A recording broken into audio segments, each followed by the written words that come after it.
Ying decided to make use of this trait. She chose to build the room directly beneath her main territory, even deeper than the Myconid's underground area.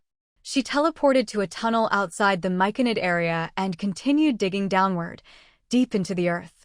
"Lord, what are you doing?" a player on their way to the Myconid theater asked, seeing the new tunnel. Ying smiled mysteriously. "It's a secret." She tossed a thick stone slab over the entrance to block it off, preventing anyone from snooping around. Player: "Why the suspense? Now I'm really curious." At the end of the tunnel, Ying set Little Stone down. "Right here." Little Stone curled into a ball and rolled to the dirt wall, then settled down. The earth melted away, replaced by a stone room. It wasn't very big. Ying estimated about 50 square meters, a little over 2 meters high, and completely empty inside. After the stone room appeared, Little Stone turned soft and squishy again, and even shrank a bit. If the player manual didn't still list the dungeon as 1 year old, Ying would have thought it was starving again. But now, Little Stone wasn't round anymore. It had become a rectangular block, like a miniature version of the stone room. That was normal. After a dungeon created its first room, the core would take on the shape of its own structure. Since Little Stone only had one room, it was a little block. Ying's idea was actually very simple. She didn't even need to decorate. She'd used the dungeon's self-repair ability to create a damage testing room. Inside, it was completely empty, with different wall sections for each class. She gripped Little Red in its longsword form and slashed at the wall for druids, leaving a scratch. A matching mark appeared on Little Stone at the same spot. "How much?" Ying asked. Little Stone: 1. When you give feedback, mark the damage number right next to the attack point, Ying instructed. Little Stone was highly sensitive to any damage or breakage on its body. In a way, it was a natural force sensor. Ying stepped back, cast rubber stick and attribute buffs on herself, then charged forward and stabbed the wall with all her strength. A 10 appeared on the wall. She switched to her greenwood longbow and fired her strongest goldstone elemental arrow. 12. The damage numbers weren't high, but that was normal. Ying's attack power wasn't great, and she was up against stone walls. The numbers reflected the extent of damage to the wall. Whether it was a sword or an arrow, the attack area was small. And since the room was made of stone, druids weren't good at breaking through that kind of defense. Of all her spells, only Stone Shape could really damage the wall. She transformed into a white wolf and clawed at the wall, and the numbers were a bit higher, up to 20. She had Little Stone erase the marks on the wall. Then she left the room, widened the tunnel a bit, and made a small hall, reinforcing it with stone. That way, the stone room's wall was more exposed. Ying communicated her ideas to Little Stone. The wall started to change. First, a sign appeared above the door, Damage Testing Room. Then a leaderboard area appeared, along with a section for rules and instructions. After confirming everything with Little Stone, she removed the stone blocking the tunnel and teleported back to the plantation. At the same time, a new announcement appeared on the territory bulletin board. Damage Testing Room. To encourage everyone to work hard and improve their strength, the territory has opened a special facility, the Damage Testing Room. It is located deeper underground in the Myconid area. Just follow the passage all the way to the end. The specific rules are as follows. 1. In the testing room, each class has its own testing area, and only one person can attack at a time in each area. Only the highest single attack damage is recorded. 2. There is a damage leaderboard for each class, with the number of spots determined by the total number of players of that class in the territory. Those who make the list will receive monetary rewards based on their ranking, ranging from 1 copper coin to 50 silver coins. Leaderboard rewards are settled monthly. 3. Please test strictly according to your own class and only in your designated area. When rewards are distributed, your class will be verified. Ying called the stone house a territory facility to muddy the waters and avoid exposing anything about the dungeon. Some players saw the announcement on the notice board in the Sky Plaza, while others noticed a new passage when visiting the Myconids and, curious, went to check it out. Regardless of how they found it, Mu Ying's spur of the moment, somewhat rough and ready testing room quickly became all the rage throughout the territory. Is the Lord saying we're not working hard enough, so now she's offering money to motivate us?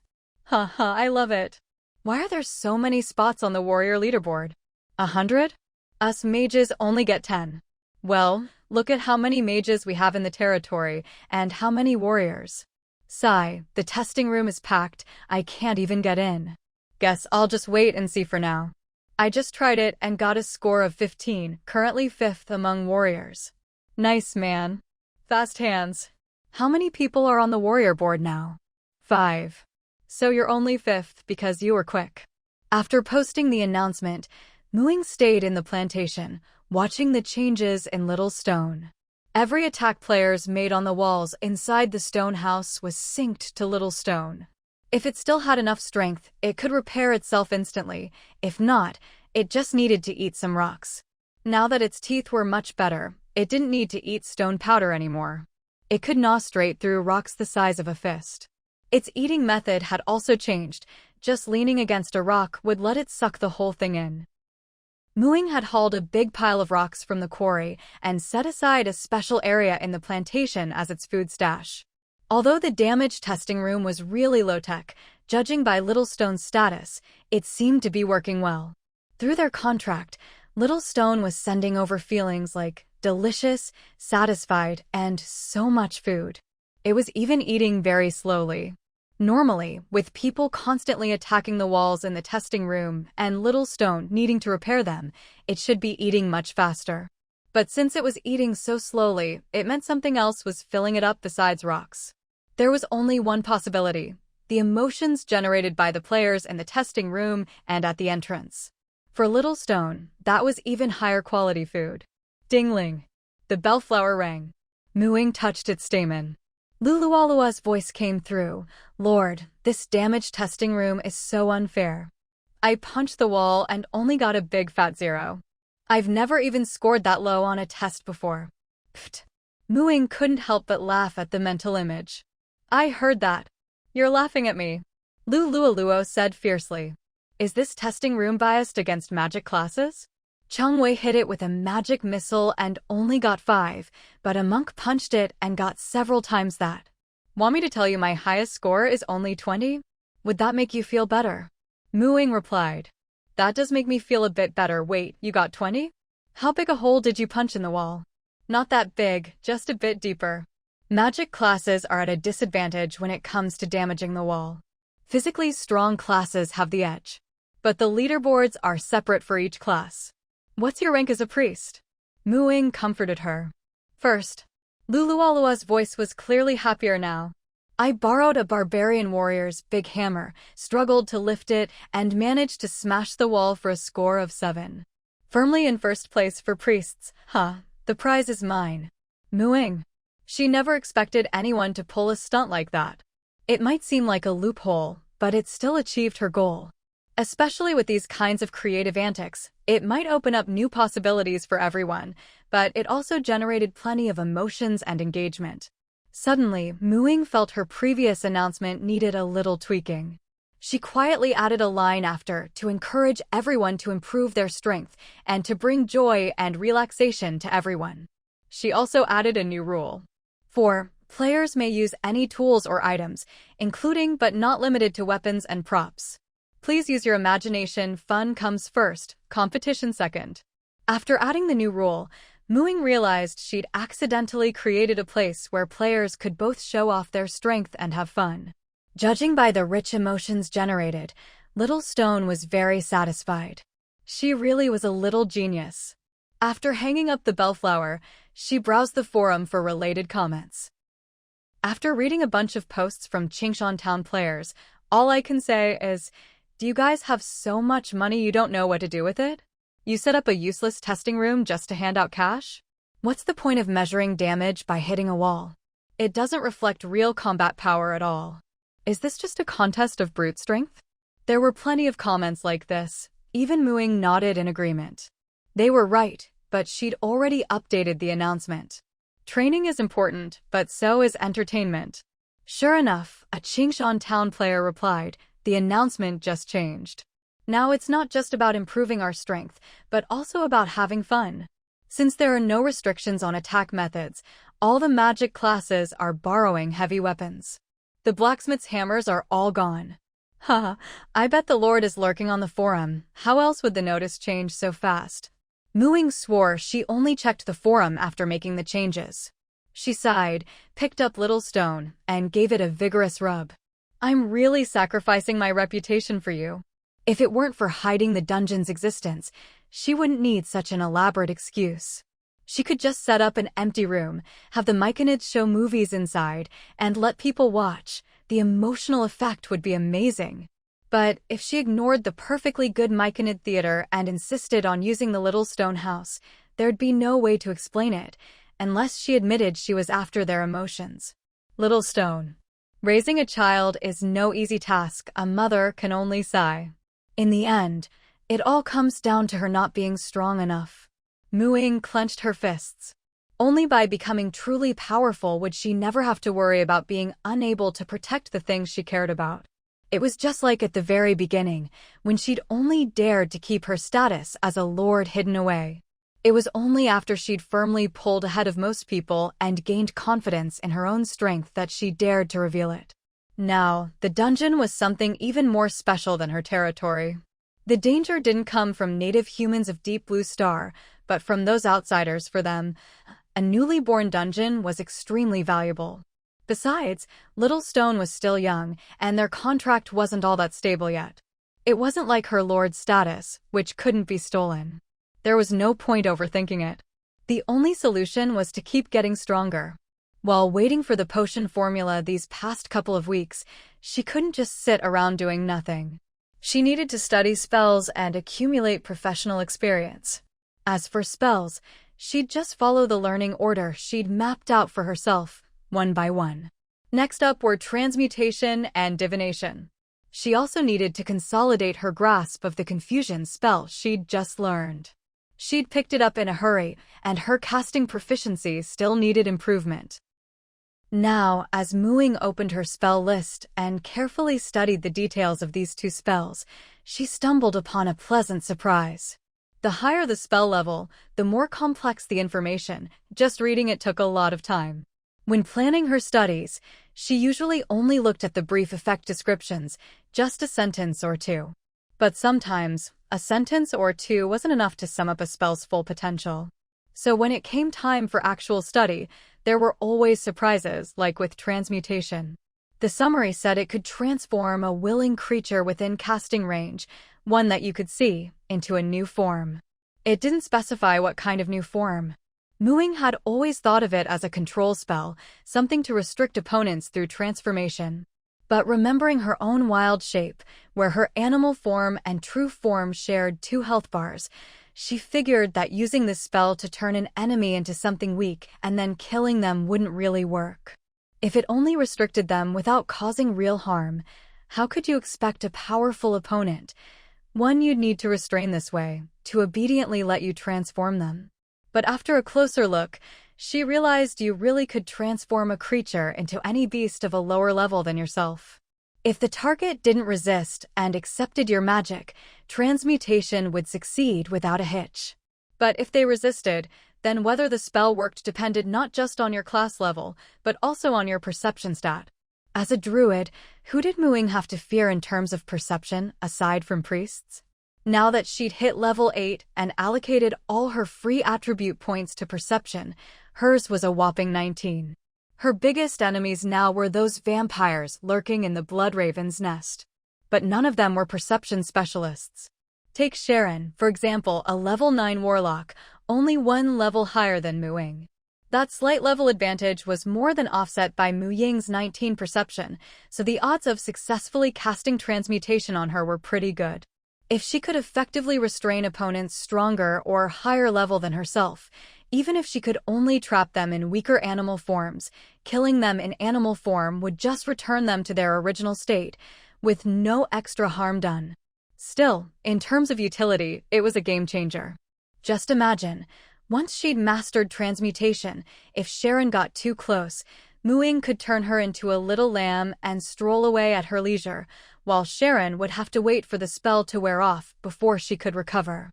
In the meantime, she'd be no different from a real lamb, maybe even munching on some grass. By the time she came to, she'd probably be furious. Haha. Ying couldn't help but laugh at the thought. If she wanted to be even nastier, she could carry the little lamb out over the sea, tie some big rocks to her, and toss her in. The lamb would quickly drown, revert to her original form, and then be corroded by the seawater like it was acid. Even if Sharon turned into a crow or something to fly away, she'd still suffer serious injuries. If she wanted to be even more devious, she could use transmutation to capture each vampire one by one, set up a water prison on the seafloor, and lock them all inside. Thinking about it this way, vampires didn't seem so scary after all. But that was just wishful thinking. If she really went through with it, it would mean total war. If she failed to pull it off in one go and something went wrong, the enemy would be on guard, and things could get very troublesome. She wasn't worried for herself, but the players in her territory couldn't hide out forever. Being targeted was never a good thing. Plus, vampires had escape skills like mist form. The chances of catching them all with transmutation alone weren't high. Still, Ying was thrilled to soon have such a powerful spell in her arsenal. Divination was also a pleasant surprise. It was a prophecy-type spell. As a green witch, Ying had zero talent for prophecy magic. But back in the Rose Kingdom and Thorn Kingdom, she'd always been under the shadow of the fairy godmother Thanatos' prophecies. Her every move seemed predicted in advance. Even when she deliberately changed her plans, she still couldn't escape the web of prophecy. So she had a healthy respect for prophecy-type abilities. Divination couldn't compare to Thanatos' prophecy magic, but it was still a great way to track an enemy's whereabouts. This spell let you see and hear a creature on the same plane of existence as yourself. Like transmutation, it was a spell that could easily fail. Even if the caster's skills and abilities were perfect, there were still many restrictions. Aside from the target's level and strength, it also depended on how much you knew about them and your physical connection to them. The more information you had about them, the greater your chance of success. If you had an item connected to them as a medium, your odds improved even more. The deeper the connection, the higher the success rate. Useful items included portraits, belongings, or body parts like hair or nails. This spell would be incredibly useful. Right now, her biggest threat was the vampires, so all her spell applications were aimed at them. Divination would clearly be great for monitoring their movements. The more she knew, the more confident she'd be when it came time to act. Intelligence was crucial in battle. Of course, whether it would work would have to be tested in practice. Even if she failed with Sharon, she still had 7 vampire minions she could target. At her current pace of learning fourth circle spells, by the time she'd mastered these 2, the potion master would probably have replied as well. Full of confidence, Ying let Little Stone go play on the rock pile and began her spell studies for the day. Mana is limited. Once you've figured out the theory behind a spell, you can only practice casting it a certain number of times each day. After you've used up your mana, all you can do is quietly wait for it to recover. She usually spent this downtime practicing swordsmanship and archery, or tending to plants to accumulate experience. She was already very familiar with the plants in her plantation, and their returns were becoming less and less. She still needed over 3,000 experience points to go from level 8 to level 9. Now that she no longer had the experience packs like the Murloc Altar to give her a big boost, she could only rely on the most basic druid training method, cultivating plants, to make progress. With little mana left and leaving the territory being too dangerous, Ying decided to save just enough mana to cast underwater breathing twice, then teleported to the undersea corridor. After all, if you can cultivate plants on land, you can do it underwater too. This was also a place that the water-fearing vampires would never dare to come. During this trial, she had collected many underwater plant seeds from the Emerald World, not just ordinary plants, but magical ones too. To save source energy, she only exchanged for a single sample of each seed. She planned to establish a private cultivation site underwater, where she could grow these plants. Once she succeeded, she could use hand feedback to harvest more seeds, expand her crops, give some to the merfolk, or scatter them on the seabed to let them grow freely. Biodiversity is always important to nature. Besides, many of the plants she brought back could help improve the underwater environment. Some potions required underwater plants as ingredients, so she needed to grow them first before she could brew those potions.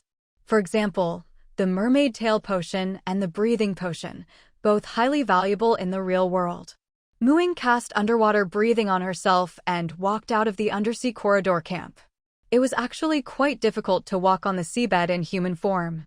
She didn't turn into a sea turtle to swim out because she'd need to return to human form to plant things, and casting underwater breathing on herself while choking on water would be inconvenient. She trudged along, missing her octopus tail with its 8 tentacles. Swimming was a breeze with those. This only strengthened her resolve to quickly grow the ingredients for the mermaid tail and breathing potions. That way, working underwater would be much easier. "Hey, look, isn't that the Lord? The way she walks is so cute," a player nearby joked, spotting Ying not far from the camp. Nearby, at a small stall selling coral, Lily was boredly counting her scales. When she heard the word Lord, her eyes lit up. She looked in the direction the player pointed and, sure enough, saw a familiar figure. She immediately forgot about her stall, flicked her tail a few times, and shot out like an arrow from a bow. "Ying!" Ying heard the shout and awkwardly turned to look back, only to be tackled in a full embrace. Lily wrapped her arms around Ying's waist, spun them both around in the water, and said happily, "Long time no see." "I missed you, hee." Ying laughed and patted her. "It's only been a few days." "How is that a long time?" To Ying, who had spent over a week in the trial world, it really did feel like a long time since she'd seen Lily. But for Lily, it had only been a few days. "I don't care, it's been ages.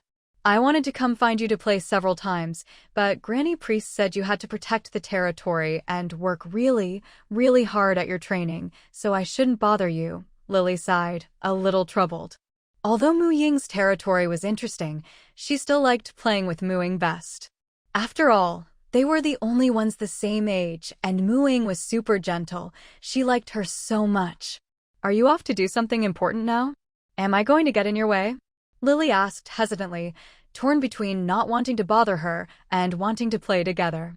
Ying hadn't expected Granny Priest to trust her character so much, making it sound like she was shouldering so many responsibilities alone.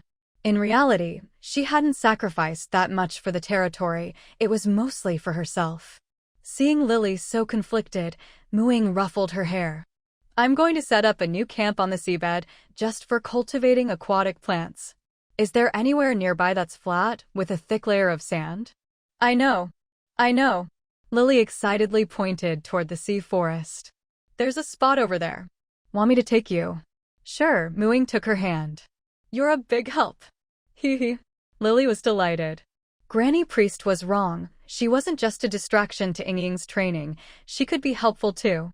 With Lily leading the way, they moved much faster. Ying looked at the adorable Lily, then thought of Princess Lulu, the young mermaid from the Emerald World, and sighed. Both were mermaids, but one was a young princess, the other the next priestess. Lulu had a whole splendid crystal palace, but longed to go ashore, while Lily was content with her box of trinkets, so well-behaved and considerate, even holding herself back from visiting Ying so as not to disturb her training. No, her Lily deserved a vibrant, colorful seabed and a beautiful crystal palace too. "We're here. Is this spot okay?" Lily asked. They had swum past the sea forest to the other side, arriving at a wide, flat stretch of seabed, just what Ying wanted. "It's perfect," Ying said. "Let's go down." She set up a protective camp barrier, named the site Undersea Cultivation Camp, and restricted the teleportation function. For now, it would be her private planting ground, but she gave Lily access. "Ying, what are you going to plant? Can I help?" Lily was eager to be useful to her friend. Ying replied meaningfully, "You don't need to help, but you do need to learn a few things here on behalf of your fellow merfolk." "Huh?" Lily tilted her head. "Learn what?" "How to grow coral." "I'm really good at that." Not the kind of coral you guys eat. Mu Ying thought for a moment, then used an illusion to show Lily a scene of the undersea world she'd seen in the Emerald World. Wow! What's this? Lily swam over, touching and examining the illusion with excitement. The illusion soon faded. Mu Ying asked, "Isn't that kind of seabed beautiful?" Lily nodded enthusiastically. "Where is that?" "I'm going to tell Granny Priest. We should move there when it's time." Mu Ying. She hadn't expected Lily's first thought would be to move house, even ready to run off and report back as soon as Mu Ying told her the location. "It's not in the real world," Mu Ying explained.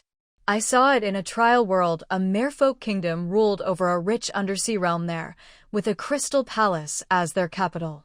But their people look a little different from you all." Although Lily was innocent and kind, she wasn't naive. She was actually quite clever. She listened attentively and quickly grasped the main points. "So, the plants you want to grow here in this cultivation camp are ones you brought back from the trial world? And what you want to teach me is how to grow these plants, so I can teach the rest of our people." Mu Ying nodded. "To save resources, I only brought back one sample of each plant. I have to plant them myself first, and once I get seeds, I can expand the cultivation.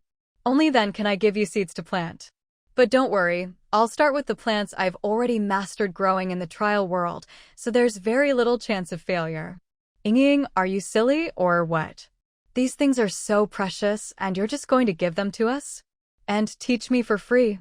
Lily was both touched and a little worried. The priestess always said Ying was more mature and sensible than her, but clearly, she was just a big softie. It's not that precious, really. The ones I'm giving you are just ordinary ornamental plants. Most magic plants wouldn't survive if you tried to grow them anyway. I have to plant a batch myself regardless, and I want the seabed to look prettier too. I can't do it all alone. Having your help will make things much faster." Mu Ying explained. She also thought that if the merfolk shared her goal, it would save her a lot of effort. "Ying, I can't make this decision on my own. Besides, I'm actually terrible at growing coral. I might not even be able to learn. Anyway, just come back with me and talk to the priestess. She likes you so much, she'd never let you be taken advantage of." With that, Lily grabbed Mu Ying and dashed into the sea forest. Mu Ying, who already had a hard time keeping her balance in the water with her human legs, was dragged along before she knew it. She gave up resisting. After all, Lily really might not be able to learn. It would be best if the merfolk could pick up the key points during her first round of planting, so she wouldn't have to worry about it later. Otherwise, if she really had to plant glowing plants all over the sea by herself, she'd probably work herself to death. "Grandma! Grandma!" Lily's voice reached the priestess before she even arrived. "What's going on? Why are you in such a hurry?" the priestess asked helplessly. Then she saw Lily dragging Mu Ying behind her and quickly rescued her from Lily's grip. "Grandma, it's not me. It's Ying who has something to say," Lily said. "Ying, show Grandma what you just showed me." Mu Ying shook her head. "That was the last of my mana just now." "Oh, Grandma, Ying discovered a ton of beautiful plants in the ocean of the trial world, and she brought some back. She wants to try growing them, and then give us the seeds of those colorful plants and teach us how to plant them." "Isn't she silly?" Lily blurted out. "They're really so pretty. The merfolk in that world are so lucky. They get to see so many beautiful things every day. And the best part is they glow." "She is a bit silly," the priestess nodded. "Ying, Grandma has plenty of money. You don't need to save it for us." Mu Ying was speechless. She wasn't that foolish. She wasn't the type to pass up a chance to earn money. "Grandma, I'm cultivating these plants because I want to breed some new varieties and gain experience to level up. The truly valuable ones are the magic plants. Without the unique magic of the trial world, you probably wouldn't be able to grow those. I'll definitely use those for making potions and earning money. But there are also plenty of ordinary plants that just have glowing properties and no real economic value. They're just pretty to look at. Those are the ones I plan to give you. After all, if we want these plants to cover the whole sea, I'll need your help." Mu Ying explained honestly. "Ying, you make it sound like you're recruiting us to help you plant things, but beauty is a precious thing for us merfolk. The seabed is so dark and life is rather dull. Anything that glows, anything beautiful is worth us spending a fortune on, let alone gorgeous underwater plants that can be grown in large numbers. They're really important for our happiness, right, Grandma? Lily rattled off her argument, and Ying felt like she was helping her negotiate a price. You little rascal, the priestess laughed, tapping Lily's nose. But Lily's right. These things might not mean much to you, but to us, they could be very valuable. She picked up her staff and gave it a gentle wave. A stream of water swirled around Ying. Then, to Ying's surprise, she felt her mana recovering at a speed visible to the naked eye. How does that feel? The priestess asked. Ying nodded repeatedly. Amazing! What kind of spell is this? It's the Merfolk priestess's innate spell, Tide of Water. Ying, show me what you showed Lily, and then I'll decide what to offer in exchange. I think, compared to money, you might need something more helpful for your cultivation, the priestess said. Hearing this, even Ying, who hadn't really planned to make a fortune off those ordinary plants, couldn't help but feel a little greedy. Now that she had her own territory as a money-making tool, she could resist the temptation of wealth, but when it came to things that could help her grow stronger, she couldn't hold back. She quickly began projecting illusions, this time even more detailed than what she'd shown Lily. She displayed several scenes, not just ordinary glowing plants from the seabed, but also some beautiful magic plants, including the appearance of the Crystal Palace. That Crystal Palace is a plant too? Even the knowledgeable priestess was curious and fascinated by such an underwater world. Ying nodded. That's the rainbow crystal coral, a mutated form of crystal coral. I probably can't recreate that one, there was only a single specimen. But there are pure-colored crystal corals, which are magic plants. They need magical energy to grow, and it takes a very long time for them to get that big. The merfolk in that world can use water magic. I'm so jealous. Their ocean is so beautiful. Lily was still entranced, wishing she could dive into the illusion herself. All those in the sea are ordinary plants? The priestess was also envious of the merfolk in that world, but with Ying around, it wasn't impossible for them to make their own home just as beautiful.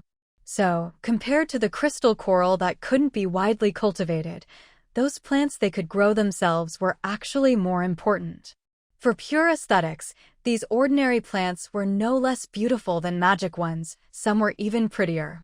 Ying nodded and switched to another underwater scene she'd seen on the way to Crystal City.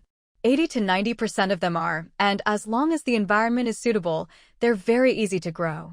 The priestess grandma gestured for Ying to put away her illusion, then asked, "Does your mana recover very slowly?" Ying thought back to the priestess grandma's earlier actions, and now, combined with her words, she held her breath. Could there be a way to help her recover mana more quickly? Like the Tide of Water spell? Seeing Ying's expression, the priestess grandma could tell she was interested.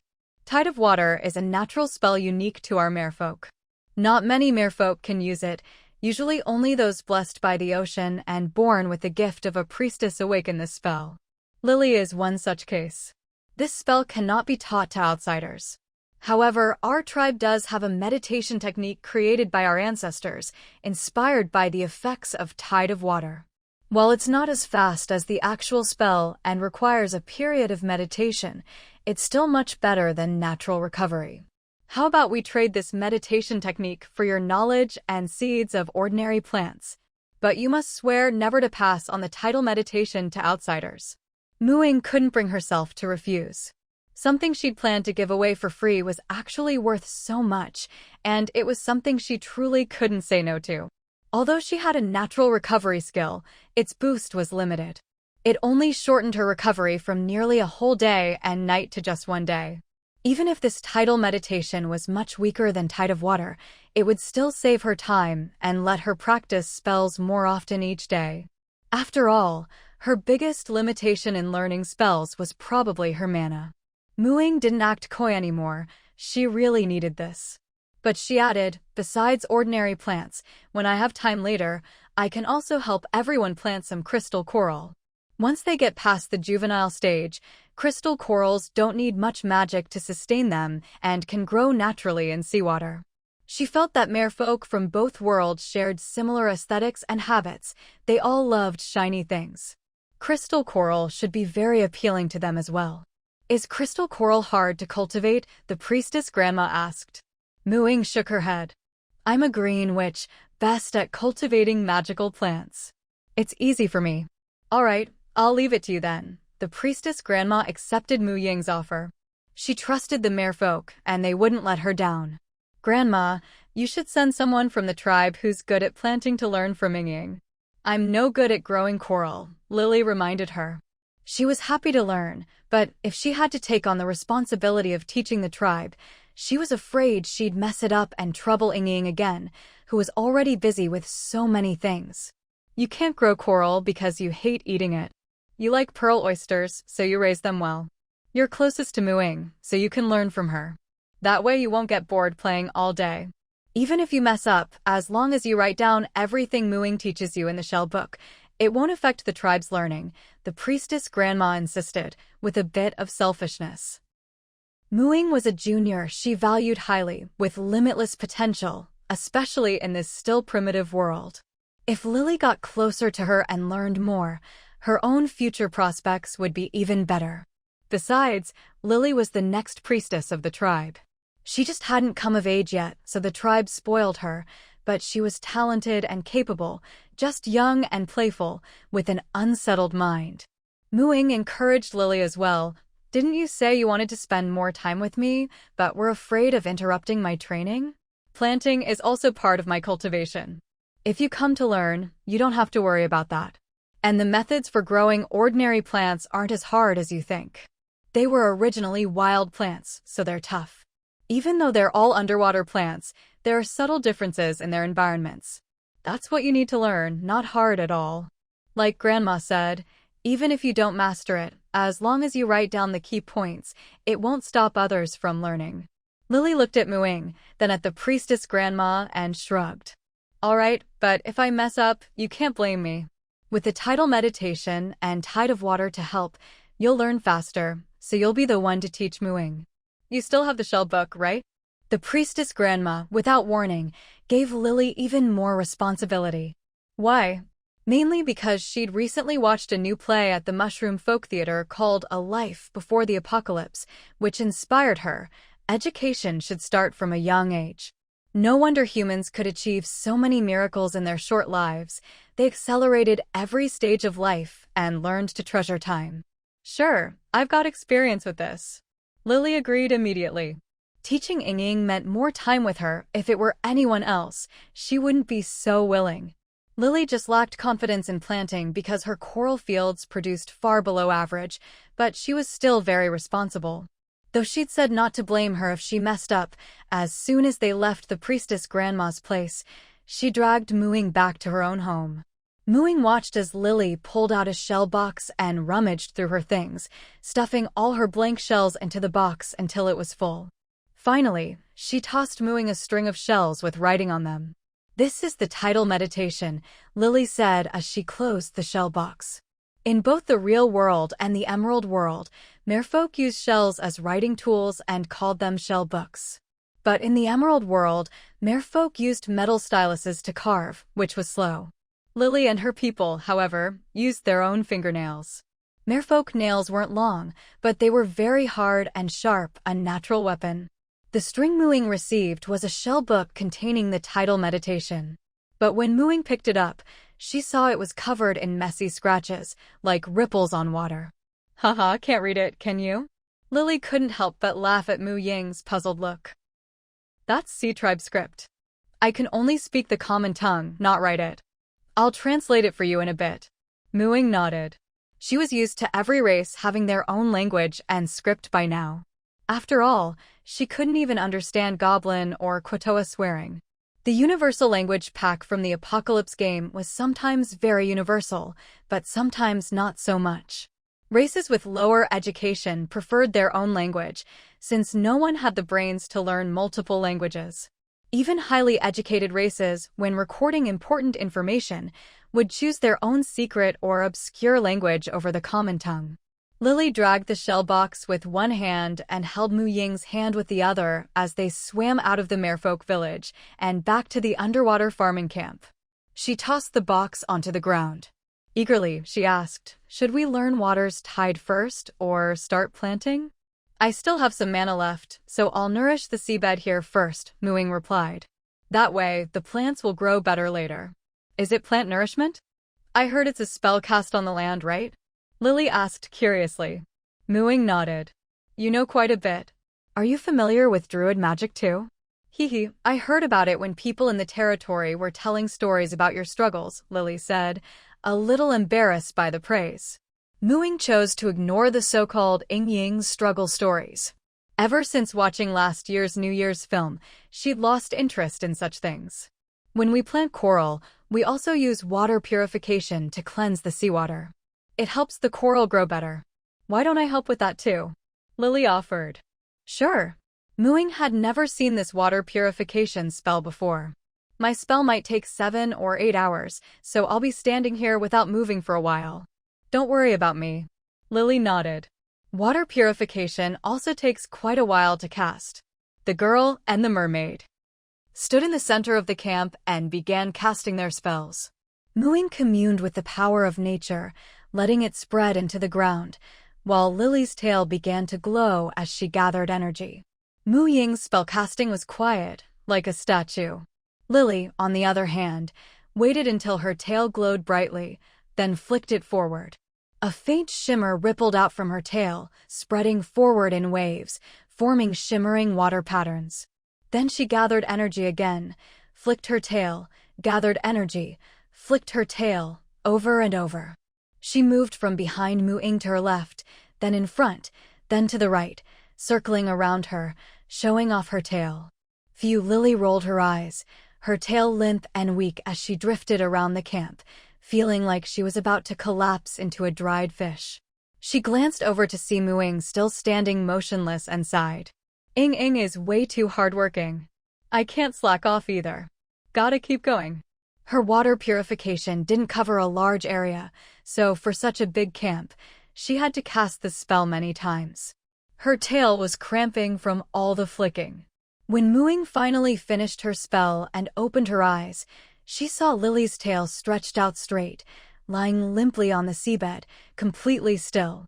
What's going on? Is water purification supposed to be cast lying down? She swam over, and Lily immediately sensed the movement in the water. She opened her eyes wide and bounced toward Muing, tail stiff, moving in little hops. Ying, you're finally awake.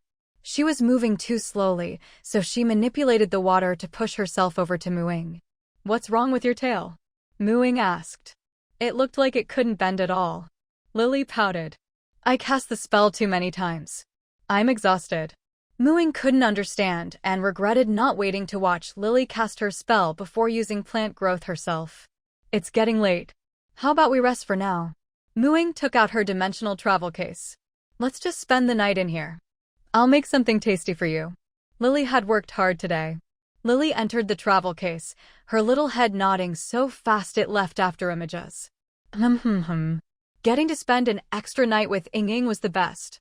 As usual, Muing opened the travel case and used vines to drag Lily into the hot spring tub. Tomorrow, we'll plant gill pouch grass and fishtail grass. Once I finish making the breathing potion and fishtail potion, you'll be able to rest in the water just like me, Muing said. Lily leaned on the edge of the tub, curiously asking, what are the breathing potion and fishtail potion? The breathing potion lets people breathe underwater after drinking it. It's similar to the underwater breathing spell, but lasts longer. The fishtail potion can turn a person's legs into a fishtail, making it easier to move underwater. Lately, in the trial world, I've been living in that crystal city I showed you before. My favorite thing is to use potions to turn my legs into 8 octopus tentacles. It makes working so much easier, and I swim really fast too. Muing chatted with Lily while using cooking magic to prepare food. She really had no one else to talk to about things in the trial world. Now, Lily was probably her closest friend in the real world. Lily's kindness made Muing lower her guard a little. There was no harm in sharing these things with her. She'd already shown her visions of the place, after all. Lily imagined the scene. Ying, do all the witches in that world have such unique tastes? Octopus tentacles are so ugly. Muing burst out laughing at Lily's scrunched-up face. The fish tail potion doesn't just turn you into an octopus. It can be any kind of sea creature's tail, even a mermaid tail. But none are as useful as octopus tentacles, since you get so many extra hands. It's super convenient for work. If you don't believe me, I'll let you try it next time. Even the merfolk in the trial world love it. Are they really merfolk, not fish people? Lily was incredulous. She couldn't believe there were merfolk who'd accept those ugly, bumpy, scaleless octopus tentacles. Ha ha. Ying would never admit that the instigator behind it all was sitting right in front of her. After dinner, since there was no water around, Ying asked Lily to help translate the tidal breathing technique for her. If it was too much, she could just take notes. So Lily sat in the hot spring tub reading the shell book, while Ying listened and used her transcription magic to guide a quill to jot down key points in her witch's grimoire. This book could recognize its owner, add unlimited blank pages, and could be shrunk to carry around, making it the best vessel for recording knowledge. The tidal meditation technique appeared as a general skill on the player handbook's attribute panel, and all spellcasting classes could learn it. Once mastered, it allowed one to meditate and accelerate mana recovery, restoring 1 to 5 mana points per minute depending on meditation quality.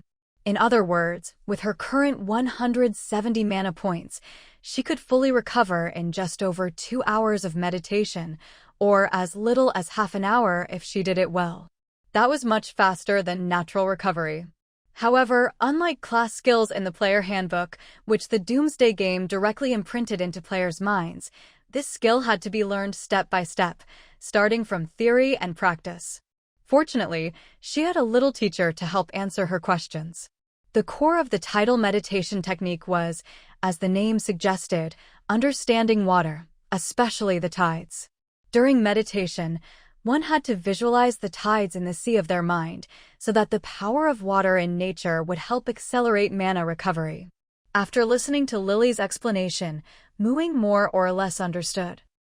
Even if Lily used her Tides of Assistance skill to help, she would still have to go to the coastline herself and experience the power of the tides in person to truly learn the skill. But right now, that wasn't really possible. She couldn't just leave her territory and wander around on land. Sharon was still watching her like a hawk. Just last night, after dark, Sharon and her 7 male attendants had gone to Ying's territory. Lulualuo had even sent her a message saying they lingered around her treehouse for a long time and even knocked on her door. She didn't even need to guess what they wanted. Ying didn't feel like wasting any more words on them. Last night's negotiations were already enough. She'd just let them stew for a couple of days. If only the tides came during the day, it would be easier. Unfortunately, tidal phenomena mostly occurred at dawn and dusk. But it felt like a waste to just put off learning the skill. The sooner she mastered it, the sooner she'd benefit, and it might give her an edge in future battles. So, Ying set her sights on the harbor camp. The harbor camp had originally been built to deal with the fishmen. The future territory port hadn't even started construction yet, so although the camp was on the coast, it was still some distance from the water. Expanding the harbor camp would mean more energy spent maintaining the protective barrier every day, which seemed a bit wasteful. After thinking it over, Ying decided to adjust the shape of the harbor camp's protective barrier the next day. Previously, to deal with the fishmen, the camp had been a horizontal strip. This time, she'd change it to a vertical strip, extending straight into the sea. As long as the original construction point of the camp remained within the boundary, it would only cost a small amount of energy to make the adjustment. She estimated the distance and felt it was doable. She told Lily, "Tomorrow morning, let's go to the harbor camp. I'll adjust the camp, and from now on, we can practice the tidal meditation there." "Sounds good." Lily agreed readily. "Then let's get some rest now," Ying said. Lily slept in the hot spring tub, while Ying took the big bed. Before dawn the next day, the two, one human, one fish, ate breakfast early, left the spatial suitcase, and teleported together to the harbor camp. At this hour, the camp was empty. Outside, the ruins of the fisherman village still bore the scars of battle. Ying reclaimed all the wooden scaffolding she'd set up for the fight, then adjusted the camp's protective barrier. Instead of hugging the back of the fisherman village, The barrier now cut through the ruins and extended more than 10 meters into the sea. Lily immediately leapt into the water. Muing walked to the shore, took a large stone from her spatial ring, and placed it in the water. Lily dove and landed on the stone with a splash, her tail lazily flicking the water. Muing sat beside her, waiting quietly for the tide to rise. At the dark horizon, a glimmer of light suddenly appeared. The morning sun shyly peeked over the edge. "Wow, it's sunrise! The tide's coming," Lily said excitedly. Muing had never seen such a complete sunrise by the sea before. Where the sky met the water, the tide, tinged with the colors of dawn, rolled toward the shore. The first step of the tidal meditation was to observe the tide. Observe, then contemplate. Watch first, then reflect. For her first time, Muing didn't focus too much on her goal. Instead, she relaxed and simply appreciated the view. She watched as the sun rose high and the tide receded. The only impression the morning tide left her was its beauty. Afterward, she and Lily teleported back to the underwater planting camp to plant gill pouch grass and fishtail grass. Muing took out the seeds and introduced them to Lily. Gill pouch grass is a long, slender aquatic herb. The edges of its leaves have tiny green fluorescent dots, and the surface is covered by a thin film of water. Little bubbles often appear on the water film. That's the plant breathing. Because of this trait, it can be used as the main ingredient in breathing potions. When the gill pouch grass matures, the green fluorescent dots on its leaves form little balls that fall off. Those are the seeds. But after the seeds fall, the water film on the leaves thickens for a while and then suddenly disappears. At that moment, the gill pouch grass suffocates and dies. So, when the water film thickens, that's the best time to harvest it. At this stage, the grass tastes best too, because the water film is sweet. Eating it is like having a piece of kelp wrapped in a layer of watery, jelly-like candy. Gill pouch grass is very resilient. In that trial world's ocean, it's basically a weed. As long as it has somewhere to take root, it'll grow like crazy. There's really nothing special to watch out for. Lily, holding a blank shell book, listened while quickly scratching notes onto it with her fingernail, determined to record every word Muing said, truly living by the motto, "The palest ink is better than the best memory." It's tough and just an ordinary plant, so I can use plant magic to rapidly grow it to maturity and get seeds right away, Muing said as she buried the gill pouch grass seeds shallowly in the seabed. She had Xiaohong transform into a wand and cast plant magic on the spot. The gill pouch grass began to sprout and grow at a speed visible to the naked eye. To avoid any mishaps and wasting her only seed, Muing carefully controlled her magic output, choosing a steady approach. Lily stopped writing, watching in awe as the scene unfolded, her eyes brimming with admiration. Ying is amazing. Farming is actually this easy? As the gill pouch grass grew taller, little green fluorescent dots appeared. Lily hardly dared to breathe, her tail stretched out straight and motionless for fear of disturbing Ying's spell. If this beautiful plant died, it would be a disaster. In Lily's eyes, Ying had only spent one night in the spatial suitcase, but in reality, she'd spent more than a week in the trial world. She hadn't paid much attention to her shop, just put her usual potion practice stock on the shelves with price tags, then buried herself in the backyard fields. By the time she finished the trial, she'd already harvested several rounds of gill pouch grass and fishtail grass from her backyard. She was a complete pro. This time, she was even more careful. Failure was almost impossible. In just a few minutes, the gill pouch grass reached maturity. The fluorescent dots on the leaves gradually bulged, then fell off, while the water film thickened. You have cultivated a new plant, gill pouch grass. This plant is stable in nature and has certain edible value. You have gained 100 profession experience points. Ying was surprised by the system notification. That's a lot of experience for gill pouch grass. Most ordinary plants only gave 10 or 20 points when cultivated, but this one was nearly 10 times that. A pleasant surprise indeed. Ying had already converted and cultivated quite a few plants from the Emerald World. Based on her experience, she found that when it came to new types of plants, the experience points awarded by nature generally followed 3 rules. First, under the same conditions, magical plants gave more experience points than ordinary plants. Second, plants she personally bred or created, like the binding vines, gave more experience than those she simply converted from existing native species in the emerald world. Third, the more stable and valuable a plant was, the more experience it gave.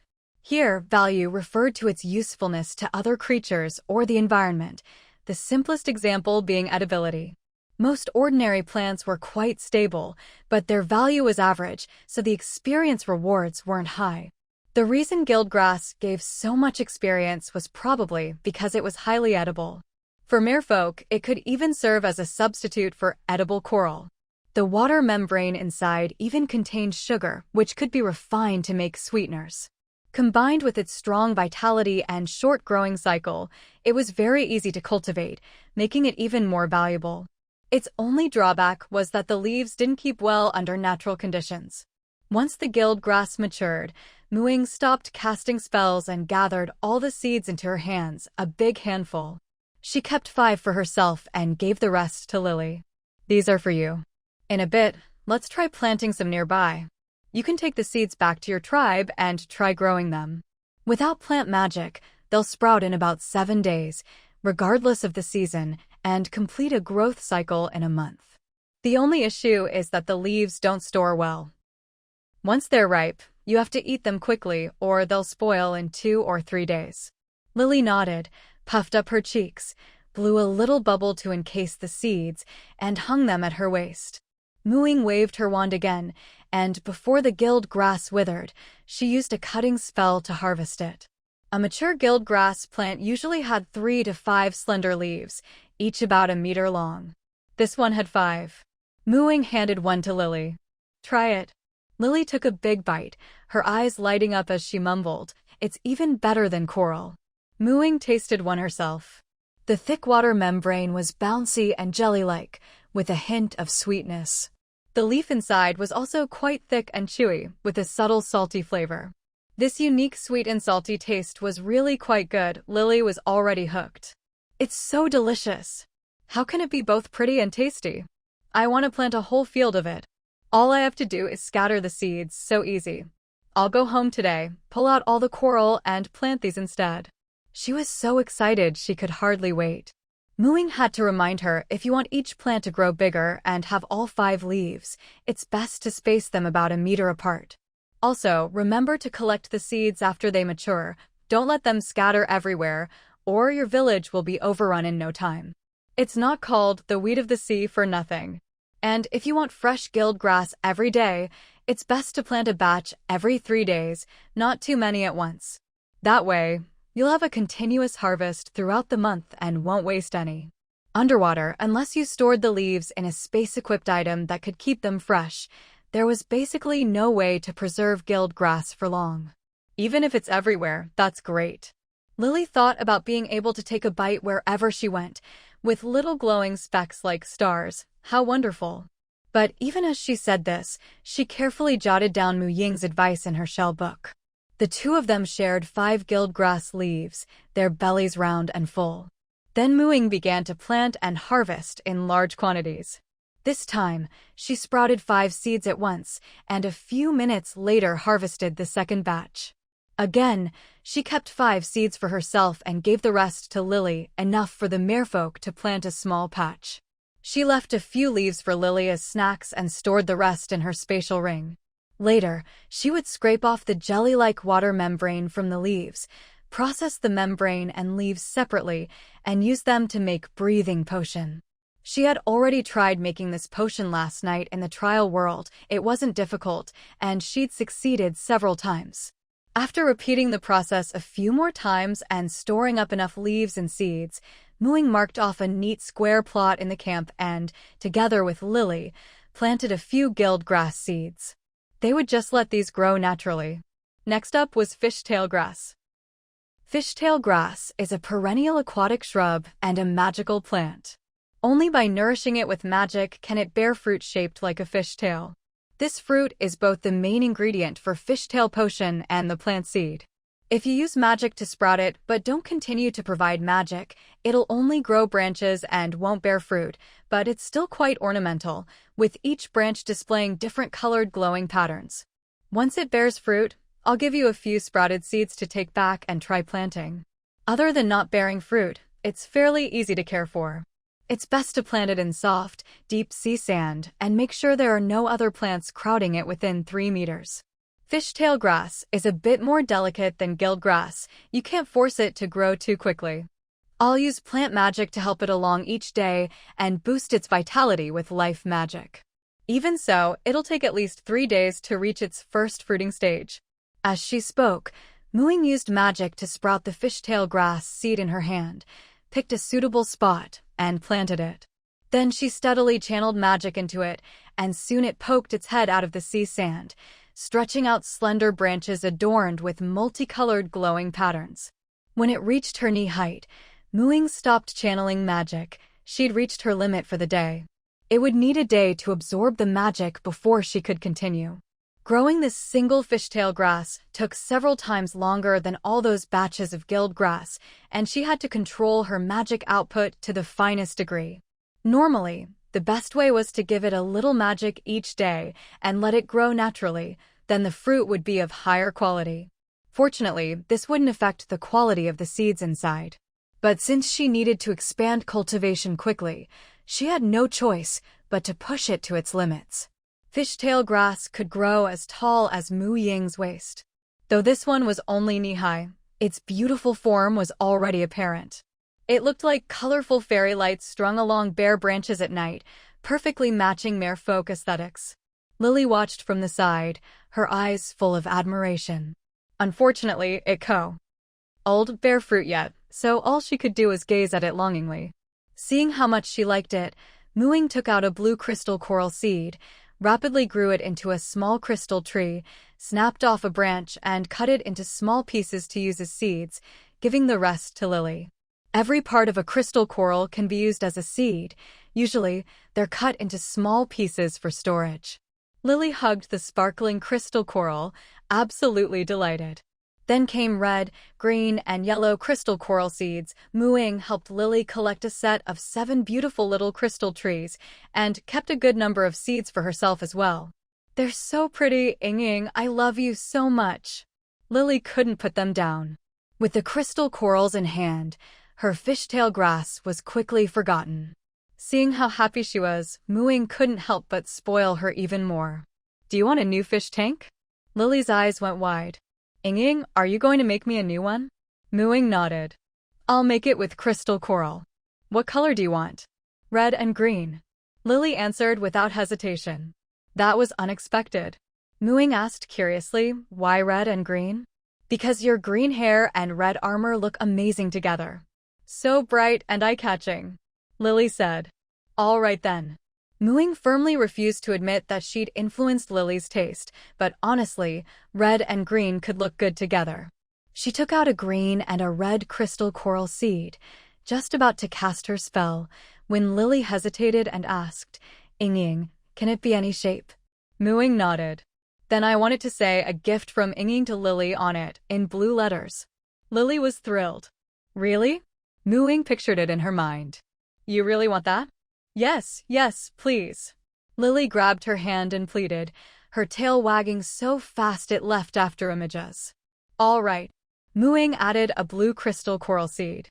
First, she used the green seed to grow the fish tank, then shaped the red seed into a few thorny red vines twining around the tank, and finally used the blue seed to form the small inscription in blue letters on the blank space. The size of the lettering was her last bit of stubbornness. It's gorgeous. Lily immediately jumped into the tank, touching and admiring every inch. All right, that's enough planting for today. Go have some fun. We'll meet at the harbor camp at high tide tonight. I'm going to practice some spells this afternoon, Ying told her. Although she'd transformed all the seeds, there were still many she hadn't mastered planting in the Emerald World, so she couldn't do it all in one day. It would take time. MHM. Lily nodded eagerly. She couldn't wait to show off her new fish tank, her 7 crystal coral trees, and her bundle of gill pouch grass. She was so happy. She carried everything to the big fish tank, then rushed back, gave Muing a kiss on the cheek, and dove into the tank, teleporting away in a whirlwind. Muing shook her head and teleported away as well. She reappeared on the lotus platform in the center of Moon Lake. She needed some material to practice shapeshifting, and it was best to start with the weakest creatures. Material: little turtles, degree. Muing grabbed the 2 little turtles sunbathing on the lotus platform and teleported with them to the plantation. It wouldn't be good to practice shapeshifting in public at Moon Lake, after all.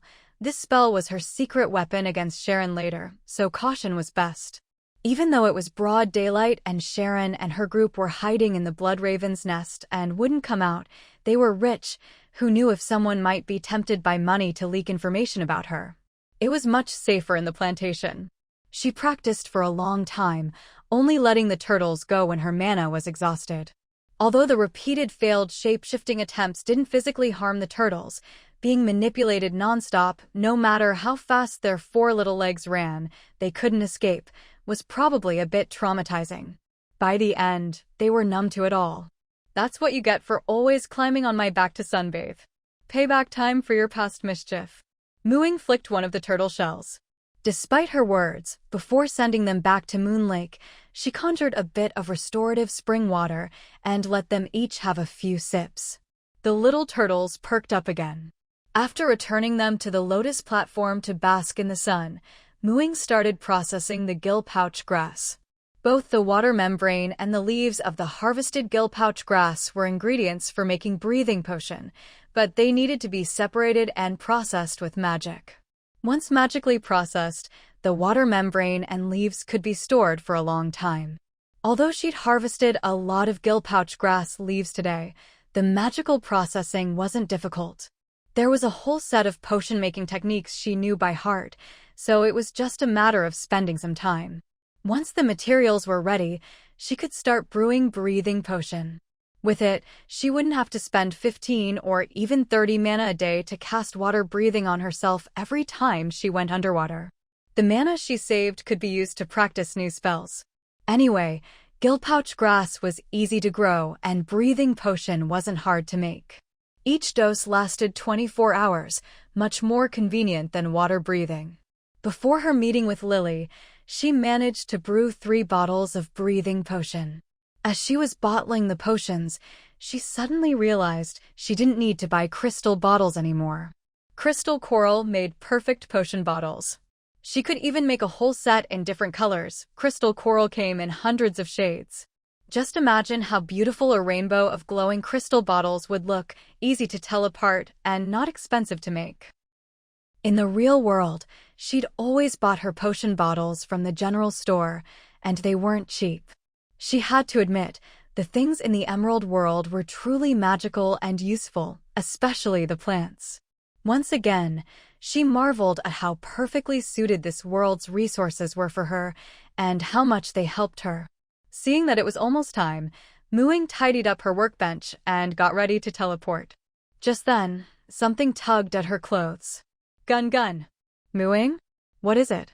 With a whoosh, Gun turned into a baby-sized ball of fluff and reached out with both paws. Hug. Why was it suddenly so clingy? Hadn't Gun already made itself at home in the territory?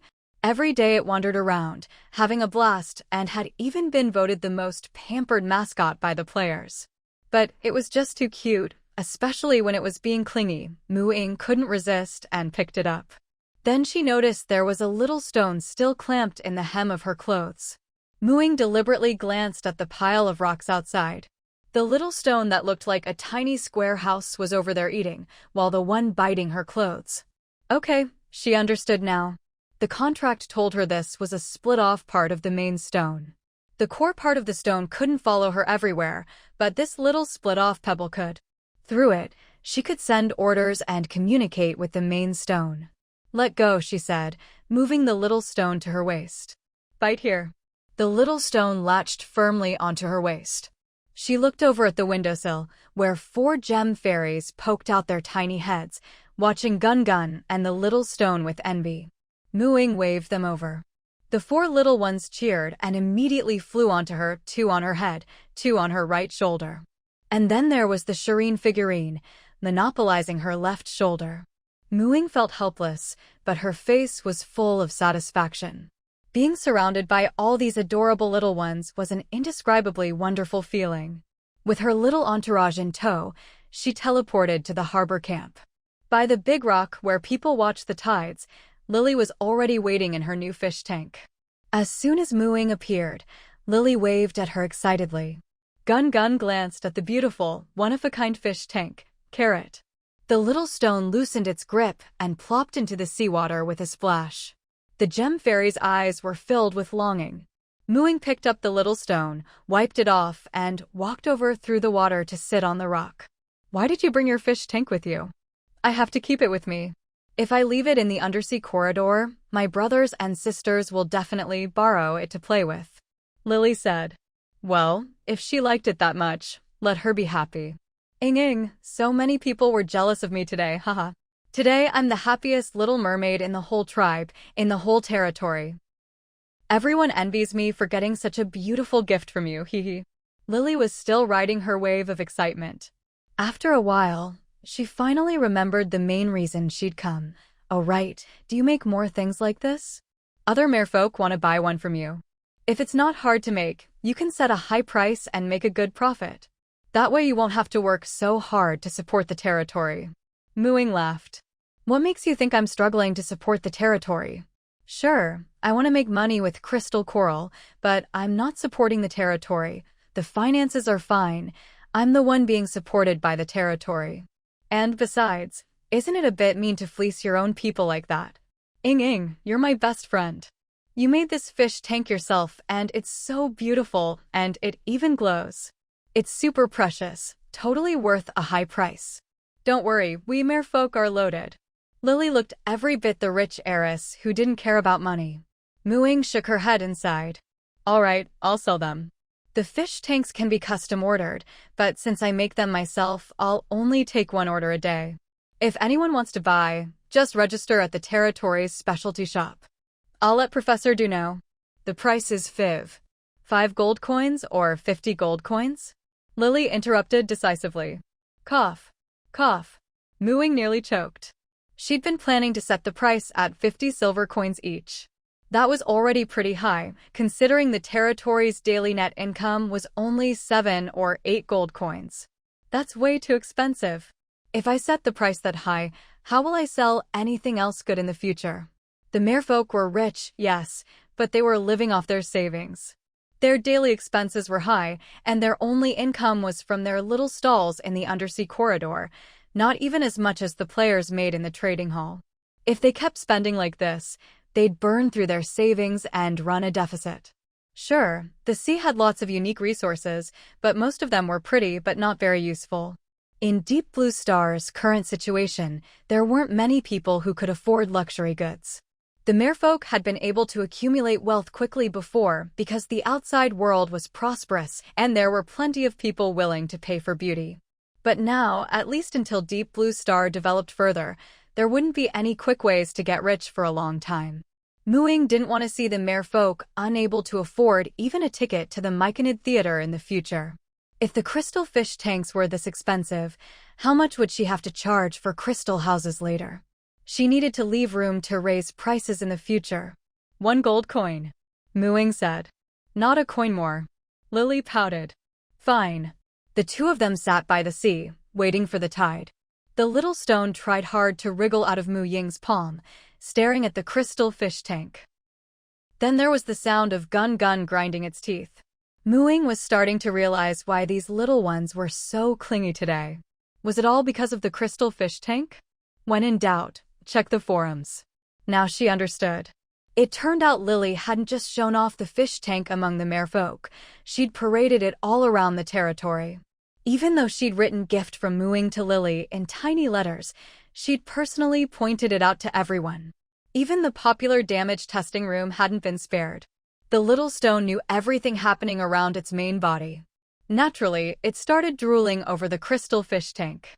After all, once a crystal coral died, it was no different from mineral crystal. That was definitely on its menu, but if she really switched its food to all crystal, The next house it grew would just be made of crystal. Aside from looking pretty, it wasn't any more useful.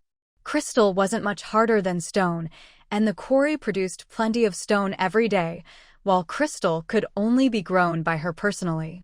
With the little stone's appetite, she'd never be able to keep up. And then there was Gun Gun. It had probably been shown off to by Lily too and was now jealous. It could eat crystal too, and it might even be better for it than for the little stone, since different foods could give it different skills. As for the gem fairies, they were just copying the other two, but now that they'd seen the crystal fish tank, they wanted one too. They just thought it was pretty, and since their mom made it, they really wanted one. She really hadn't expected the crystal fish tank to have such a huge impact. "I'll make one for you all when we get home tonight," Ying said helplessly. They were all her little darlings, she couldn't play favorites. As their owner and mom, she had to be fair. Only then did Gun Gun tear its gaze away from the crystal fish tank and bury its head in Ying's arms. It was the one its owner loved most. Carrot. The little stone finally settled down too, no longer drooling for attention. The gem fairies gave her a big kiss. "Mom, you're the best." Lily covered her mouth and giggled. Even though she couldn't see the invisible gem fairies, she definitely noticed Gun Gun's jealous glare. Not long after, the evening tide rolled in. Compared to the bright beauty of the morning tide under the rising sun, the tide at this hour was bathed in moonlight, mysterious and lonely. The seawater splashed against their bodies, carrying a faint chill.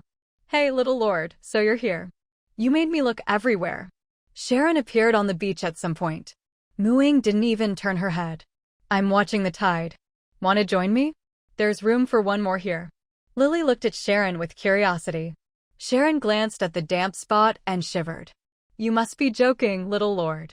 I don't like wet places." Of course Ying knew she didn't like it. In fact, it wasn't just dislike. She was downright afraid.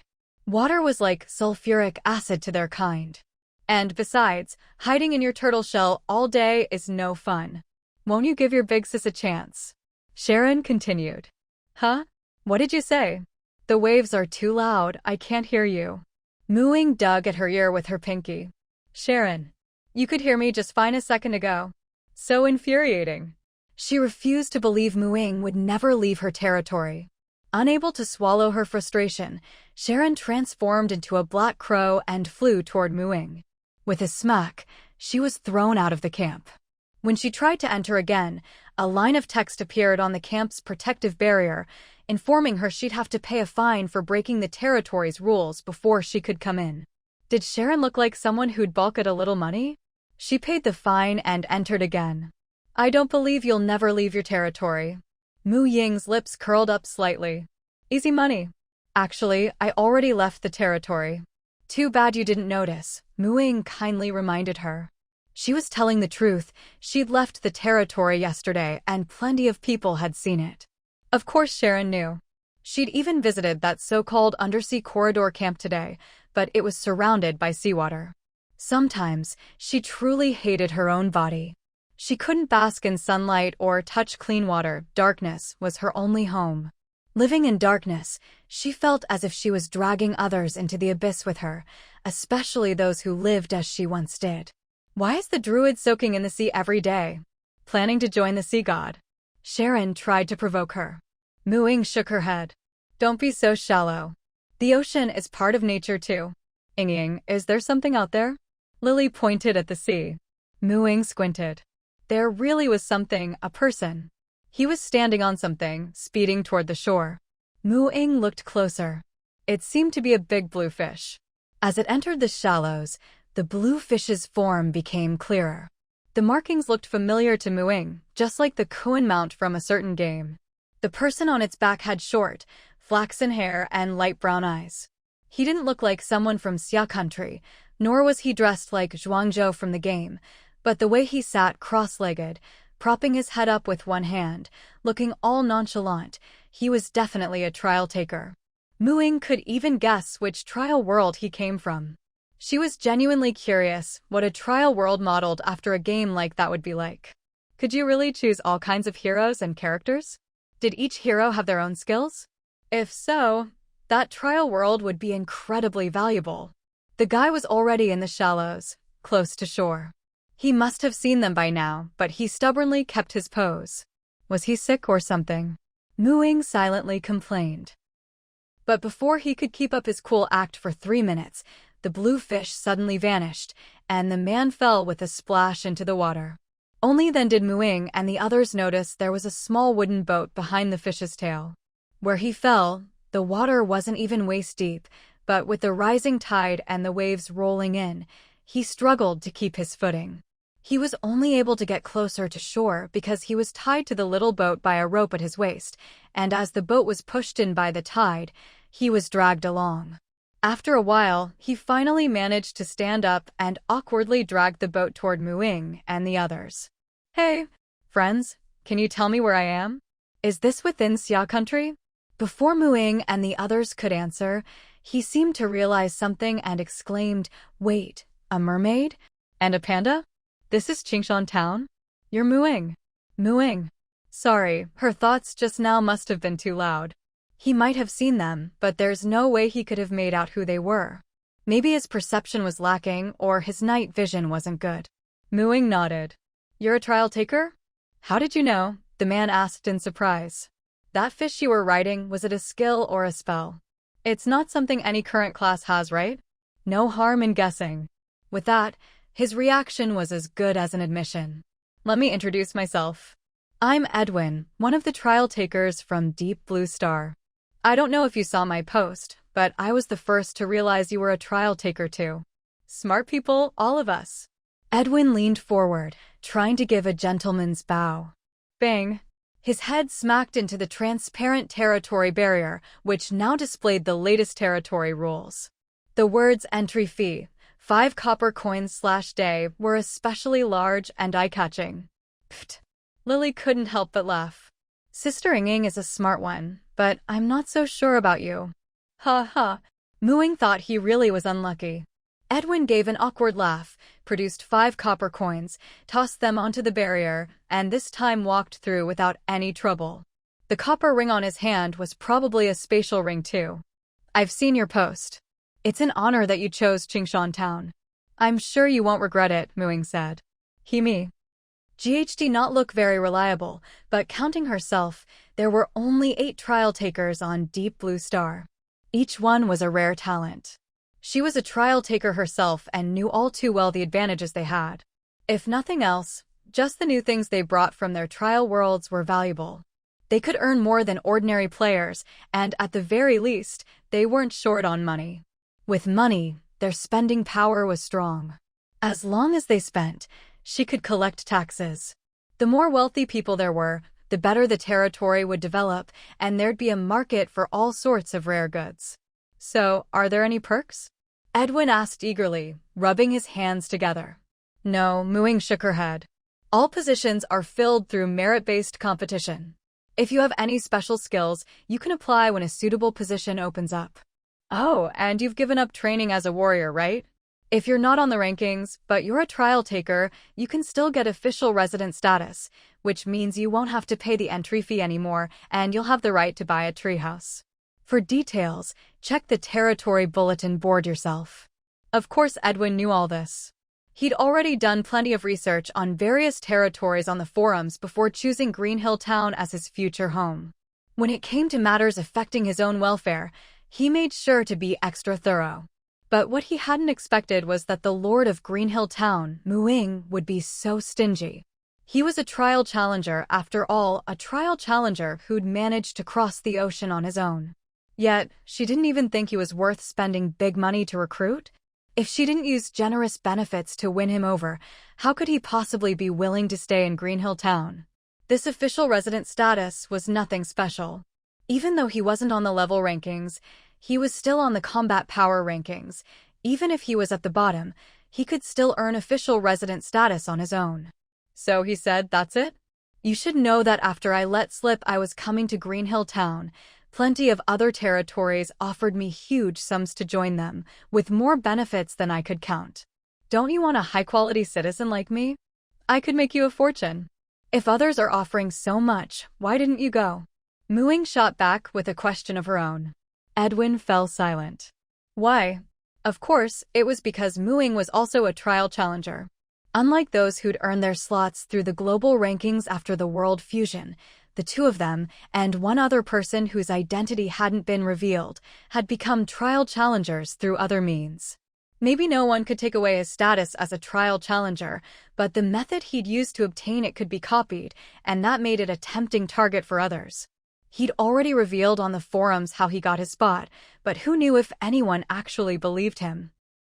If he really went to those places just for the tempting benefits, he might find himself facing danger instead of rewards. He'd gained some abilities in the trial world, but for various reasons, his strength was still on the weak side. Otherwise, he wouldn't be scraping the bottom of the regional combat rankings. People always covet what they don't have. Just the fact that the Lord of Greenhill Town was a trial challenger made this place the safest option for him. Besides, Greenhill Town was already one of the top private territories in the world, and its welfare system was quite friendly. In Greenhill Town, everyone earns their rewards through their own strength and contributions. If you want better benefits, why not tell me what you can do for me or my territory instead of making empty promises? Being a trial challenger is rare, but that doesn't mean you'll contribute more than an ordinary player. We don't judge by status here, we let the facts speak for themselves, Ying said. I want to be as fair as possible, so every player has something to strive for and gets the rewards they deserve. In short, if you haven't done anything, don't expect to get paid. What are you dreaming? Edwin. She made a good point. A lord with this mindset was a blessing for all the residents, but it also meant that, as a trial challenger, he'd be starting on the same footing as any ordinary player. If he were just a regular player, he'd be happy, but as a trial challenger, it felt a bit unfair. I can convert special weapons and equipment, he tried to argue for himself. Ying was non-committal. Give me some examples. There are the swift boots that increase movement speed, shadow ninja boots that boost speed and reduce damage, arcane boots that increase speed and magic penetration, and that's just shoes. There are also weapons that boost physical attack, like the blood-sucking scythe, which can restore health. Hey, handsome, how much for that blood-sucking scythe? Sharon, who'd been eavesdropping from the beach, suddenly called out. She liked the sound of the blood-sucking scythe the moment she heard it, and she'd heard Ying also had a scythe weapon. Edwin squinted and finally noticed someone on the distant beach. 50 gold coins. Ying. Wow, that's expensive. 50 gold could buy you a blue-quality item, though those are hard to find on Deep Blue Star these days. I'll take one. Sharon was already reaching for her money.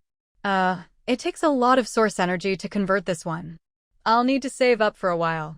If you really want it, you can put down a 2% deposit first, Edwin said. Handsome, come get it. I don't like the water. Sharon tossed a gold coin. Lord, excuse me for a moment. We'll continue our discussion later. With a deposit on the line, Edwin wasn't about to let the opportunity slip by. He dashed for the shore. Ying waved him off, letting him go. Just from those familiar equipment names, Ying had already figured out most of his background. His trial world must be King of Glory. That big blue fish from before was the mount of the hero Zhuangzhou. But it must be different from the original game. After all, in the game, Zhuangzhou and his Kun were inseparable. Now the Kun had become a skill, apparently with a time limit. This just showed that, like Ying's block world and Li Luoxiao's tower world, Edwin's trial world was only based on King of Glory. At least now she knew that the weapons and equipment in the trial world hadn't changed much. Some of those items had pretty good effects. What Ying was most interested in was the resurrection armor. But seeing as Edwin wanted 50 gold for a blood-sucking scythe and required pre-orders due to lack of source energy, Ying figured all his items would be expensive. Judging by Edwin's own shoes, a plain pair of brown cloth boots, they were probably Swift boots, the most basic and cheapest of all the shoes. If even he was only wearing those, the rest probably all had to be pre-ordered. Who knew how long that would take? And now he wanted deposits up front. Wasn't this just a way to make money without delivering anything? If he was worried about people backing out, he could just wait until he'd saved enough source energy, then confirm the purchase and deliver the goods. Why insist on a deposit? Edwin was just about to write a receipt for the generous lady's deposit when he suddenly noticed her eye color. Red eyes, black hair, afraid of water, in Greenhill Town. You're a vampire? You only just realized? How cute, Sharon giggled, covering her mouth. A trial challenger, interesting, and not bad looking either. Her castle was still too empty, it could use some fresh blood. Heh, cute am I? Edwin had seen the forum post Ying found, and he didn't think she'd bother to lie about something like this. After all, there was nothing in it for her. She'd only said it to help others. This deposit feels a bit too hot to handle. Feeling the other person's burning gaze, Edwin clutched his neck. Sorry, I just checked, and the blood-sucking scythe needs a lot of source energy. I might have to save up for a really long time.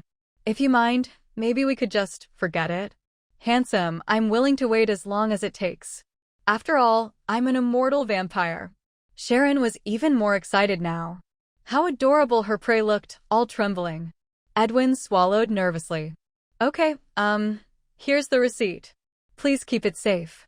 The moment Sharon's fingers touched the receipt, Edwin recoiled as if burned and dashed straight into the sea without looking back. Ying. Lord, is she targeting me? Does she want to bite me? Edwin stammered in a low voice. Ying nodded honestly, feeling quite grateful that this guy was helping divert Sharon's attention. Seeing how terrified he was, Ying patted his shoulder reassuringly. Look on the bright side. She's not interested in just anyone. If she's got her eye on you, at least it means you're not bad-looking. She spoke in a normal tone, which Sharon could easily hear with her vampire hearing. After saying that, she even called out, "Right, Sharon? Lord, you know me so well." Sharon replied with a playful smile. Edwin's face turned pale. "Why are vampires allowed in the territory?" Ying spread her hands. "I'm the one running this place. How could I refuse paying customers? As long as you have money, the territory's doors are always open. But you have to follow the rules here. Don't worry, she can't hurt you inside the territory. Fighting is forbidden. But if you leave, you'll need to be careful." Edwin didn't feel comforted at all. Is she doing this on purpose? Now I can't even leave if I want to. My skills are all control and support. My attack power is average at best. He'd claimed on the forums that he'd given up on the warrior class to focus on the skills he got from the trials, but that was only because his stats were terrible. Besides warrior, he couldn't pick anything else, and even as a warrior, his attributes held him back. He was bottom of the barrel. There's no way he could beat a level 9 vampire warlock. You'll take care of her, right? Edwin pinned all his hopes on Ying. Ying nodded. Just wait. No rush. The tide had almost gone out. Ying patted Lily. Let's head back. See you tomorrow morning. Lily could tell Ying had things to do, so she nodded obediently and teleported back to the sea. I'm heading back. Are you two going to chat here a while longer? After sending Lily off, Ying turned to Edwin and Sharon. No, I'm leaving too. Edwin quickly pulled out a copper coin and chose to teleport without hesitation. He was immediately dazzled by a little territory map that popped up in front of him. Click here to go to the Sky Plaza. I'll get you an ID badge and then you can find a place to stay, whether it's an inn, sharing a place, or buying your own house. Ying reminded him. He might seem timid and not very useful right now, but he was still a trial taker. Oh, okay. Edwin immediately chose to teleport. Ying followed right after. After helping him get his ID badge, Edwin suddenly shoved a slip of paper into Ying's hand and disappeared. Ying glanced at Sharon, who had just teleported after them, and understood. She opened the note. It read, Shorty Tavern. He's pretty quick on the uptake, using teleportation to shake off Sharon? And he didn't pick the famous Bruce's Tavern in Greenhill Town, but an obscure little tavern near the halfling camp. Ying had never even been there, only heard the name. Sharon definitely wouldn't have been there either. Sharon had been active in the territory these past few days, and Ying knew her whereabouts inside out. All this info came from Lulualua's daily Bellflower phone reports. Ever since she'd accidentally mistaken the vampire for a good person, she'd been trying hard to make up for it. Besides, halflings weren't vampires' type. Humans were their favorite forbidden fruit, all because of their obsession with certain things humans possessed. Edwin probably wanted to discuss something with her, which is why he picked a tavern instead of an inn. Might as well check it out. She already had a rough idea of his trial world, but there were still some things she was curious about. Lord, Sharon started to ask, but before she could finish, Ying disappeared as well. Sharon. Every day, she fantasized 1,000 times about biting her and making her crawl at her feet. Ying appeared in the Shorty Tavern. The place was pretty quiet, with only a few halflings drinking and chatting inside. Ying looked around. Edwin was nowhere to be seen. Ying? Where did he teleport to? Lord, what would you like to drink? The halfling bartender, delighted to see a new customer, greeted her warmly. I'll have a pot of fried dough fruit wine and 2 cups. When the Halfling Night City first opened last year, the fried dough fruit left a deep impression on Ying. Rumor had it that the Halfling Tavern's signature fried dough fruit wine was excellent, made entirely from sweet fried dough fruit and tasted quite normal. She picked a seat in the corner, just right to keep an eye on the door. Even if Edwin got lost, he should be able to find the place by checking the teleport map. Ying didn't think he'd stand her up. Sure enough, after a few minutes, Edwin came in. Oh, you're already here. This place was so hard to find, I spent ages looking for it on the map, Edwin said sheepishly. Have a seat, Ying pointed to the chair across from her. If you didn't know where the Halfling Tavern was, why'd you pick this place?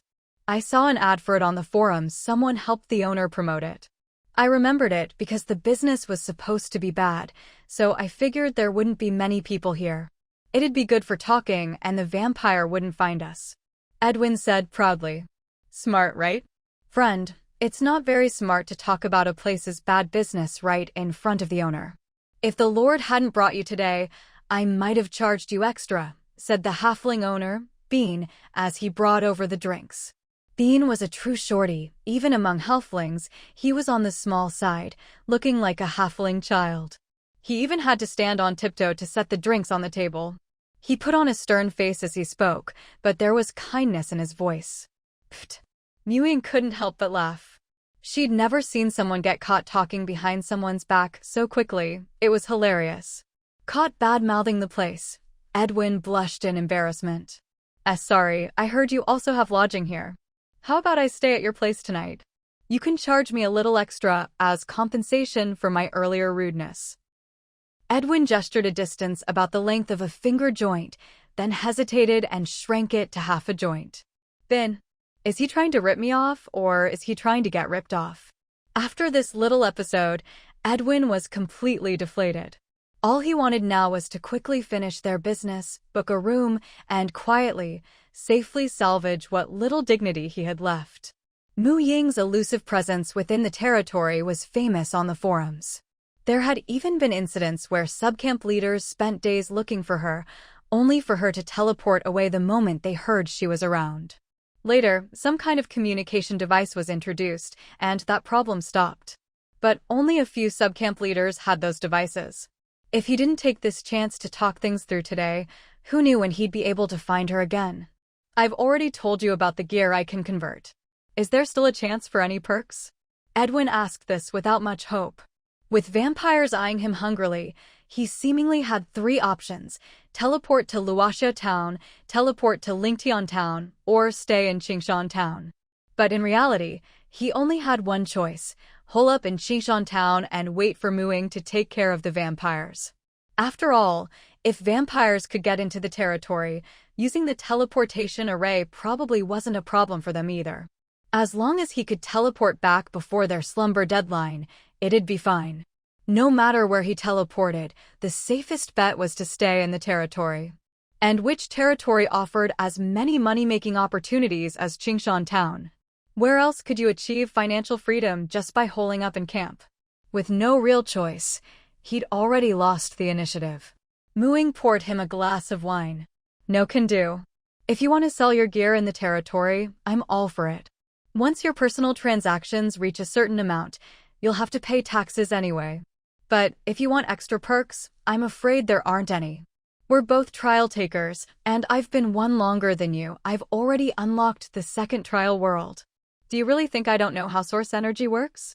The rarer the item, the lower the chance of mass physical conversion, and the source energy cost is no joke.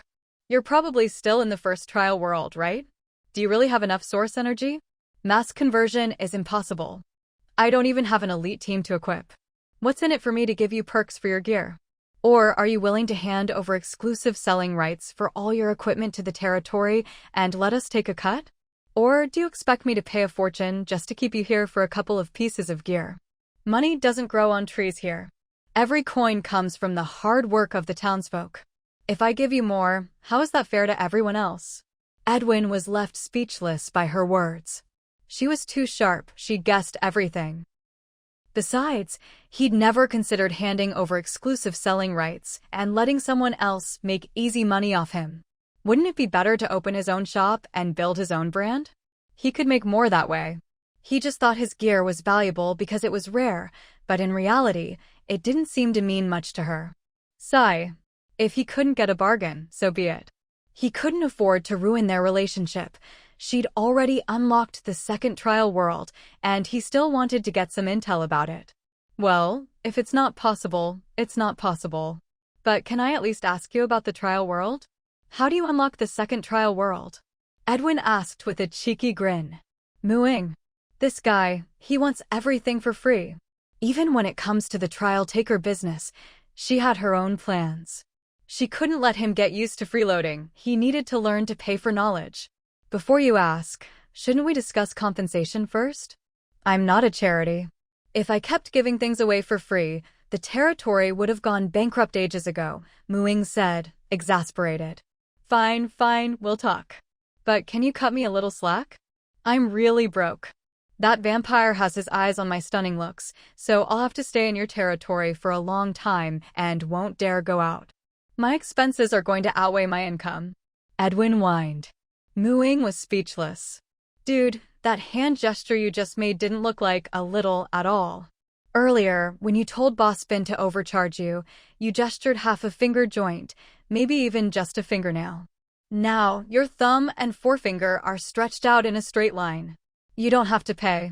We can trade information of equal value. I'm actually quite interested in your trial world, too.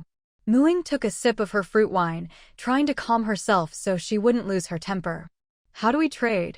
What counts as equal information? There were some things about the trial world Edwin wanted to keep secret, some things were his trump cards, and telling others could weaken his advantage. But he didn't have many cards to play right now.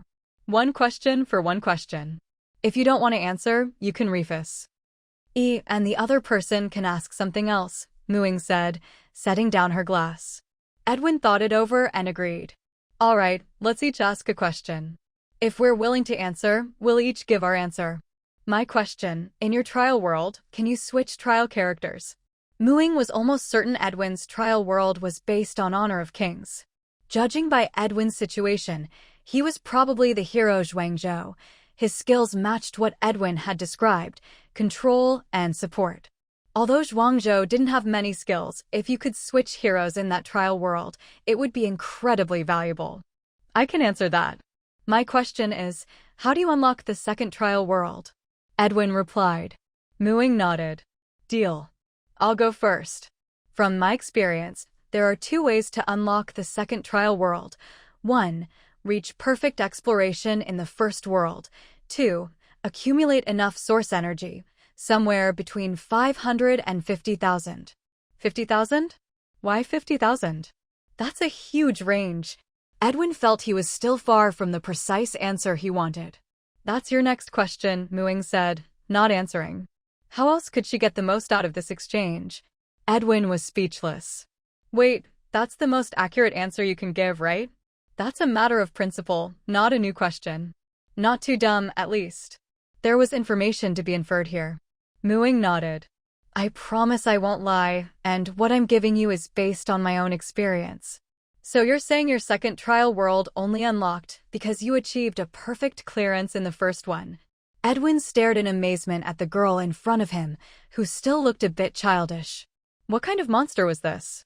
Is that your next question? Mooing clammed up. Edwin shook his head repeatedly.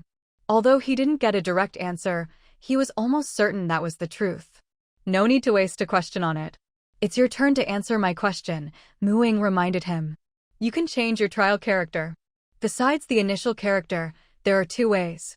One is cheaper. You can spend currency from the trial world to switch, but it's only a temporary trial. The other is to spend source energy to exchange for a permanent character.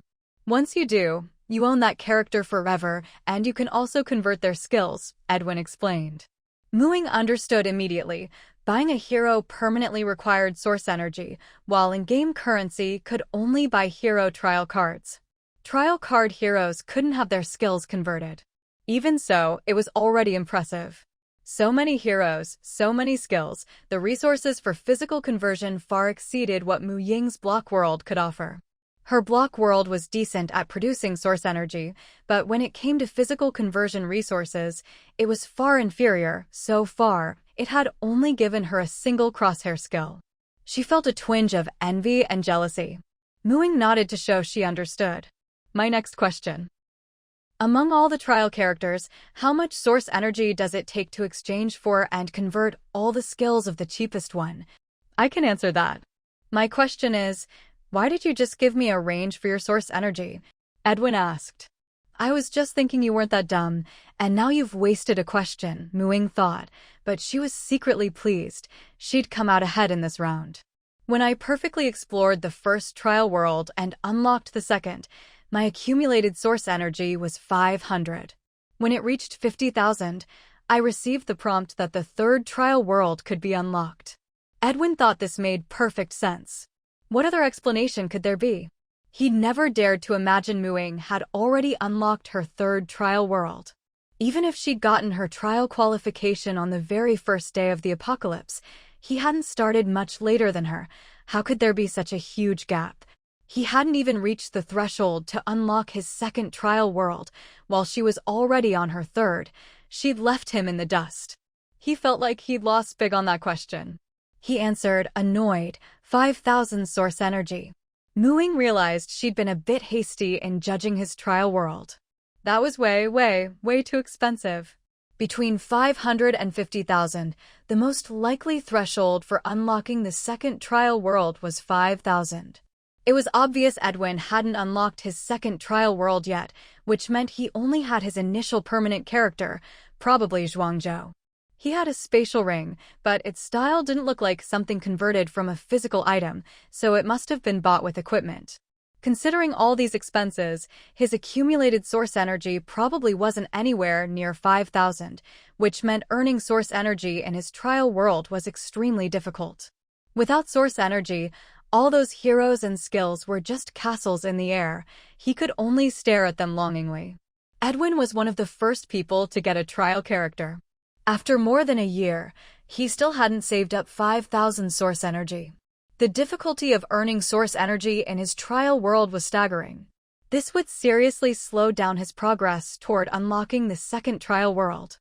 I have two final questions. I'll ask them together. Can skills converted from trial characters be upgraded? And how do you earn source energy? Edwin noticed that all of Ying's questions were about the rules of his trial world. There was nothing to hide there. The real secrets were the special abilities of each trial character. I can answer both. As for my question, I need to think a bit. He still had so many things he wanted to ask. Now that he knew the general requirements for unlocking the second trial world, he was curious about the types of other people's trial worlds, but he only had 2 questions left. After thinking for a while, Edwin said, I want to know. When you achieved perfect exploration in your first trial world, did you get any rewards? And what's different about your second trial world compared to the first? Ying nodded. Those were good, critical questions. First question, yes, there's a reward. When drawing your second trial world, it helps match you with a world and character that fit you better. Second question, I feel the second trial world is much more realistic than the first. Edwin's eyes lit up. That was a great reward. But he quickly calmed down. With his source energy earning speed, reaching perfect exploration and collecting all the trial characters would take who knows how many years. Sigh. What a headache. As for the second question, more realistic? What did that mean? Was the second trial world a real world? Too bad Ying was out of questions. Even if he wanted to ask more, he couldn't. Why was her curiosity so shallow? She'd only asked 4 questions in total. How could she be done already? It's your turn to answer, Ying reminded him. Of course, she knew Edwin still had a lot of questions. She didn't actually know everything about Edwin's trial world, but she didn't need to know all the details. Her real goal was to understand the 2 most important metrics in other people's trial worlds: source energy acquisition and physical conversion. By doing so, she could figure out the characteristics of different trial worlds and summarize more rules about the trials of the myriad worlds. Skills converted from trial characters can't be upgraded. I earn source energy by using trial characters' abilities to compete in matches in the trial world. Each season lasts half a month, and source energy is awarded based on your highest rank that season. My best was reaching gold, which earned me 100 source energy. Edwin answered Ying's questions. Ying glanced at him in surprise. So weak? Only gold? But thinking about it, it made sense. The trial world wasn't like a real game, with guides to follow and unlimited playtime. There was only 1 free hour of trial time per day, and even accounting for time differences, the number of matches you could play was limited. Progress was bound to be slow. Still, after more than a year and only gold? That was rough. Ying couldn't really help him, or even offer advice. After all, Honor of Kings was a competitive game. No amount of talk could replace hands-on practice. And besides, he wasn't about to share all the details with her like Luoxia had. They weren't that close, so she couldn't reveal too much either. Ying suddenly felt a bit sorry for Edwin. Not only was source energy so hard to come by, but even the hero's skills were fixed and couldn't be upgraded. So, what was the point of switching between so many heroes? Just hearing him talk about competitions made it clear. This was still a competitive game, and in games like this, fairness was the most important thing. This meant that the overall strength of all the heroes had to be more or less balanced, with only minor differences. Maybe a few heroes had unique skills, but those would be exceptions. You really don't have any more questions? Aren't you curious about what kind of skill I've just converted? Edwin still had plenty he wanted to know, and was even willing to use his own abilities as bait. Ying shook her head. I've already gotten the information I wanted. If you can offer something else in exchange, you can keep asking. Edwin waved his hands quickly. Forget it, forget it. The rest isn't that important anyway. It's fine if I don't ask. Ying. This guy really was stingy to the core. All right, that's about it. 3 days from now at noon, you can come find me at Treehouse number 2. I'll introduce you to Luoxia, and we can all have a meal together. There are a few things I want to discuss with you both. I'll head back now. With that, Ying saw Edwin nod and then teleported away. As soon as she returned to the plantation, the previously quiet Gun, Little Stone, and the gem fairies immediately became excited. All right, don't be impatient. Gun and Little Stone both wanted to eat crystals, so Ying just helped them grow a few more. Gun was easy enough, but Little Stone needed a reminder. Ying told it, these are just snacks. You still need to eat regular stones. Crystals are only good for decoration when you're building your house. Little Stone hugged a small crystal and gnawed away. Eat pretty. Lit. Eat pretty things. Ying. She really hadn't expected it wanted to eat crystals just because they were beautiful. A city loving beauty. Well, nothing wrong with that, she supposed. Ying shook her head and turned to the remaining gem fairies. She spread out a pile of colorful crystal coral seeds. Pick your favorite color and I'll make you a little crystal house. Gem fairies had similar aesthetics to mermaids. They loved things that were bright and pretty. But their favorite color was always the one of the leaf they were born from. Without hesitation, the 4 gem fairies each picked their own signature color. Ying made 4 little houses for them, each a different color but the same style, and placed them under the gem tree. The gem fairies were overjoyed and immediately rushed off to move into their new homes. With her little ones all happy, Ying could finally focus on her own work. The next 2 days passed peacefully, with nothing out of the ordinary. On the 3rd morning, as usual, she went with Lily to the seaside to watch the morning tide, then headed to the underwater planting camp to get to work. Today was the day the fishtail grass would bear fruit. It was actually a day later than Muing had expected. After she infused today's dose of magic, the fishtail grass began its transformation. Clusters of flat, scale-shaped fruits in various colors hung from the branches. You have cultivated a new plant, fishtail grass. This plant is stable, requires special abilities to inherit, has high planting requirements, and possesses certain medicinal value. Professional experience plus 300. When the fishtail grass fully matured, Muing received the notification as expected. 300 experience points, 3 times more than the gill pouch grass. As for the crystal coral, no matter how many times she accelerated its growth, she never got any notification. Muing suspected it was because she always used magic to control the shape of the crystal coral, even holding it in her hand while accelerating its growth. Each time she pushed it to its limit, the coral would die immediately. Every time she gained experience from planting new species, it was only after the plant completed a full growth cycle and produced fruit or seeds. This reminded Muing that while accelerating crystal coral growth was convenient, she still needed to grow some normally to earn experience. But for now, the most important thing was these fishtail grass fruits. With them, she could finally get back to working on her octopus tails. With a wave of her wand, Muing gathered the fruits in front of her. Fishtail grass fruits were beautiful but inedible. They could be used to make potions, but for Lily and the others, they were just for admiring. Muing set aside 3 fruits, extracted the seeds, and used magic to sprout them before handing them to Lily. You can take these home and plant them directly. Without magic, they'll grow slowly and won't bear fruit. Lily nodded and put the seeds away. That's fine. We have plenty of time. After all, mermaids were a long-lived race. Fishtail grass fruits need to be processed quickly to make potions. Let's finish early today, Muing said.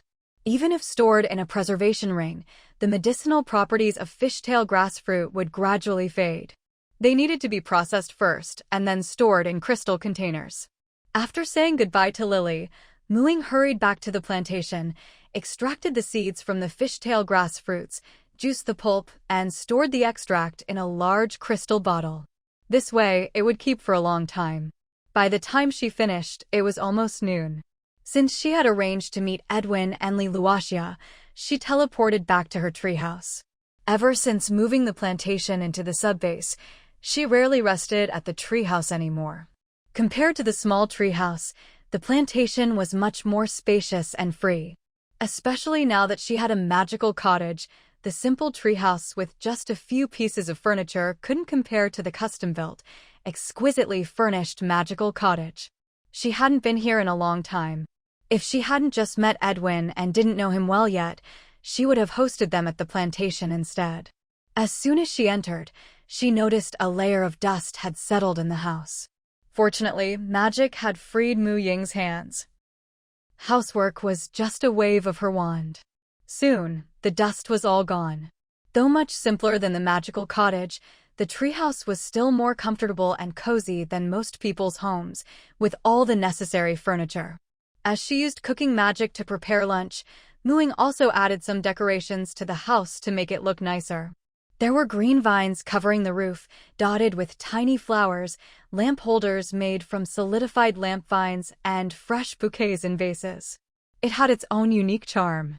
At the very least, the dappled sunlight falling through the forest outside and the bustling walkways in the air created a sense of peaceful nature and lively crowds that the plantation couldn't offer, a beautiful blend of tranquility and activity. For a moment, Muing even felt like moving back in for a few days. Knock, knock, knock. There was a knock at the door. Muing gestured to the vine by the door, commanding it to pull back the bolt. Before Edwin could even lower his hand from knocking, the door swung open. Come in and have a seat. Muing turned and called out to Edwin, who was standing outside. Edwin nodded. As he stepped inside and closed the door behind him, he glanced curiously at the back of the door. Nothing was there. So, what had opened the door for him? Edwin was a little puzzled, but he kept his curiosity to himself and took a seat at the dining table. The table was covered with both Chinese and Western dishes, an almost extravagant spread. You made all this yourself? Edwin was a little shocked. What did this girl grow up eating to be so skilled? The aroma alone made Edwin's mouth water. Every time he saw her, he discovered a new side to her. She had been the calm and wise Lady Lord before, but now she was a girl with amazing cooking skills and a zest for life. Edwin looked around the cozy little treehouse, thinking to himself. These past few days, he'd toured Qingshan Town and all its subcamps. He had to admit, this place felt even more natural and comfortable than some tourist towns before the apocalypse. Here, people, plants, and animals lived in harmony, a way of life etched into everyone's heart. Even though he hadn't gained any special advantage from being a trial taker, he still felt that traveling all this way, crossing the sea to get here, was the right choice. It was as if, while people elsewhere were still struggling in the apocalypse, the people here were already enjoying life. They might not be richer than people elsewhere, but just living in such an environment was already a kind of happiness. Sort of, Ying replied to Edwin's question. She'd used cooking magic, but that still counted as her own cooking. After all, the magic's effectiveness depended on her own knowledge of food. Only dishes she herself could make could be recreated with cooking magic. Knock knock, there was another knock at the door. Xiao Hong, sensing Ying's intent, transformed into a magic wand and appeared in her hand. With a wave toward the door, the lily of the valley on the high stool by the entrance stood on tiptoe, stretched out a leaf, and pulled back the bolt. Spell cast and received, Xiao Hong, now a wand, returned to her body. The lily of the valley, having opened the door, quietly returned to its original form, hiding its merit and fame. Now Edwin realized who had opened the door earlier. But the lily of the valley wasn't what caught his attention. Instead, his gaze landed on Ying's now empty right hand, where a moment ago there had been a short red stick. What was that? Hey, long time no see. Li Luoxia was still wrapped in a thick snow beast fur coat for warmth, with melting snowflakes on her hair and shoulders. It wasn't her first time here. After entering, she took off her coat and gave Ying a big hug. I really am going to be relying on you for a while. You're more than welcome, Ying patted her back. It was because she'd spoken with Li Luoxia on the Bellflower phone and knew they'd be coming today that she'd arranged this gathering. Judging by her appearance, she must have just teleported over. Sisterly, this is Edwin, the trial taker who said on the forum he was coming to Qingshan Town to find me, Ying introduced them. And this is Li Luoxia, Lord of Luoxia Town, and another trial taker from the Xia Nation region. Hello. Hello. Edwin followed local custom and shook hands with Li Luoxia. All right, no need to just stand around. Let's eat and talk, Ying said. Though she had serious matters to discuss, she didn't want things to get too formal. Her usual approach was to stick to her principles and persuade others with mutual benefit. As long as it was helpful to both sides, that was the most reliable kind of relationship. It's been ages since I've had your cooking. I'm in for a treat today, Li Luoxia said, looking at the table. Many of the dishes were ones she'd praised as delicious last time. Though she smiled and was determined to one day reclaim her homeland, being forced by the frost deer to abandon her territory and live in exile still left her with a sense of sorrow. Ying's carefully prepared meal eased some of that sadness. If you like it, eat more. If you can't finish, you can take some with you, Ying said with a smile. Food is always better when shared. Really? I'm starting to see you in a new light, Edwin joked. What did you think of me before? Ying asked casually. Edwin didn't hesitate at all, a shrewd miser. I'm a big-shot trial taker, and I haven't gotten a single benefit since I arrived. Ying rolled her eyes. And I thought you were a freeloader, haven't done anything and already want perks. I'm not made of money. Edwin shrugged. All I know is, anyone who underestimates you because of your age or looks is going to pay dearly for it. Haha, Ying really is mature beyond her years. Sometimes I feel like she's even more mature than me. But she really does look so young. Aren't you turning 18 this year? How do you look even younger than before? Standing next to you, I feel like an old auntie. Li Luoxia laughed. Ying touched her face and did a quick calculation. She lived for over 1,000 years. Who knew how long it would take before she looked more mature? She used to look like Yin's older sister when they stood together, but now she looked even younger. If only eating could shut you two up, Ying said, exasperated. Ha ha. Li Luoxia and Edwin both burst out laughing. Ying was rarely this much like a kid. Did she and the others come too? Are they settled in? Ying asked. Li Luoxia nodded. My brother came over a couple of days ago to get resident ID cards for your town. He bought a treehouse and already expanded it. It's about the same size as my clinic back in Luoxia town, just made of wood. We might even open a clinic on the first floor. Huh? You bought a treehouse too?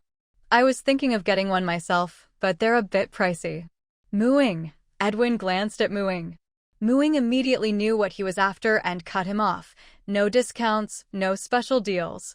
I don't believe someone who can afford a spatial ring can't come up with a few coins. You even tricked Sharon out of a gold coin yesterday.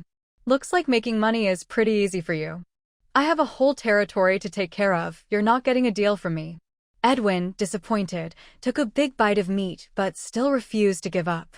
Really not possible? Ying shook her head firmly. Nope. Pfft. Li Luoxia couldn't help but laugh at the way the two of them bantered so bluntly. Honestly, it made the food taste even better.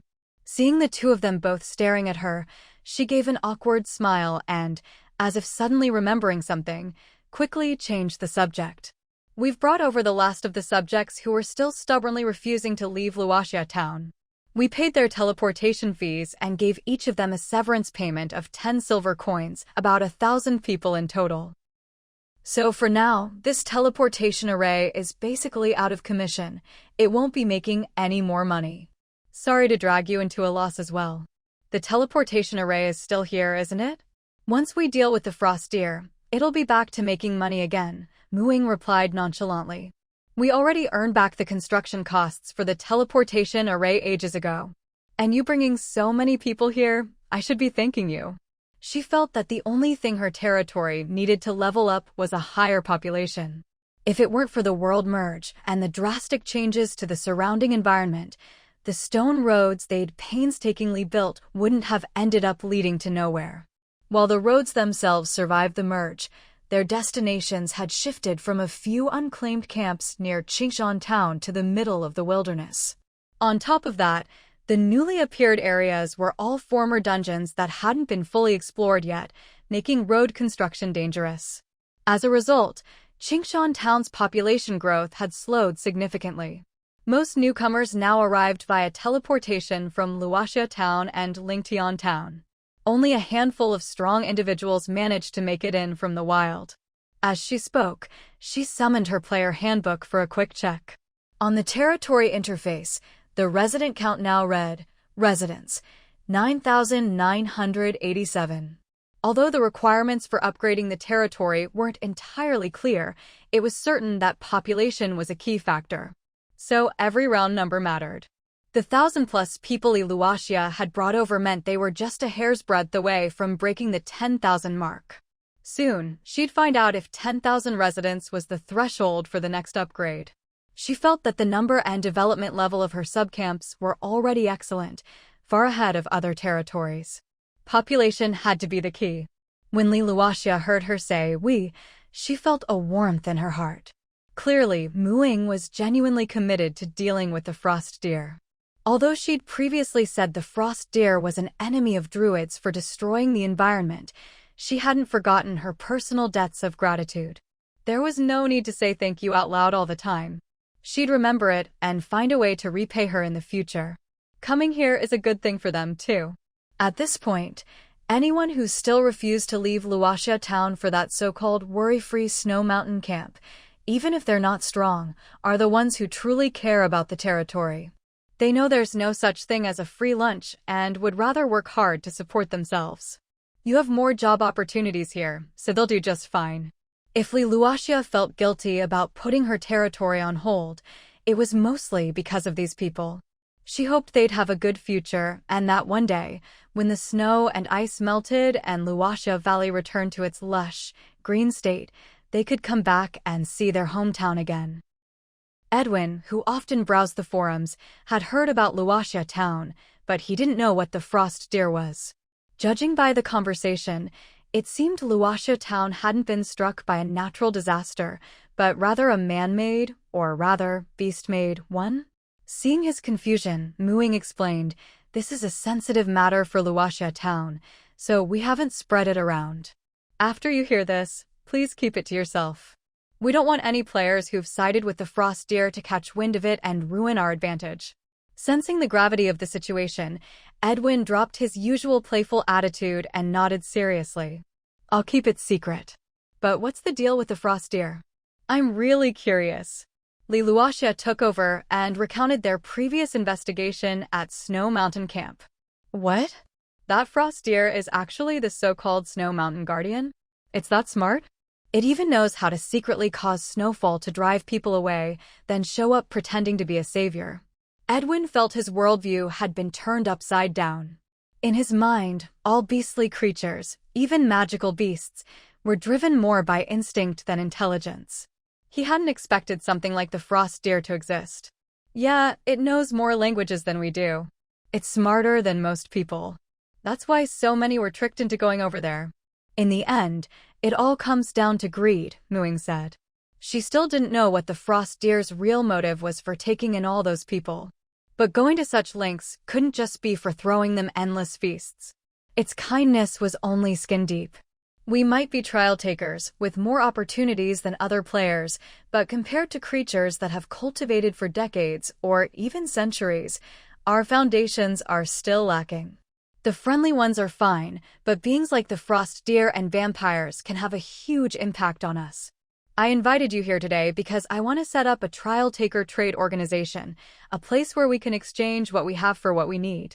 We all have resources from our own trial worlds, and they're all different. The trial worlds are randomly assigned, so what you get might not be useful to you, but it could be exactly what someone else needs. So, maybe we can establish a trade fair, where we use source energy as a standard to directly trade items. That way, we can access resources from several trial worlds. This will make it easier for us to get things that suit us, help us grow stronger faster, and give us more cards to play when facing powerful enemies. What do you think? That was Ying's real reason for hosting this meal, to open up a market for her own trial world specialties, while also gaining access to the unique goods from other trial worlds. "I'm in," Luoxia said without hesitation. She'd already done something similar when she traded with Ying for the bellflower, and she still owed Ying 2 gemstones. Besides, it was just a trade fair. A platform for information exchange. Whether or not to trade was up to each person. "I'm in too," Edwin agreed without hesitation. The proposal was fair and beneficial to everyone. No trial taker would refuse. This was exactly what Ying expected. No one would turn down something that worked in their favor. If we want a safe and free trading environment, there are a few things we should agree on in advance, Ying said, taking out 3 contracts and handing one to each of them, keeping one for herself. "This is a draft of the trading contract. Take a look and see if you have any issues with it." The contract covered 3 main points. First, confidentiality. It was forbidden to reveal information about anyone else's trial world to outsiders. Second, pricing. All traded items had to be honestly priced based on the amount of source energy needed to convert them. For information trades, it would be 1 question for 1 question. Third, consequences. If either of the first 2 rules was violated, the contract would burn and the violator would be permanently expelled from the trial taker trade fair. These were all very basic agreements, set up to protect the rights of everyone involved in the transaction. Luoxia and Edwin had no objections. All 3 of them signed the contract. Each contract page instantly displayed the signatures of the others as well. This was a special low-grade contract book from the Church of the God of Contracts outside of Deep Blue Star, which Ying had bought from Copper Coin 559. The pages of the book contained the divine power of the God of Contracts, and the contents would update in real time. Although it was just the lowest grade version and wouldn't punish violators, it could monitor breaches of contract and notify the other signatories. Once you signed your name, if you broke any of the agreements, your own contract page would burn, and your name would turn red on everyone else's copy. Each person kept their own contract page. Afterward, Ying took out a wooden box and pushed it in front of Edwin. As the initiator of this trading group, I've decided to provide each member with a bellflower. As long as we're on the same plane, you can use this flower to contact me. Sisterly already has one, this one's for you. It's free. Edwin's main concern was this. Ying nodded helplessly, gaining a deeper understanding of just how stingy he was. Edwin immediately brightened up. If it's free, then it's the best. He opened the box and found a small, lifelike flower inside. The petals even felt real to the touch. Is this a real flower? Won't it rot?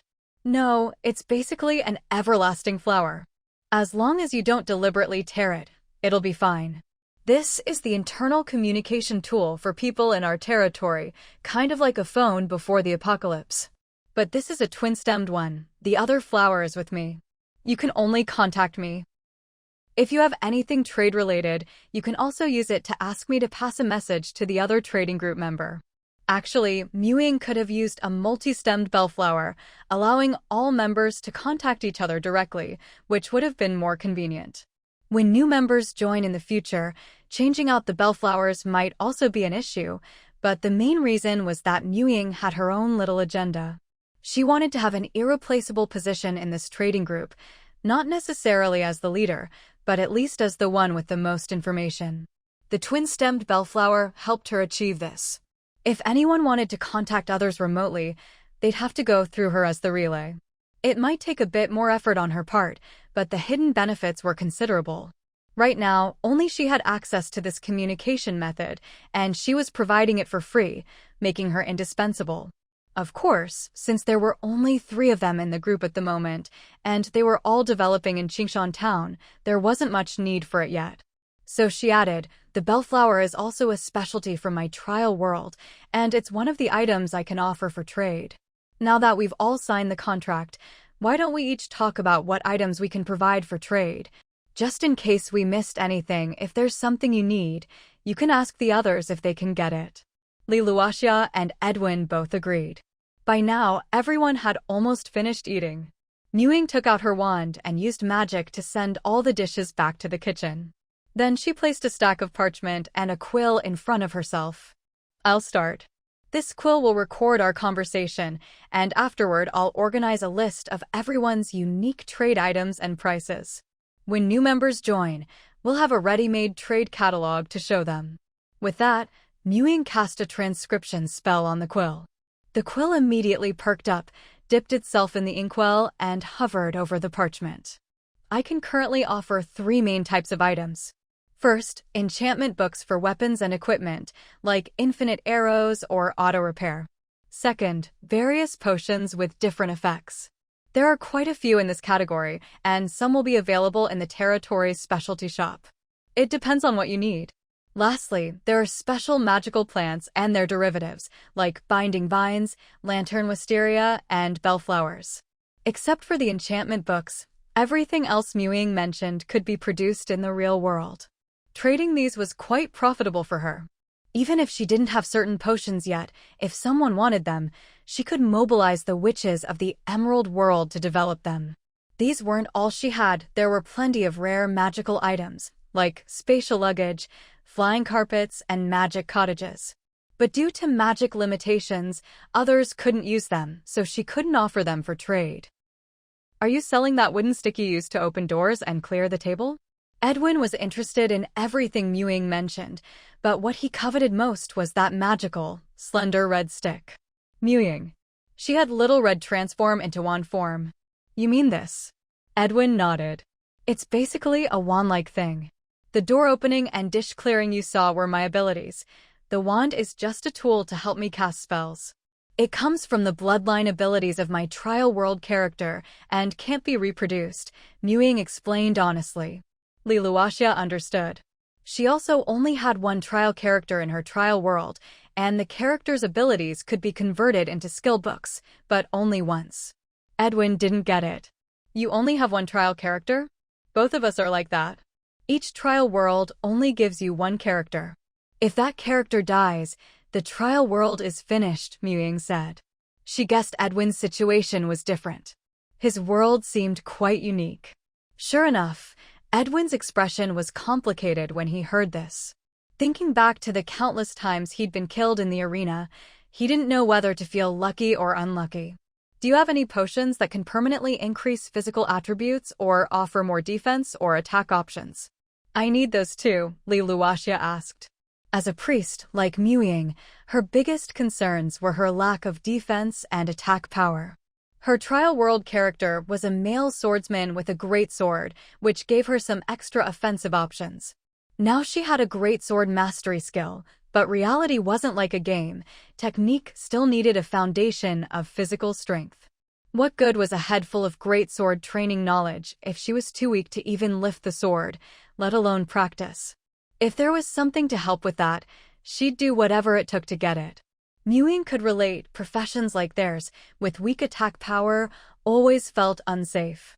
I do have potion recipes that can permanently increase attributes, but the materials are rare. Even in the trial world, I'd have to search carefully to find them. I don't have any in stock, and I need them myself.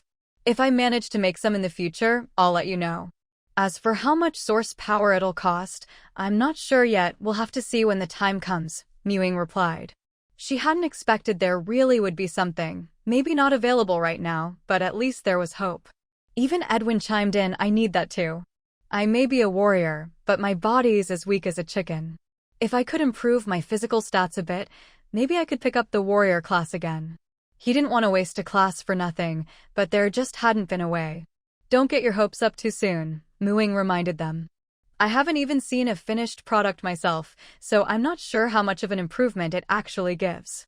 Still, she'd already decided to look for recipes for body-strengthening potions in the Emerald World. Ideally, she could find something that could be brewed from herbs. Maybe she'd get lucky.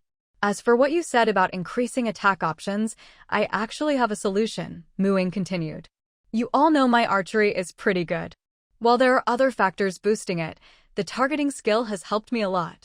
The skill book for it can be redeemed multiple times. Every time you aim, it helps you predict where your attack will land. It's not just for archery, it works for any ranged attack.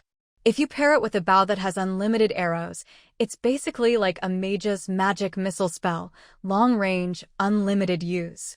That combo had helped her a lot in the early stages. I want a set. 1 skill book and 1 enchantment book. How much source energy? Edwin said excitedly. His biggest headache right now was his lack of combat options. Each character only had a few skills, and the cooldowns were long. If he couldn't keep up, he was screwed. A skill like this for ranged attacks was basically a bug. He couldn't miss out, even if he had to sell everything to get it. Li Luoxia nodded too. I need it as well. She couldn't swing her greatsword anymore, so having an archery skill as backup was great. 1 book is 100 source energy, Ying said. Edwin's eyes lit up. 2 books were only 200 source energy, not bad. Then let me tell you what I can convert, and you see if there's anything you want. First, equipment. I already told you about this before, but I'll say it again. Of all these, except for the most basic stuff, I don't have enough source energy to convert them right now. Honestly, I don't want to sell them either. They're too expensive. Instead of converting them, I'd rather save up source energy to unlock new trial characters, which means more skills. Each trial character's skills can only be redeemed once. Later, when I have enough source energy, I might sell some skill books with similar effects, and I'll let you know then. For now, what I can trade are mainly those basic pieces of equipment and inscriptions. These can all be redeemed repeatedly. Especially inscriptions, they have a variety of effects. Some boost physical attack, some boost physical defense, some increase magic attack or defense, some increase HP, some speed up recovery of consumable abilities, some increase attack speed, and some give magic or physical penetration. All level 1 inscriptions are 100 source energy each. But for these inscriptions to work in the real world, you also need to convert an inscription token. Once used, it appears in your player manual, which has 30 inscription slots for all levels of inscriptions. The token is also 100 source energy. This time, Edwin had really revealed his trump card. Ying caught her breath. Inscriptions. If she could get an inscription page, wouldn't it be just like a hero, with all those hidden buffs, and she could swap them out too? She hadn't expected that the effects of physical inscriptions would remain almost unchanged after conversion. The best part was that the inscription for reducing skill cooldowns had become one that increased the recovery speed of consumable abilities, an even stronger effect. That meant faster recovery for mana, magic, or any other consumable resource. This thing was a huge power boost. Ying stared at Edwin like he was a treasure. If he'd mentioned inscriptions the day he arrived, she might have spent a fortune to bind him to her territory. What's wrong? Edwin felt weird under Ying's gaze, almost creeped out. I really need inscriptions. Let's trade for those. I want one inscription token and one inscription that increases consumable recovery speed. For the rest, please write out all the inscription effects and types so I can mix and match. From now on, we can use inscriptions as our trading currency, Ying said. Oh okay, Edwin said, rubbing his arms. She was suddenly so enthusiastic, it felt strange. Liluaxia covered her face. It's over, she wanted all of them, but her pockets were empty. She still owed Ying 2 gems. She suddenly realized there were so many new ways to get stronger, but she just didn't have the money, she could only watch. My turn, I guess. I have red potions for HP recovery and blue potions for mana recovery. I also have rubies that give +1 to strength, constitution, and agility, and sapphires that give +1 to intelligence, perception, and charisma. All of these can be redeemed repeatedly, but I need to conserve resources to clear as many floors as possible, so I might not be able to offer them right now. You'll have to wait. Liluaxia had source energy, but she didn't dare convert too much. If she overdid it, she might get stuck in her first trial world before unlocking the second. I don't think it's possible to perfectly clear my trial world, but at least the source energy rewards per floor are high. At this rate, after exploring 5 more floors, I'll hit the 5,000 source energy cap. Once I unlock my second trial world, I can go all out. Then I'll see what I can offer. Sigh, why can't trial takers trade source energy directly?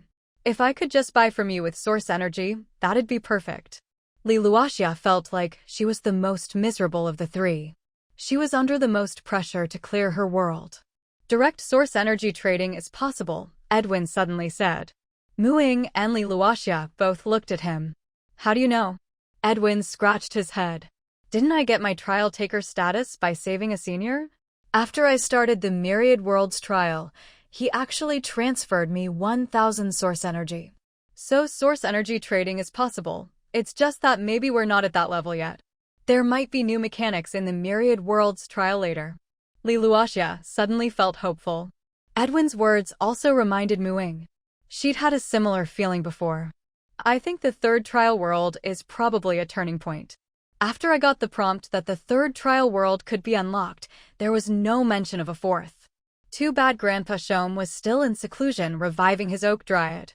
Otherwise, she could have asked him. Edwin and Liluaxia both turned their eyes to Ying. Ying had been thinking about asking about Grandpa Shamu's condition later, but when she looked up, she saw the 2 of them staring straight at her, their gazes intense. What? You've already received the notification for the opening of the 3rd trial world, while we haven't even touched the edge of the 2nd one yet. As for what comes next, and things like source energy trading, we'll have to rely on you to explore, Edwin said. Back when he started, he knew nothing and didn't have time to ask the senior who gave him his trial token. Now he regretted it. At the rate he was accumulating source energy, unlocking the 2nd trial world was just a matter of time, but it was going to take a long time, and he couldn't see any hope in the near future. He was hoping Ying would level up quickly and reach the stage where she could trade source energy, so he could trade with her directly. Even if the source energy he got from trading didn't count toward his own accumulation for unlocking the 2nd trial world, at least it would let him buy a 2nd permanent trial character faster and convert more skills. Liluaxia nodded repeatedly, she felt the same way. Ying poured cold water on their hopes. I'm still a long way from exploring my 2nd trial world. The only reason I'm progressing so fast is because my source energy accumulation in the 1st trial world is quick. I might not actually be ahead of you guys for long. Look, a live Versailles moment, Edwin said dramatically. He had no intention of pushing his first trial world to 100% exploration. He just wasn't strong enough, and there was no hope. For now, he just wanted to save up for the season's guaranteed reward and hang on until he could unlock the second trial world. All right, let's change the runes already, Ying said irritably. Edwin shrugged. I need to save up source energy to convert Sharon's vampiric scythe first. Otherwise, I'm afraid he'll just camp in my territory. I can't take that kind of scare. Ying. She'd forgotten about that. Helplessly, she said, fine, I won't make a reservation or take a deposit. Just contact me with the bellflower when you're ready to convert. Stingy, Edwin muttered. A lord, but not as generous as a vampire. Don't worry, I want the skill book even more than you do, so I'll be quick about it. Anyway, I can't leave my territory right now, so I'll just grind trial world matches here. This sharp-tongued guy, he dared to call her stingy? Careful, or I'll throw you out of the territory, Ying said, cracking her knuckles. Fine, I surrender, Edwin said quickly. Oh, I need to go house hunting, so I'll stop here. By the way, I'll help promote our trading event on the forum for you. No need to thank me. Pfft. Li Luoxia burst out laughing at Edwin's hasty retreat. Why do I feel like he's younger than you? It's not his age, he's just childish, Ying said mercilessly. By the way, how did he manage to come all the way here? I saw him on the forum the other day, happily announcing he'd arrived at Qingshan town. Turns out he's from Shimei. It's been half a year since he said he was coming. Has he been drifting at sea this whole time? Li Luoxia was still gossiping with Ying. Ying slapped her thigh. Oh right, I forgot to ask. She was curious too. She'd meant to ask when they first met, but got distracted by his stingy, freeloading antics. Li Luoxia laughed heartily, then sighed. Sometimes, I think the apocalypse is really cruel. There are smart, disaster-causing magic beasts like Hanlu. But other times, I think the apocalypse is great. I never even went to college, but now I can communicate with foreigners without any barriers. It's like the world's gotten smaller. Language learning won't get any easier in the future, you know. The common tongue is popular, but there are still lots of obscure, minor languages out there, Ying sighed. Even now, Herwood tribe language was only good enough for simple conversations with gem sprites. For anything deeper, she had to use a dictionary. The language infusion from the Apocalypse game had been amazing. Thanks to her bloodline and class, she'd picked up both Elvish and Druidic. Other players didn't have that. If they wanted to learn in the future, unless they became elves or switched to druid, they'd have to struggle with Wood tribe language just like she did book in hand, learning from scratch. Forget it, having a common tongue is enough. At least it really is common. We can't match you young folks when it comes to learning, Li Luoxia waved her hand. She was already satisfied with things as they were. All she wanted now was to level up, get stronger, and take back Luoxia Valley. The two chatted a bit more before parting ways. Ying then returned to the plantation to brew potions. She could finally make the mermaid potion. Tonight, she was going to give Lily a big surprise. She spent the whole afternoon brewing potions, ones she'd already mastered in the Emerald world, so her success rate was high. As the time she'd arranged with Lily approached, she started drinking the potion. Since she had a limited supply, Ying used a little blessing magic to cheat. I want octopus tentacles. She rarely used blessing magic to make things easier for herself. Even for small things, if she got greedy and used too many blessings in a short time, there would be backlash. At best, her blessings would fail.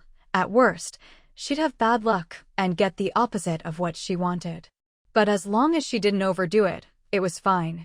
The deeper Ying studied blessing and curse magic, the more she realized, the less often she used it, the higher her success rate. So this blessing worked without a hitch.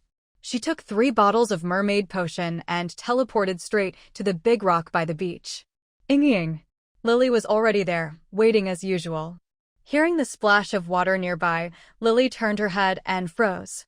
What was this green, wobbly creature? Why did it have Ying's upper body? She almost smacked it with her tail on reflex. Ha ha. Ying couldn't stop laughing at Lily's stunned face. This is the octopus tail from the mermaid potion. Isn't it cute? All 8 tentacles waved in greeting at Lily, and one even wrapped around her waist. Lily's blue face turned pale with fright. She forced a smile. Hee cute. The two of them sat on the big rock, watching the tide. Every so often, Lily would glance at Mu Ying's wriggling octopus tentacles. Gradually, her initial discomfort and fear gave way to curiosity. She secretly reached out and touched the green tentacle wrapped around her waist. Wow, it's so smooth, kind of nice to touch. Lily snuck a glance at Mu Ying, then touched it again, getting bolder and bolder, even tugging at the chubby little flower-shaped suckers on the tentacle. Haha, Mu Ying's tentacles suddenly recoiled. Don't pull there, it's really ticklish. Haha.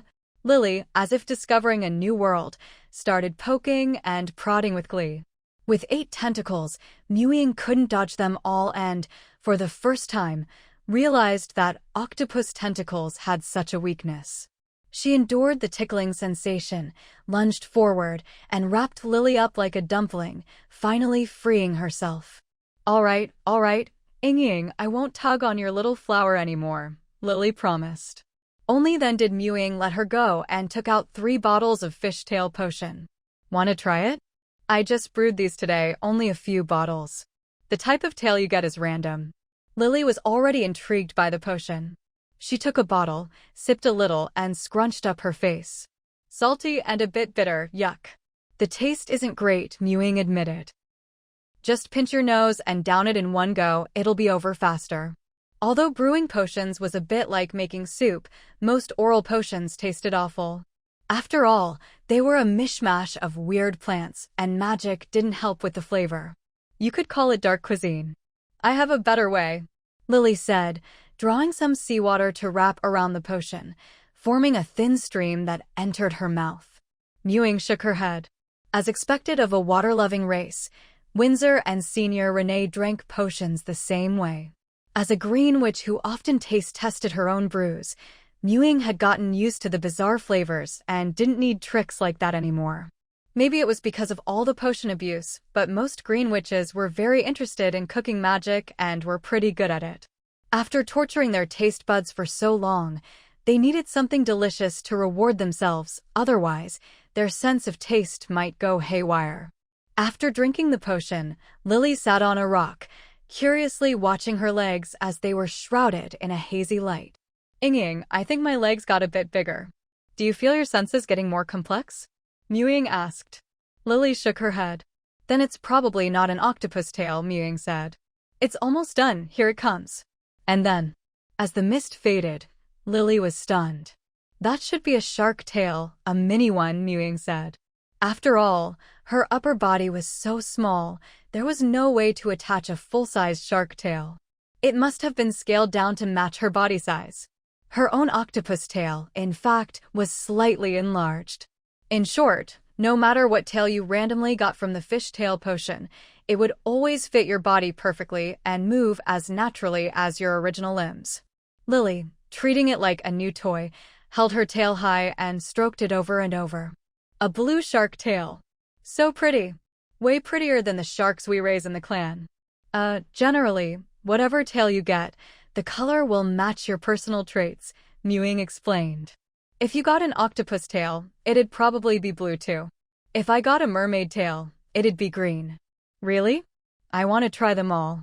Lily was excited, but she knew potions weren't easy to make. How long does this potion last? I'll drink another as soon as it wears off. How much is it? Can I buy more from you later? It lasts 24 hours, Mu Ying said. If I sell them, it'll be 50 silver coins a bottle. Once I grow more fishtail grass and gill pouch grass, I'll put both the fishtail potion and breathing potion on the territory's specialty shop shelves. You can buy them there. There'll be a purchase limit, though. The biggest problem with potions was that they couldn't be mass-produced. She had to brew them all by hand. Even with her octopus tail, and even though she could make several batches at once, it was still too slow. So the number of potions on sale was always limited. Not only were they in short supply and purchase limited, but you also needed territory contribution points to buy them, and the prices were generally high. The merfolk were her specialty shop's biggest high-end customers. In fact, the main buyers of the hair-dyeing potion were merfolk. After watching the evening tide, Ying and Lily parted ways, and Ying returned to the plantation. Before bed, she remembered that Edwin had said he'd post about the trade fair on the forum, so she opened the player forum. Recently, news of Edwin's arrival in Greenhill Town had been brewing on the forum for days. His post announcing his intention to come to Greenhill Town had been bumped to the top. Edwin was an active forum user, often replying to others in his own threads. Since he started the thread, he had the right to delete any replies. Although it was an anonymous post, his personal comments were still highly credible to others. After all, few people would bother to start lying half a year ago and keep it up until now. Plus, he really had predicted the arrival of the trial takers. Edwin had also posted about the trade fair in this thread. Now, the main post was divided into 3 sections. The first was his account from half a year ago about becoming a trial taker and his intention to come to Greenhill Town. The second was his daily updates on his experiences and impressions since arriving in Greenhill Town. The last was the new section he'd just added about the trade fair. Ying had been busy brewing breathing potions these past 2 days and hadn't looked closely, so she started reading from his Greenhill Town diary. As soon as she read it, she wanted to drag Edwin out and give him a beating. On this dark and windy night, I finally saw the rolling hills along the coast from atop my giant fish mount and made landfall. By coincidence, I ran into Greenhill Town's Lord, Ying, and the Little Mermaid Lily, sitting by the sea. I dismounted, gave them a gentlemanly bow, and introduced myself. Ying mercilessly rejected my talent recruitment application, but still took me to get my ID badge. We just had a drink at the tavern. She's a bit stingy, but I have to admit, she's a wise and powerful lord. It's just a shame about my benefits. Here, I want to remind all my good-looking compatriots, if you go out at night in Greenhill Town, make sure to make yourself look ugly. There's a vampire here with a thing for collecting handsome guys and pretty girls. If you're too good-looking, you'll definitely get targeted. Like me. First day in Greenhill Town. If she'd known he was calling her stingy, she would have made him pay at lunch today. Freeloader. Ying scrolled down to check the comments from that day. I've been lurking so long, finally an update. You crossed the sea on a giant fish? What kind of fish? Was it a magical beast? Haha, first of all, welcome to Greenhill Town. But did the Lord reject your recruitment because you're too weak? The Lord treats her people really well. Those New Year's bonuses last year made everyone jealous. I can't tell if the Lord is stingy, but the OP sure is narcissistic. Sure enough, the people see things clearly. The comments from other players soothed Mu Ying's mood. She continued reading the main thread. It's morning. The vampires have all gone home to sleep, so I can finally stop being on edge. The only downside is that the inn last night was a bit pricey. I checked out as soon as I could, so broke. I wonder if there's anywhere cheaper I can stay. After drifting at sea for so long, I finally got to eat a steaming hot breakfast with all the specialties of Xia country. For this food alone, I'm staying. But everyone seems pretty busy. The territory is lively at breakfast, but as soon as the meal's over, it gets quiet, everyone's off to work. Qingshan Town is beautiful at night, but even more so during the day. The grass by Moon Lake is just perfect for lying down. I'll take a nap first. This afternoon, I went to the damage testing room. A new friend of mine wants to file a complaint. There's a bug in the testing system. Warriors shouldn't all be lumped into one category. Some warriors are weaker than mages. The specialty store has all sorts of weird stuff, but every single thing is so expensive it makes my heart ache. At these prices, how do they not end up with unsold stock?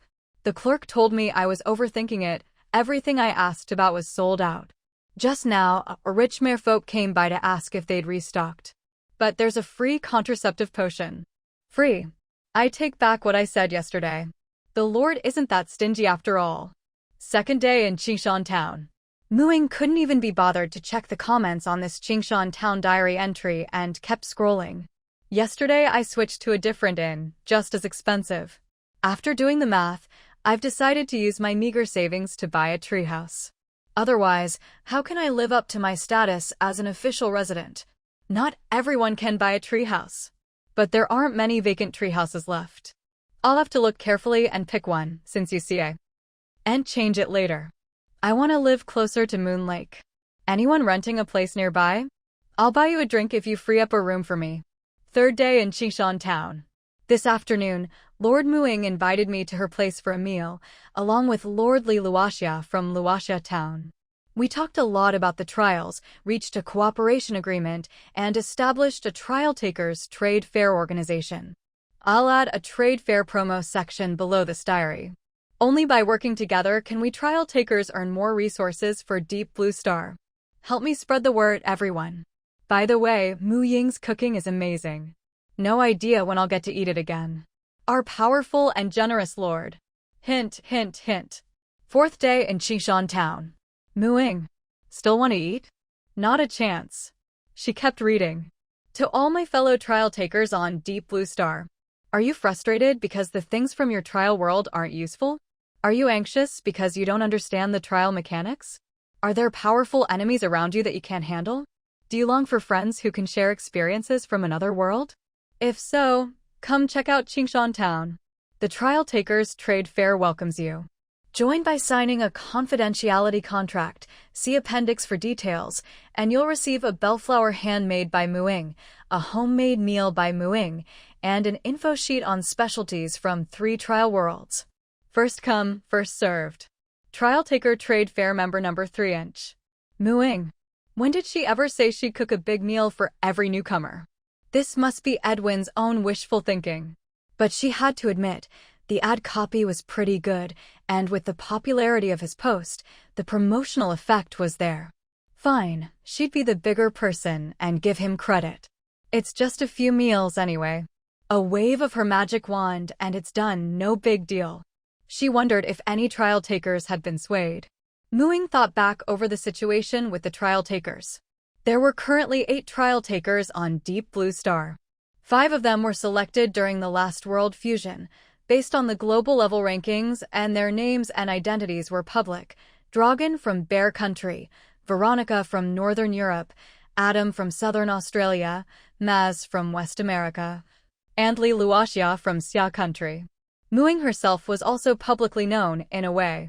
Edwin hadn't announced his name or identity on the forum, but he was so high-profile in his posts, and with his typical West American looks and being a new face in Qingshan Town, it wouldn't be long before his cover was blown.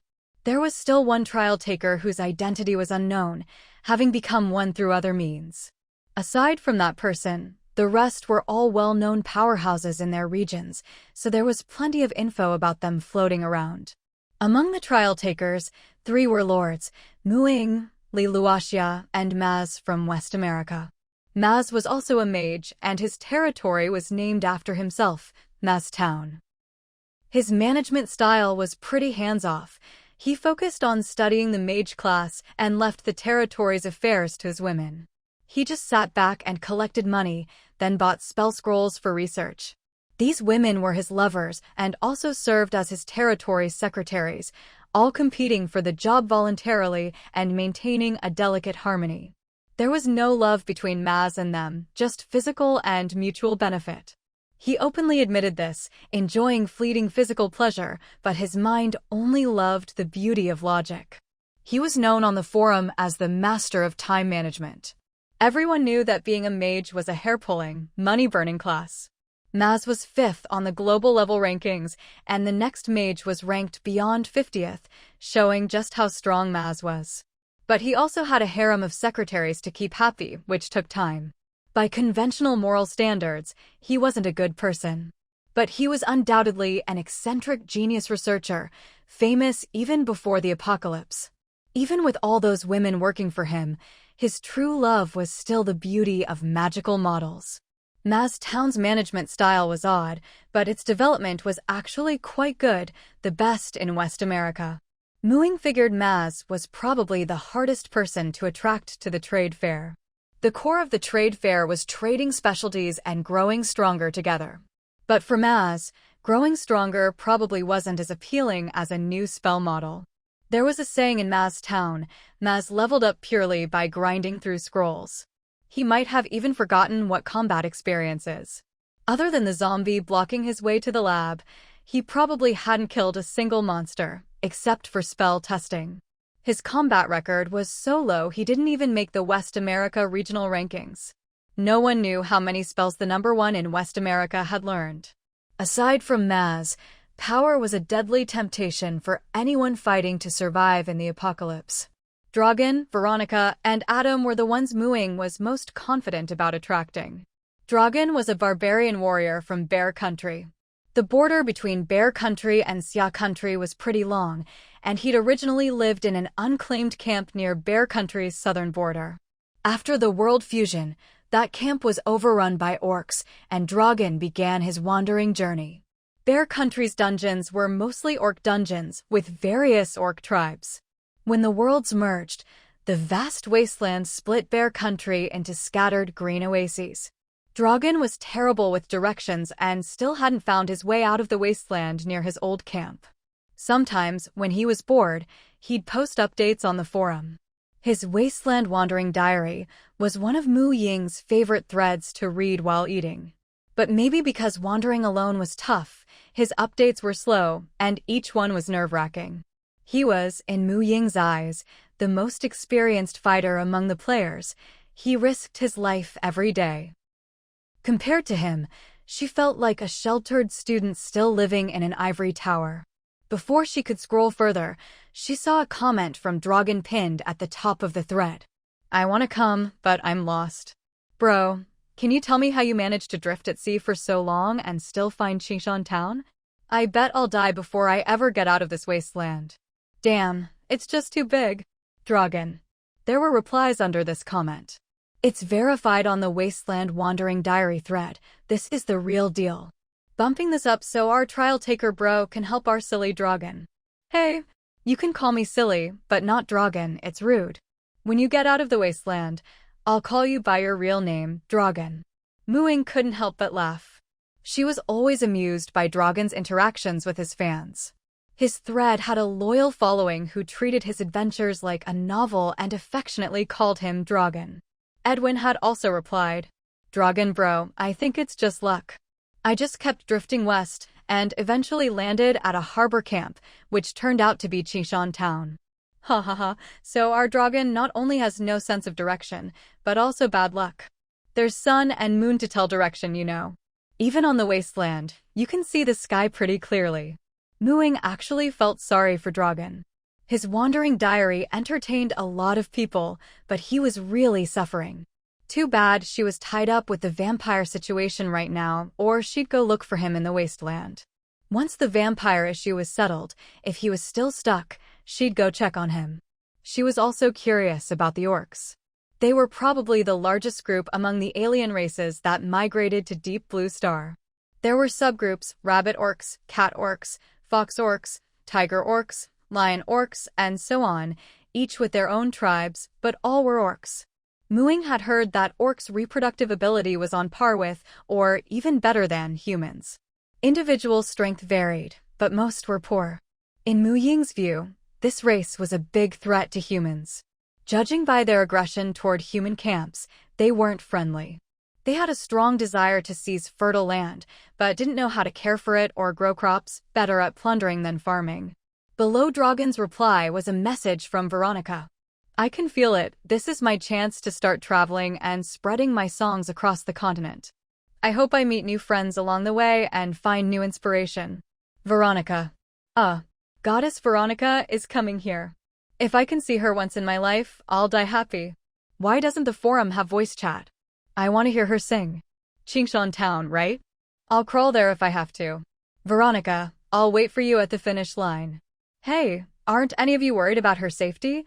Xia Country is so far away. What if something happens? Doesn't Qingshan Town have a pickup service?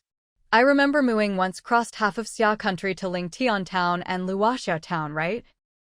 You think our Veronica's third place on the rankings is for show? But she's a bard. Veronica was actually planning to come. If this wasn't an impersonator, it was a pleasant surprise. Bard Veronica had been a young singer in Northern Europe before the apocalypse, known as the voice kissed by angels. She was also a talented songwriter, and her Death of the Swan was a global hit. After the apocalypse, she chose the bard class, which was somewhat related to her original profession. Bard was even more of a jack-of-all-trades than Druid, but with even less combat power. Bards were artists whose music produced magical effects, and they wandered, telling legends and stories, picking up a bit of every skill. Their combat ability was only a bit better than priests and much weaker than druids. Their spells were few, and their power came from within. Their songs expressed their hearts. Good bards could soothe souls, evil ones could manipulate hearts. She leveled up fast, showing her talent for the class, but that didn't mean she was strong in combat. Bards needed to travel to broaden their horizons and find inspiration. Veronica had already visited almost every camp in Northern Europe. But on the Northern Europe battle rankings, she was near the bottom, about where Ying had been when she was just farming in her territory. That meant she avoided fights whenever possible. If she could win, why wouldn't she fight? At low levels, you still needed combat experience. But the fact that she could travel so widely meant her survival skills were strong, and now with trial world abilities, she should be even stronger. So Ying wasn't too worried about her. Scrolling down, the third most popular comment was pretty funny. Stay in formation. On behalf of the Southern Australia region, let me say, for our elusive Mr. Adam, even on the forum, wanderers shouldn't draw attention. Adam, fake. Fake Adam is out and about again. Wonder if the real Adam would be pissed if he saw this. Haha, every Southern Australian can be a fake Adam. Tested, he won't be pissed. Just now, his level progress ticked up another 1%. Jealous much? This comment from Adam, fake, made Ying laugh again. This Adam had only slightly more information available than the mysterious 8th trial taker. His name was widely known, but all the forum chatter about him was just rumors. He himself had never posted any messages. No one in South Australia had ever spotted him either. If he hadn't been sitting at the top of both the level and achievement rankings in the South Australia region for so long, probably hardly anyone would have paid attention to him at all. In short, thanks to the collective efforts of South Australian players to dig up info on Adam, it seemed that before the apocalypse, he'd been a university student, the kind with a naturally low presence. Apparently, he wasn't plain-looking at all. In fact, he could even be called handsome. But whenever he was in a crowd, people would just unconsciously overlook him. Some of his more observant classmates knew of his existence and remembered his name. The especially perceptive ones noticed something odd and paid extra attention to him, so their impression of him was a bit deeper. Otherwise, even this little bit of information might never have come to light. Adam himself probably wasn't active around his old school or hometown territory anymore, so his whereabouts remained a mystery. He was a born wanderer, low-key, gifted, and hard to pin down. As a result, pretty much every South Australian player on the forum had started using the signature Adam, fake, to boost their region's presence online. His situation was unclear, but he wasn't a lord, didn't have a territory backing him, and was most likely a lone wolf player with no teammates. Otherwise, there would have been at least some news about him. Every class had its own strengths and weaknesses. Going solo, facing all kinds of dangers alone, was no easy feat. The drive to get stronger must have been a huge draw for him, too. Plus, lone wolves had fewer attachments and more freedom to roam far and wide. She'd already sent out the message, whatever happened next, she'd just let nature take its course. If things worked out, great. If not, that was fine too. Ying closed her player manual and began her journey in today's trial world. With the fishtail potion, she no longer needed to torment the little turtles in Moon Lake to practice her transfiguration spell. She could practice directly on the little fish in the sea. She tried turning the little fish into turtles. Ying's wild shape included 2 aquatic forms, a sea turtle and a freshwater turtle, both turtles. She was much more familiar with turtle anatomy, so it was easier to turn other creatures into turtles than to turn turtles into something else. Her spellcasting made a breakthrough almost immediately. After a few days of practice on the little fish, she found she could turn them into turtles quite smoothly. And since they were just ordinary fish, they had no resistance to her spells. Once transformed, unless they suffered a fatal injury, it would take a day or 2 for them to return to their original forms. Feels like it's time to try casting on something else, Ying said, inspecting a little creature she'd just turned into a turtle with her spell. It was perfect, no one would ever guess it had once been a fish. Ying, why don't you cast it on me? I've never been a turtle before. And there's no turtle tail in the fishtail potion. Lobster-tailed Lily clung to Ying's hand, acting cute. She even cast a tide of water spell to help Ying recover a bit of mana. Lily had become completely addicted to shape-shifting lately. Sometimes, with transformation, it's either once or countless times. Ying still remembered Lily's look of utter disgust the first time she saw Ying's octopus tentacles. And now she'd totally changed her tune. The fishtail grass had already been harvested again, and at Lily's strong urging on behalf of the merfolk, Ying had expanded the planting area and stocked more fishtail potion. She'd even set aside a large patch of seabed just for this. Now every merfolk could at least get a taste, but even with 8 tentacles, Ying didn't have the energy to make much more. The merfolk had already organized themselves to buy in batches. Even some wealthier halflings couldn't resist buying a bottle each of the breathing potion and fishtail potion to play in the sea. Few players were willing to spend on these potions, but they were all envious, and it made them even more eager to earn money. Even Lulualuo, the Moonlight Clan's representative, swore to start saving up after seeing the 2 potions. What human raised in a scientific society could resist such unscientific wonders? Since ancient times, humanity's ultimate dream has been to soar through the sky or dive into the sea without any tools. Who wouldn't want to try? Even the mushroom folk, who genuinely hated water, had a few reckless souls secretly buying the potions to play with. Thankfully, it was only a handful of the most curious, otherwise, Ying's potions would be even more in demand. Although she was making good money and was thrilled to see everyone having so much fun, Ying still refused Lily's request to use her as a test subject for transfiguration. I'll practice on something bigger first, then try it on you, Ying said, still a bit unsure. Even if a failed transfiguration spell probably wouldn't have any side effects, she still felt uneasy about casting it on someone she knew. Fine. Lily pouted, reluctantly agreeing. Oh, if you turn me into a turtle, will I be able to crawl on land? So that's what she was after. Ying burst her unrealistic bubble. You'd be able to crawl on land, but while you're a turtle, you'll think you're a real turtle, acting purely on turtle instincts. Your merfolk willpower won't influence your actions at all. But once the spell wears off, you'll remember everything you did as a turtle. Who knows, maybe you'll have eaten some weeds or bugs along the way. Lily clapped her hands over her mouth, eyes wide in shock and horror. She definitely didn't want to eat bugs. Still want to be my spellcasting target? Ying teased, trying not to laugh. Lily shook her head vigorously, but then quickly changed her mind and nodded. I do. But when the time comes, Ying, you have to take me up to the lotus platform to sunbathe. I want to lie on your back. But whatever you do, don't let me eat anything. Haha, we'll see how you behave. Ying laughed, teleporting away just as Lily lunged to tickle her. This time, her destination was the livestock camp. There were plenty of lively spellcasting targets there. Sheep, cows, rabbits, they had them all. Even a few magical beasts. Enough to challenge herself with more difficult transformations.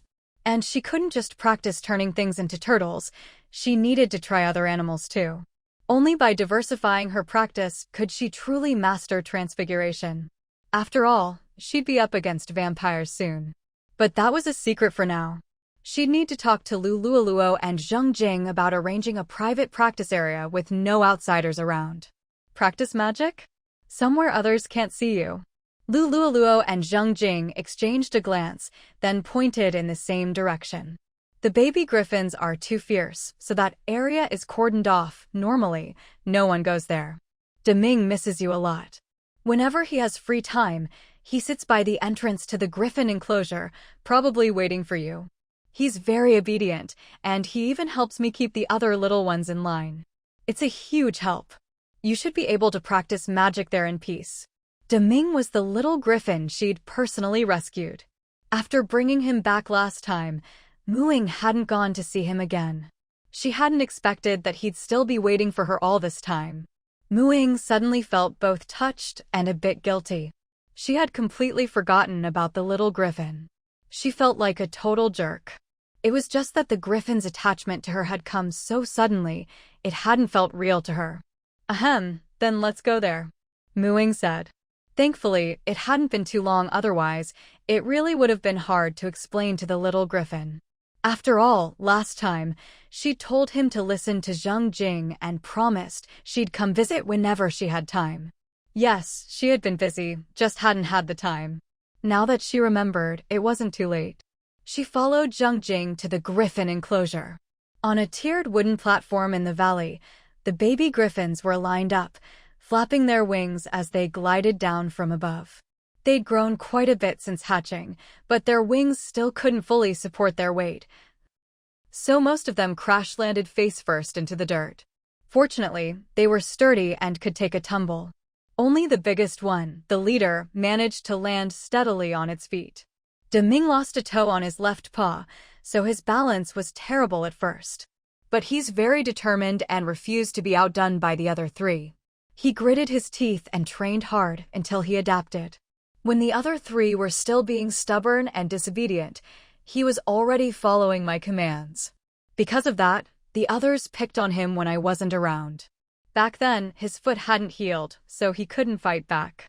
But because he was so obedient, he got more food rewards and grew stronger than the three troublemakers. Eventually, he beat them all and established himself as the big brother. Those three listen now, and it's all thanks to Ming. He really sees you as his master. Now that you'll be practicing magic here for a while, you can spend more time with him. He's such a good kid. Zheng Jing spoke earnestly, looking at Ying the way a homeroom teacher might look at the irresponsible parent of her best and most obedient student. Ying, who was being unilaterally regarded as Ming's master, was a bit bewildered too. When Ming saw his long-awaited master finally appear, he let out an excited cry and ran toward her, using both his claws and wings. Seeing him like this, Ying didn't want to think about anything else. He was her baby, no doubt about it. So, what if she could fly herself? There was nothing wrong with raising a flying baby too. Besides, he was so attached to her, unlike a certain ox who, after getting a wife and kids, totally forgot about his parents. What a good little guy. Ying reached out and scooped up the clumsy, excited griffin. Good boy, I've come to see you. Ming.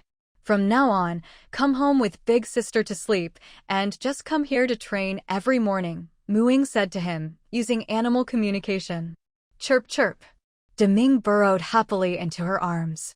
Ying laughed and patted him. Now she could really feel how attached he was to her. She hadn't realized before how easily griffins gave their loyalty, and she'd neglected him for so long. Zheng Jing watched enviously from the side, knowing that Ying had truly accepted Ming and was happy for both of them. Is there anything special I should pay attention to with Ming's diet? Since she decided to let him come and go from the griffin enclosure and live at her plantation, she planned to take good care of him. He was different from Gun Gun, Xiao Hong, and Xiao Shi too. Those three had a contract bond with her, so their minds were linked. When she connected with them, she instinctively knew how to care for them. But her bond with Ming was purely from saving his life, no contract involved. She could only communicate with him using animal speech. But griffins weren't as intelligent as her animal companions, so their communication was often a bit unclear.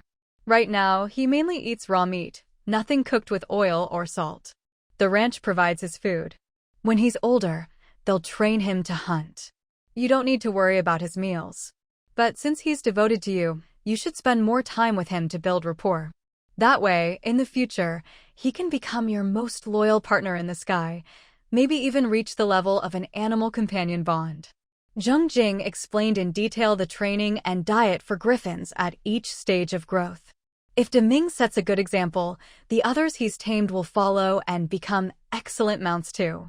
So, Lord, I'll have to trouble you to pay special attention to him. Ying. Calling her Lord now, she must really be worried that Ying didn't care about griffin mounts. To be honest, Ying had thought that way before. She had so many ways to fly, her owl form from wild shape, levitation spells, a flying broom, and a magic carpet, each with its own advantages. The owl form was good for stealth and scouting.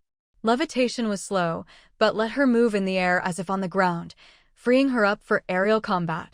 The broom was good for short, agile flights. The magic carpet was stealthy and could auto-navigate, perfect for long-distance travel.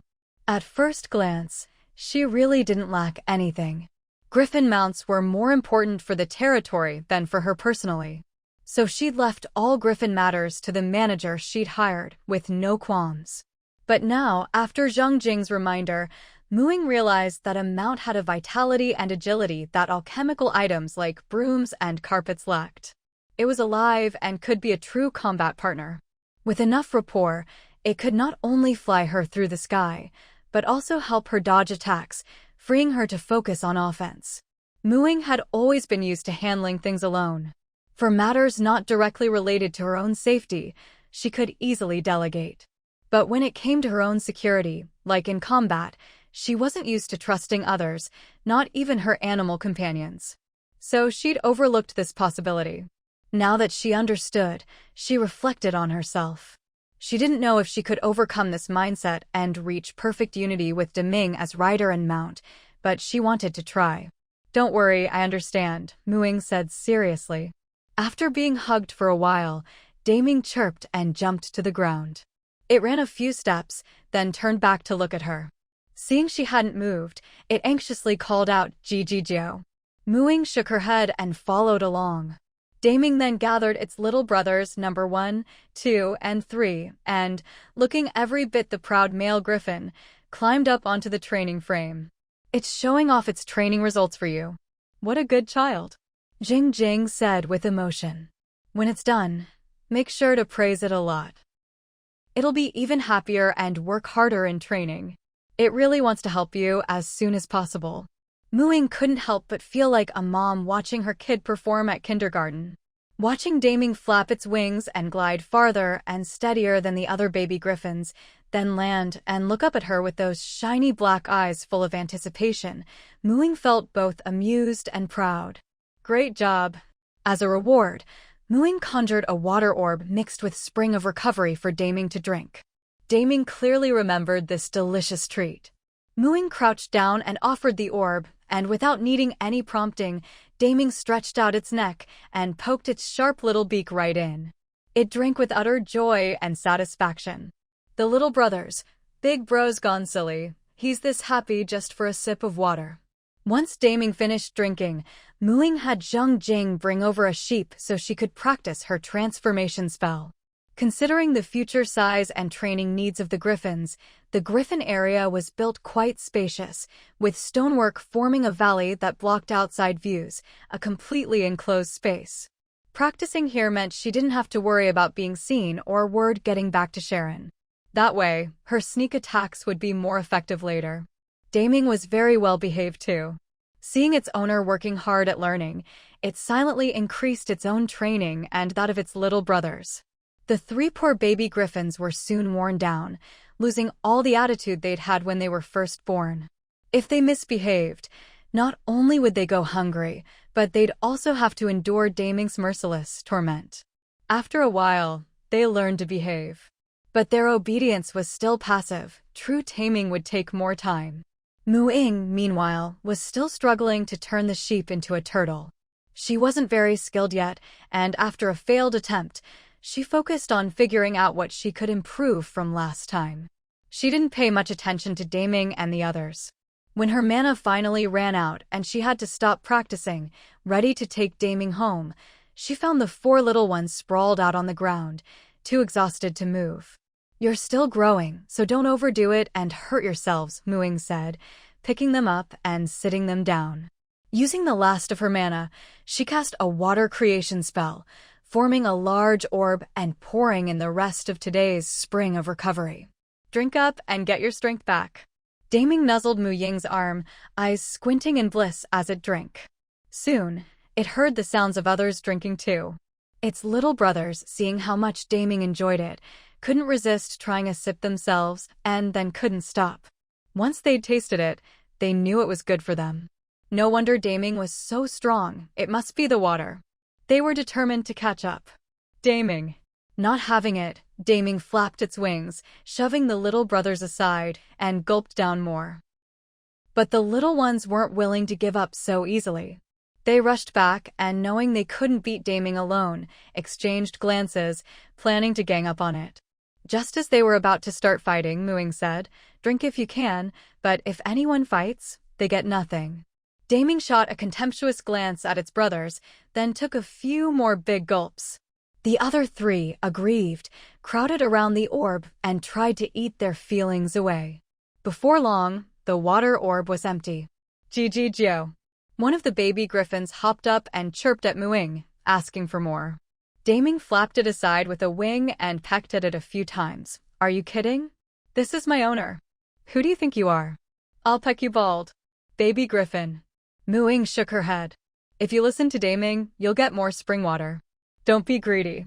The baby griffins didn't fully understand her words, but they could tell Ying was obviously biased toward Daming. They waddled off, bellies sticking out, looking forlorn. After they'd all had their fill, Ying picked up Daming, called Zheng with her bellflower phone, and began teaching Daming how to teleport home, step by step. It took several tries before Daming got the hang of it. When they finally returned to the plantation, Daming looked around curiously and a little nervously. It was its first time here. The sudden appearance of the gem sprites startled it. "Don't be scared, they'll be your friends from now on." Ying introduced them to each other. The enthusiastic gem sprites welcomed the new family member with flower garlands and wild fruits. Daming, who didn't eat fruit, was stunned. It couldn't bring itself to eat the fruit, and the garland around its neck felt strange, but it could sense the gem sprites' kindness. Gem sprites are nature's darlings. Their strong natural aura not only attracts plants, but also easily wins over animals, including griffins. Gun, however, wasn't nearly as friendly to the newcomer. As Ying's first companion, whom she'd raised by hand from a baby, Gun's status was unshakable. Daming's arrival made it feel threatened. And griffins aren't the type to submit easily. The tension between them was palpable. For now, Daming was still small, and Gun had the advantage in size and strength, but Daming hadn't lost its wildness and stubbornness as a griffin. It only behaved for its chosen owner. To others, it refused to back down. Ying sternly declared that no one was allowed to hurt their friends, then left them to it. A little fighting was fine, healthy even. Over time, they'd bond through their scuffles. They were all her babies. Even if they got a bit naughty sometimes, as their mom, Ying still had absolute authority. The things she forbade, they wouldn't dare do. That night, Ying went to the seaside to watch the tides, leaving the little ones at home to play. When she returned, Gun and Daming were both unscathed, though there were a few tufts of fur on the carpet. As soon as they saw her, both rushed over to snuggle and vie for attention, even tripping each other up. Surrounded by fluffy little ones, Ying blinked, rubbed their heads, and felt her heart overflow with happiness. She suddenly realized that a bit of rivalry among her babies was a good thing. With competition, this mom was even more popular. Especially Gun getting bigger and cleverer by the day, but rarely this clingy. With one in each arm, Ying enjoyed the best of both worlds, utterly content. After that, Daming would teleport himself to the griffin area every day for training and meals.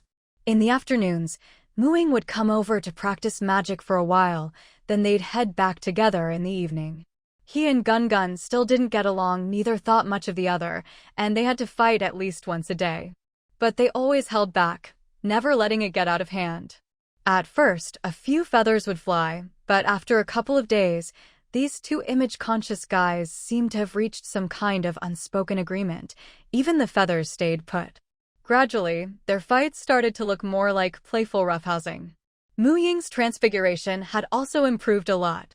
Turning a sheep into a turtle was now smooth and effortless, and she could handle bigger animals like cows with ease. Now, she was already trying to turn sheep into cows and cows into sheep. I really think the power of companionship is amazing. Look, you've only been here a little over a week, and the baby griffins have all grown noticeably bigger and stronger. They're doing better in training too, better than wild griffins of the same age. It must be because you're here, inspiring Deming, and Deming is motivating the other three, Zheng Jing said, taking a break while Mu Ying practiced her magic and letting the baby griffins rest. Mu Ying nodded with an awkward smile. Although her presence did seem to make Deming more motivated, the real reason for the griffins' rapid growth was the spring of restoration. These days, she didn't need to use the spring's water on as many plants. Her own magic and green witchcraft were enough for most of them. Now, most of the spring's water was used to feed Gun Gun, Deming, and the baby griffins. That was the real reason they were thriving. Look, another griffin is coming. When they first found out we had griffin chicks, they attacked the camp shield for quite a while. Now they just come to check in every day. The chicks are safer here than on Griffin Cliff, where blood crows could attack at any time, Zheng Jing said, spotting a dark shape approaching in the sky. Mu Ying had seen it a few times in the past couple of days too. Most of the griffins have already migrated. Only those still incubating eggs or with newly hatched chicks are staying behind. But after every blood crow attack, so few chicks survive. I don't know if any will last until I can deal with the blood crows. After every blood crow attack, Mu Ying would check on Griffin Cliff, but almost always came back empty-handed. There were still only 4 chicks in the camp's griffin area. Mu Ying looked up at an adult griffin flying toward them. Wait, was it carrying something in its claws? She stood up in surprise. Am I seeing things, or is that a baby griffin? Zheng Jing rubbed her eyes. Mu Ying nodded. The griffin circled above the shield, calling out anxiously. A bold idea popped into Mu Ying's mind, but she didn't have enough mana to walk on air right now. She cast animal communication on herself, pulled out her flying broom, and hopped on, soaring up to the edge of the camp shield. By now, she could understand the griffin's cries. It wanted to send the baby inside. It kept trying to push the chick through the shield, but couldn't manage it. When Mu Ying approached, its calls became even more pleading. Mu Ying waved her hand and adjusted the shield settings. This time, the baby griffin was successfully tossed inside. Mu Ying swooped over and caught it just in time. The little one couldn't have hatched long ago. It clearly didn't want to leave its mother and gave Mu Ying, who caught it, a very unfriendly look, even pecking her arm. Xiao Hong quickly covered her with a bramble armor, protecting Mu Ying. Thankfully, Mu Ying had Xiao Hong turn off the armor's thorns, or the chick's beak might have been badly hurt. The adult griffin circled above the camp, crying out in farewell to its child. Don't worry, we'll take good care of it, Mu Ying promised the griffin. Only then did the adult reluctantly fly away. Mu Ying landed, holding the dazed chick, and set it down on the grass. Did it just entrust its chick to us? Zheng Jing said in disbelief, soothing the baby with some jerky. Maybe your griffin daycare is just too good. This griffin was worried it couldn't protect its chick, so it brought it here. I know this one. Its mate died in the last blood crow attack, protecting her and the then unhatched egg, Mu Ying said, feeling a pang of sadness. There weren't many griffins left on Griffin Cliff. Every time Mu Ying visited, it was a scene of devastation, and she'd come to recognize the survivors. It was only because of the blood crow attacks that they'd been able to rescue griffin eggs and chicks, but seeing such sacrifice for the weak was always hard. Unfortunately, adult griffins were extremely fierce and wary. Any attempt to approach Griffin Cliff was met with attack. There was no room for negotiation. Otherwise, Mu Ying would have tried to help them long ago. She hadn't expected a griffin to bring its chick to them on its own. But really, with its mate gone and the chick unable to fly, trying to travel far to find a safe place was impossible. Leaving it here at least meant it would be well cared for. By the way, what's up with your broom? It can fly? That's so cool. Is it a new specialty product? Zheng Jing asked, remembering Mu Ying's flight. Mu Ying shook her head.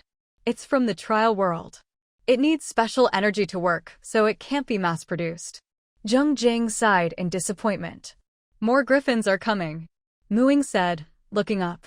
This time, several griffins arrived at once. Some carried chicks in their claws, others came empty. Mu Ying grabbed a deep bamboo basket and flew up to meet them. The griffin from before came again, this time carrying another chick. It expertly dropped its chick into Mu Ying's basket. The other griffins followed suit. Afterward, they didn't leave, but cried out to Muing. Eggs, danger, hurry. Muing understood their general meaning and glanced at the dark cloud gathering on the horizon. Please wait a moment. She landed, handed the basket of chicks to Zhang Jing, and said, I'm going back with them, blood crows are coming. Whatever you see next, please keep it secret. Zhang Jing's breathing quickened. She'd used animal communication too and understood the griffins. Okay, go. Be careful. Muing put away her broom and took out her magic carpet. The carpet floated at her feet. Muing stepped onto it, and as soon as she was fully on, both she and the carpet vanished from sight. The magic carpet had a cloaking function. Unless you were a witch, you couldn't see it at all.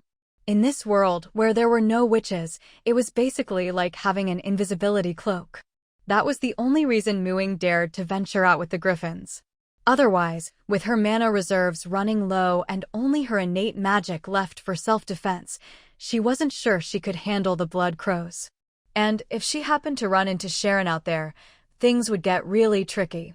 It was already close to dusk now, so the chances of running into Sharon were actually pretty high. Muing rode the magic carpet to the edge of the camp's shield and cast a spell on the griffins so they could see her, unaffected by the carpet's cloaking magic. As soon as the griffins saw her following, they immediately took off toward Griffin Cliff. The blood crow flock was still far away, but the griffins were flying at their top speed. Even Muing was left behind. The griffin's maximum speed was faster than the magic carpet. But Griffin Cliff wasn't too far, so she caught up soon enough. The first griffin to return was the one that had given her 2 little chicks before. It landed at its lonely nest on the cliff, where a single griffin egg remained. The griffin mother called out as she nudged the egg toward Muing. She wanted her to take it. Muing had never been treated with such honor at Griffin Cliff before. Every griffin was bound to push its own egg onto her carpet. She maneuvered the carpet, weaving back and forth, accepting the last batch of intact eggs from the cliff.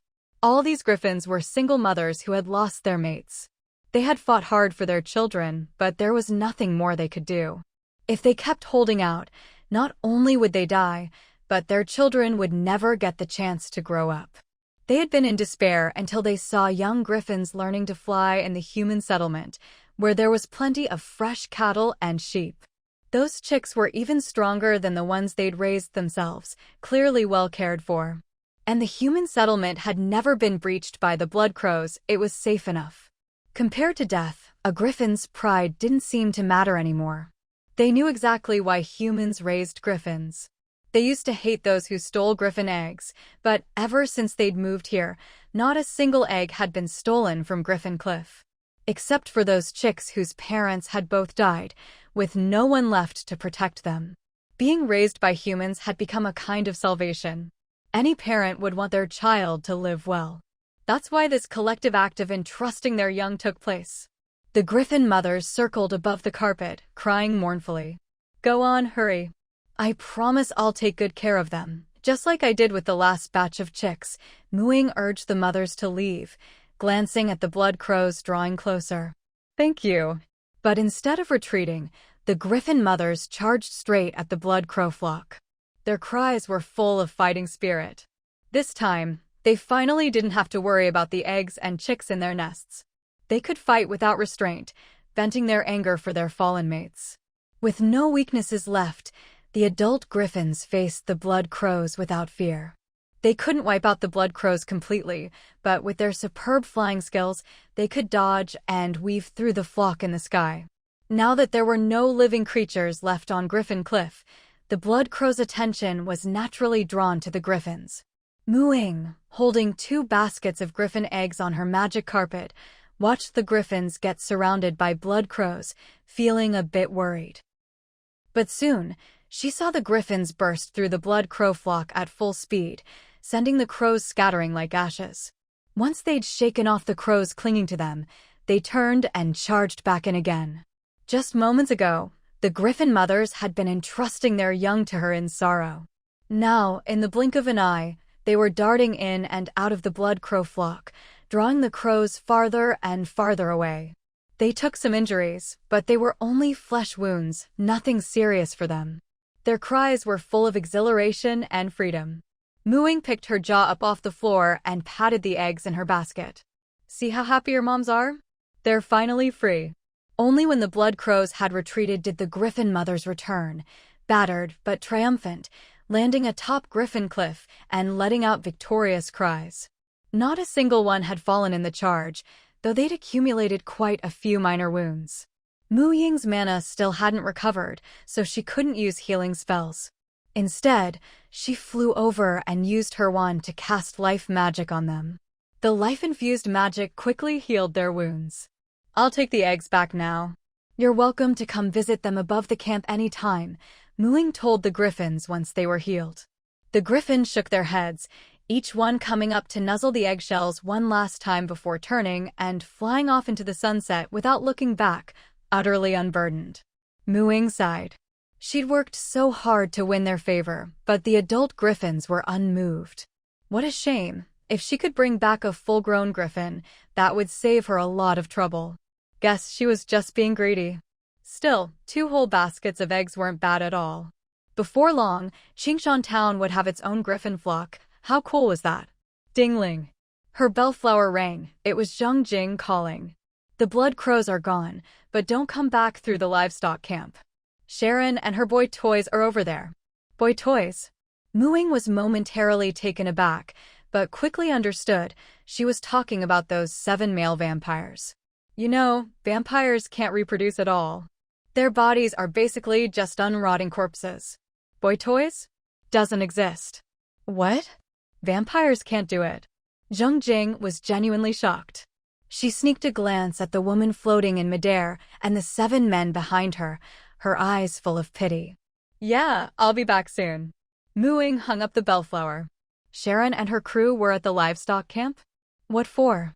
Lying in wait for her, or just watching the players loot the blood crow corpses for cash like it was a festival? Talk about asking for trouble. She was probably about to go mad with frustration. Mu Ying figured she had to go take a look. She was confident that as long as she didn't get too close to Sharon or stare at her, she wouldn't be noticed while riding the magic carpet back. She wanted to see what Sharon would do if she entered the camp right under her nose. Luckily, her mana had recovered enough to cast levitation. When she got near the livestock camp, Sharon was indeed oblivious. Mu Ying circled to a spot a few hundred meters away, cast levitation on herself, and easily picked up the 2 baskets she'd enchanted to float. Then, just as she stepped off the magic carpet and into the camp shield, she dismissed the carpet and appeared in midair. Carrying the baskets, she strolled in at her leisure, looking like any ordinary passerby, but with a subtle, unmistakable air of swagger. At this point, there were very few people who could fly. Sharon and her group were already eye-catching enough. The players on the ground were already nervous, just picking up the corpses of the blood crows under Sharon's dangerous gaze. If it weren't for the fact that blood crow feathers were as good as copper coins, too tempting to resist, and that, within the territory, Sharon and her group couldn't harm players at all, any hostile intent would get them expelled and fined. The players probably wouldn't dare to be so brazen today. But now, someone even bolder had appeared right under Sharon's nose. The Lord, Mu Ying, stepped right through the territory's protective barrier. Carrying 2 baskets filled with large eggs, she just strolled in out of nowhere. No one saw where she'd been before, but there was no doubt she'd come straight through the territory shield. Sharon had been lying in wait for her for quite some time. Although she seemed to only come out at night and rarely during the day, Sharon had barely even seen Mu Ying, let alone caught her leaving the territory. But now Mu Ying had just swaggered in, plain as day. Feeling the pressure from Sharon's direction growing heavier and heavier, the players on the ground slowed down their feather picking, sneaking glances at the sky to watch the drama unfold. Oh, you're off for a stroll too? Mu Ying greeted Sharon cheerfully. Sharon. A stroll, my ass. For the first time, Sharon realized that her powerful blood crow flock didn't bring these humans fear and terror, but the joy of striking it rich. This was her first time coming out before nightfall. With the blood crows as cover, the evening sun couldn't hurt her. She'd heard that every time the blood crows attacked, Mu Ying would show up above the breeding camp to fight her, so she'd come. She transformed into a crow, blending perfectly into the blood crow flock, planning to ambush Mu-Ying when she appeared during the attack. But instead of catching Mu-Ying, she discovered her blood crows were basically delivering food to the humans. There was no fear at all, just people calling their friends to join the party. And Mu-Ying still hadn't shown up. Sharon was about to explode with rage. She hadn't paid enough attention to the blood crows before. She hadn't realized that every time they came here, they left in defeat.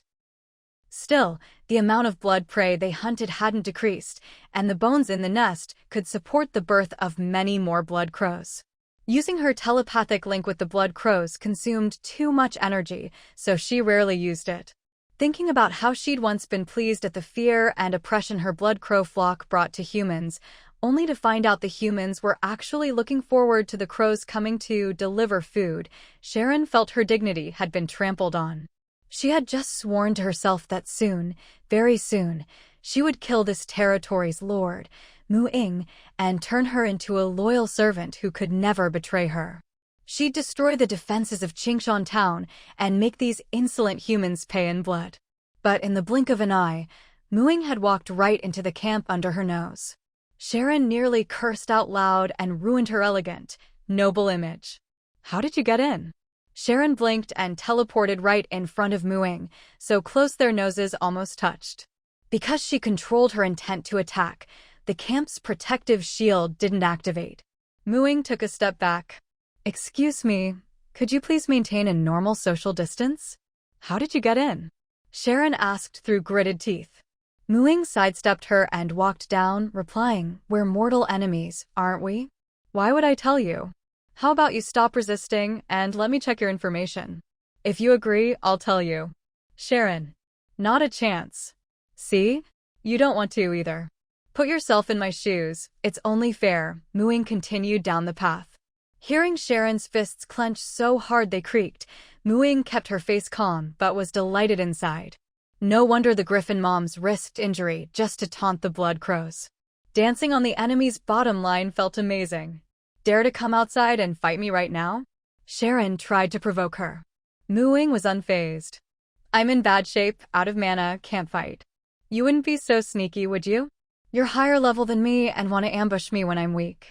If she had enough mana, she might have really flown out on her magic carpet today, lured Sharon out, and tried her new shape-shifting spell, maybe turn Sharon into a little turtle and toss her in Moon Lake, or a little lamb and send her to graze.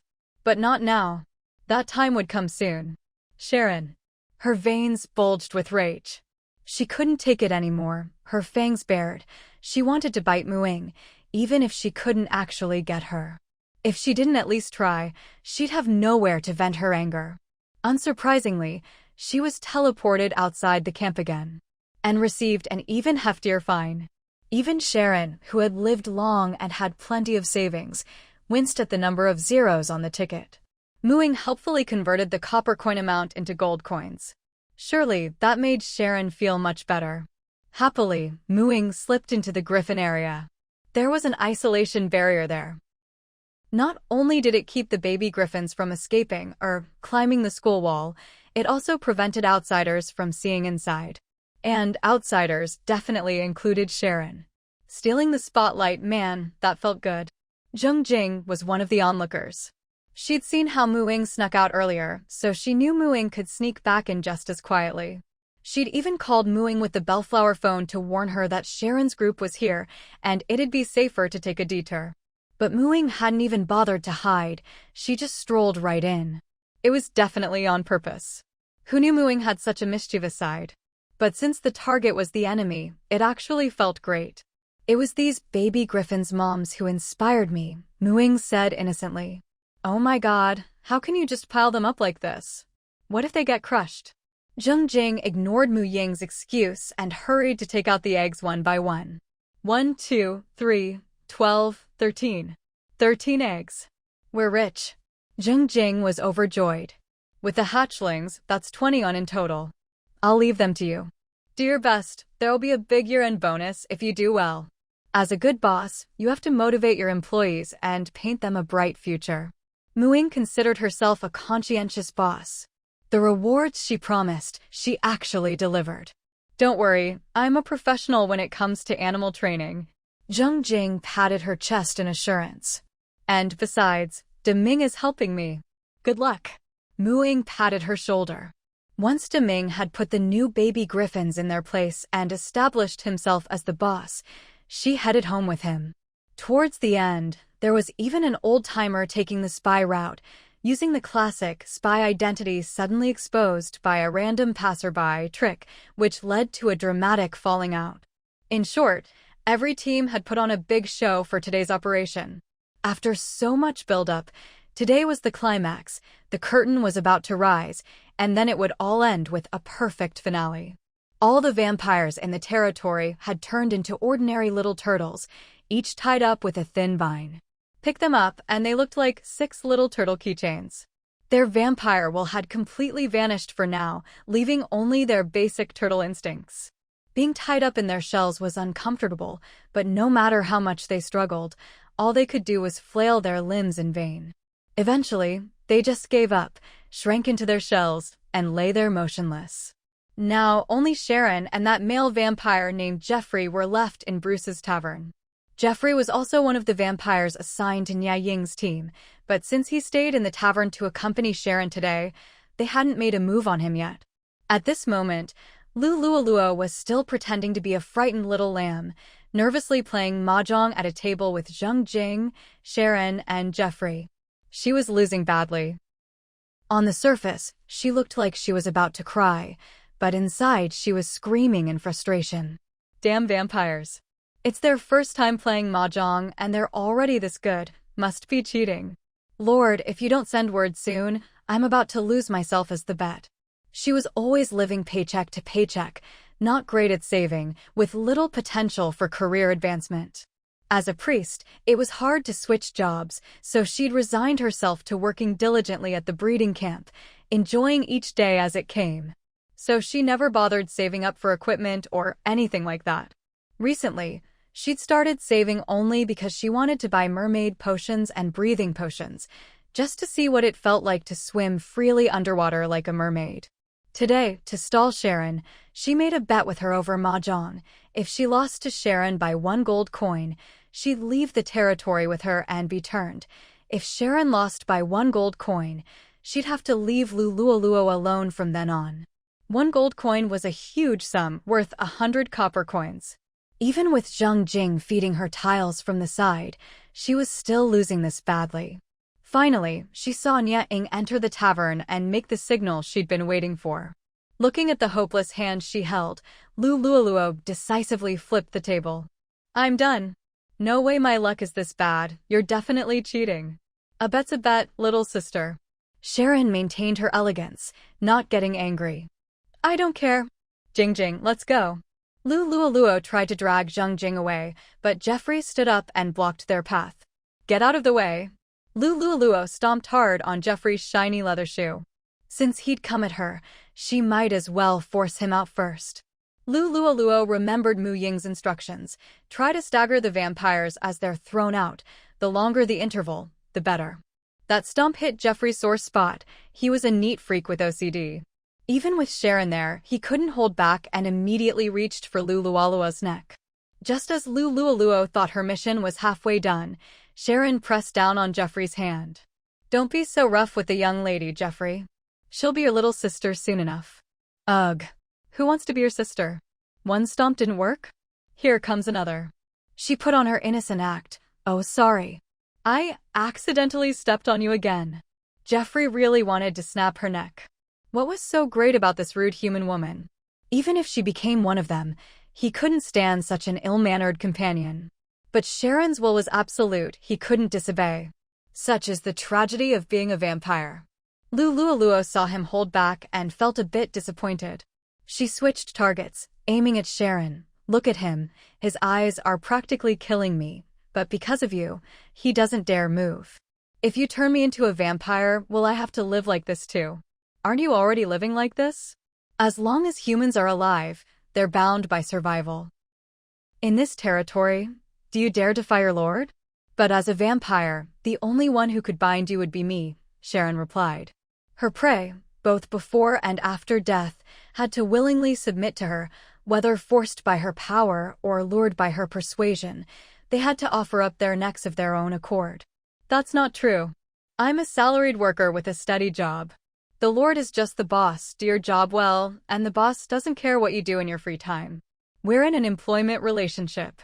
It's not that I can't defy her, I just don't want to, and don't need to. But you and Jeffrey are master and servant. He literally can't defy you.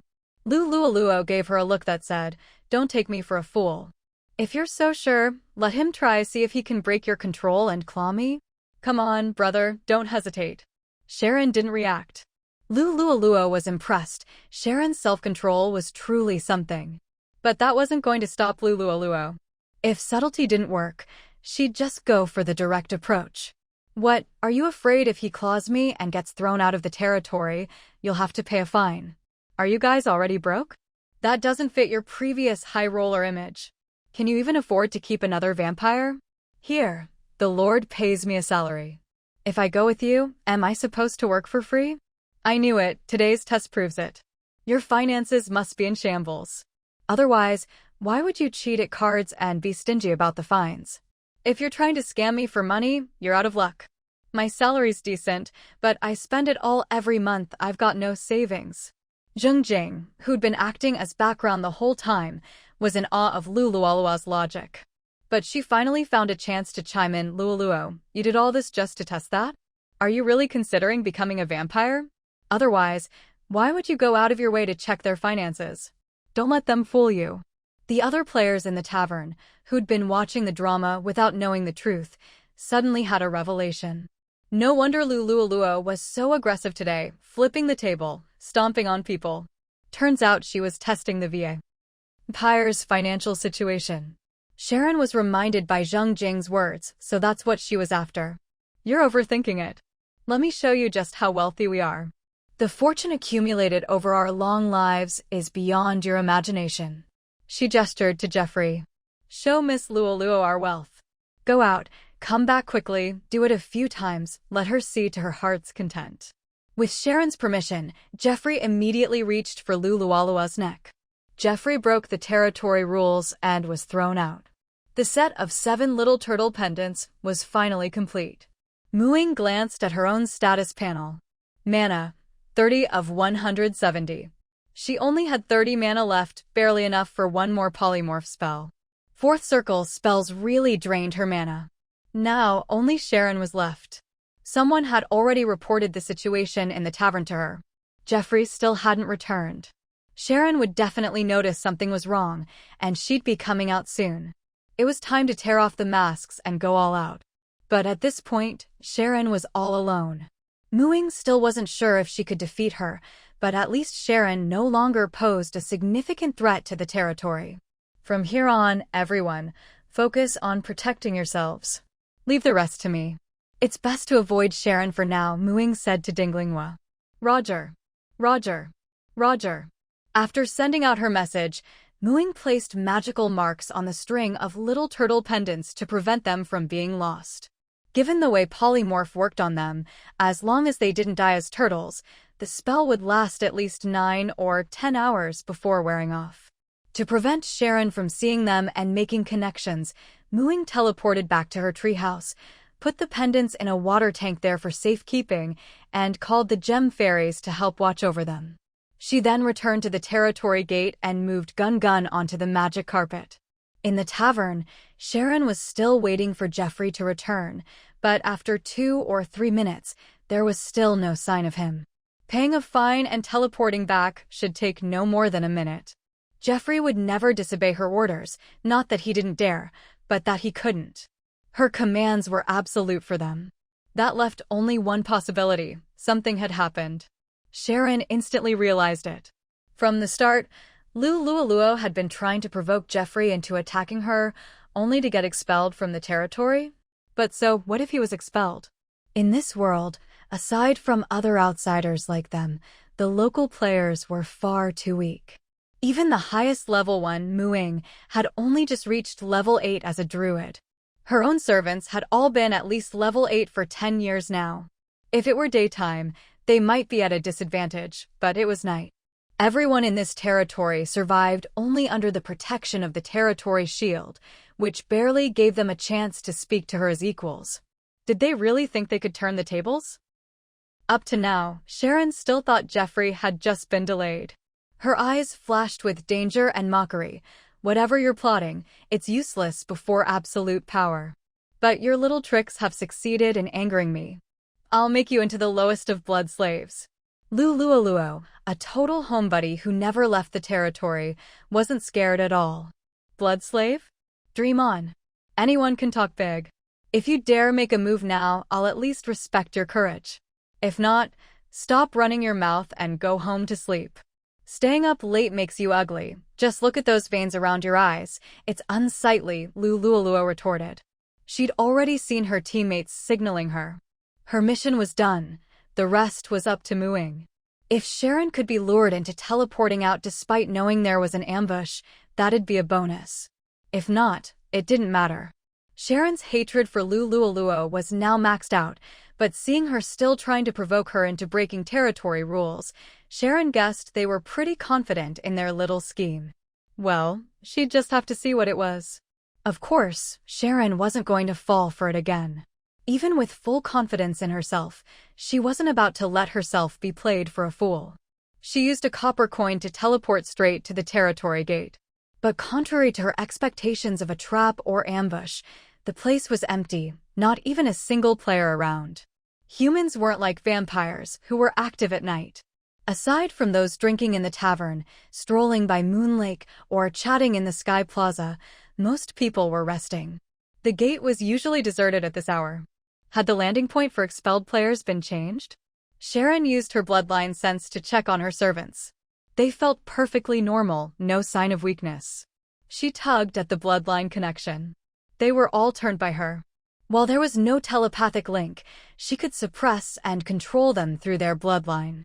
She could sense their current state and, by tugging the connection, summon them.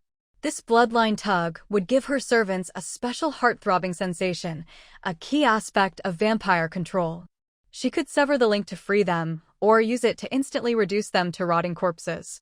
But it couldn't transmit messages. Still, she'd made it clear to her 7 servants. When she tugged the link, they must come to her immediately. But after a while, there was still no response. Only now did Sharon realize things might not be as simple as she thought. Even if Jeffrey was caught, what about the others? Could all of them have been taken out? Who could be that powerful? Did that old halfling get involved? That didn't make sense. Vampires and halflings usually minded their own business. She closed her eyes, trying to sense the bloodline connections to her 7 servants more carefully, to pinpoint their locations. A few minutes later, Sharon frowned and turned to look behind her. That direction? Still inside the territory? All 7 servants were still within the territory. Sharon transformed into a black crow and flew deeper in, stopping on treetops every so often to continue tracking their locations via the bloodline. This kind of fine sensing was extremely draining and took time. Mu Ying saw that Sharon hadn't left the territory, but instead turned back and could only sigh. She already had her staff in hand, but her target had retreated. Watching Sharon stand still with her eyes closed for a while, then suddenly head back into the territory, flying a bit and then stopping to zone out before adjusting her direction again, Mu Ying finally understood. She still has some kind of connection with the other vampires? Looks like she can sense their positions. But even so, it didn't matter. Even if she found her way to Mu Ying's treehouse, she still couldn't get in. Looking at Sharon's current black crow form, Mu Ying thought, if her shapeshifting worked like a druid's wild shape, then dropping her HP to 0 would just force her back to her original form without hurting her real HP. Otherwise, Mu Ying could just hit her with some boneless potion and be done with it. Sharon wandered around and, as expected, finally stopped by Mu Ying's treehouse. Mu Ying confirmed that Sharon really could track the location of her own minions, so she teleported back into the treehouse as well. The 7 little turtles were still lying in the water tank, completely unaware that their master was looking for them. Before Sharon could even knock, Mu Ying opened a window by the living room. Outside, Sharon, currently in the form of a crow, was perched on a tree branch. Did you like the gift I sent you? Ying spoke first, taking the initiative with a tone that could drive anyone mad. Sharon shifted back into her human form, standing atop the tree and looking down at her. I underestimated you. But what's the point of capturing them? Those kinds of minions, I can make as many as I want. Even if you kill them, it means nothing to me. Besides, they're still alive, aren't they? In the end, you're still afraid of me. Otherwise, you wouldn't have gone to all this trouble to capture them just to weaken my strength. But this time, you've really made me angry. She spoke as if she didn't care, but deep down, that wasn't the case. She wasn't like those tasteless vampires. She had carefully selected the appearance of each of her minions. If, just like that, her precious minions were destroyed in a way she never expected, by prey she thought she had completely under control, she would be heartbroken. Even if her minions were just her collectibles and playthings, no one else was allowed to touch them. Make as many as you want? Sure, turning someone into a vampire is easy, but raising them to level 8 isn't, is it? How long does that take? A year? 2? 3? Probably more. In just 1 year, I went from a non-professional to an 8th level druid. Give me a few more years, and you'll be the one who should be afraid. Did you sleep so long your brain rusted? You see me as prey, but haven't I been treating you as prey too? Since things had already come to a head, Ying didn't bother pretending anymore. Then let's see who catches whom first. I can give up my minions, can you give up your subjects? I'll be waiting for the day you beg me to bite you. Sharon spat out her threat. Don't let me keep you. Ying replied, slamming the window shut. Then, grabbing Gun, she teleported on her flying carpet to the entrance of the harbor camp. Sure enough, Sharon teleported over not long after. Her expression was nowhere near as relaxed as she'd pretended earlier. Ying patted Gun, signaling him to get ready. Gun was full of confidence, already holding a squishy, overripe tomato in his paw. To suit the identity of this pureblood vampire, he'd even chosen a tomato with juice and color that looked just like blood. How considerate. The moment Sharon stepped out of the harbor camp gates, Gun immediately hurled the tomato at her. Sharon suddenly sensed something was off, like she was being watched. Her intuition in this area was always sharp, so she turned around at once. She saw a red tomato flying straight at her, already too close. With a sneer, she waved her hand to swat it away. She didn't expect the tomato to be so soft and mushy, it exploded instantly. Even though she dodged back, some of the juice still splattered onto her arm. Then a big, chubby iron-eating beast jumped off the flying carpet, wiggling its butt in a showy, infuriating way. It held a tomato in each paw, identical to the one it had just thrown, as if to say, yeah, it was me who hit you. The moment Sharon saw it, a wave of disgust washed over her, along with the urge to rush over and kill it. But she quickly realized something was wrong. She herself had charm abilities, and this feeling was all too familiar. Her mind was being influenced. But the effect wasn't that strong, which made her realize something was off. She immediately thought of the strange, exploding tomato. It was the tomato juice. Gritting her teeth, Sharon pulled out a handkerchief and wiped the juice off. The uncontrollable feeling vanished at once. Seeing she wasn't affected, Gun immediately threw both tomatoes in his paws at her. This time, Sharon wasn't about to let herself get hit again. She dodged nimbly. Her agility was excellent. She could easily predict where the tomatoes would land and avoid them without any trouble. Ying saw that Sharon had seen through Gun's taunt skill and immediately decided to cast a spell directly, preparing it while Sharon was busy dodging tomatoes. As soon as Sharon steadied herself, a magical glow enveloped her. She felt a surge of vibrant energy compressing and pulling at her body. No matter how she dodged, she couldn't escape the effect of this annoying energy. She sensed that this energy was trying to change her body's will, so she instantly shrouded herself in the power of death, transforming herself into a black crow before the spell could take effect. Sure enough, the spell's effect was interrupted. Although Sharon had narrowly escaped, she finally felt threatened. Her wariness shot up several levels. Even though that spell had failed, she immediately flew away at top speed, trying to put as much distance as possible between herself and the harbor camp. Of course, Ying wasn't about to let her go. Even though she didn't have enough mana left to cast another fourth circle spell, she still had other abilities. The greenwood longbow appeared instantly in her hands. She quickly aimed at the black crow. A flaming arrow shot out like a meteor, streaking straight toward the crow. Sharon sensed a wave of searing heat behind her, followed by a piercing pain. The flaming arrow pierced through her. Her crow form's HP dropped to 0, and she was forced to revert to her vampire form in midair, her dress still smoldering with residual flames. Luckily, she hadn't been flying too high. When she fell, her physical resilience meant she only ended up a bit battered, rolling once across the sand, which also put out the flames on her dress. Is it fun, skulking around like this? I know it's you, Ying. Sharon could no longer maintain her noble, elegant image. Someone she'd always dismissed as a plaything had actually managed to cause her real trouble. She couldn't accept it. What's more, Ying and her annoying iron-eating beast were always inside the camp, protected by the barrier. She couldn't fight back at all.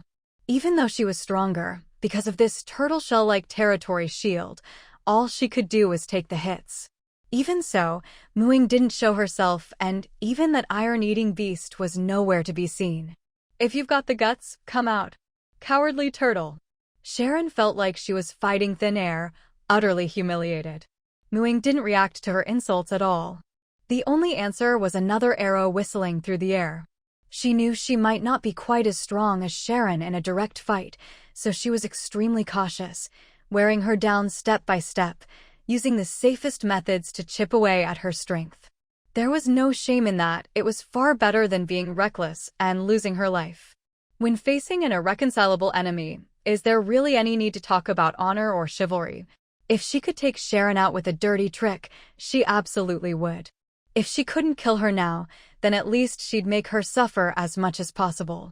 So Ying completely ignored Sharon's curses, her hands never stopping as she drew her bow and fired arrow after arrow. Sharon hadn't managed to escape far enough. She was still well within Ying's range. These flaming arrows couldn't actually deal any fatal damage to Sharon's real body.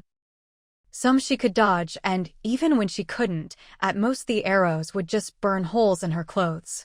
Even when a flaming arrow pierced straight through her chest. Vampire's financial situation. Sharon was reminded by Zheng Jing's words, so that's what she was after. You're overthinking it. Let me show you just how wealthy we are. The fortune accumulated over our long lives is beyond your imagination. She gestured to Jeffrey. Show Miss Luoluo our wealth. Go out, come back quickly, do it a few times, let her see to her heart's content. With Sharon's permission, Jeffrey immediately reached for Luoluo's neck. Jeffrey broke the territory rules and was thrown out. The set of 7 little turtle pendants was finally complete. Ying glanced at her own status panel. Mana, 30 of 170. She only had 30 mana left, barely enough for one more polymorph spell. Fourth circle spells really drained her mana. Now, only Sharon was left. Someone had already reported the situation in the tavern to her. Jeffrey still hadn't returned. Sharon would definitely notice something was wrong, and she'd be coming out soon. It was time to tear off the masks and go all out. But at this point, Sharon was all alone. Ying still wasn't sure if she could defeat her, but at least Sharon no longer posed a significant threat to the territory. From here on, everyone, focus on protecting yourselves. Leave the rest to me. It's best to avoid Sharon for now, Ying said to Dinglingwa. Roger. Roger. Roger. After sending out her message, Ying placed magical marks on the string of little turtle pendants to prevent them from being lost. Given the way polymorph worked on them, as long as they didn't die as turtles, the spell would last at least 9 or 10 hours before wearing off. To prevent Sharon from seeing them and making connections, Ying teleported back to her treehouse, put the pendants in a water tank there for safekeeping, and called the gem fairies to help watch over them. She then returned to the territory gate and moved Gun onto the magic carpet. In the tavern, Sharon was still waiting for Jeffrey to return, but after 2 or 3 minutes, there was still no sign of him. Paying a fine and teleporting back should take no more than a minute. Jeffrey would never disobey her orders, not that he didn't dare, but that he couldn't. Her commands were absolute for them. That left only one possibility: something had happened. Sharon instantly realized it. From the start, Lulualuo had been trying to provoke Jeffrey into attacking her, only to get expelled from the territory. But so, what if he was expelled? In this world, aside from other outsiders like them, the local players were far too weak. Even the highest level one, Ying, had only just reached level 8 as a druid. Her own servants had all been at least level 8 for 10 years now. If it were daytime, they might be at a disadvantage, but it was night. Everyone in this territory survived only under the protection of the territory shield, which barely gave them a chance to speak to her as equals. Did they really think they could turn the tables? Up to now, Sharon still thought Jeffrey had just been delayed. Her eyes flashed with danger and mockery. Whatever you're plotting, it's useless before absolute power. But your little tricks have succeeded in angering me. I'll make you into the lowest of blood slaves. Lulualuo, a total homebody who never left the territory, wasn't scared at all. Blood slave? Dream on. Anyone can talk big. If you dare make a move now, I'll at least respect your courage. If not, stop running your mouth and go home to sleep. Staying up late makes you ugly. Just look at those veins around your eyes. It's unsightly, Lulualuo retorted. She'd already seen her teammates signaling her. Her mission was done. The rest was up to Ying. If Sharon could be lured into teleporting out despite knowing there was an ambush, that'd be a bonus. If not, it didn't matter. Sharon's hatred for Lulualuo was now maxed out, but seeing her still trying to provoke her into breaking territory rules, Sharon guessed they were pretty confident in their little scheme. Well, she'd just have to see what it was. Of course, Sharon wasn't going to fall for it again. Even with full confidence in herself, she wasn't about to let herself be played for a fool. She used a copper coin to teleport straight to the territory gate. But contrary to her expectations of a trap or ambush, the place was empty, not even a single player around. Humans weren't like vampires, who were active at night. Aside from those drinking in the tavern, strolling by Moon Lake, or chatting in the Sky Plaza, most people were resting. The gate was usually deserted at this hour. Had the landing point for expelled players been changed? Sharon used her bloodline sense to check on her servants. They felt perfectly normal, no sign of weakness. She tugged at the bloodline connection. The underground palace beneath the Bone Castle, likely Sharon's resting place, could be investigated. Destroying it would deal Sharon a huge blow. Ying wasn't worried about not being able to find her. Over time, she'd collected plenty of spell materials related to Sharon. With divination, she could locate Sharon's current situation. There was a chance it might fail, but she could always try again. So far, Sharon's perception didn't seem very high. She was only sensitive to being stared at, so Ying didn't need to worry about her noticing the divination. By now, it was already late at night. The Sky Plaza was empty of players. Probably no one would see the notice until morning. Next, Ying dialed the Lingling flower phone that had been disconnected earlier. Lord, how did it go? Lord, was it a success? Lord, can we still have a victory party? As soon as the call connected, all the players who had participated in today's operation started bombarding her with questions. It went very smoothly. Thank you all for your hard work. Your mission rewards have already been distributed. As for the rest, I'll handle it. But until the crisis is over, please don't leave the territory, just in case Sharon tries to get revenge.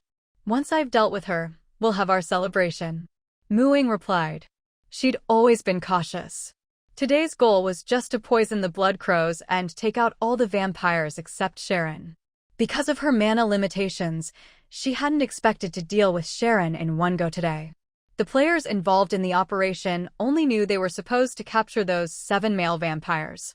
To avoid any unexpected complications, Ying didn't mention the matter of poisoning the blood ravens.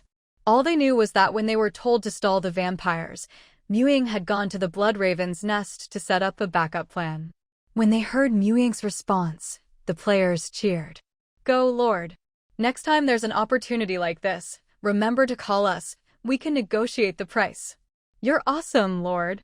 We're waiting for your victory banquet. You have to tell us all about how you pulled off this whole plan. That was so thrilling, haha. I suddenly feel like I have a real talent for acting. When we tore off the masks today, the shock and disbelief on the vampires' faces was the best affirmation of my performance. Haha, I bet Sharon was furious today. Let's see if she can keep acting all high and mighty. That's what you get for underestimating your enemy. Some players were extremely satisfied with the mission rewards and were already looking forward to the next operation like this. Some were curious about the parts of the plan they hadn't been involved in and wanted to gossip. Others had gotten addicted to acting and couldn't pull themselves out of the excitement of today's events. Even though they all had the same twin bellflowers, Ying had put all the flowers for this operations team together for easier communication, so now they could all chat with each other remotely. Ying didn't plan to take these bellflowers back. Everyone involved was an old-timer with a strong sense of belonging to the territory, so leaving them a direct way to contact her wasn't a bad idea. But seeing them getting more and more lively in their chat, Ying quickly interrupted. It's getting late. Go get some rest. Stay safe out there. As for their talk about staying in and playing cards and drinking all night, since they wouldn't be going out tomorrow, Ying just chose to ignore it. Some even invited her to join, but Ying declined. She couldn't sleep just yet. Polymorph had a time limit. She had to deal with these vampires before it wore off. So she drank a mermaid potion and a breathing potion, then moved the tank with the little turtle into her spatial suitcase. After that, she teleported to the underwater farming camp and swam over to a barren area where nothing was planted yet. She didn't act immediately. First, she entered a meditative state to restore her mana. Her tidal meditation technique was still at a basic level, and compared to her first time meditating, her recovery speed was several times slower. In meditation, she regained about 1 mana point per minute. To fully restore her mana, she'd need at least 2 hours. But she could afford to wait. Her polymorph would last several more hours. Once her mana was full, Ying had Little Red transform into Thorn Armor, cast all sorts of buffs and defensive spells on herself, and ready to sharpen Wooden Stake. She even scattered some sea vine seeds around and accelerated their growth to maturity as a precaution. Finally, she completely sealed off the underwater farming camp, raising several isolation barriers around the barren patch, cutting it off from the surroundings. From inside, you couldn't see anything outside, nor could you get out. This subcamp had never been connected to the rest of the territory, and changing its rules would only show up at the camp's main gate, so it wouldn't affect the other residents. Now, she revoked the rule that anyone who attacked would be expelled, and changed it so that only she and those she permitted could enter or leave the camp or break through the barriers. Now, this tightly sealed, barrier-enclosed area was like a prison. To make it easier to attack, the area was small and very flat, so Ying could strike anywhere inside without obstruction. Now, nothing could go wrong. Ying took a little turtle charm out of her spatial suitcase and tossed it into the isolated area. She had transformed this turtle to look like the 2 little turtles from Moon Lake, a freshwater turtle. Suddenly thrown into seawater, and in the deep sea at that, it immediately felt unwell. Before long, its HP dropped to 0. The polymorph wore off, the vampire's consciousness returned, and he reverted to his true form. There was only a split second of confusion before searing pain set in. The barrier only blocked creatures from entering or leaving, not the seawater. Water was a vampire's nemesis. Immersed in it was like being attacked by strong acid. He couldn't even open his eyes, only feeling water all around, terrifying, suffocating water. Ying had already raised the wooden stake, aiming for his heart. Vampires had 2 extremely powerful survival skills, regeneration and misty escape. Regeneration was why, even when she'd shot Sharon hadn't been much affected. It was a passive skill. If a vampire's HP didn't drop to 0 all at once, regeneration would rapidly heal their wounds and restore HP. Misty Escape was a skill Ying hadn't seen in action yet, but she detected it on one of the male vampires. When a vampire is outside their resting place and their HP drops to 0, They can use this skill to turn into mist, allowing them to fly quickly and become immune to all damage. But once in mist form, they can't revert to their true body until they return to their resting place within 2 hours. Only then can they return to normal. They recover from their injuries while resting. Until their HP recovers to 1, they remain paralyzed. With these two skills, killing a vampire completely was no easy task. But vampires also had weaknesses. Sunlight and running water. If injured under sunlight or in water, these two skills would be suppressed and couldn't activate. That's why Ying chose to kill these vampires underwater, cutting off any chance of escape. When a vampire's HP drops to 0, they enter a state of feigned death and paralysis, appearing like a corpse. But if left alone after a period of slumber, they could revive. To truly kill a vampire, you had to pierce their heart with a wooden stake or burn their body to ash with fire. The information Ying had learned about vampires using Identify Creature made her realize just how powerful this rare spell was. It could be said that her ability to target vampires so effectively, striking right at their weaknesses, was largely thanks to the information this spell provided. Some of this even Tomb 559 didn't know. For example, how to counter the vampire's regeneration and misty escape skills. When investigating other animals or monsters, the spell didn't usually provide such detailed countermeasures. Maybe the spell's creator personally hated dark creatures like vampires, or had experience fighting them, which was why the information was so thorough. Who are you? Let me out. I can give you anything you want. The vampire inside could sense the threat of death. The omnipresent flowing water was driving him to the brink of collapse. All the pride and arrogance he'd tried so hard to maintain had completely vanished, and now he was groveling, begging for mercy. On his once beautiful face, veins and the pallor of death, marks of a corpse, were clearly visible. Ying didn't say a single word. Did he deserve pity now? Not at all. A vampire's immortality is built on the blood of countless lives, especially humans. This relationship made the conflict between humans and vampires fundamentally irreconcilable. What's more, these vampires had wiped out an entire camp, their hands stained with plenty of blood. Ying was just waiting for him to expose the side of his chest where his heart was. The moment the opportunity came, she drove the sharpened wooden stake through his heart without the slightest hesitation. The instant the stake pierced his heart, the vampire's pleas came to an abrupt halt. Starting from the center of the stake, cracks rapidly spread across his entire body, like a shattered vase, until with a muffled bang, he exploded, leaving behind only a small pile of ashes that clouded the seawater. His clothes and jewelry all fell to the ground. The life he'd stolen from others ended here, with no chance of revival.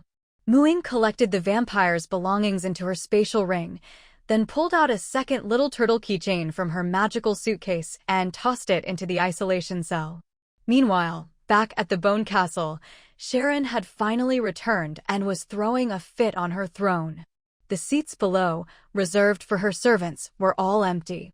Because the bloodline connection with her servants had remained intact, she'd still held out hope that they might escape and return. How could some ignorant local possibly understand the true power of vampires? But just then, one of her servants' connections began to waver, and, before long, it was completely severed. Completely severed. Sharon could hardly believe it. They were really dead, just like that. And this was only the beginning. One after another, at regular intervals, each connection was cut off, until all 7 were gone. She wasn't nearly as indifferent to her servants' lives as she'd claimed to Ying. If she truly didn't care, she wouldn't have been so selective.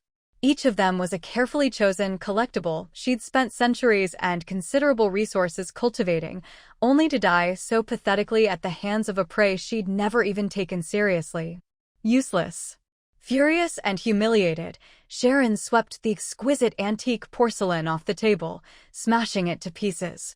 Ying, I'll make you pay. As if that could shatter Ying as easily as the porcelain. On the other side, Ying had already dispatched all the little turtle keychains without a hitch much more smoothly than she'd expected. The Identify Creature spell was incredibly accurate, and underwater, The vampires couldn't stir up any trouble at all. So-called immortality was just a lie to fool those who didn't know any better. With such a glaring weakness, it was no wonder vampires had never held any real power in the outside world. Instead, they were always the hunted. Ying had chosen the most foolproof method, staking through the heart, which reduced the vampires' bodies to ashes and left no trace of the legendary, highly valuable vampire heart. But she didn't regret it. To extract a complete heart, you couldn't kill a vampire underwater. The risk was too high. If even one escaped, who knew how much trouble it would take to catch them again? Better to play it safe and be done with it. Ying understood the rules of survival. Safety was more important than a bit of extra money. Besides, her haul was already impressive. After restoring the underwater plantation camp to its original state, Ying teleported back to her magical cottage and began sorting through her spoils. She was practically giddy with excitement. She had only one thought: vampires are just so rich, and now all that wealth belonged to her. Overnight riches. Each vampire had a spatial ring of about 100 cubic meters. With just these 7 rings, Ying had hit the jackpot, not to mention all the treasures inside. She took inventory. There were over 1,000 gold coins, plus a good number of silver and copper coins. For reference, the entire savings of Qishan Town wasn't much more than this. There were also books and notes related to the training of warriors, rogues, and spellcasters. A quick glance at the lower-level materials revealed several skills and spells not found in any player handbook. That alone showed how valuable this information was. Then there were their personal weapons, all of blue quality. The other jewelry pieces were just decorative, beautiful, but not equipment. Ying couldn't use most of these herself, but that didn't diminish their value, and she already knew what to do with them. She planned to save them up and, once she'd accumulated enough, set up a contribution shop in her territory, where these items would be available. Players who contributed to the territory could exchange their contribution points for items here, a surefire way to boost cohesion. This would give those who'd become official residents but were still far from star-level status something new to strive for. Even if Ying continued her current loose and free management style, as long as there were benefits players couldn't give up, she could keep them firmly tied to her territory. The territory contribution point system was the core of her strategy. Just think, skills manuals, high-quality weapons, and spatial rings that would require connections to buy elsewhere could be exchanged for contribution points in Qishan Town. Who wouldn't want to stay and grind points here forever? Even if she didn't cultivate loyal followers, as long as she had these things, whenever she needed help, she could just post a contribution point task and get a whole crowd of helpers. Nothing binds people together more effectively than shared interests. The only pity was that, although vampires were undead creatures hated by nature, they hadn't actually caused much environmental damage, so killing them didn't grant any experience points. Apart from that, the vampires' spatial rings were mostly filled with blood reserves. Ying had no use for this, so she planned to use it all to cultivate healing mushrooms. The unexpectedly huge haul made Ying even more interested in Sharon. Now, it wasn't just about eliminating a threat. She had her eye on Sharon's fortune. If the servants were this rich, their master Sharon couldn't be any poorer, right? Centuries of accumulated wealth, how much could that be? With such a wealthy boss, how could she not go after her? After sorting and storing her loot, Ying, in a great mood, went to bed. She still had 3 hours left in the trial today, just enough time to visit the Emerald World and relax. Early the next morning, some players noticed a new announcement posted on the bulletin board in the Sky Plaza. Others, who hadn't had a chance to see the new notice and were hurrying out to work at their private or public farming camps, turned back almost as soon as they left the territory. The moment they stepped outside, a foul, bloody wind swept over, turning the crisp morning air into a stench.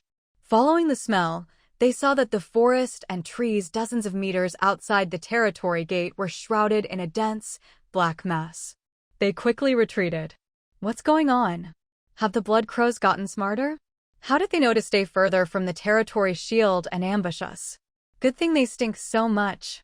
If we'd taken a few more steps, we'd be surrounded. The players were still shaken. After retreating, they warned others who were about to head out. That's when they heard the news. There was a new announcement. When they got to the Sky Plaza, more and more people started discussing the situation. What the heck? I just slept for one night and 7 out of 8 vampires are gone. How did that even happen?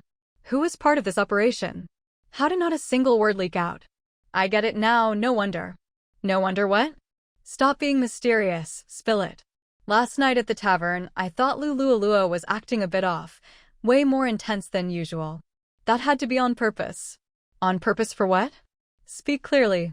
I'm just guessing, I don't know for sure. How did the Lord even pull this off? Even if Sharon wasn't caught, the other 7 vampires were all as strong as the Lord.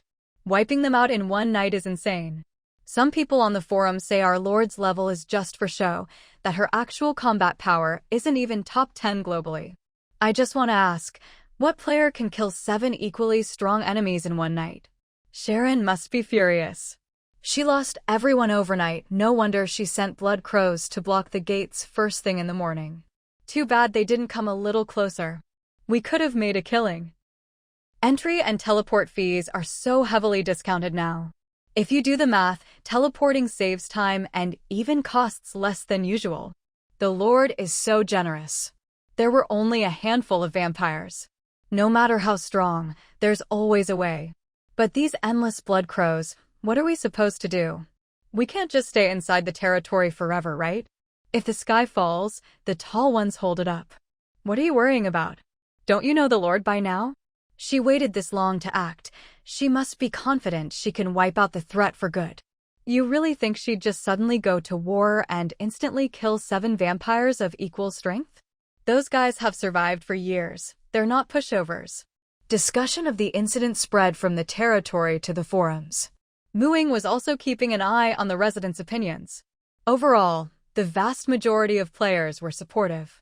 This had a lot to do with the current makeup of the territory's population. Most residents already had jobs within the territory, so being unable to leave didn't affect them much. Those who still chose to venture outside to hunt monsters for money were usually the more talented ones. They could earn experience and materials at the same time, making money much faster than those working regular jobs inside. These people made up the territory's upper middle class. Some of them had even participated in Ying's recent operation, earning generous rewards in both cash and contribution points. They had no complaints about lying low within the territory for a while. After all, training didn't always require real combat. Practicing inside was important too. Plus, the money they'd just made would cover their expenses for a long time. As for those who hadn't participated, they might have had some initial objections. But once they realized that if the vampire threat was eliminated, they'd never have to worry about sudden attacks from blood crows or vampires again, they saw it as a good thing and stopped complaining. 3 days after the announcement, the forums were still ablaze with discussion about Ying's one-night massacre of 7 level 8 vampires. But the tone had shifted from praise, amazement, and disbelief to skepticism about her decision. It's been 3 days and nothing's happened. The main gate and subcamps of Qingshan Town are all blocked by blood crows. I heard they even take shifts, swapping out every day to rest up. Looks like they're settling in for a long siege. If this keeps up, won't the players of Qingshan Town be crippled, forced to stay inside forever? Did Ying act too rashly by going to war with the vampires so soon? Clearly, she wasn't ready to wipe them all out at once. The vampire leader is still fine, and the blood crows have been blocking the gates for 3 days with no response from her. Is she out of options? Yeah, she's strong. Maybe she can sneak past the blood crows to train, but what about everyone else? I bet a lot of Qingshan Town players have dropped in the rankings by now. And some people keep praising how generous Ying is, how much she cares about her people. If she's so great, how could she not foresee these consequences? Even with all the discounts, it just shows she knew this would happen, but chose to do it anyway. Clearly, she doesn't really care about her people's interests. Don't be blinded by her little favors. If you have money, you'd better use the teleport array to get out. Oh wait, 2 of the 4 main territories in the Xia Nation region are already ruined. If you want to run, your only option is Lingtian Town. Amazement and disbelief to skepticism about her decision. It's been 3 days and nothing's happened. The main gate and subcamps of Qingshan Town are all blocked by blood crows. I heard they even take shifts, swapping out every day to rest up. Looks like they're settling in for a long siege. If this keeps up, won't the players of Qingshan Town be crippled, forced to stay inside forever? Did Muing act too rashly by going to war with the vampires so soon? Clearly, she wasn't ready to wipe them all out at once. The vampire leader is still fine, and the blood crows have been blocking the gates for 3 days with no response from her. Is she out of options? Yeah, she's strong. Maybe she can sneak past the blood crows to train, but what about everyone else? I bet a lot of Qingshan Town players have dropped in the rankings by now. And some people keep praising how generous Muing is, how much she cares about her people. If she's so great, how could she not foresee these consequences? Even with all the discounts, it just shows she knew this would happen but chose to do it anyway. Clearly, she doesn't really care about her people's interests. Don't be blinded by her little favors. If you have money, you'd better use the teleport array to get out. Oh wait, 2 of the 4 main territories in the Xia Nation region are already ruined. If you want to run, your only option is Lingtian Town. Lingtian Town might be even worse than Qingshan. Xia Nation players have it rough. Remember that trial player who traveled across the sea just to get to Qingshan Town? Bet he regrets it now. Poor guy, maybe he should just go back to Shimei. I'm from Qingshan Town and I'm exhausted picking up blood crows. Just popping in to tell you, the blood crows are finished. While you're all here whining, that so-called poor trial player is busy making money on the front lines and couldn't care less about you. Anyway, I'm off to keep collecting cash. Amidst the flood of negative comments, this message suddenly appeared, making the whole comment section go silent for a few minutes. What do you mean, the blood crows are finished? No way, did Muing already take action? She did it again, quietly. How? She silently killed 7 level 8 vampires, and now she's wiped out the blood crows without a word. All I can say is, she's ruthless. Ruthless +1. Everyone knows women are not to be messed with. But a woman who doesn't say a word? Even scarier. Hey, you up there, explain yourself before you leave. Don't leave us hanging. Don't leave us hanging. Actually, the people on the forum weren't entirely wrong. Muing really hadn't made any moves in the past 3 days. She'd simply been tending to her plants, brewing potions, and studying spells in peace.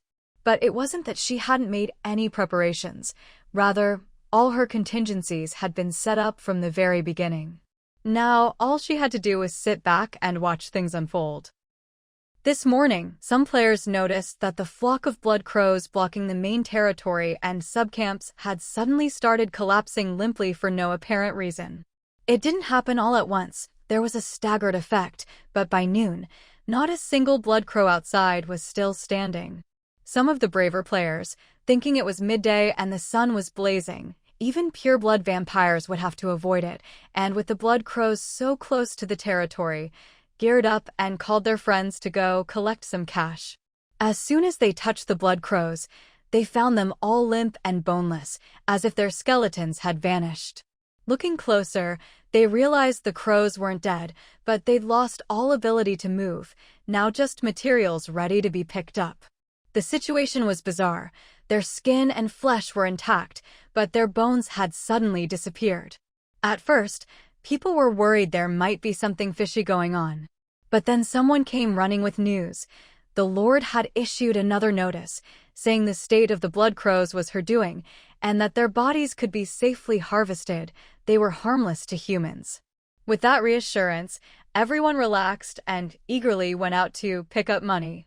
Still, everyone was awestruck and deeply impressed by Mu Ying's mysterious, undetectable method of extracting the blood crow's bones. It was incredible. Not just 1 or 2, but every blood crow that had come out today had been affected. No one knew what was happening with the ones still inside. But regardless, every player in Greenhill Town now knew that their lord was fully prepared to deal with the vampires.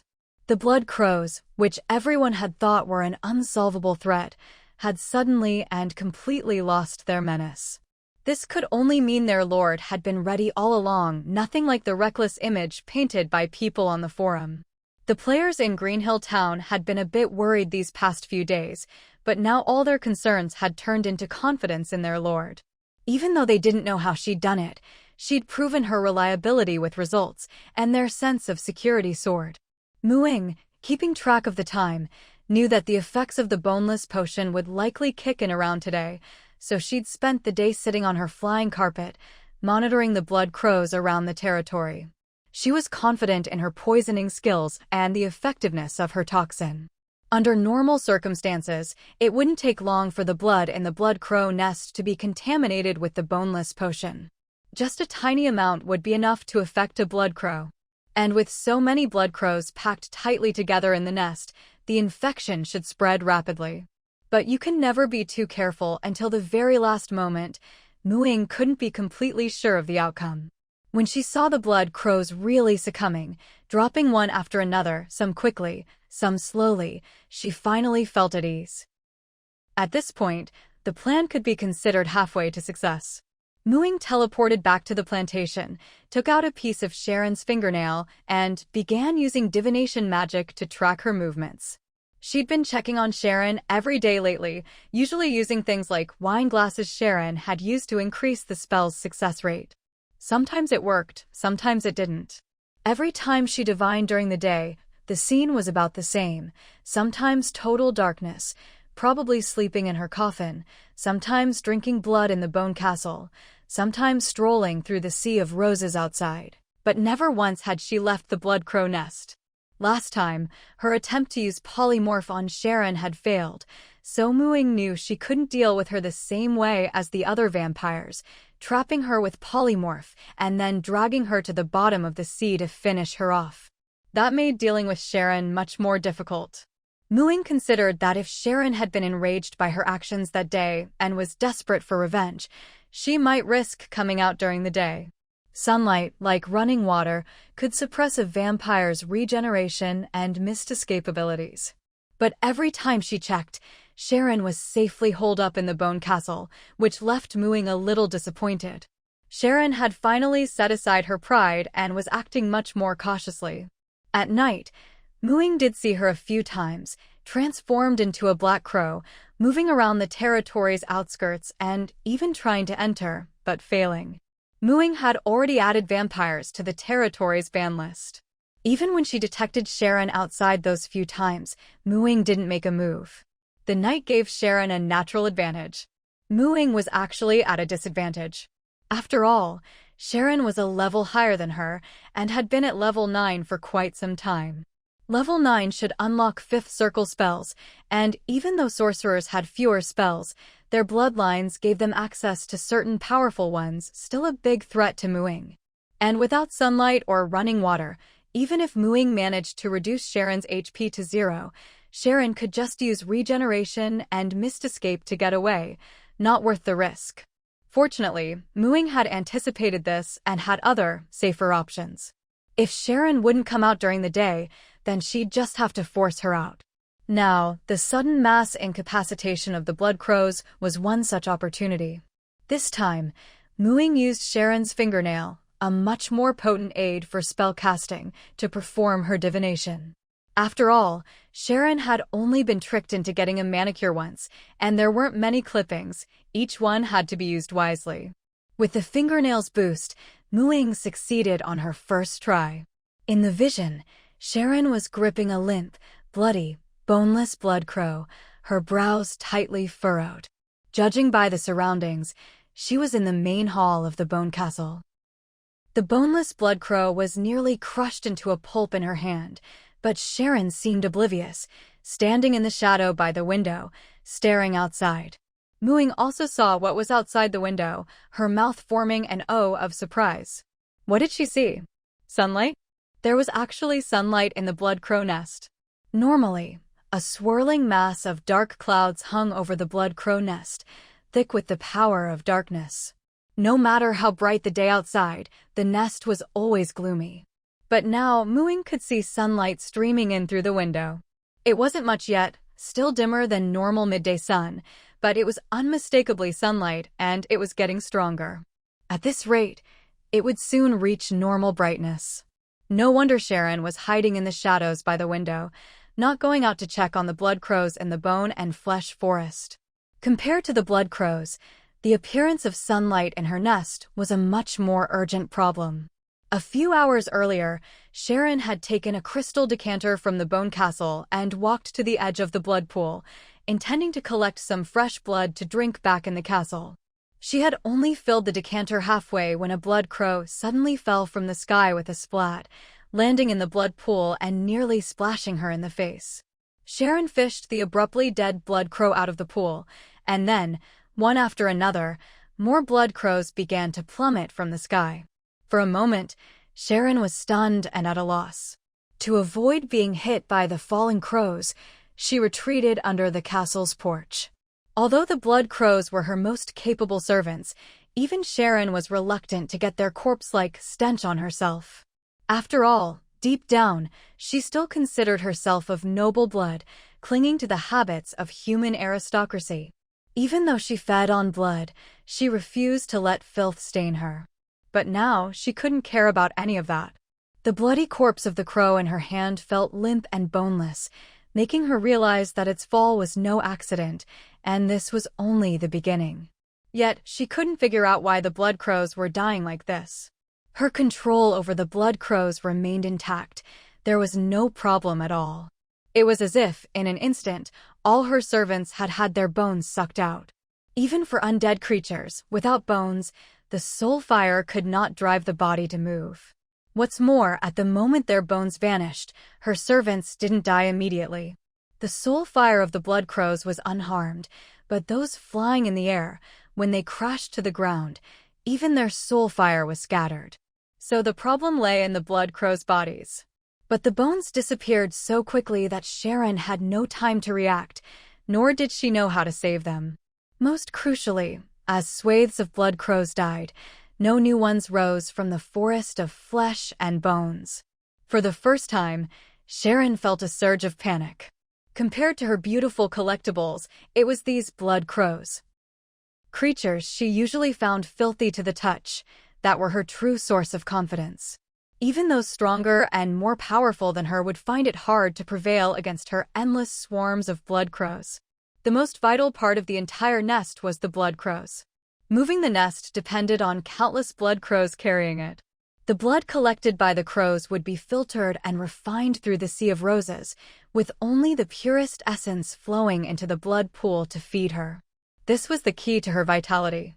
During the day, the blood crows would block out the entire sky above the nest with their bodies, allowing the darkness within to persist and gather.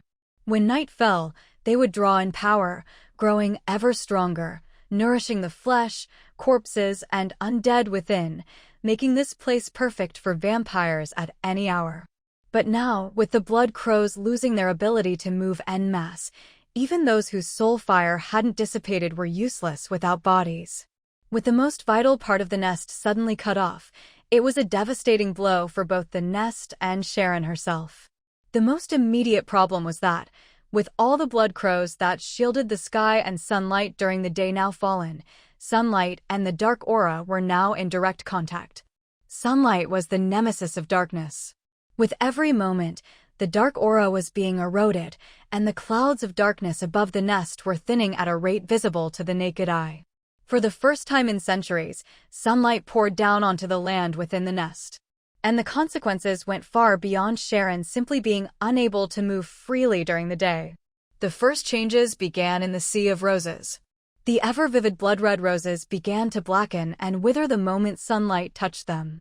It took less than an hour for them to go from lush and vibrant to shriveled and lifeless. The death of the blood-red roses caused the nest's blood filtration and refinement process to completely collapse. At the same time, the flesh in the forest of bones began to rot rapidly under the sunlight. All the bones and flesh in the nest had been preserved by the dark aura, decaying at an extremely slow rate and lasting for a long time. Blood was Sharon's food and source of power. Uncorrupted bones were the raw material for making blood crows. Every time the crows went out, they brought back not only flesh, but also large numbers of bird corpses, storing them in the forest of bones and flesh. After being infected by the blood, these became natural bodies for blood crows, just a spark of soul fire, and they would revive. This was the true source of the endless blood crows. When a blood crow died, its body was destroyed, but its soul fire rarely dissipated. Most would return to the nest and revive in one of these bird corpses. So even if all the existing blood crows suddenly lost their bones, new ones should have revived from those bird corpses. The nest stored enough bird corpses for all the blood crows to be reborn dozens of times over, but not a single one managed to revive before the sunlight poured in. Once revived, they would become true undead, no longer afraid of sunlight. Sharon quickly realized that something must have happened to those bird corpses as well. Before the sunlight could erode away the dark aura, she braved the rain of falling blood crow corpses to check the forest of bones and flesh. What she found was that only flesh remained, no bones at all. Unable to find the root cause, Sharon could only retreat to the safety of the bone castle. Now, with the dark aura nearly gone, the situation was even worse than a refrigerator suddenly losing power. The flesh in the forest of bones was rotting at an alarming rate. At this point, Sharon realized her nest was truly destroyed. She donned her black cloak, took out her largest jars, and went to scoop up the blood from the outer edges of the blood pool, the blood she had always looked down on. In the past, she only drank the sweetest, purest blood essence from the very center of the pool. But this essence was not only precious, it was extremely fragile. No matter how pure the crystal decanter or how carefully stored in a spatial ring, it couldn't be preserved for more than a day. In contrast, the outer blood, the kind she usually only gave to her servants, could be stored for much longer. But the sunlight gave her little time. In the end, she only managed to salvage 2 jars of blood and made a complete mess of herself in the process, losing all her noble bearing and composure. She had never imagined that her supposedly indestructible nest could be destroyed, and so suddenly at that. Naturally, unlike her vampire servants, she had never bothered to store those coarse, inferior blood reserves in her spatial ring. Even now, Sharon couldn't understand how all this had happened. She knew it was most likely Mu Ying's doing, but her pride and self-respect made it hard to believe that Mu Ying could accomplish something like this, destroying centuries of her work and preparation in an instant. In Sharon's mind, sending her blood crows to blockade Mu Ying's territory and trap her people would soon leave Mu Ying isolated and desperate, eventually forcing her to come crawling in submission. She never expected that, after just 3 days, Mu Ying's territory would remain unscathed, while her own supposedly impregnable nest had been utterly destroyed. Mu Ying used her detection spell and caught a glimpse of Sharon hurriedly collecting blood. Then the vision faded, the spell's duration had ended. She hadn't expected sunlight to shine into the blood crow's nest. This was a pleasant surprise. She'd thought that by wiping out the blood crows, she was merely cutting off Sharon's supply of blood, but she hadn't anticipated this additional effect. It turned out even those dark clouds feared sunlight. During the day, they could only linger thanks to the blood crow flock blocking the sun. At this point, whether Sharon left the nest or not was no longer a major concern. Mu Ying took out her magic carpet and stepped onto it. This time, she didn't even bring Gun along. First, she teleported to the harbor camp, then flew north. Before long, she saw the massive blood crow nest. The dark aura that used to hang over it had almost completely dissipated. Soon, it would vanish entirely. Even from this distance, she could smell a strong stench of rot. Catching that scent and taking a closer look at the forest of bones and flesh, Mu Ying understood why Sharon had been in such a rush to collect blood. Everything here was decaying rapidly. In the past, or if their rest was disturbed, it would leave them weakened. So Sharon was in the process of relocating her coffin and the soil from her old grave. Her hearing was sharp. She heard the commotion above. She didn't even need to think. She knew some humans were here to loot while she was down. Although Sharon was confident in her own strength and had begun to take Mu Ying more seriously after the string of unexpected setbacks these past few days, she still didn't believe a druid 1 level below her could pose a fatal threat in a direct confrontation. Of course, she couldn't deny that Mu Ying had forced her into this predicament, which showed she had some skill. But it also proved Mu Ying lacked confidence in her own abilities. Otherwise, she wouldn't be acting like a rat in the gutter. never daring to show herself, only sneaking out to bite when the opportunity arose. Now Sharon had been driven into a corner. Building such a perfect nest had taken a long time, and for the foreseeable future, she'd have to be extremely cautious. Most importantly, her resting place could not be compromised. So even though she heard the disturbance, she decided to secure her resting place first. Only after packing everything into her spatial ring did she prepare to go out. Ying had thrown several barrels, expecting Sharon to rush out immediately. She was ready to unleash a barrage of flaming arrows and destroy the bone castle, hoping to enrage Sharon. Anger could cloud her judgment, which would give Ying an advantage in the coming fight. But after waiting several minutes, there was still no sign of Sharon. Did she already run away? Ying wondered, uncertain. No matter whether Sharon had run or not, she'd know soon enough. Even if Sharon wasn't here, this place couldn't be left standing. With the bone castle thoroughly doused in oil, Ying didn't hesitate any longer. She drew her greenwood longbow, a blazing arrow forming on the string. She let go, the arrow shot straight at the bone castle. Boom!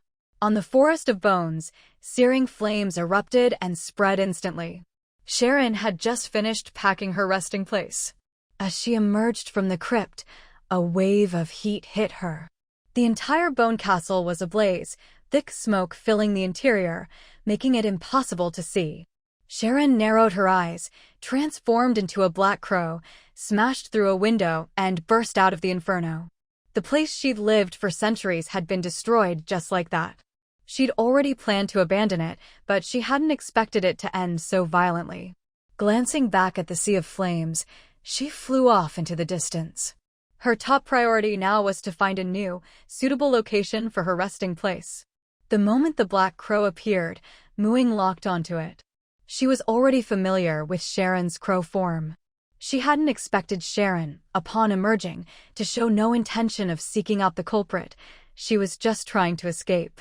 Ying had set all this up, eager for a showdown. How could she let Sharon just run away? Without thinking, she took aim and fired another flaming arrow. Sharon wanted to avoid a fight for now, but she knew there were enemies nearby. Staying alert, she twisted her body and dodged the arrow. The direction the arrow had come from was still empty. How familiar was this scene? Previously, Ying had attacked her from hiding in the camp just like this. But now there was no camp nearby, and Sharon was almost certain Ying had come alone. Another arrow came flying. Sharon's eyes were sharp. While dodging, she closed in on the direction the arrows were coming from. Ying was multitasking. At first, she was both controlling the magic carpet and attacking Sharon. But that limited the carpet's maneuverability and affected her aim. Not only did she fail to injure Sharon, but the distance between them was closing rapidly. Ying quickly realized this wouldn't work. She stopped shooting and focused on steering the magic carpet to widen the gap between them. With no more arrows flying, Sharon lost track of Ying's position. A temporary stalemate settled between them. Ying put away her bow and communed with the forces of nature, summoning 8 bird-shaped spirits to encircle Sharon in her crow form. As soon as the spell succeeded, Ying moved her magic carpet to a new position. These 8 spirits were all less than level 1. In her true form, Sharon had nothing to fear from them. They couldn't harm her at all. But in crow form, her strength was just that of an ordinary black crow. She was smarter than the bird spirits, but when it came to physical attacks, she had no way to deal with these energy beings. Sharon made a snap decision and reverted to her human form, using a flight spell to hover in the air. Ying had been waiting for this moment. In the air, a humanoid figure simply wasn't as agile as a crow with wings. Sharon knew her archery was impressive, and sunlight suppressed her own regeneration ability. If she got hit by another elemental arrow, it wouldn't be as easy to recover as last time. She reverted to her human form, making herself a bigger target.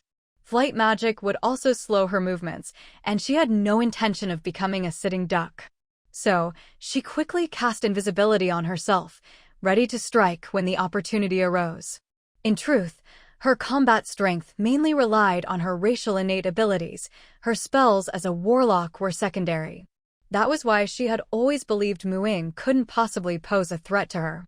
After all, even her warlock class, which she considered her weaker side, was a level higher than Ying's. Not to mention her other, more powerful abilities. However, during the day, all her racial innate skills were suppressed by sunlight, causing her overall power to drop significantly. She had to rely mainly on her warlock spells and other skills she'd trained. Ying saw Sharon's figure disappear as well, but didn't panic. Instead, she continued preparing her spell. Not long after Sharon vanished, a blizzard of snow and rain struck the area where Sharon had just been. With an area of effect spell, as long as you know the general region your opponent is in, that's enough. An 8th level druid's blizzard spell covered a much larger area than before. Sharon, still invisible and not having had time to move, was hit squarely by the storm of snow, wind, and hail. What's more, the rain was particularly harmful to her. Her regeneration was already suppressed by sunlight, so her recovery was very slow.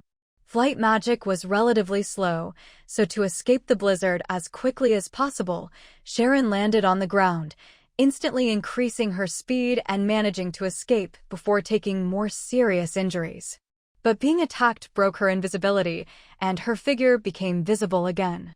Ying found it odd Sharon was also a ranged spellcaster, so why did she keep retreating instead of fighting back? Even if she didn't know Ying's exact location, there were still area spells she could use. To solve this mystery, while Sharon was dodging the blizzard, Ying used Identify Creature on her again. This time, Sharon was too busy to interrupt the spell. Vampire Baron, level 9 Warlock, Count Bloodline. Innate skills: Shape Change, Misty Escape, Regeneration, Spider Climb, Charm, Child of the Night. Spells: Prestidigitation, Mage Hand, Ray of Frost, Comprehend Languages, Fog Cloud, Sleep, Despair, Fear, Fly, Invisibility, Vampiric Touch, Bestow Curse, Dominate Human, Telepathy, Mind Fog. With one look, Ying spotted the problem. Sharon didn't know that many spells, though several were quite powerful. She had plenty of ranged attack spells, which made up the majority of her spell list. But they all shared a common trait: most were mind-affecting or control spells, and most were single-target. These spells all required her to lock onto a target, ideally with direct eye contact, for best effect. No wonder Sharon hadn't cast any spells. Without being able to lock onto Ying's position, she simply couldn't use them. Sharon did have a few melee spells, like Vampiric Touch and Bestow Curse. But both required physical contact to cast. Vampiric Touch could drain the target's life force to heal the caster a hefty blow. Bestow Curse was similar to a curse spell, most commonly causing the target's attributes to be continuously reduced, a very troublesome ability. And Ying didn't have any way to remove curses. Add to that the vampire's natural weapons, fangs, and her extraordinary agility, and close combat would actually play to Sharon's strengths. No wonder Sharon had been trying to close the distance before. There was a reason for it. After analyzing all of Sharon's spells, Ying became even more determined to stay on her magic carpet, keep her position hidden, maintain her distance from Sharon, and attack from afar. If Sharon ever managed to lock onto her, Ying's chances of resisting those mental control spells were slim. Success with those spells depended not only on the target's willpower, but also on the difference in charisma and level between caster and target. Charisma was the key stat for warlocks. Ying's 15 charisma was high compared to most classes, but much lower than a warlock's. Add in the level gap, and Ying basically had no chance of resisting. She could only say she was lucky today, having chosen the most advantageous battle strategy. If Sharon had gotten the chance to cast her spells, things would look very different right now. Now that she understood that, during the day, as long as Sharon couldn't see her, she couldn't cast spells on her, and as long as she didn't let Sharon get close, she would be unbeatable, Ying felt a surge of confidence. Pressing her advantage, now that Sharon had landed, Ying wasn't worried about her getting close. To save mana, Ying picked up her greenwood longbow again. Sharon was getting frustrated. The obstacles on the ground made dodging arrows much harder than before, But if she changed back into crow form, those 8 bird-shaped spirit guardians were still circling, eyeing her hungrily. She was truly stuck. Several times, arrows grazed her body, and if she'd been just a little slower, she'd have been shot through the heart. After ducking into the forest of bones and corpses, the remaining dead trees gave her a bit more cover, making it easier to dodge. Thinking of the vampire's weakness to water, Ying had a sudden idea. After Sharon ducked into the bone forest, Ying switched to create water. Normally a cantrip for conjuring clean water, in the case of a vampire, Ying turned it into acid rain. With her higher class level, the spell's effect was much stronger. At first, create water could only conjure a water ball or a small mist, but now it could create a huge water sphere, or a sizable rain cloud or mist. Being a 0-level cantrip, it cost very little mana. Judging by Sharon's reaction, its cost-effectiveness was much higher than some higher-level spells. The rain was indeed causing Sharon a lot of trouble. Once a noble and beautiful vampire baron, flawless in every way, Sharon's clothes were now burned and tattered by fire arrows, and even her once pale skin was covered in charred scars from the rain. Although these wounds were healing slowly, but visibly, her regeneration was already suppressed by sunlight, and the rain was unending. The rate of healing was far outpaced by the rate of injury. Sharon was not only in constant physical pain, but also deeply unsettled. She felt extremely stifled, like she was being completely overpowered by Ying, unable to fight back. Even though her strength was greatly suppressed by daylight, it was still an unbearable feeling. Sharon wasn't feeling great right now, and Ying wasn't doing much better. She had clearly forced Sharon into a corner, leaving her with no way to fight back, only able to dodge and flee. Yet, all she could manage were minor wounds. Even though they added up over time, none were truly fatal. She was still a long way from actually killing Sharon. And this was with sunlight suppressing Sharon's regeneration. If it were nighttime, Sharon probably wouldn't even have suffered these minor injuries. As for Ying, no matter how much she tried to conserve it, her mana was steadily being depleted. Even 0-level cantrips cost 1 mana per cast, and her mana pool wasn't limitless. After Sharon escaped the forest of bones and flesh and fled into the jungle outside, Ying switched to plant magic, using the forest's vegetation to bind, whip, or strangle Sharon. But the damage was still limited. At most, she kept Sharon from escaping her sight. The most damage she'd managed came from a few lightning spells. But Sharon kept running, stubborn and relentless, recovering quickly like an unkillable cockroach. This left Ying feeling frustrated. On the surface, she had the upper hand, but in reality, there was nothing she could do to Sharon. Because she didn't have a spell strong enough to kill in a single blow. While this was largely due to the vampire's unique physique and powerful regeneration, it also made Ying realize, for the first time, the shortcomings of the druid class. Druids were great at survival, balanced in offense and defense, and could heal. They had all sorts of strange control and buff spells, making them hard to predict. But if the enemy wasn't controlled, a druid's offensive power alone wasn't enough to kill decisively. It was like using a dull knife to slowly wear the enemy down. Against a vampire with such strong regeneration, this dull knife approach was even slower, so slow that her mana would run out before she could wear the vampire down to death. After all this effort, with her mana running low and time slipping away, all she'd accomplished was forcing Sharon to run around frantically, nothing truly significant. And now, the sun was already setting, and Ying could clearly feel Sharon's regeneration getting faster. Once night truly fell and the vampire's Child of the Night ability could be activated, the advantage Ying had worked so hard to build might flip in an instant. The magic carpet's cloaking spell wasn't invincible. Creatures without witch blood couldn't see the carpet, and if they got close, the cloaking magic would subconsciously make them veer away without realizing it. A single creature would never be able to find the carpet. But with enough creatures searching in a human wave tactic, and if they were forced to move in a straight line without veering off, an observer could deduce the carpet's approximate location from the movement patterns. The Child of the Night ability could do just that. After nightfall, vampires could use this skill to summon swarms of bats or rats to aid them in battle.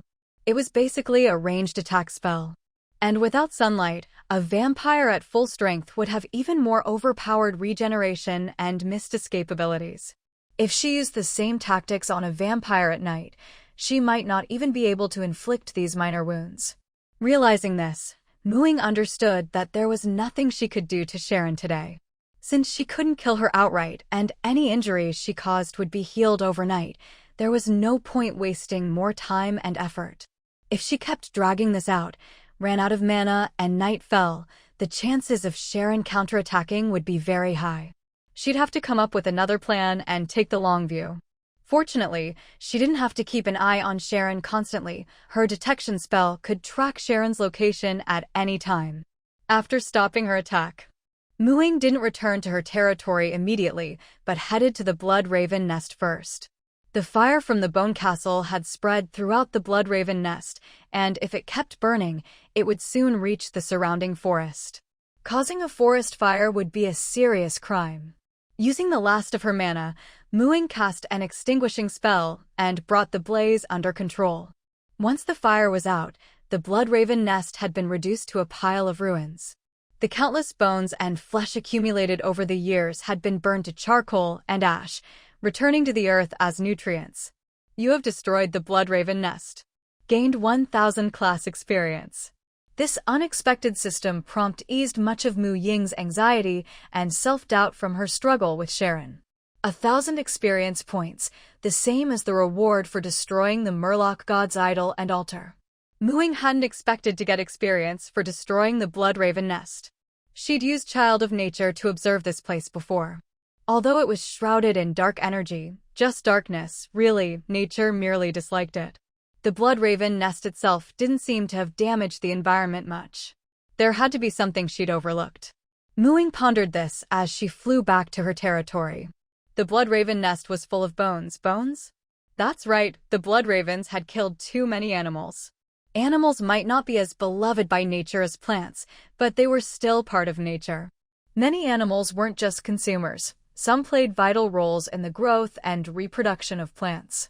If too many animals died in a short time, it could negatively impact the environment. Animals were part of the ecosystem too. Ying realized that protecting nature wasn't just about plants and the physical environment. Animals also played their own roles in nature. Maybe they weren't absolutely essential, but they were still part of the natural world. Massacring animals was also an act of environmental destruction. Her understanding of nature's scope deepened. Animals, plants, all kinds of living things, land, mountains, rivers, oceans, even deserts, all were part of nature. Destroying a few plants or killing a few animals didn't count as environmental destruction. Nature was always about the bigger picture, large-scale destruction. For the first time in a while, Ying felt a reaction from the bracelet of nature. She summoned her player's manual and used the item identification function to check the bracelet's information. Sure enough, there was a new change. Bracelet of Nature. Quality: Orange Mythic. Effect 1: Spring of Restoration. Effect 2: Claw of Recompense. Effect 3: Scythe of Balance. Effect 4: Fong of the Wild. Effect 5: Armor of Guardianship. You walk steadfastly on the path of protecting nature and have gained a deep understanding of what that protection means. As you guard nature, nature guards you in return.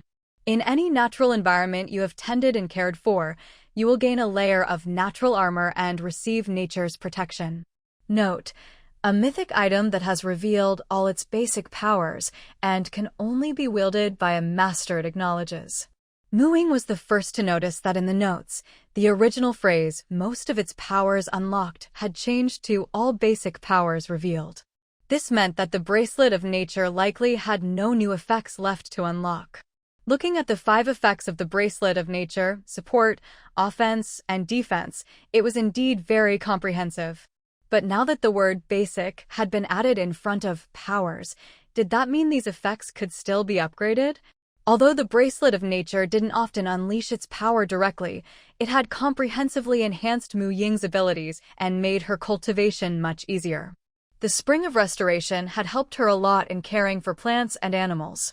The Claw of Recompense allowed her to harvest materials, seeds, and produce without worrying about the growth cycles of flora and fauna. The Scythe of Balance increased her attack power against things that were hostile to nature. The Fong of Wildness boosted her strength in her beast transformation form. And now, the Armor of Guardianship was a defensive buff. In a carefully nurtured natural environment, you gain a layer of natural armor. For Ying, the carefully nurtured natural environments were, of course, the forests around her territory and her private plantation. After returning to her territory, Ying decided to test it out. This Armor of Guardianship was an invisible energy shield, only visible through the eyes of nature and composed of the power of nature. Ying herself didn't feel anything, but it was indeed a constantly present passive armor, providing all-around protection. Whether facing physical, magical, or even mental attacks, this invisible armor offered defense. In a way, it made up for her previous lack of resistance to mental assaults. The strength of the armor depended on her affinity with the surrounding natural environment. For example, in her main territory and plantation, the forest she had personally planted outside, and the underwater farming camp, the Armor of Guardianship was at its strongest. These were all places she had spent a lot of time nurturing. In areas farther from the main territory, where she had only occasionally tended to a plant or two, the armor's strength was much weaker. Additionally, the armor's defense was also remarkable in the sea outside the harbor camp. Ying pondered the reason and realized it was probably because this sea area had once been polluted by the altar of the mermaid god. She had destroyed the altar and statue and purified the area, which was why the protective effect here was so pronounced. By the same logic, Ying guessed that the forest on Wolf King Slope, which had been ravaged by withering monsters, should be in a similar situation. Realizing all this, Ying felt a warm sensation in her heart. When you protect nature, nature also protects you. Everything she had done for this land and every plant and animal upon it had been remembered by nature, transformed into the armor that now protected her. Previously, Ying had spent a lot of time nurturing plants and protecting the land and environment, not just because she loved nature, but mostly because her professional experience had driven her to do so. But now, with the existence of the Armor of Guardianship, she truly felt a bond with this land. This feeling of mutual protection was deeply healing. She also noticed something odd about the thickness of the armor on the outskirts of her main territory. The main territory had been expanded, but only the plants within the original boundaries had been personally tended to by her, each tree watered with the Spring of Restoration. The newly expanded areas hadn't received such meticulous care. Since tending to those plants didn't benefit her much anymore, she had shifted her focus to areas with higher returns, like direct planting. Yet now, throughout the entire main territory, her Armor of Guardianship was as tough as a turtle shell, with no discernible difference. Ying thought back and finally remembered that she had once cast the plant nurturing spell everywhere. After learning this spell, she had used it in her private plantation, the public farm, and eventually over every area of her main territory, specifically to nurture the land. To verify this, she went to a place she had only ever cast the spell on, never actually planting or tending any plants there, the public farm subcamp. There, Ying found that, through the eyes of nature, the Armor of Guardianship was only slightly thinner than in the main territory, but much thicker than anywhere else. Suddenly, Ying gained a deeper understanding of the plant nurturing spell. It was a large area spell. Perhaps she shouldn't limit her attention to just her own territory. If she nurtured the surrounding forests as well, the Armor of Guardianship would be much stronger in those places. The plant nurturing spell only lasted for a year. If she continued to protect this land and its forests day after day, year after year, would her armor grow thicker and thicker? After carefully analyzing the armor's thickness in various regions, Ying realized this was entirely possible. The more care she gave to a place, the thicker the armor became. This realization suddenly reminded her of something. When she fought Sharon today, she had felt her attack power was too weak. After fighting for so long, she still let Sharon escape, and she'd been a bit frustrated about it. But druids really are a class focused on protection. They don't have many offensive skills, but they have plenty of ways to protect themselves. You can't have it all, so there's no need to be upset. Ultimate defense is no worse than ultimate offense. As long as she ensured her own safety and protected herself first, then attacked, even if her attacks weren't powerful enough and the battle took longer, so what? In fact, this perfectly matched Mu Ying's own combat style. She preferred to plan carefully before acting, to secure herself first and then make her move. Maybe she couldn't go down the path of blasting enemies with spells like a mage, but stacking up defenses wasn't bad at all. In fact, it suited her even better. The appearance of the armor of guardianship had opened up new possibilities for her. After all, her original plan had been to weaken Sharon bit by bit, cut off her arms, then her food supply, and finally finish her off when she was at her weakest, leaving no future threat. So why had she lost her usual composure today? Thinking it over, it was because everything had gone too smoothly. The dark clouds over the Bloodraven's nest had suddenly dispersed, causing the entire nest to collapse. So she had moved up her attack plan. During the fight, Sharon hadn't been able to fight back at all, giving Mu Ying the illusion that she could easily take her down. As a result, even though she seemed to have the upper hand the whole time, she hadn't managed to kill Sharon in one blow, which left her feeling disappointed. In short, things had gone too smoothly at first, making her a bit overconfident. She'd lost her usual steady mindset and become impatient, which was why she'd been so eager. Now that she'd calmed down, she realized she was simply back to her original plan. Sticking to her plan and moving forward steadily wasn't a bad thing at all. Understanding all this, Mu Ying felt much calmer. She decided to put aside the issue of the guardian armor for now. She'd have time to deal with it later. For now, her priority was to expand the territory she protected as much as possible. Over time, her turtle shell would only grow thicker and stronger. By then, with this layer of protection, she'd be invincible on this land. The lack of offensive power or insufficient attack methods wouldn't matter at all. But for now, she needed to deal with Sharon first.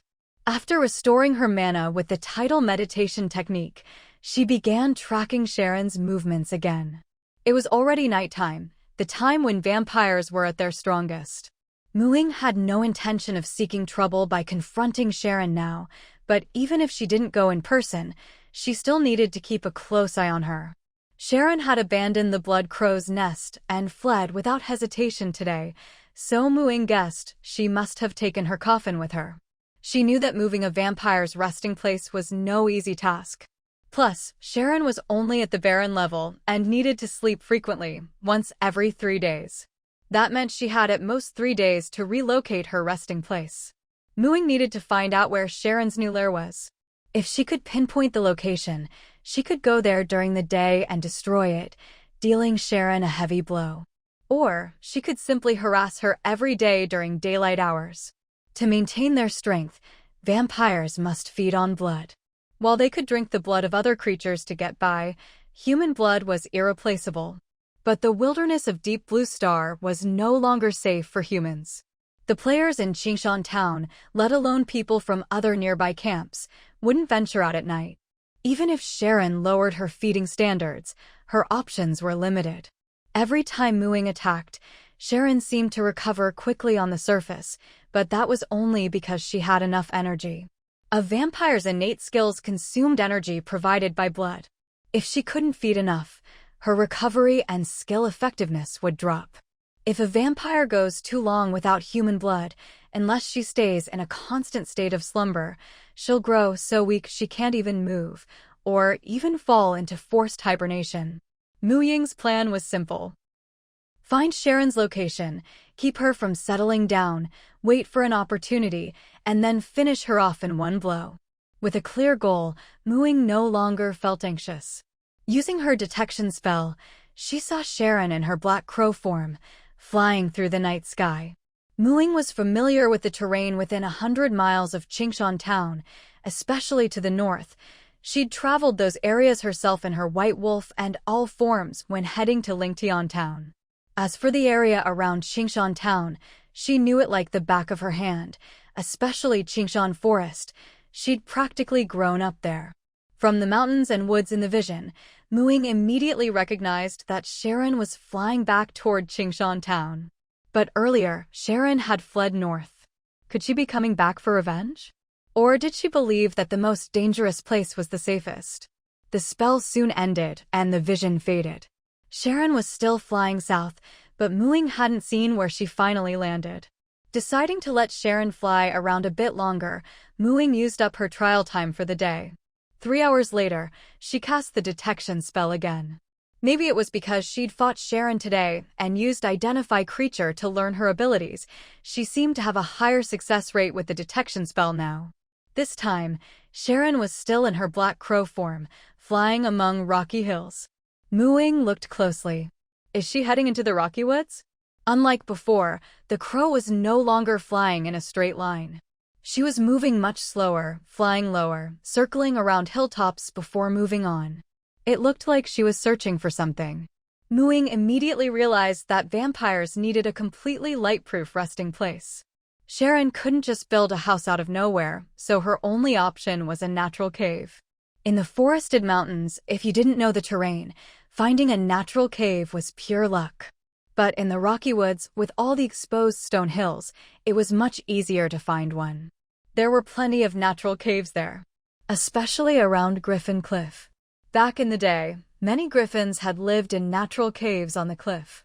If a cave or hollow wasn't deep enough, they'd build nests out of branches at the entrance to extend it. Now that Muing realized Sharon was probably planning to settle in the Rocky Woods, she watched her every move even more closely. Whenever the spell wore off, she'd cast it again.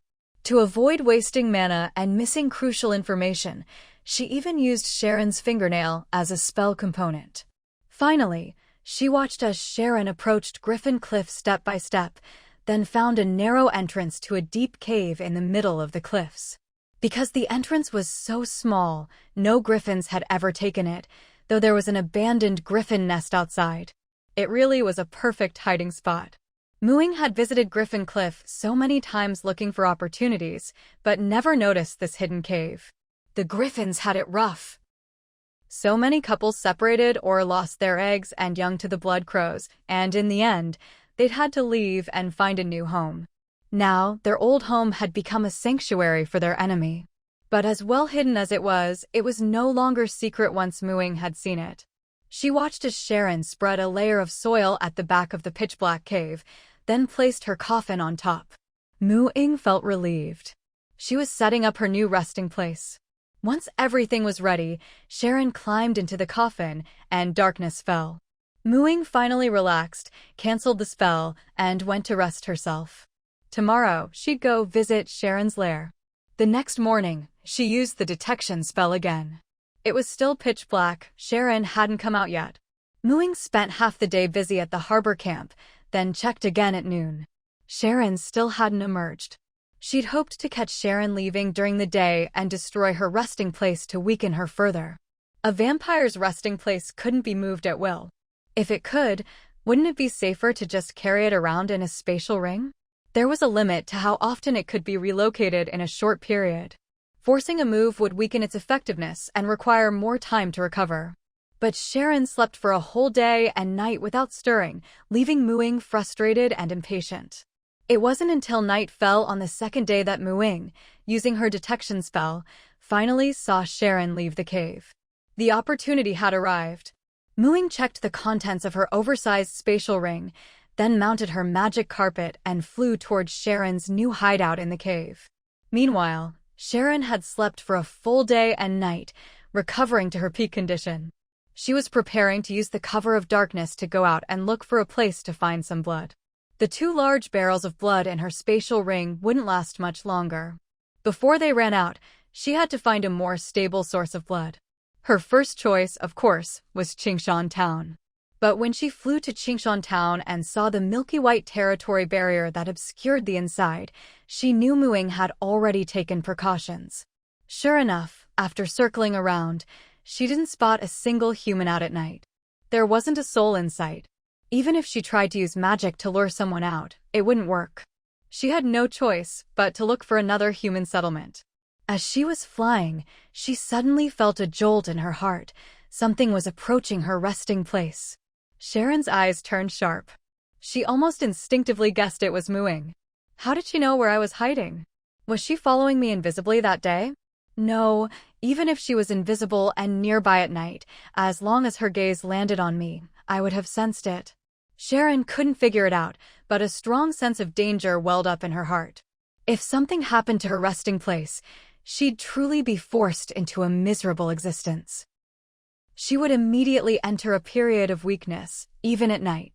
If she tried to escape by turning into mist, she'd become completely incapacitated.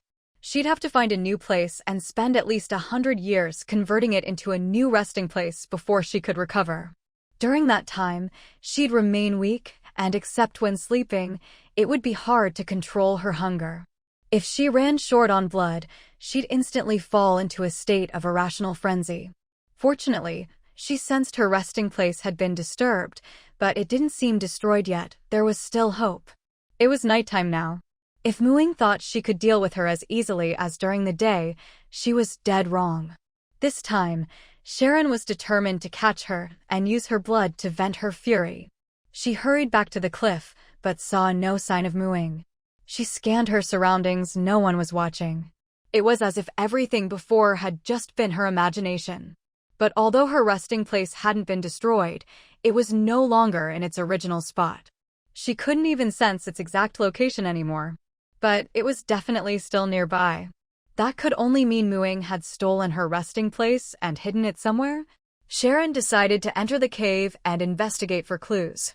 She squeezed through the narrow crevice into the slightly wider inner cave, and when she saw the scene inside, veins bulged on her forehead.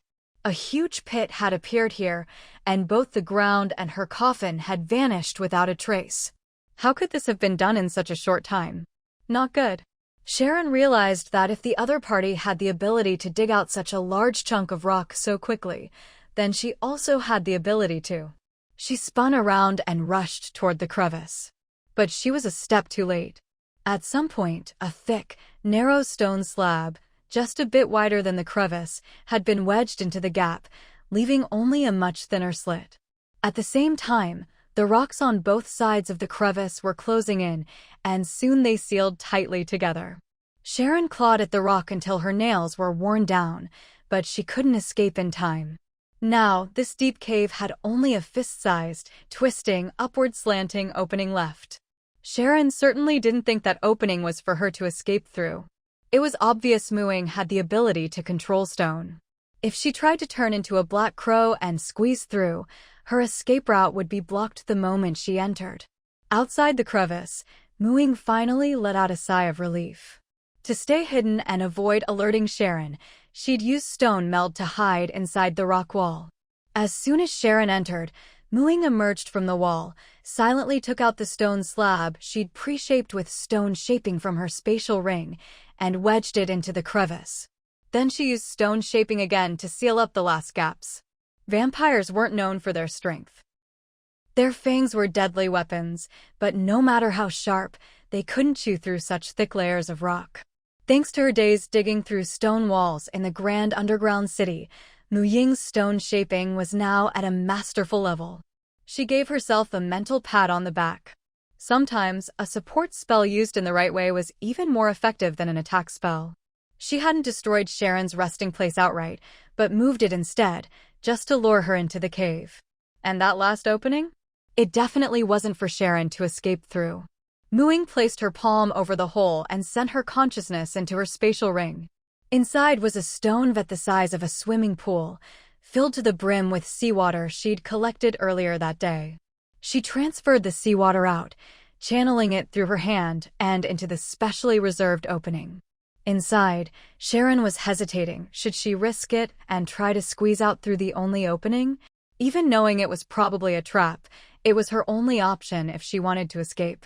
But when water started gushing from the opening, she immediately gave up on that idea, leaping back several meters. Muing! You despicable wretch! Sharon lost all composure. How could a human be so shameless, never daring to show herself openly, always hiding in the shadows? Who was the real creature of darkness here, her or Mu Ying? Outside, Mu Ying's ears twitched as she poured in more water. She sneezed, thinking she might have heard Sharon shouting. But with the thick stone and the sound of rushing water, she couldn't make out the words. Whatever, who cared what Sharon was yelling? The important thing was to keep pouring in water.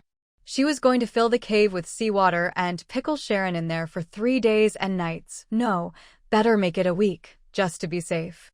She'd drain Sharon's life force to zero, put her into a state of suspended animation, then finish her off with a wooden stake just like her minions.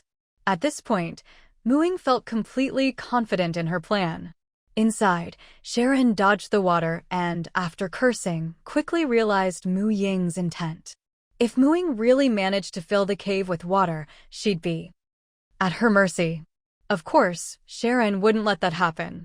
She rummaged through her spatial ring for some clothes, balled them up, and braved the rushing water to plug the opening, pressing her body against it. Mu Ying noticed the water wasn't flowing in anymore and raised her eyebrows. She shifted her focus from the large vat of water in her ring to a smaller one. This one was filled with garbage potion, a corrosive brew that ate through wood, cloth, and metal, but was harmless to stone and skin. Witches used it to dispose of household waste, hence the name. It was a basic, easy-to-make potion that didn't even require fine equipment, just a big stone pot would do. Once it was ready, it became an eco-friendly, pollution-free trash can. Any garbage thrown in would be instantly corroded, reduced to a handful of dust, and sink to the bottom of the bin. After all the potions had reacted with the trash, what was left was a bucket of odorless, pollution-free soil, excellent fertilizer if you spread it on the ground. At this point, as soon as the trash potion flowed in, it turned the clothes Sharon used to block the hole into fine dust. Some of it even ran down her arms and onto her clothes, making what she was wearing completely unwearable. Mu Ying felt the passage was clear again and immediately resumed channeling seawater. Sharon was injured once more by the torrent of seawater that burst in. Unable to block the opening, she could only watch as the water slowly filled the cave. She turned into a black crow, flapping her wings at the very top of the cave where the water hadn't reached yet, but all she could do was delay the moment when the water would touch her. Sharon felt utterly frustrated. She was clearly much stronger than Mu Ying, but all her skills were useless here, and she was being forced step by step into a desperate situation. Despair engulfed her. Mu Ying knew the size of the cave and exactly how much seawater was needed. The water channel was also slanted downward, so the water flowed in smoothly. To make sure the entire cave was filled with no gaps, Mu Ying even added more trash potion inside to test if it was blocked again. She didn't stop until not a single drop of seawater could get in.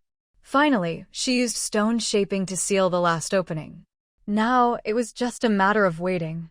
To be safe, Mu Ying didn't even leave the area. She took out her magic carpet, infused it with enough mana, and sat hovering in the air not far from the cliff, where she could monitor the situation on the rock face. She also took out her spatial suitcase and placed it on the carpet. She was prepared to camp out here for a whole week. But a week was a long time, she'd need to rest at some point.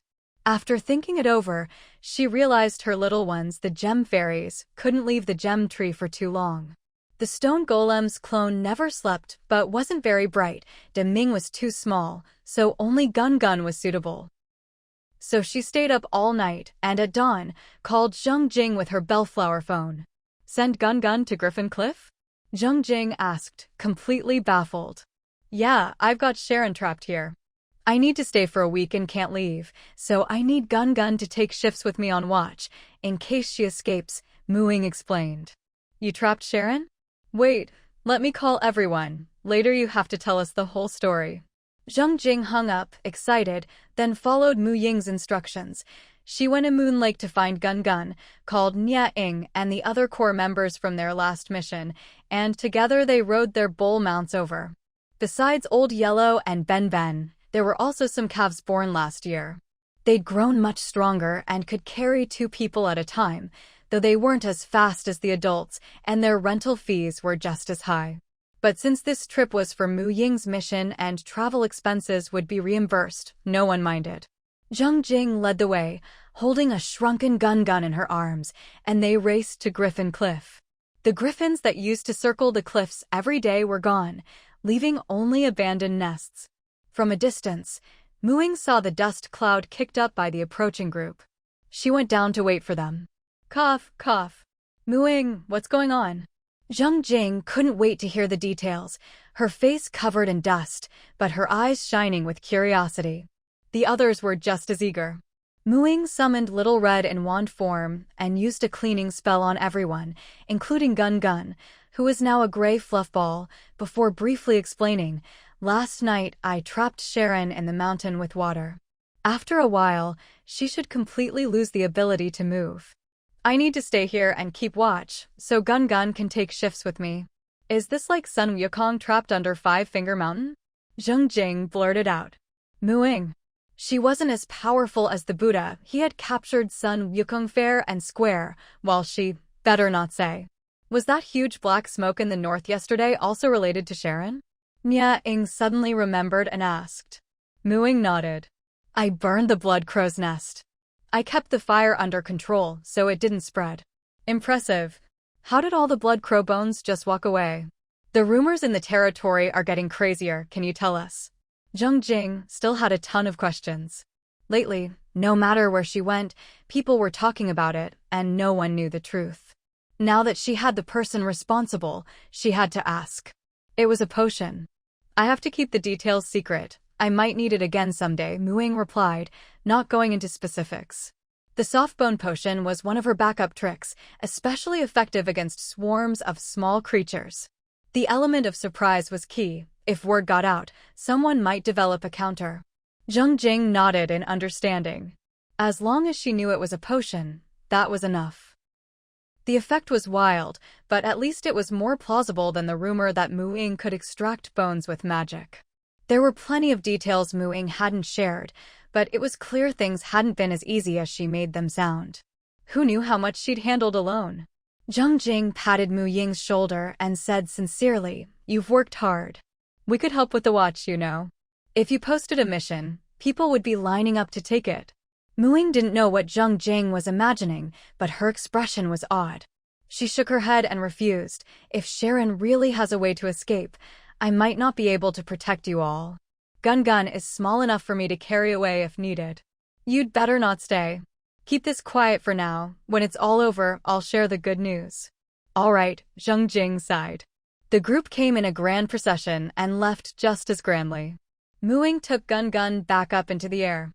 She'd been up all night and was exhausted, so she had Gun watch the cliff from the carpet while she wrapped herself in a blanket and went to sleep.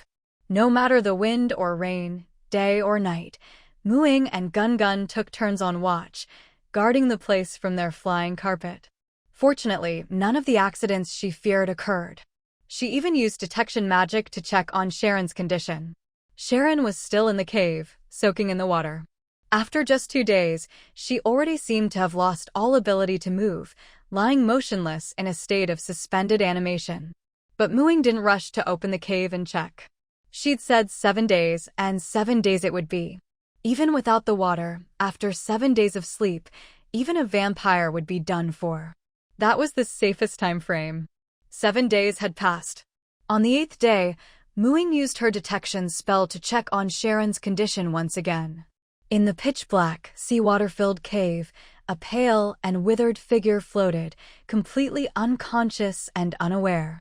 Feeling that everything should be fine now, Mu Ying summoned Little Red, donned her thorn armor, and added an extra layer of defense with her newly learned stone skin spell. Only then did she use stone shaping to open a new, deep hole in the cave wall. This time, the hole slanted upward, allowing the water in the cave to drain out. After most of the water had been released, she observed Sharon's movements inside once more. Seeing no reaction, Mu Ying finally relaxed and opened up the crevice. Sharon's health had already dropped to 0. She was now just a shriveled corpse, her skin sunken, completely devoid of the vibrant beauty she once had. But this was only a state of suspended animation. If she were in her resting place, a few days of sleep would fully revive her. Even without it, given enough years or decades, she could recover. With just a drop of blood, she could wake instantly. But Muing wasn't about to give her any chance to come back. Entering the cave, she immediately took out a wooden stake and drove it hard into Sharon's heart. Watching as Sharon's body cracked inch by inch, turning to ash and vanishing without a trace, Muing finally let out a heavy sigh of relief. It was finally over. The vampire and the blood crows had been like a mountain pressing down on her. Outwardly, they hadn't caused her any real harm, but their constant threat loomed over her and her territory's safety. Every time she went out, she had to carefully hide her presence with a magic carpet, always maintaining peak strength, never daring to let her guard down. Over time, it was exhausting. What Muing feared most was failing to eliminate the threat at its root, leaving behind an enemy lurking in the shadows, ready to strike when she least expected it. But now all those worries vanished with Sharon's death. There was no way she could come back. Picking up the ring Sharon had dropped, Muing left the cave feeling refreshed, cuddled Gun in her arms, and flew back toward her territory on her broomstick. This time, she didn't have to worry about anyone seeing her. The fact that she could fly was no longer much of a secret. With the mountain lifted from her shoulders, all she wanted now was to relax and enjoy herself. Riding her broom, she sometimes sped up, sometimes slowed down, swooping up and down, letting her joy and excitement run wild. Hey, look! Isn't that a person flying up there? At the livestock camp, a player pointed at the figure soaring across the sky. I think that's the Lord. A player with sharper senses caught sight of the figure's flowing dark green hair. That's a broom, right? A flying broom? What kind of flying technique is that? I don't care how it works. As long as I can fly, I'd ride a broom or even a toilet. When Muing returned to the plantation, the first thing she did was issue a notice, officially lifting the recent travel restrictions. Then, like a deflated balloon, she flopped onto the thick bed of mondo grass and basked in the sun. Right now, she didn't want to do anything, just lie there quietly and rest. The new announcement caused a huge stir throughout the territory. Today, the vampire Sharon has been completely destroyed, and the crisis is over. To celebrate the defeat of our great enemy, the supply of discounted goods in the territory's specialty store will be doubled for the next week. A player read the announcement aloud. She's dead? Just like that. She should have been dead ages ago. The blood crow nest was burned to ashes a week ago. How could Sharon have escaped? Honestly, I think it's a bit slow.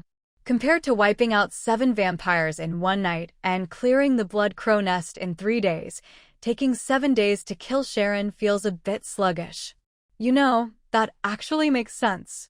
Finally, the crisis is over. Time to go out and have some fun. Wait, the real news is the specialty store's supply is doubled. I'm going to stock up. Count me in. The news quickly spread to the forums as well. These past few days, there had been heated discussions about when she would finally deal with the vampire leader. After her sudden and overwhelming victory over the Blood Crows, many doubters had been proven wrong. This time, most players were optimistic about her chances against Sharon. Although only the final result of Mu Ying's battle with the vampire was announced, and the details were left to the player's imagination, her steady and reliable image was deeply rooted in everyone's minds. Anyone who followed the forums or paid attention to this matter had no doubts about her victory. With Sharon's death, everyone felt a sense of closure, just as expected. What they were really curious about was how she managed to defeat a level 9 vampire despite being lower level herself. After all, defeating a higher level opponent was no easy feat. Each level brought a comprehensive boost in abilities, not to mention the vampire's many unique talents and skills. Having sent out the announcement, Muing lay on the lawn, closed her eyes, and basked in the sun, eventually dozing off. She hadn't dared relax for a moment while guarding the cave these past few days. Even her sleep had been restless. Now that her greatest worry was gone, all her pent-up exhaustion finally caught up with her. She slept straight through to the afternoon, only waking when her stomach started growling. Stretching lazily, she felt completely refreshed. Rubbing her empty stomach, Ying remembered the celebration banquet she'd promised the players who had helped with the mission. No time like the present, tonight it would be. But with so many people, the question was where to hold it.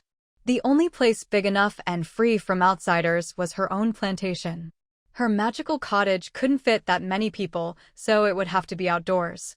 After some thought, Ying chose the field behind the old cowshed, where she used to grow fast-growing pasture grass. The old ox had settled down with a new family at the livestock camp and no longer lived there. That spot was just right, far enough from her herb garden and gemstone trees to give a good view of the plantation, but close to her magical cottage. Not that it mattered, the cottage was protected by a concealment spell. Unless she granted permission, only witches could see it. Having settled on the location, Ying called each of the player teams who had participated in the mission, inviting them to the celebration banquet at 6 that evening and granting them teleportation access. Besides the players who took part in the mission, Ying also invited the owners of the main territory shops who had contributed significantly. They had provided her with valuable information on the vampires, helped keep watch, and many of the items the vampires had used or come into contact with had come from them. Thinking that she'd already invited so many people, and since the lawn was big enough, she figured, why not invite even more and make it a truly lively event? So, she called up the heads of several subcamps using her bellflower phone and invited them as well. She also included Lily, the members of the Sunset Squad, Xia, Sin, Edwin, and other friends she was close to. Even the Mushroom Elder, the Halfling Chief, and the Priestess Granny were on her guest list. In other words, she invited everyone in the territory she had direct ties with, and the Skywolves were called over in advance too. Rather than calling tonight's event a celebration banquet, Ying felt it was more like a joyful gathering, a chance to share happiness, strengthen bonds, and party together. She suspected it was her witch blood at work. After all, parties were a witch's favorite activity. On a long night, everyone gathered together to eat good food, drink, chat, and forget all their worries. As the organizer, Ying was determined to make sure everyone had a great time. She took her wand and chose lantern wisteria as the decorative plant for the venue, quickly growing a bunch to encircle the entire lawn. Then she infused them with enough magic to keep their flowers in full bloom and their lights glowing all night. Next, she used plant magic on the fast-growing pasture grass, making it shoot up and weaving it into several long tables and all sorts of chairs. Back at witch school, whenever they had outdoor picnics, Ying always did it this way, so she was now quite skilled, conjuring up all kinds of quirky yet comfortable plant chairs with ease. The gem fairies joined in too, carrying little baskets and scattering some mondo grass seeds, which the mondo grass fairies then enchanted to grow and bloom quickly. In no time, the once green lawn was transformed into a sea of flowers, dotted with glowing specks of light, making the place look dreamlike. At the center of the venue, Ying placed a square stone slab and lit a bonfire there. Then, one by one, she took out her stockpile of fruits, snacks, drinks, tableware, and various ingredients from her spatial ring. With a wave of her wand, everything sprang into action. A whole lamb, already skinned and cleaned, seemed to come alive, hopping over to the bonfire and hanging itself on the spit, while brushes for oil and seasoning immediately got to work, and the spit began to turn. This was to be the main course tonight. Each table also had a small grill with charcoal burning underneath. Vegetables and meats jumped under the knife to be sliced, coated themselves in barbecue seasoning, and neatly arranged themselves back on the plates. The alcohol was a selection of signature drinks from several taverns in the territory, while the non-alcoholic drinks were juices and sparkling water she'd made and stored herself. When everything was ready, Ying activated the teleportation permissions. In just a few breaths, the once empty lawn was bustling with people. This was the first time Ying had invited so many people to her plantation. By now, it was no secret that she owned a large plot of land in the private planting camp, but only a handful had ever been here. Those who hadn't visited before immediately looked around upon arrival, curious to see what the Lord's secret plantation looked like, only to gasp in amazement. It was stunning. Even those who'd visited before couldn't help but be captivated by the surroundings. The edge of the lawn was lined with wisteria vines glowing with tiny lights, twining together to form a low wall. The ground was covered in blooming mondo grass, looking even more vibrant and colorful than those in the main territory, with specks of glowing light like colorful stars hidden in the grass. Add to that the plant tables and chairs that seemed to have grown straight from the earth, each one unique, and it all felt like stepping into a fantasy, so beautiful it almost didn't seem real. But in the end, everyone's attention was drawn to the lavish spread of food on the tables and the mouth-watering aroma of roasting meat coming from the bonfire in the center. They couldn't help but swallow hungrily. Lord, this is way too much. Are you sure it's okay? Old Mao, along with his crew, had been waiting by the teleportation option for ages, and as soon as it opened, they rushed over. They knew the Lord was treating everyone tonight and that there'd be free food, but they hadn't expected it to be this extravagant. Even freeloaders wouldn't dare eat like this. They felt a bit uneasy. After all, they'd already received generous rewards for their missions. Thanks to those tasks, he and his crew had become official residents, bought a treehouse where everyone had their own room, and were now among the wealthier folks in the territory, better off than before the apocalypse. Who would have thought that, back then, they'd been scolded by the Lord? Even after turning over a new leaf, he never expected they'd truly be accepted, let alone be included in such an important mission. It all still felt a bit unreal. Tonight is all about having fun. You guys helped a lot this time, so keep up the good work. Ying patted old Mao on the shoulder, showing her appreciation. They were a team that had truly reformed and become loyal to the territory.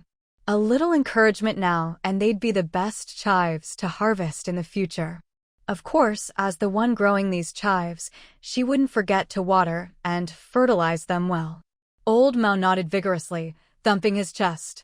If you ever need anything, just call on us. We'll never say no. I'll remember that. Go pick a seat. The feast will start soon. Ying said with a smile. After that, Hua Xiaobai's team, the Mountaineering Club, and Nia Ying's group all arrived one after another. You did all this yourself? I remember you only got back at noon today. Flying on your broom, Lu Luo exclaimed in amazement. You'll see soon enough, Ying replied mysteriously. Lily and the priestess Granny arrived in a crystal fish tank, with Chief Nide and the Mushroom Elder right behind them. Ying, congrats on taking down the vampires. Not even an adult yet, and you managed to kill a pureblood vampire who'd lived for hundreds of years.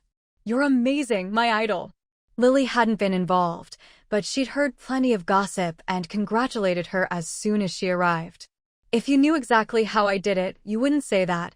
Ying replied a bit sheepishly. Her methods weren't nearly as heroic as Lily imagined. What a pity. Couldn't you have given me a chance to repay my debt? Every day I waited for you to send me a mission, but before I knew it, you'd killed 7 vampires in one night, and soon after, their leader was gone too, Chief Nide said regretfully. What a perfect chance to pay back his debt. He was an old man, still owing a young girl so many contribution points. It just didn't sit right with him. I can't always rely on you, can I? Even if it was tough, it was good training. Don't worry, I value my life. If I'd really been in trouble, I'd have sent you a mission right away. Ying explained helplessly. The last time with the Fishman priest had been too easy, leaving her feeling a bit uneasy ever since. Edwin came together with CS Senator. No one quite knew how the two of them had met, but judging by appearances, both seemed pretty capable. I didn't expect to get another big feast so soon. I think I'm falling in love with Qingshan Town. Edwin was overjoyed. Since he was a guest today, Ying decided not to roast him. Was he really in love with Qingshan Town? More like he was in love with freeloading. Xia Sen also congratulated Ying. After a brief chat, Ying learned that Edwin's treehouse was right next to Xia Sen's. They'd become neighbors, which is how they became friends. Before long, the Luoxia squad arrived as well. Xiaxi gazed at the beautiful meadow and the lush plants in the distance, her eyes full of envy. Her own plantation had been buried under heavy snow. But her mother had already bought her a small plot of land in Qingshan Town's private planting camp. One day, she too would become a powerful druid like Sister Muing. Once everyone had arrived, Muing didn't waste words. With a flick, a red thorny magic staff appeared in her hand. She tapped it lightly at the long tables and the grill by the bonfire, and the ingredients on the plates began to jump onto the grill one after another, cooking themselves and then landing perfectly onto empty plates when done. Anyone could just help themselves to whatever they wanted, no need to grill it themselves. Even the whole roast lamb by the bonfire worked the same way. If you wanted some, just walk up with your plate, and a knife would leap up, slice off some crispy, fragrant lamb, and serve it right onto your plate. Finally, Muing pointed her staff to the sky, and a firework spell exploded. The party has begun. This display truly opened everyone's eyes. Even the experienced priestess and the Nide clan chief had never seen anything like it. No other class had spells so flexible and convenient for daily life. But then again, it made sense. Every trial taker had some strange and wonderful abilities from the myriad worlds trials. Seeing the food cook itself, no one thought it was a hassle for Muing to prepare so much by herself anymore. Muing, for her part, had no sense of being the host. After setting off the firework to announce the party, she was ready to eat and drink. She'd been starving herself just to prepare all this. She grabbed an empty plate, wandered from table to table, piling it high with meat, then took a glass of sparkling water and found a sofa-like chair to curl up in, completely unconcerned with her image, and began to enjoy the delicious barbecue. How wonderful, good food, fizzy drinks, and a lively crowd all around. The seats were close together, and Muing blended perfectly into the group. Her relaxed attitude rubbed off on everyone else. Rather than a formal lord's banquet, it felt more like a casual get-together where everyone was eating, drinking, laughing, and gossiping. The bonfire cast a warm glow on everyone's faces, just like the atmosphere of the whole party. Of course, Muing still couldn't escape being asked about how she dealt with the vampires. But she was in a good mood and had time, so she told the story.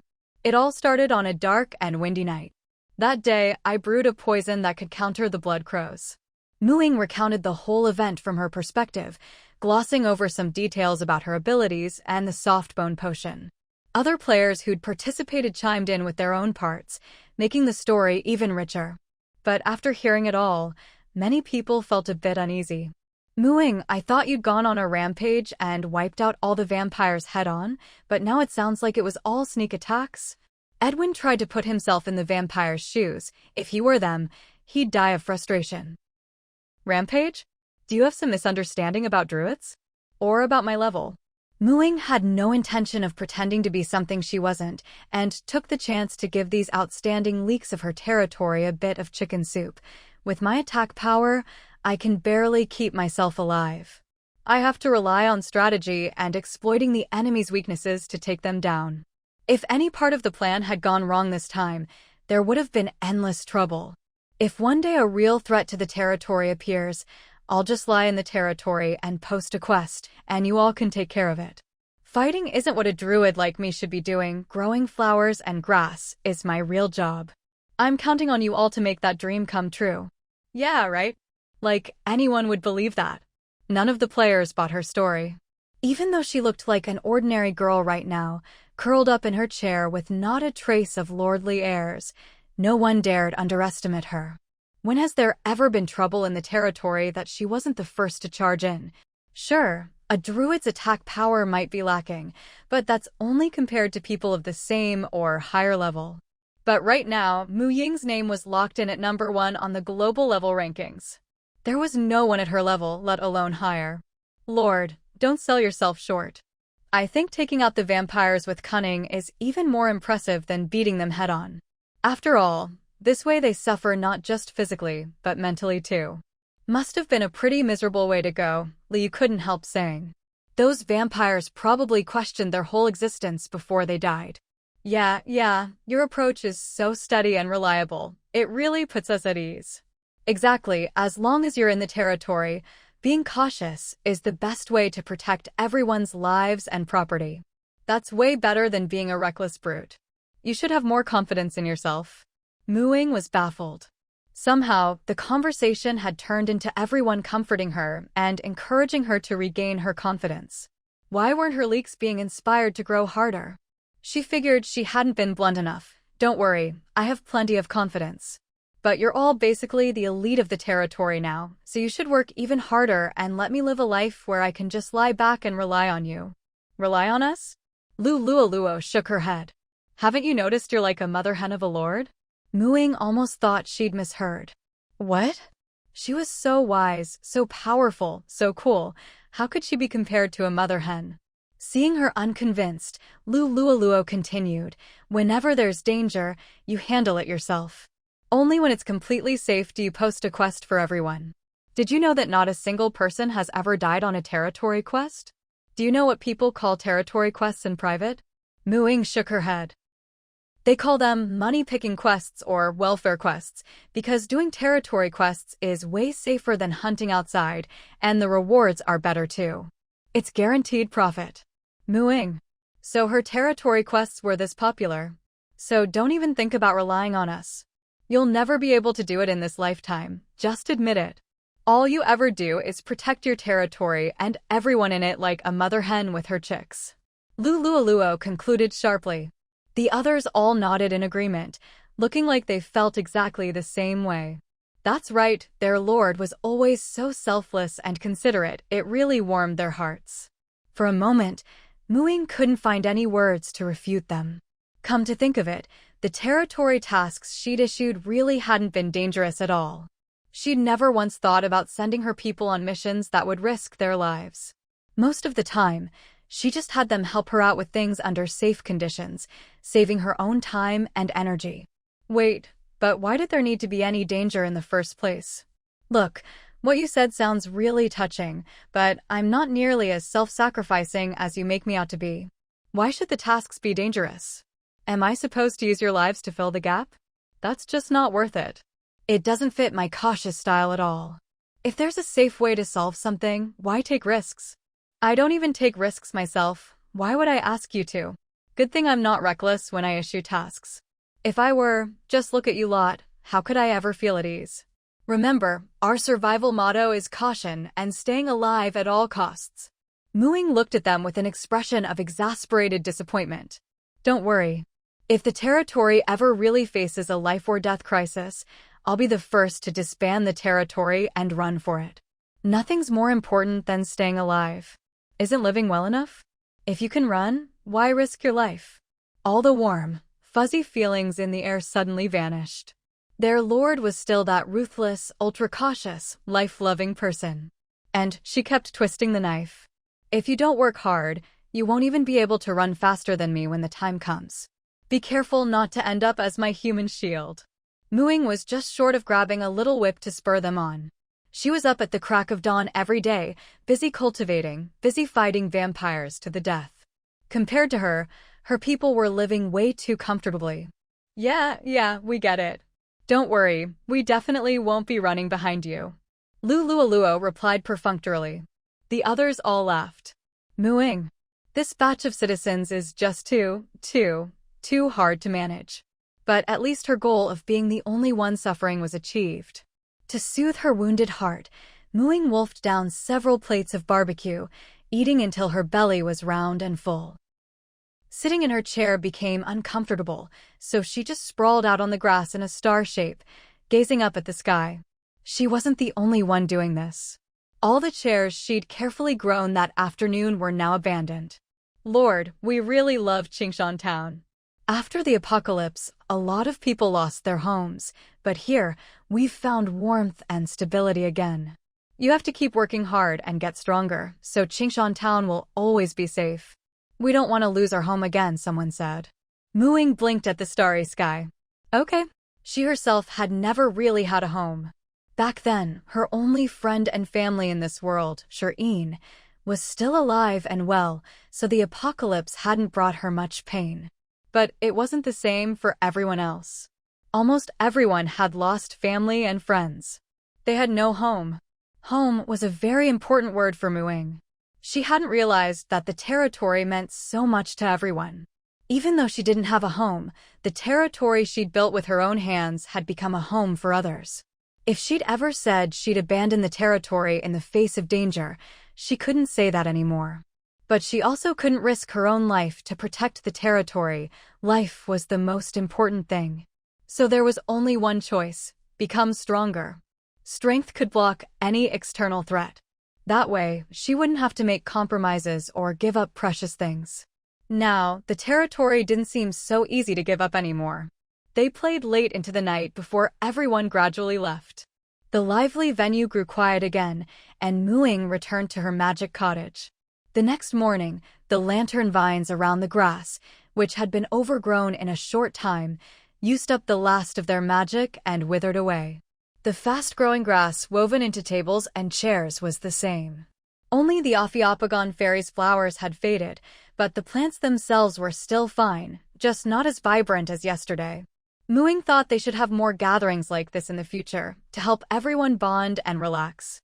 After the apocalypse, with no phones or computers, entertainment was scarce and options were limited.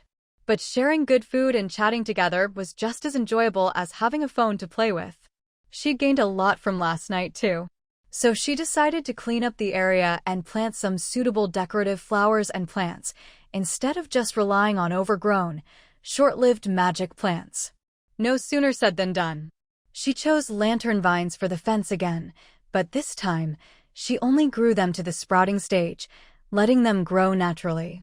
The fast-growing grass was all dug up. Ophiophagon grass was more comfortable to lie on and looked better, too.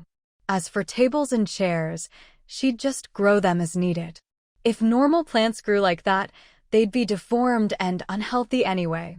It took Ying all morning just to tidy up the lawn. With the vampire problem solved, she suddenly felt a bit lazy and aimless. But she hadn't forgotten the promise she made to her people last night. Not sure what to do, she checked her attribute panel. Class, Druid LV8, 2620/3600. Most of that experience had come from planting things at the seaside camp lately. Only 980 more experience to level up. She'd get that from planting new marine plants. The other world's seabed was completely different, with tons of marine plants, enough to keep her busy for a long time. She just needed to keep at it every day. As for spells, there were still 6 4th-level spells she hadn't learned yet. She'd just follow her previous plan and learn them in order. But when she looked at her skills, Ying remembered she still hadn't unlocked a large animal form for her wild shape skill. Before, with the blood crows and vampires around, the wilderness was too dangerous, so she'd put it off. She hadn't expected it to take so long to deal with the vampires. She'd almost forgotten about it. Now, for a new large animal form, she could choose something that flies, runs, or swims. But which one? Ying was stumped. At least she didn't have to worry about not finding a suitable animal, like when she'd settled for a sea turtle for her aquatic form. With her detection spell, even if she didn't have the right casting materials, she could still try to track down the animal she wanted. This day, when faced with the choice between creatures that fly in the sky and those that run on the ground, Ying didn't need to think twice. She picked the ones on land. After all, the forms she could shapeshift into were all animals, not magical beasts. Animals didn't have innate skills. Their attacks relied solely on their natural weapons, their bodies. Large flying animals were especially rare, and if it was just an ordinary animal, in this world teeming with magical beasts, it simply wasn't competitive. In the sky, they'd be like sitting ducks and even less convenient than small flying creatures. So, having a form like the tawny owl was already enough. When it came to land animals versus aquatic ones, Ying did hesitate for a moment. The main reason for considering aquatic animals was that the ocean had quite a few powerful large creatures, like big sharks and whales, which basically had no natural enemies in the sea. The key was their swimming speed. Sea turtles couldn't even compare.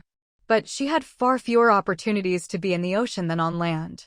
Thinking about the Guardian's armor effect of the nature bracelet on her wrist, Ying had already planned to spend time tending to the forests around Qingshan town, expanding the area as much as possible. This would gradually strengthen her guardian's armor, which was another way to boost her power. If she couldn't go the route of brute force, she'd focus on defense instead. The guardian's armor needed to become a priority. This meant that, for the foreseeable future, she'd be spending more time on land and mostly outdoors. After weighing her options, Ying decided to first choose a terrestrial animal to observe and learn from. For large animals, she leaned toward those known for their strength and stamina, areas where she herself was lacking, and none of her previous animal forms had covered. Having a form like that could help her solve certain problems. For example, digging pits or moving boulders, tasks that required a lot of brute force. Her own body couldn't handle it, but she could switch to an animal form for those. With that in mind, her choices narrowed considerably. A large animal with great strength and relatively agile limbs. Ying glanced at Gun, the panda, but decided against becoming Gun number 2. As cute as pandas were, they just weren't imposing or cool enough. Ying decided to look for a big black bear or brown bear to study. With a plan in mind, she sprang into action. She first went to the treehouse in her territory to ask Hui and the others. They were true natives of this forest, and since they went out hunting every day, even during the recent dangerous times, they'd never stopped. Sure enough, Hui and the others knew something. To the north, there was a grove full of fruit trees, and in it lived a huge brown bear. It had been brought from the north by a zoo, but after the apocalypse, the zoo was gone and the brown bear was free, so it claimed the orchard as its own. From the description, Ying felt the place sounded familiar. After asking for more details, she realized it was the same orchard she'd passed by on her way to the seed market in the southern suburbs of Binhai City. Many of her fruit tree seeds had been collected from there, and the orchard's original owner, Lin Shan, was now in charge of her public planting subbase. She hadn't expected the place to be taken over by a big brown bear. When she'd passed by before, there hadn't been any bears, maybe it hadn't arrived yet at that time. How do you know all this? Ying asked curiously. It wasn't strange that the wolf pack, who roamed around daily, knew there was a brown bear there, but how did they know it came from a zoo? Could bears and wolves actually communicate? There are a few wolves who also escaped from that zoo. They had their eyes on the orchard too, but couldn't beat the bear. Later, they took over a patch of wasteland next to the orchard. When we went exploring there, they tried to lure us into fighting the bear, but we saw through it.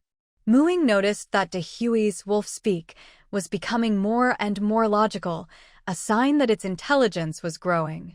Still, Ying was curious how they'd seen through the trick. But Hui wouldn't say more, only telling her that the bear liked sweet things. If she wanted to learn from it, she should bring some sweets to bribe it, like honey bread from Marlin's bakery. Ying took the advice to heart. She not only bought honey bread from Marlin's, but also picked out a variety of desserts, plus a jar of honey.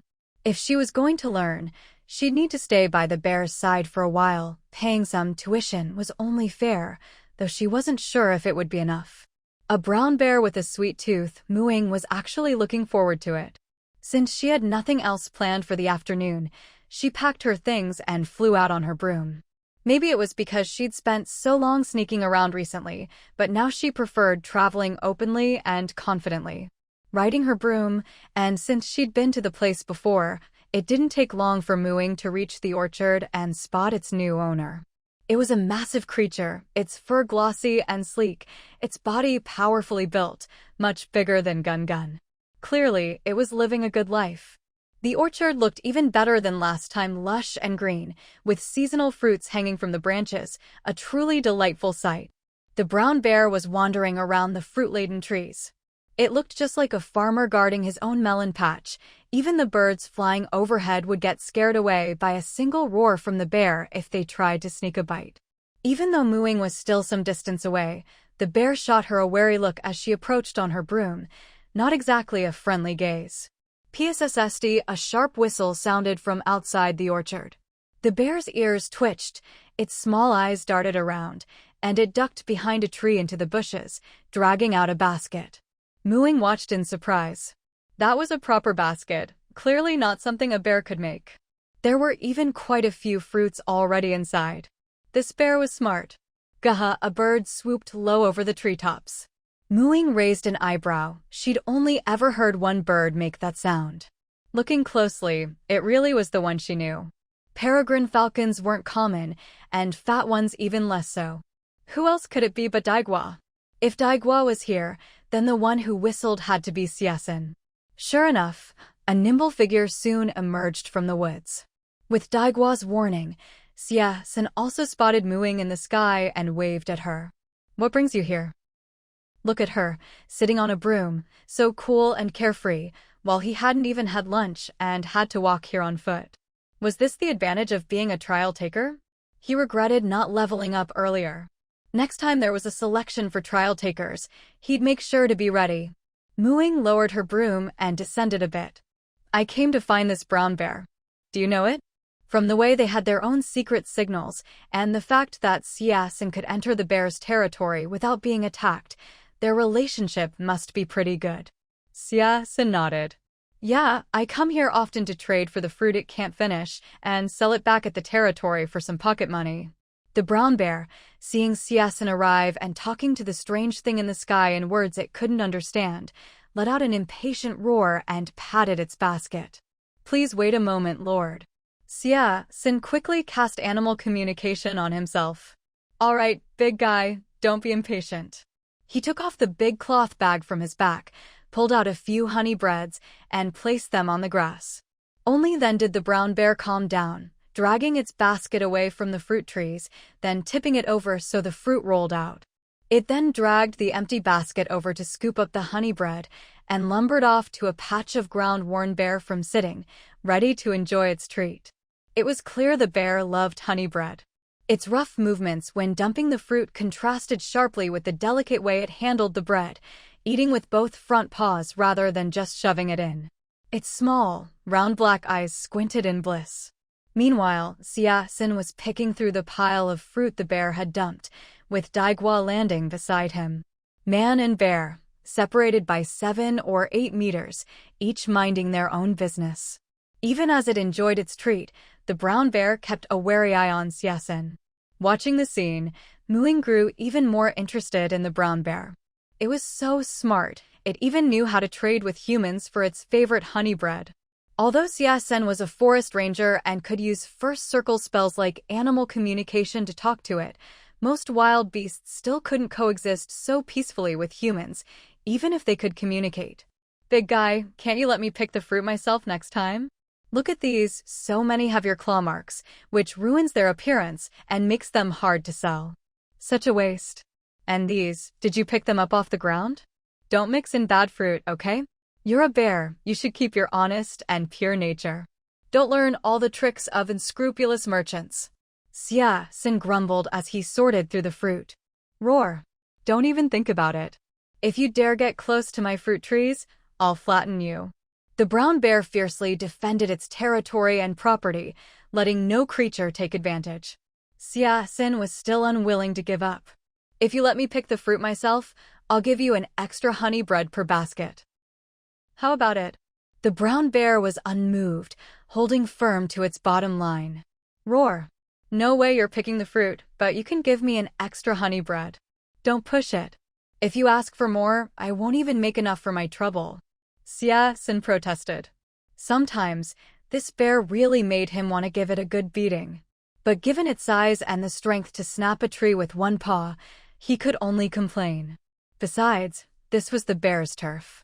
Trading was one thing, but trying to take by force would be going too far.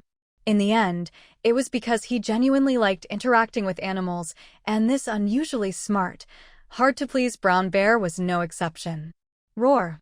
Fine, I'll throw in 10 more fruits, the bear said, as if granting a favor. Siasen turned his back in protest. The brown bear looked at the few honey breads in its basket, not even enough to fill the gap between its teeth, and, for the sake of getting one more, relented. Roar. 20, but that's the limit.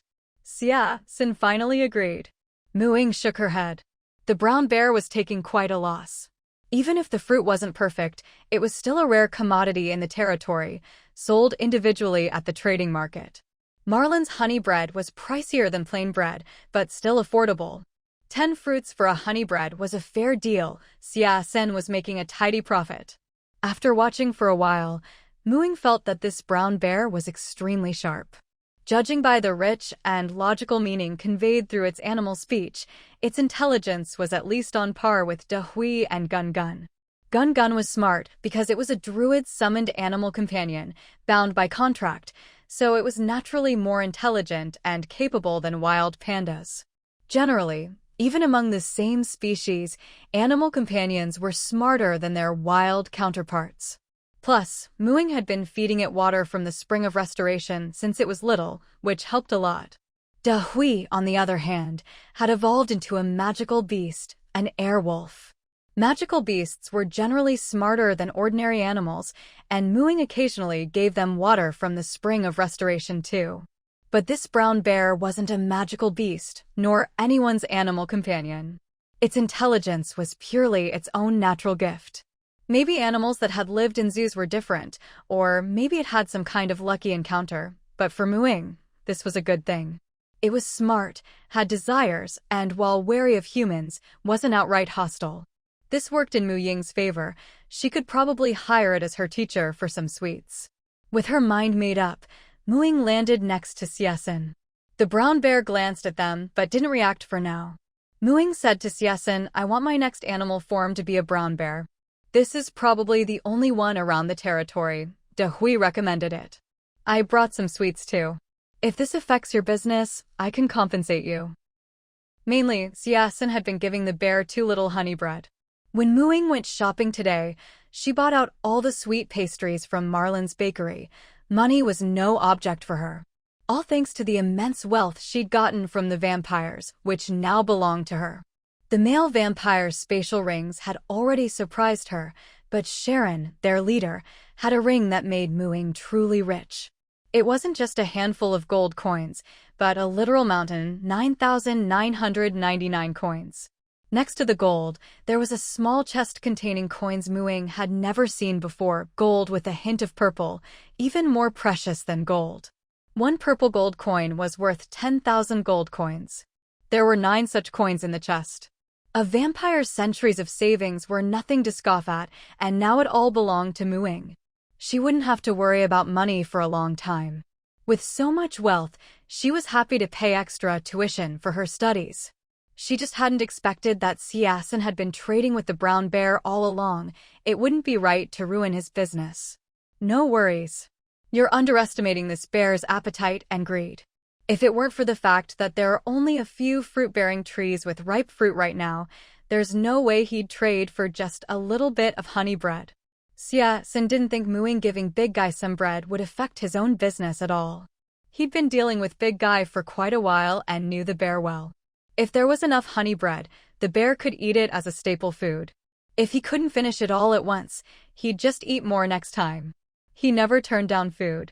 Hearing this, Muing didn't insist. With a flip of her hand, a basket of honey bread appeared, and in her other hand was a glass jar of honey. As soon as she brought out the goods, the big brown bear's beady eyes immediately locked onto them. He licked his lips, glanced back at his few fruit trees, and looked a little sad.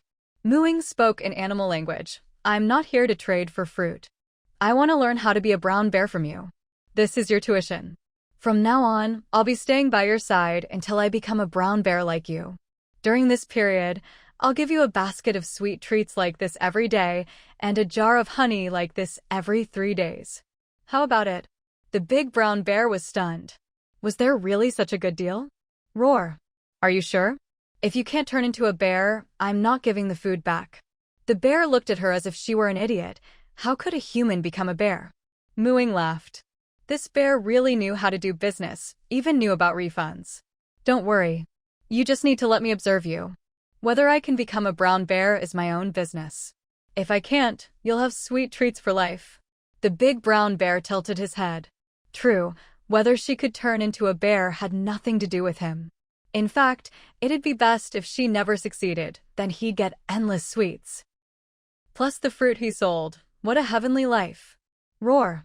"But you can't get too close to me. You have to keep this distance and stay away from my fruit trees. No stealing fruit." Muing nodded. She'd already taken seeds from every kind of fruit tree here. The orchard she'd planted was even more lush than this one, and with her and the gem fairy's care, the fruit tasted even better. And so, the deal was happily struck. Muing set the day's tuition aside and stepped back, waiting for the big brown bear to come get it.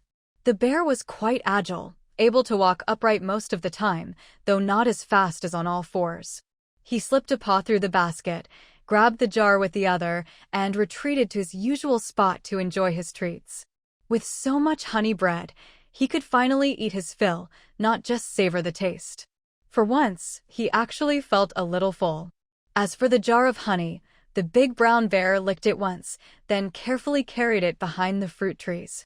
He's dug a hole back there just for hiding things. If anyone gets close, he'll beat them up for sure, Xia told Muing. This bear is super protective of his food. Muing. She couldn't help but feel a little sad. With the way he licked that honey, a small jar would be gone in a few licks, but he only took one taste before stashing it away. Hoarding is all about worrying there won't be enough in the future. Last time, De Hui and the other wolves brought some young pups out hunting for the first time around here. One of the pups found the bear's stash and ate some. The bear captured the pup and forced De Hui and the others to pay a bunch of sweets to ransom him back. Even after getting the pup back, De Hui and the others weren't satisfied and fought the bear. They only managed a draw. I suspect this bear knows kung fu. Xia looked like he was sharing some shocking gossip. Muing finally understood why De Hui had been so vague before. Turns out, they'd suffered a defeat here and even had one of their pups taken hostage. But a kung fu bear? Muing would have to be crazy to believe that. Knows you would teach a bear kung fu, right? What is this kung fu panda? The best way to learn wild beast transformations was to spend a long, uninterrupted period fully immersed in nature, treating oneself as a beast and getting completely absorbed. That way, the learning would go faster. So Muing planned to stay in the orchard with the brown bear for the next few days. Since it was the wild, she didn't dare let her guard down. She paused her daily 3-hour trial, saving up the time to use all at once after she mastered the brown bear form. By then, the Little Mermaid Princess of the Undersea Kingdom would be coming of age, and with the time lined up, she could quickly finish that story and get the missing page. With her previous experience in wild beast transformations, Muing was already quite skilled. At first, all she needed to do was observe the brown bear's appearance and body structure.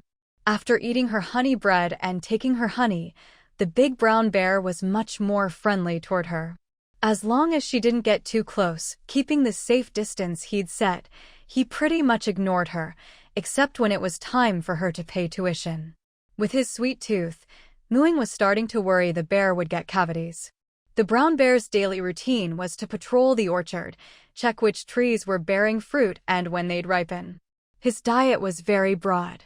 If Xia didn't harvest the fruit in time, the bear would eat it himself. He also ate grass and roots, but most of all, he licked up ant nests. Any insects he could reach in the grass or on the trees were fair game. Even when it came to relieving himself, he made sure to share the wealth, one tree this time, another tree next time. He really took care of pest control, weed removal, and fertilizing.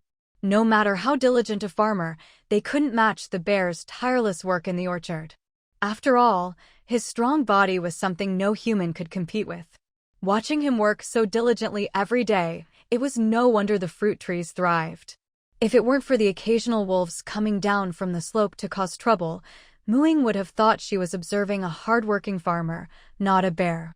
As for Xia claim that this brown bear knew kung fu, it sounded exaggerated, but Muing was starting to understand why he'd say that.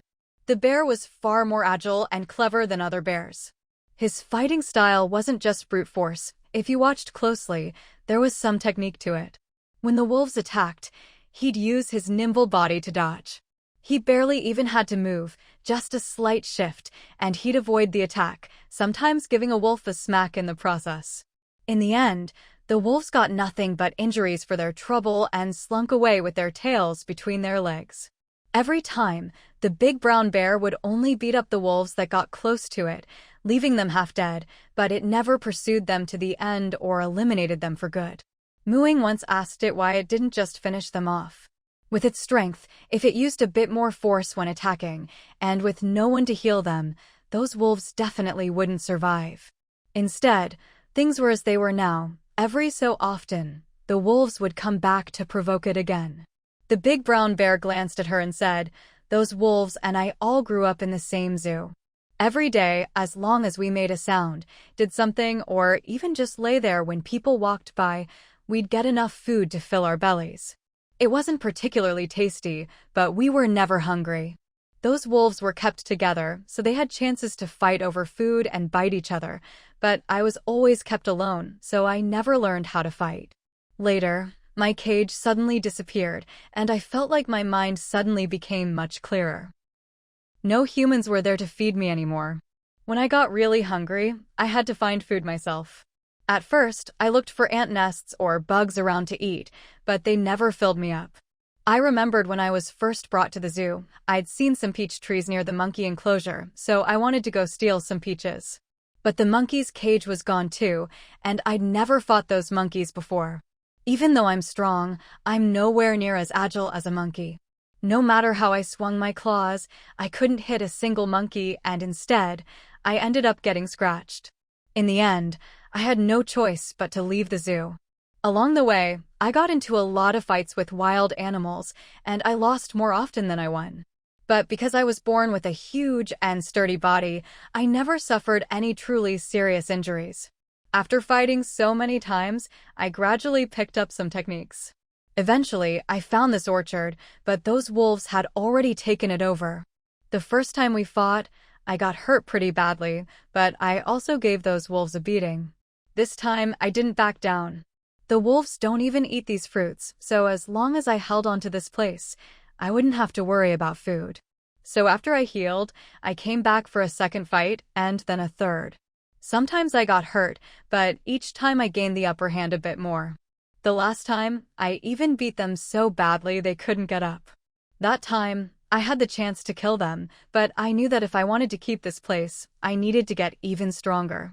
Even though there's nothing else around here that can threaten me for now, if I treat this place like a cage and just lock myself in, satisfied as long as I have food, then one day, something might happen again and force me to leave. So I let them go. After that, I let them come back to provoke me again and again. Each time, I could hone myself further. By now, they probably don't just want to take this place back anymore. I'm smarter and learn faster, but they've also grown through our battles. They're much stronger now than when we first fought. We've developed a kind of mutual understanding. Because of the rare intelligence the big brown bear displayed, Mooing was tempted to recruit it. Such a smart animal was hard to come by. I could build a camp here and use a shield to protect this place, so you wouldn't have to worry about anyone else taking it in the future. But in exchange, you'd need to hand over half the orchard's yield. How about it?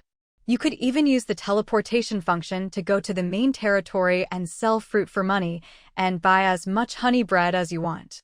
Half the yield might sound like a lot, but compared to Mu Ying's usual rates, this was already a generous offer.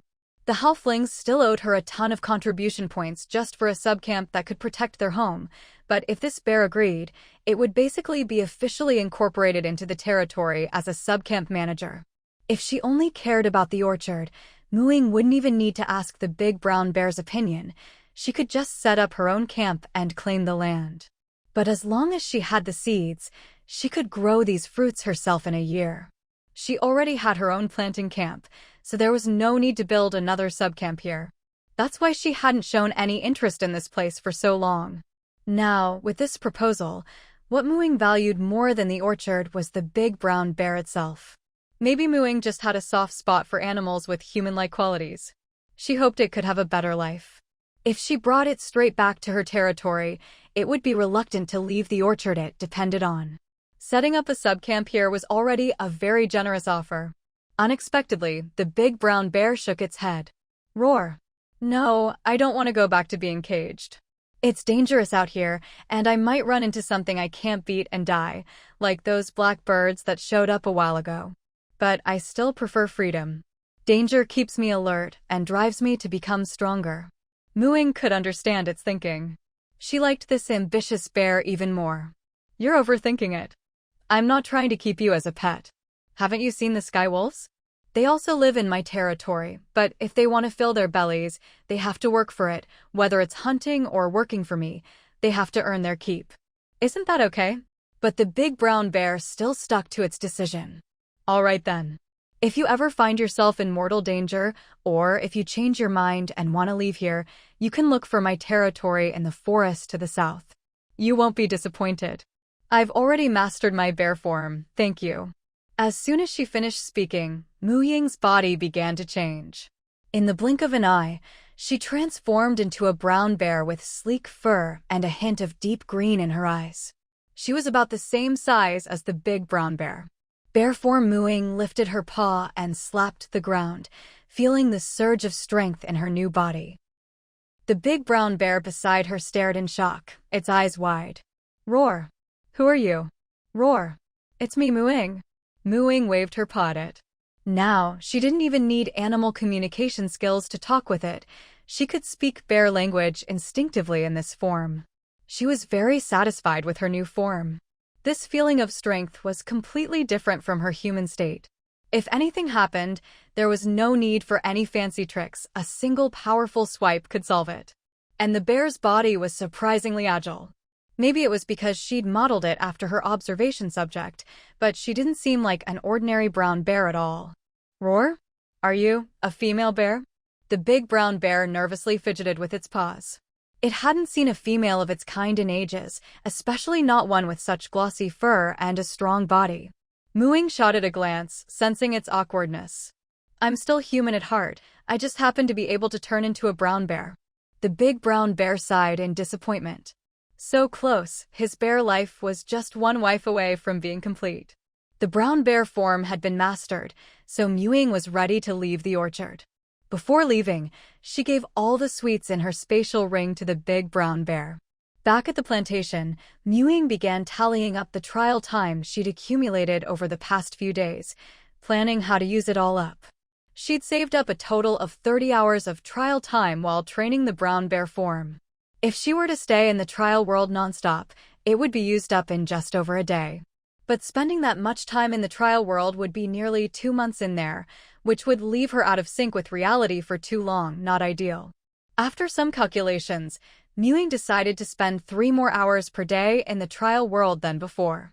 With the 3 new hours she could exchange daily, she'd be caught up in about 10 days. That way, she'd still have time each day to cultivate new plants at the underwater planting camp and gradually accumulate professional experience. Expanding the area of land and vegetation around her territory and upgrading her guardian armor also needed to be put on the agenda. Even if these didn't give much experience now, slowly building connections would allow her to gain more buffs from the land. Mu Ying called this her turtle shell plan. Centered on her territory, she'd nourish the land, plant and care for vegetation, and protect the plants, making her turtle shell bigger and thicker until she became invincible in this land. Just thinking about it made her excited. Oh well. Suddenly, Mu Ying felt her hem get heavy. Looking down, she saw a clone of Little Stone biting her outer robe, swinging back and forth, trying to pull her outside. What's wrong? Mu Ying asked, confused. After trying to understand Little Stone's meaning, she asked in surprise, "You've grown again?" A thought struck her. No way. Had it grown another year already? When she reached level 8, Little Stone had just recovered from its previous hunger and started its real growth phase. After eating stone powder for just a few days, it turned 1 year old and grew its first house, which Mu Ying turned into a damage testing room. It didn't take long after eating pebbles to reach 2 years old. The number of houses it could grow went from 1 to unlimited. The more it ate, the more houses it could make. Since they were all stone houses, Mu Ying didn't bother overthinking it. She just expanded the original damage testing room, turning it into a separate testing room for each profession, with Little Stone updating the ranking boards on the outer walls. Once she explained these changes to Little Stone, it could grow them on its own, so Mu Ying barely had to worry about it. Since it was just an expansion, and everyone was distracted by the vampire incident, not many players discussed it, and Mu Ying didn't pay much attention either. But now, so soon, it had grown another year? Mewing hurriedly teleported to the place where she'd piled up stone slabs for Little Stone. The slabs were almost gone. The dungeon core, with its rectangular corridor and 11 rooms, looked different from before. If it had previously looked like a rough stone model, now it resembled a delicate little ornament. The stone bricks were more defined and solid, and the door frames and inner walls were decorated with colorful crystal patterns. Judging by the colors, they must have come from the crystal corals Mewing occasionally fed it. But she'd been feeding it those for a while. The patterns only appeared now. Little Stone, as if it had springs inside, bounced excitedly near the core. Name. Name. Don't you already have a name? Mewing said, summoning the player handbook and flipping to the dungeon page. There were a bunch of new options. First was the naming option. Dungeon. Unnamed, your dungeon baby is 3 years old. A responsible mom should give it a meaningful name. No wonder Little Stone kept shouting, name. Turns out the Little Stone she'd given it was just a nickname. It needed a proper name now. Makes sense. Look at Grand Dungeon, just the name sounds way more impressive than Little Stone. As someone terrible at naming, Mewing sighed. What should she call it? Back then, she'd confidently used the local place name for her territory, Qingshan Green Mountain.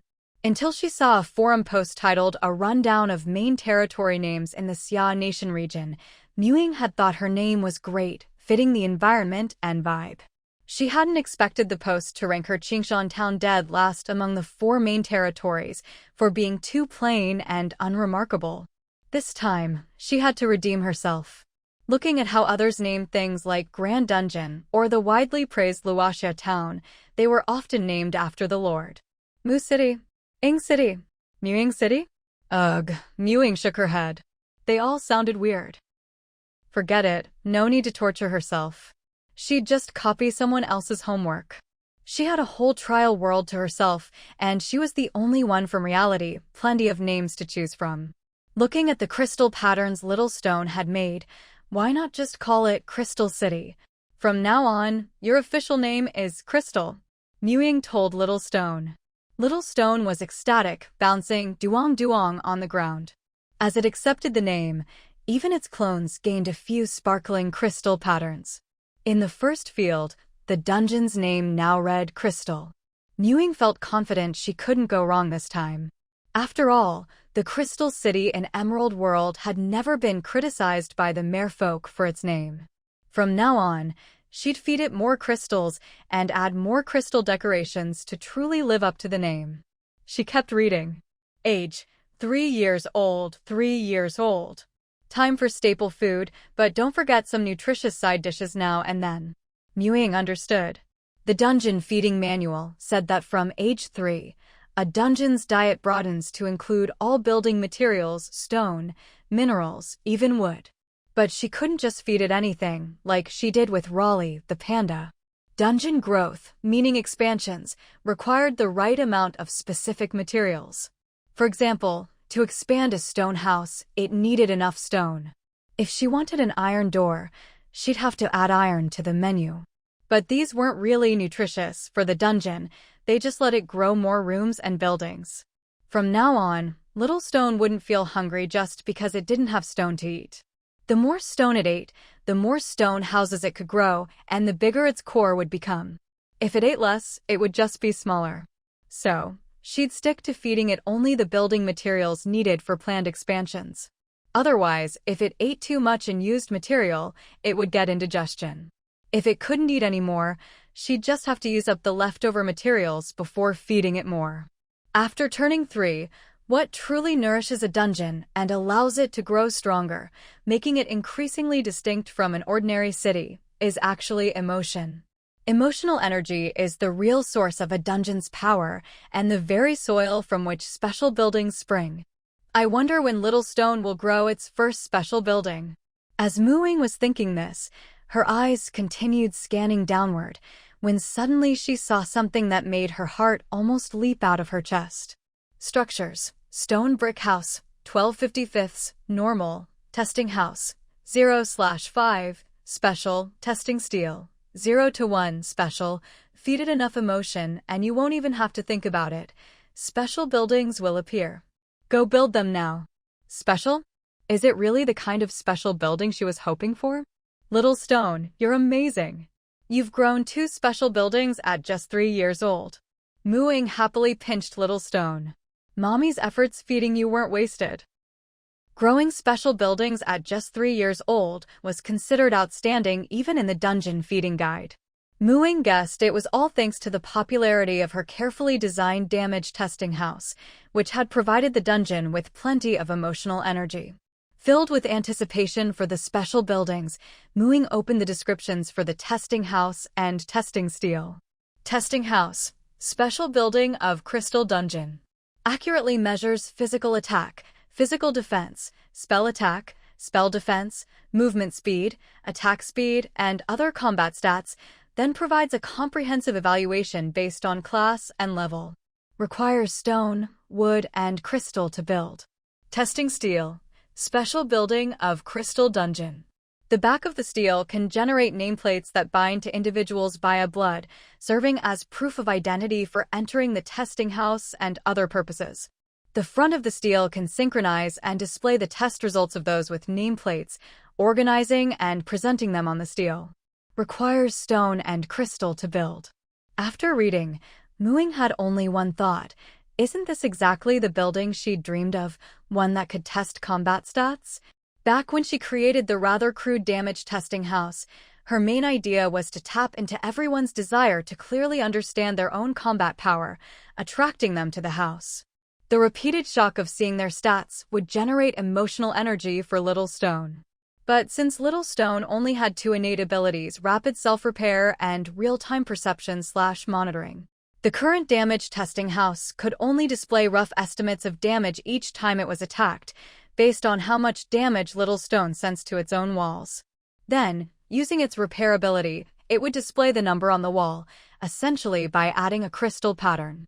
The ranking board worked on a similar principle. Little Stone's real-time monitoring of what happened to its body allowed it to react quickly and stay in control.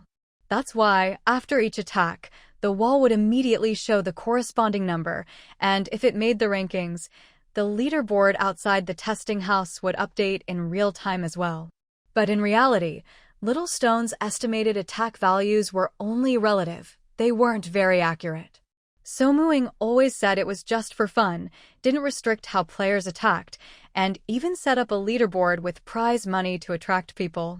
Wasn't it all because the actual testing ability was so basic? Now, it was as if Little Stone could grow a fully functional testing house all on its own, complete with a matching testing steel. Just from the description, Ying herself was tempted. She couldn't wait to try it out. After all, the Player Handbook's attribute panel only recorded and summarized all of a player's abilities, but didn't show the specifics. Apart from detailed and accurate records of player level and attribute points, spells and skills were only listed by name. But in reality, the same skill or spell could have different effects depending on the user, their level, proficiency, and other factors. This meant that most people had no clear grasp of their actual combat level, and usually relied on the level and battle rankings to judge. But level and battle record alone couldn't fully represent a person's combat strength. The testing house, however, could measure all these combat-related stats much more accurately. What a thoughtful little darling you are. Ying kissed the dungeon core. With the testing house and testing steel, Little Stone would never have to worry about running out of emotional energy again. People's desire to improve their own strength is limitless. This could become the dungeon's signature attraction. Plus, since she'd placed the dungeon entrance within her territory, anyone wanting to enter through official channels would first have to pay Qingshan Town's entrance fee, and only then could they go in. The dungeon's valuable facilities could also charge extra for each service, making money would be easy. As for those who didn't want to use official channels, whether they could break through the dungeon's defenses was another matter. As long as Little Stone had enough building materials in stock, any damage could be instantly repaired. More importantly, Ying had built the dungeon directly beneath Qingshan Town, even deeper than the Myconid caves, but still under the protection of the territory's shield. Even if someone tried to break in from below, they'd have to get through the shield first. And as long as you had the money and ability, you could keep upgrading the territory shield's defense level. Isn't this a perfect cycle? No wonder Copper Coin 559 said that a newborn, unbound dungeon core is something all the big shots and powerhouses outside Deep Blue Star covet. If all the special buildings a dungeon could grow were moneymakers like the testing house, it'd be no surprise people would want to snatch it. Who doesn't like making money? Ying was so happy that she postponed today's trial plans, deciding to focus on the testing house first. She teleported to the magic cottage, took down the bell labeled with Professor Du's name, and gave her a call. She asked her to tell the person in charge of distributing the damage testing house leaderboard prizes to tally up the current rankings and hand out this round's prizes, as the damage testing house would be closing for renovations and upgrades. Because of the blood ravens and vampires, Professor Du's territory business team hadn't been able to expand outside the territory at all this year. For now, they could only wait for an opportunity and help Ying handle internal affairs. After contacting Professor Du, Ying also had Little Stone post a notice on the damage testing house's outer wall about the closure and upcoming renovations, and she herself posted an announcement on the territory bulletin board. Once the notice went out and staff explained things on site, the players using the damage testing house, though a bit confused, gradually left. After all, this round's prizes were being handed out early. Once the damage testing house was empty, Ying teleported over and, using the same method as before, blocked off the underground passage with thick stone slabs, then began a major dungeon renovation. Fortunately, the stone houses that had already grown could be reabsorbed and rebuilt, so redesigning everything now was no problem at all. With Little Pebble's current nutritional reserves, only 5 test chambers and 1 test monument could be built. The number of test monuments didn't really matter, since no matter how many test chambers there were, all test results would be linked to the monument. So, just 1 monument was enough. Although there were only 5 test chambers for now, in the future, the Crystal Dungeon would definitely develop a dedicated area around these special buildings, specifically for testing players' various combat stats. By then, there would be far more than just 5 test chambers, so it was important to leave space for future expansion. While dungeon buildings could be reclaimed and rebuilt, once the place grew larger, it wouldn't be practical to keep kicking players out to redesign and rebuild everything. Players would have to get used to a whole new place every time they returned. That wouldn't help foster any attachment players might have to the place. People always feel more connected to familiar environments. So this time, the design had to be done right from the start. No need for anything overly fancy. A large, square underground plaza was planned out, using up 45 of the 55 stone brick houses Little Pebble could currently build. Although the count was based on stone brick houses, that only represented the total amount of stone bricks available. The size and layout of the build. Ying's could be freely designed. They didn't have to be individual little stone houses. In the end, what was built was a massive square stone plaza, several times larger than the floating plaza above ground. To accommodate the test monument, which would hold a lot of information, the plaza's ceiling was made extra high. Ying could even fly a few laps around it on her broom with no problem. She named this plaza Adventurer's Square. She then used the remaining stone brick houses to build a wide corridor, spacious enough for 2 carriages to travel side by side, stretching all the way to the surface and replacing the little passageway on the Mushroom People's side. At the fork, there was a sign on the ground in crystal-patterned lettering that read Adventurer's Square, with an arrow above it. The test monument faced the entrance of the corridor, placed right in the center of Adventurer's Square. The monument could display many types of leaderboards, an overall combat power ranking, sub-rankings by level, and rankings for attack, defense, healing, and other combat abilities. Almost any data the test chambers could measure could be turned into a leaderboard with corresponding stats and displayed on the monument. Considering privacy, Ying hid all the detailed data, leaving only the overall combat power rankings and sub-rankings by level. Only names and classes would be shown, no specific test values. However, after finishing a test, the tester would see their own detailed rankings for each stat, and this data would also be synced to their personal ID badge. If they wanted to show it to others, they could. If not, they could keep it private. There was also no need to divide the test rooms by class for ranking anymore. Because overall combat power covered many aspects: attack, defense, attack speed, even healing. Every combat-related ability was included in the evaluation, regardless of class. Even a priest could have excellent overall combat power thanks to their healing output.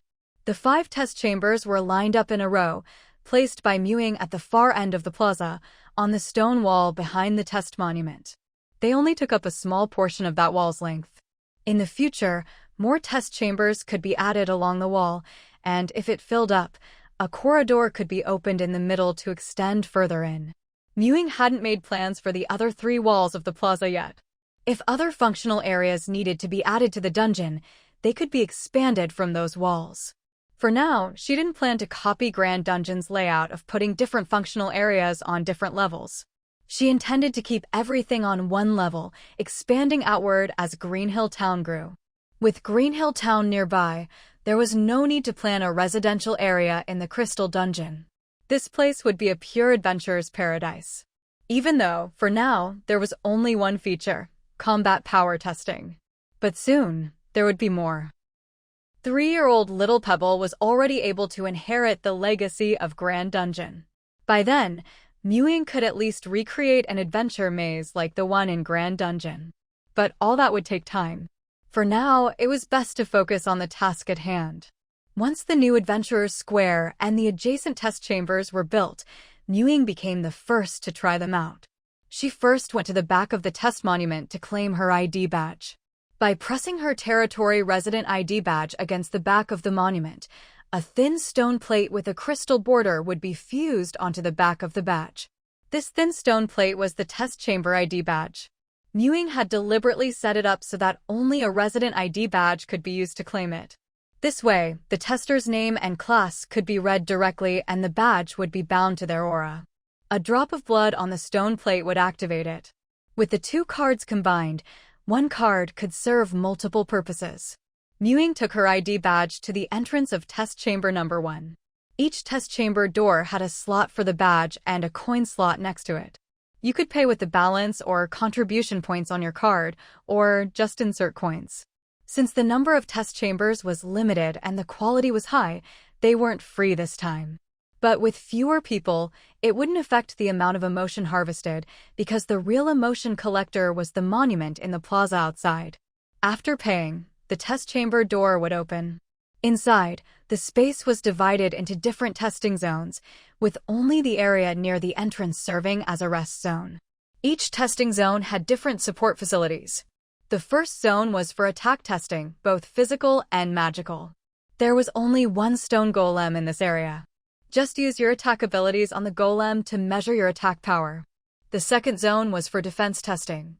There were 2 special thick stone walls. Standing between them, you'd use your defensive abilities as the walls pressed or attacked you, measuring your defense. The third zone was for support ability testing. There was also a stone golem here.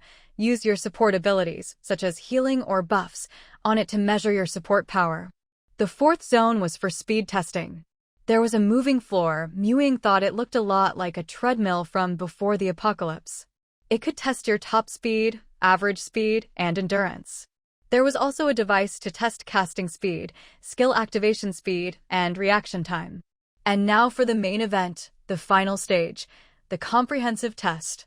This is the real combat assessment, featuring a simulated stone golem phalanx. Based on your performance in the previous 4 stages, the system will generate stone golems of corresponding level and type to match your abilities, and then use actual combat to further evaluate your stats. All the combat data collected from these 5 stages will be compiled into your final test results, which will be displayed on your identity card. Ying personally went through all the stages, using every ability she currently possessed. The final results appeared on her identity card. Ying, Level 8 Druid. 1. Offense.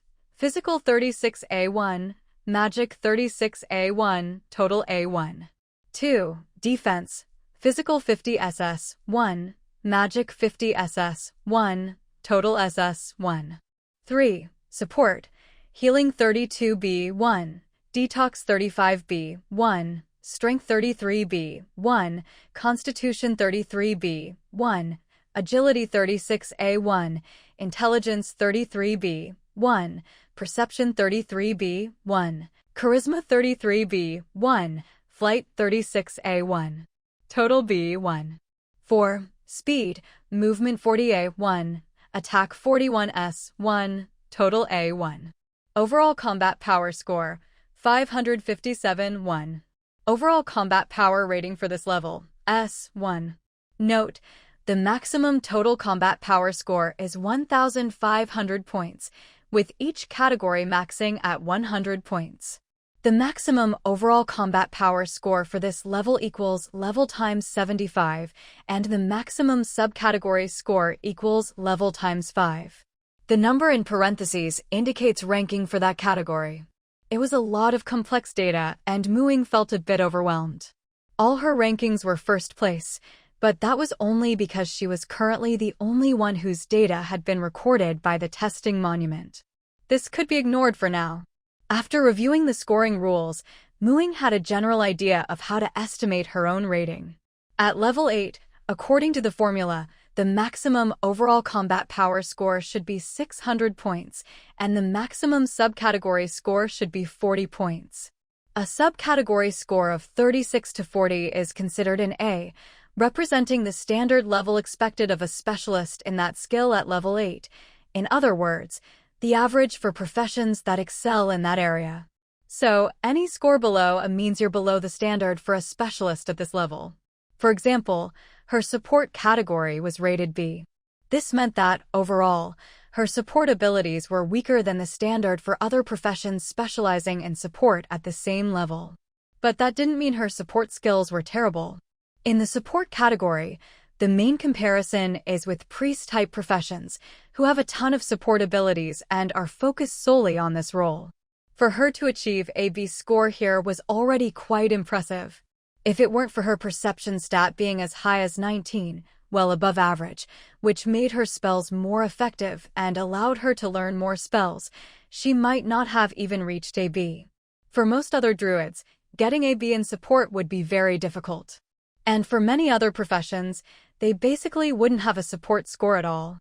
The testing chamber evaluates individual combat power, so all these categories are factored in.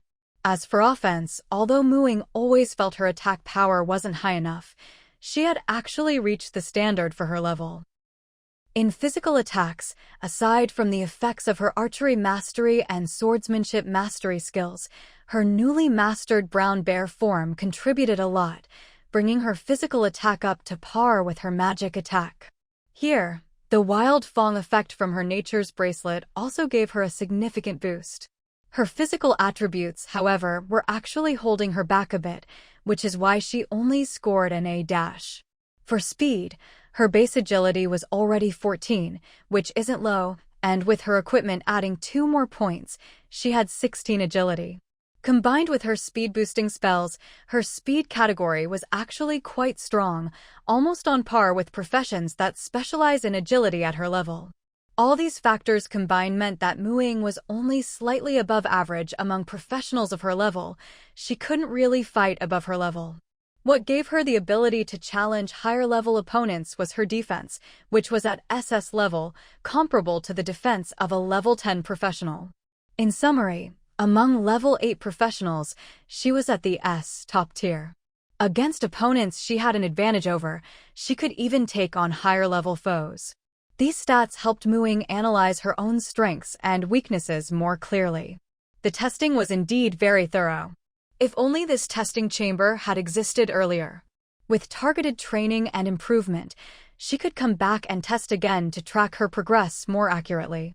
However, after experiencing it herself, Ying also noticed some issues. The druid's versatility and jack-of-all-trades nature were very apparent in her stats.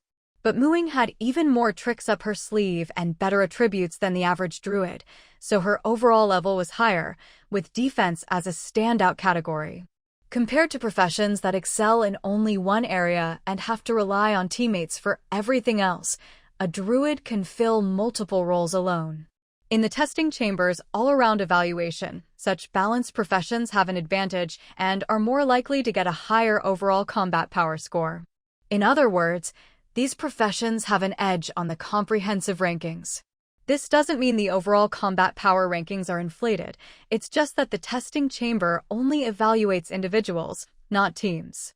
For solo adventurers, a balanced profession really does have higher overall combat power, since there are no glaring weaknesses. But if the monument only displayed the overall and level-based combat power rankings, as she'd originally planned, those who excelled in a single area would be overlooked. After thinking it over, Ying made some adjustments and decided to publish rankings for each subcategory as well, with both overall and level-based lists for each. This meant there would be a total of 10 rankings displayed on the monument. However, the actual combat power scores and ratings would not be shown, only the name, profession, and level would be displayed. Another issue was that it took at least 10 minutes to complete all 5 stages. This meant the testing chamber wasn't as fast as she'd hoped. To avoid overcrowding and long lines, she would need to raise the price a bit. In the end, she set the price at 30 copper coins or 15 contribution points per test, and limited each session to no more than 20 minutes. This price wasn't cheap, but it wasn't too expensive either, especially since contribution points could be used. After all, to become a full resident, you only needed to accumulate enough contribution points. Spending them didn't affect your status. Only star-level residents needed to spend contribution points to upgrade. So as long as you'd lived in the territory for a while and participated in some quests, even if you weren't wealthy, you could still come to the testing chamber to check your stats. For wealthier players, this price meant they could use the chamber as a training ground, but frequent repeat testing would still be limited, so the chamber wouldn't get too crowded. After adjusting the ticket prices and updating the rankings on the testing monument, Ying finally followed the order and experience from her own recent test. She had Littlestone put up several notice boards next to the testing monument, the testing house, and at each checkpoint inside, to remind future testers of important details. Finally, Ying handed over all the everlasting lamp vines from her spatial ring to Littlestone. These vines, combined with various colored crystals, were crafted into all kinds of crystal vine chandeliers, which now adorned the Adventurer's Hall and the testing house. The entire dungeon was brightly lit, sparkling with a rainbow of colors, and filled with a dreamlike atmosphere. Once all this was done, Ying felt the setup was more or less complete. She removed the thick stone slab blocking the passageway and teleported away. At the same time, a new announcement appeared at the entrance and on the territory's bulletin board. By now, several hours had passed since the damaged testing house had closed. Within the territory, word had already spread about the closure, renovation, and upgrade of the damaged testing house. That was so sudden. The current rankings still have 3 days left before they're finalized. I was planning to try and climb the leaderboard these next couple of days. The underground area is sealed off now. Who knows when it'll reopen? Renovation and upgrades? I wonder what new features there'll be. I'm so excited. Quick, there's an announcement. Go check it out. Most of the people discussing the news had already gathered at the Sky Plaza, waiting for updates. They were all very familiar with their lord's way of doing things by now. Whenever something new happened in the territory, the Sky Plaza was always the best place to get first-hand information. This time was no exception. To all residents of Qingshan Town, in order to enrich your adventure and entertainment experiences and to encourage healthy competition, Qingshan Town's underground amusement venue and adventurer's paradise, Crystal City, has been preliminarily completed. The Adventurer's Plaza and testing house areas are now open. The Adventurer's Plaza is brilliantly lit, with the territory's talent monument standing proudly in the center. Here, you can view the overall combat power rankings, level rankings, as well as dozens of other leaderboards for various categories. Players at the top of the lists will receive a number of free testing house uses each month, which can be transferred to others. The testing house is an upgraded version of the old damaged testing house. It can comprehensively assess your attack, defense, support, and speed stats, providing scores, evaluations, and a full combat report. The first 1,000 testers will enjoy half-price testing, first come, first served. Curious about your true strength? Want to know your strengths and weaknesses? Want your name to shine on the talent monument for all to admire? Looking for powerful teammates who complement your abilities? Bring your ID card to the Crystal City Adventurers Plaza. You won't be disappointed. The Adventurers Plaza is located where the old damaged testing house used to be. You can enter via the new passage in the Myconid underground cavern or teleport directly. Please read the testing guides at the Talent Monument and Testing House before testing. To help Little Stone attract more visitors and gather more emotional energy for food, Ying really went all out this time, even writing the announcement in an exaggerated, attention-grabbing style. For the first time, she also hinted at the broader plans for the underground city, leaving everyone eager for more. An underground amusement park? Adventurer's Paradise?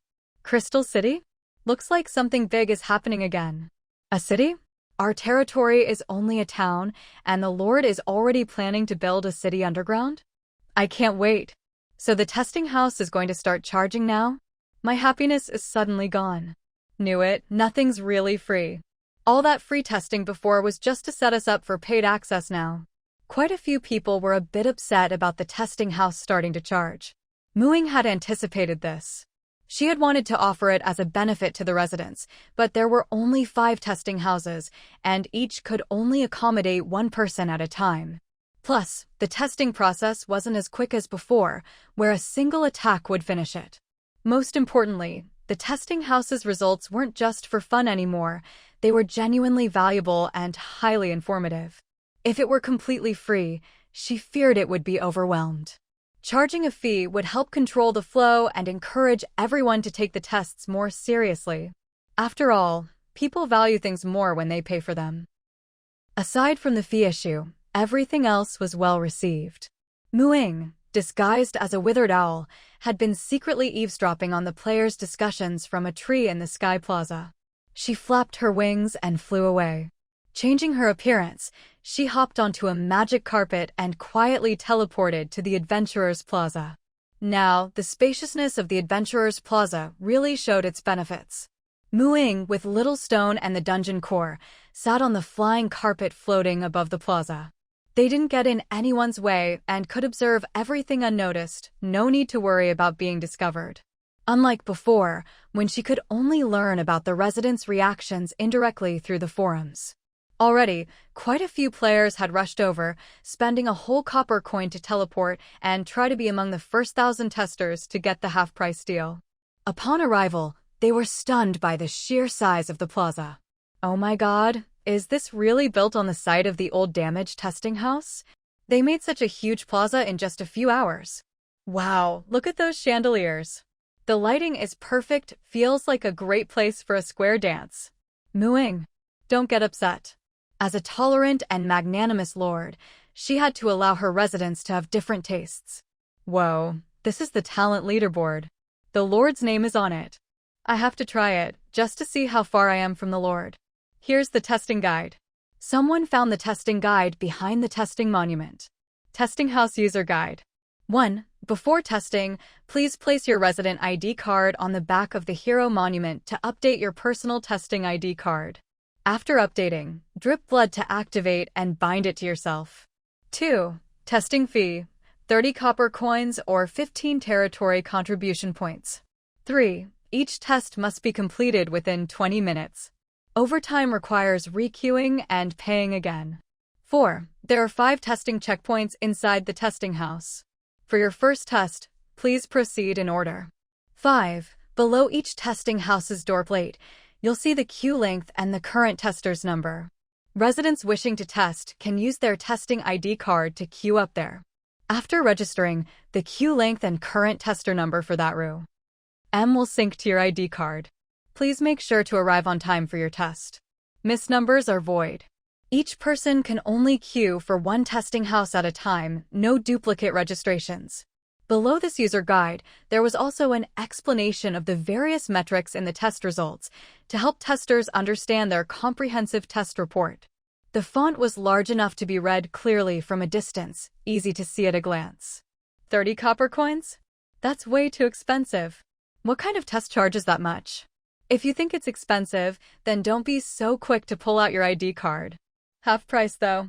That's basically saving 15 copper coins. And you can even transfer your testing slot to someone else.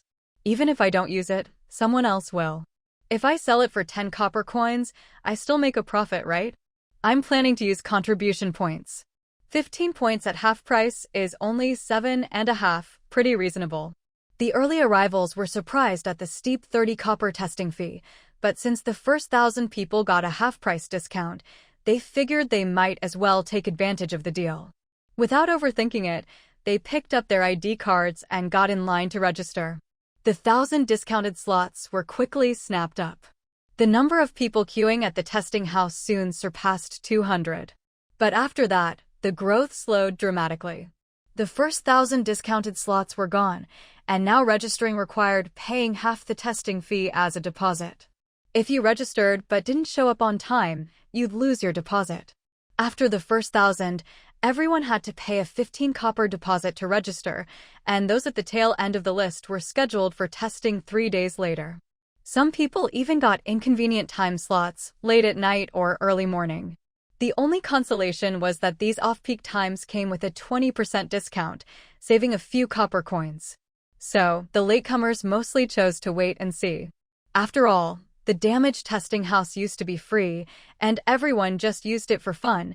It didn't have much practical value. Now, with such a sudden price hike, everyone was worried it wouldn't be worth it. Muing watched the heated debates in the plaza, but she wasn't worried at all that the testing house would flop because of the price.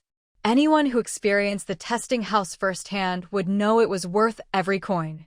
Compared to the comprehensive and accurate results it provided, the fee was really not expensive, especially for those players who were constantly striving to improve their skills and never stopped adventuring.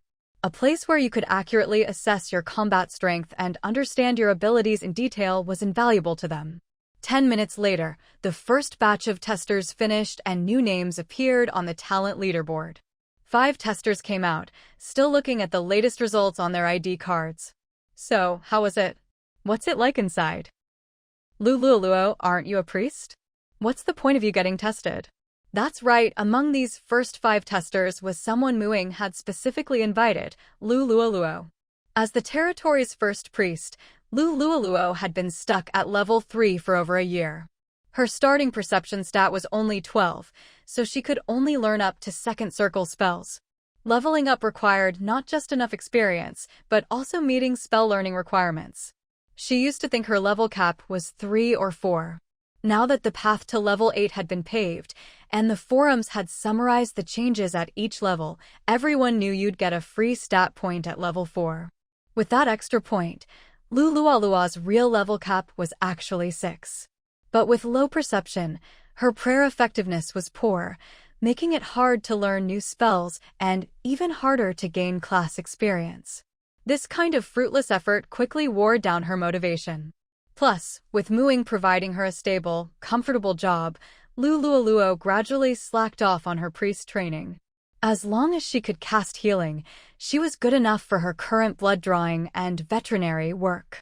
Lulualuo only agreed to be a plant at Mu Ying's request, since her testing fee would be reimbursed. She didn't really care about the results. She even thought Muing had picked the wrong person. What good results could she possibly get? But when she saw her results, her attitude changed. Her test results really were bad, about as bad as they could get. But it wasn't because her perception was too low or she lacked talent. She could blame her low scores in attack, defense, and speed on her class, since priests weren't good at those. But even in support, only her healing score was decent. The rest were basically zeros, which was inexcusable. Her highest sub-score was healing, 9 points, which was AB+ at her level. According to the posted guidelines, a level 3 priest with a focus on support and healing should have a standard healing score of 10 to 15 points. That standard was set for priests with 12 perception. She hadn't even reached the standard. That score was like a slap in the face, shattering all her previous excuses for slacking off. Her overall combat rating was only 54, while the maximum for level 3 was 225. Her grade was G, like scoring only 20-something on a 100-point test. If you looked at the total, you could blame attack, defense, and speed for dragging her down. But what about support? Her support score was even worse, H-, like getting barely over 10 points out of 100. Except for flight, which she couldn't do, all the other categories had corresponding spells in her spell list. She should have scored more than just a few points. But she hadn't learned them. So aside from healing and perception, everything else was a big fat 0. Before the apocalypse, she'd at least gone to a top university. When had she ever gotten a 0? Looking at the test items, she realized that while priests didn't have many attack options, there were spells like Wound Infliction that could boost her magic attack score. For defense, a level 3 priest had access to spells like Devout Shield and Sanctuary, so there was room for improvement. Even speed could be improved with certain buff spells. The test results made Lulualuo feel deeply ashamed. Her talent might not match the prodigy's, but she shouldn't have let herself go like this. She hadn't even mastered the basics. How could she talk about reaching her potential? It wasn't her perception holding her back, it was her own laziness and giving up on herself. At the same time, Lulualuo truly appreciated the value of the testing house. It gave her a clear understanding of her current state, pinpointed exactly where she needed to improve, and most importantly, gave her new motivation. As long as she didn't want to keep getting 0s, she'd have to learn, no matter how hard it was. And if she came back to test every so often, she'd be able to see her progress clearly, an even bigger motivation.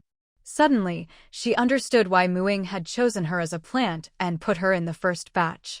Without this opportunity, she might have waited a long time before ever thinking to spend money on a test. The first batch of 5 testers was immediately surrounded by curious players, all eager to know what had happened. But for quite a while, none of them responded. That was because, just like Lulualuo, each of them was staring blankly at their test results, looking rather grim. Why do I feel like they went in for a test and came out depressed? What's going on in there? Is the test really that hard? Whoa. Lulualuo is a priest, but she's not at the bottom of the overall combat power ranking. Everyone was chattering away, speculating. At this moment, Lulualuo was the first to pull herself together.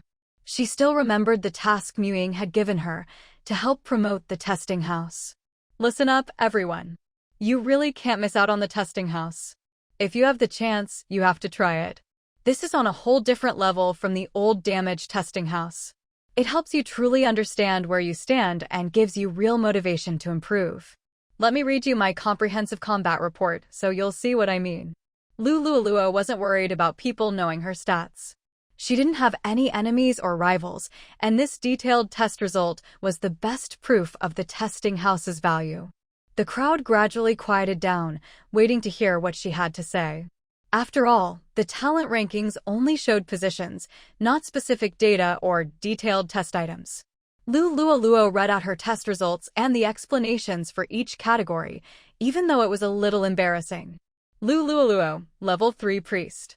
First category, Offense, Physical Attack, 1 point, rated C-, Magic Attack, 7 points, rated B. Third category, Support. Healing, 9 points, rated B+. Overall combat score, 54. The full score for level 3 is 225, so my overall combat rating is G. Just to add, the maximum for each subcategory at level 3 is 15 points. Do you know how I felt when I saw these results? Terrible. Really terrible.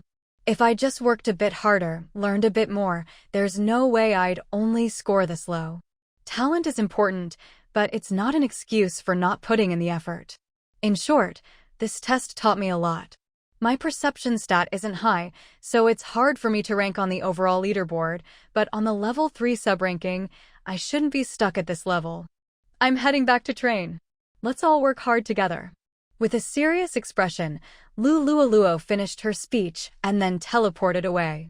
Her earnestness and heartfelt words moved many people. Her published test results also made everyone start wondering how many points they would get themselves and whether their strong suits were up to par for their level. The other 4 testers said pretty much the same thing. Each of them, as if injected with adrenaline, declared they were going to train hard, and then vanished in a flash. The second and third waves of testers reacted similarly. Regardless of their ranking, everyone seemed to have gone through some deep self-reflection, dissatisfied with their results and immediately rushing off to train. The players' curiosity was thoroughly piqued. What kind of magic did this testing house have to turn people into training maniacs? As more and more players completed the test, information about the testing house became increasingly detailed, and those who hadn't tried it yet gradually understood. The testing house was like a report card for combat power, letting you see exactly where you stood. When you see that you missed a bunch of basic questions you could have gotten right with just a bit more effort and study, your first reaction is regret and frustration, but then you just want to work harder and try again next time, right? Even those who scored well still had mistakes and wanted to get even higher scores and better rankings. And this was a practical exam. You could take the same test over and over. Every bit of progress you made would be reflected in your score. If you could clearly see your improvement, then what's a little hard work in training and studying? It's the lack of visible progress and achievement that makes most people give up and slack off. The queue outside the testing house shot up in an instant. Even if you had to pay a deposit and wait 10 days or half a month, it was worth it. Wait any longer and who knows when you'd get your turn. The sooner you test, the sooner you improve. At this point, the registration and queue system that Ying had set up started to show its value. People didn't have to waste too much time waiting around for their turn. Paying a small deposit took less than a minute, and then you could leave. Meanwhile, the testing house and the talent rankings were sparking heated discussion on the forums. This time, players from other regions were more envious of Qingshan Town than ever before. The value of the testing house is no less than an upgraded attribute panel. This one-sentence post shot to the top of the Hot Topics list in just half a day. Other trending threads included detailed analysis of Qingshan Town testing house rules and scoring standards. How is the testing house built? And now that there's a testing house, do you want to move to Qingshan Town? And so on. Of course, Ying didn't miss any of this. She read the top post especially carefully. I've read so many posts about Qingshan Town, and I always thought it was just a nice place to live, with happy residents, something to admire and envy, but never enough to make me leave my hometown. But this time, I want to go. A place that's comfortable, happy, and pushes you to improve is just too rare. And the testing house and Adventurers Plaza are only part of the underground Crystal City the Lord of Qingshan Town mentioned. There's even more to come. The development potential is huge. With unique facilities and fair, free rules, Qingshan Town is sure to become an adventurer's paradise. To be honest, I've been saving up for teleportation fees, and soon I'll be a resident of Qingshan Town myself. Hey, that top-tier trial player who crossed the sea to Qingshan Town interested in doing some ocean transport? There are people here who need a ride. All the top 10, no, top 50 players on the global level leaderboard. Go test your combat power at Qingshan Town's testing house. Let us see what kind of level Ying, the top-ranked player, is really at. She's a druid, and she can already beat warlocks above her level. Here's something scary. Li Luoxia, the number 1 priest and 7th on the global level leaderboard, just 2 levels below Ying, actually scored lower than Ying in the support category. That means her total support score is lower than Ying's. Are druid support abilities really that strong? As a druid myself, let me clear this up. My support abilities are definitely not that strong. As everyone knows, there are 2 kinds of druids, Ying and everyone else. To this day, on every talent ranking, overall or by category, Ying is always number 1. The title of Hexagonal Warrior is well-deserved.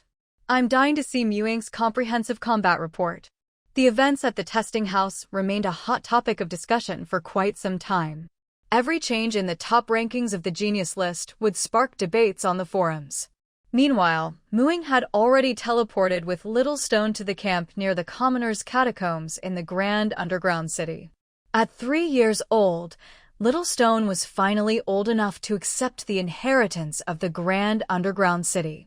The Grand Underground City had 6 layers. Even though Little Stone was a newly born dungeon core split from the heart of the Grand Underground City itself, inheriting it was no easy task. After all, this place was specifically left as an inheritance for Little Stone. Within it, Little Stone would not be harmed by anything here. None of the defensive mechanisms would affect it. For example, on the level with the noble tombs, the chambers that Ying dared not touch were all fair game for Little Stone.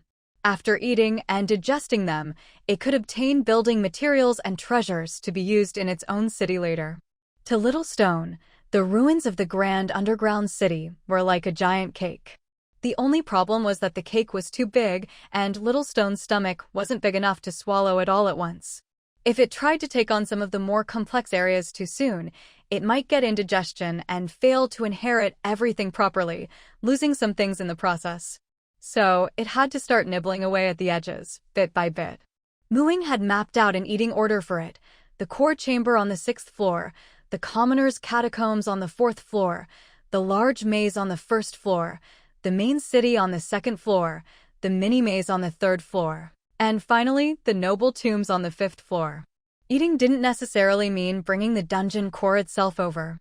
At 3 years old, Little Stone could already send out avatars to eat in place of the core, and could split into 2 avatars at once, one for eating and one to accompany Ying. Its main body would focus on absorbing emotional energy and managing the dungeon. After an avatar had eaten for a while and was full, it just needed to merge back with the core. Even if an avatar was discovered, it could be abandoned at any time. At most, whatever was in its stomach at the time would be lost. An abandoned avatar would simply turn into an ordinary stone. So Ying didn't have to worry too much about Little Stone's safety while it was out inheriting the ruins. She didn't even need to prepare food for it, just give it some crystal snacks from time to time. After all, it was called Crystal City. Crystal elements were a must. All Ying had to do was periodically bring Little Stone's avatar back to merge with the main body, then send it out again to continue inheriting. The inherited materials could be slowly sorted and used to build up the area around the Adventurers Plaza, so as not to take up too much of Little Stone's storage capacity. Ying planned that once Little Stone had eaten part of the commoners' catacombs and accumulated some traps and treasures, she would combine them to create a tomb exploration adventure project in Crystal City, selling tickets and using the treasures inside to attract people to come and explore. With the vast number of commoners' tombs and the noble tombs to come, the potential for this tomb exploration project was huge.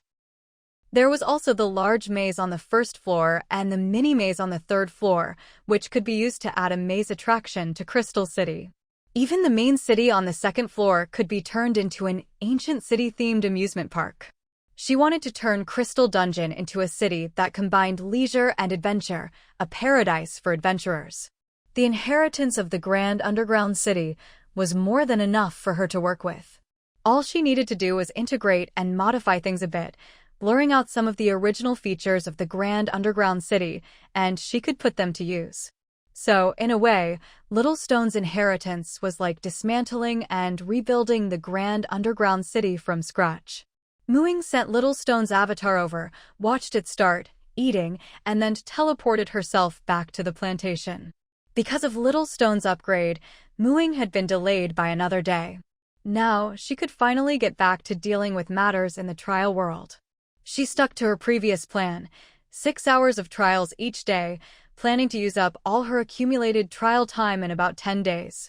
The rest of her time was spent cultivating plants, studying spells, practicing skills, and working on her turtle shell project. This time, as expected, Ying lay down on her bed fully clothed, and her consciousness entered the trial world.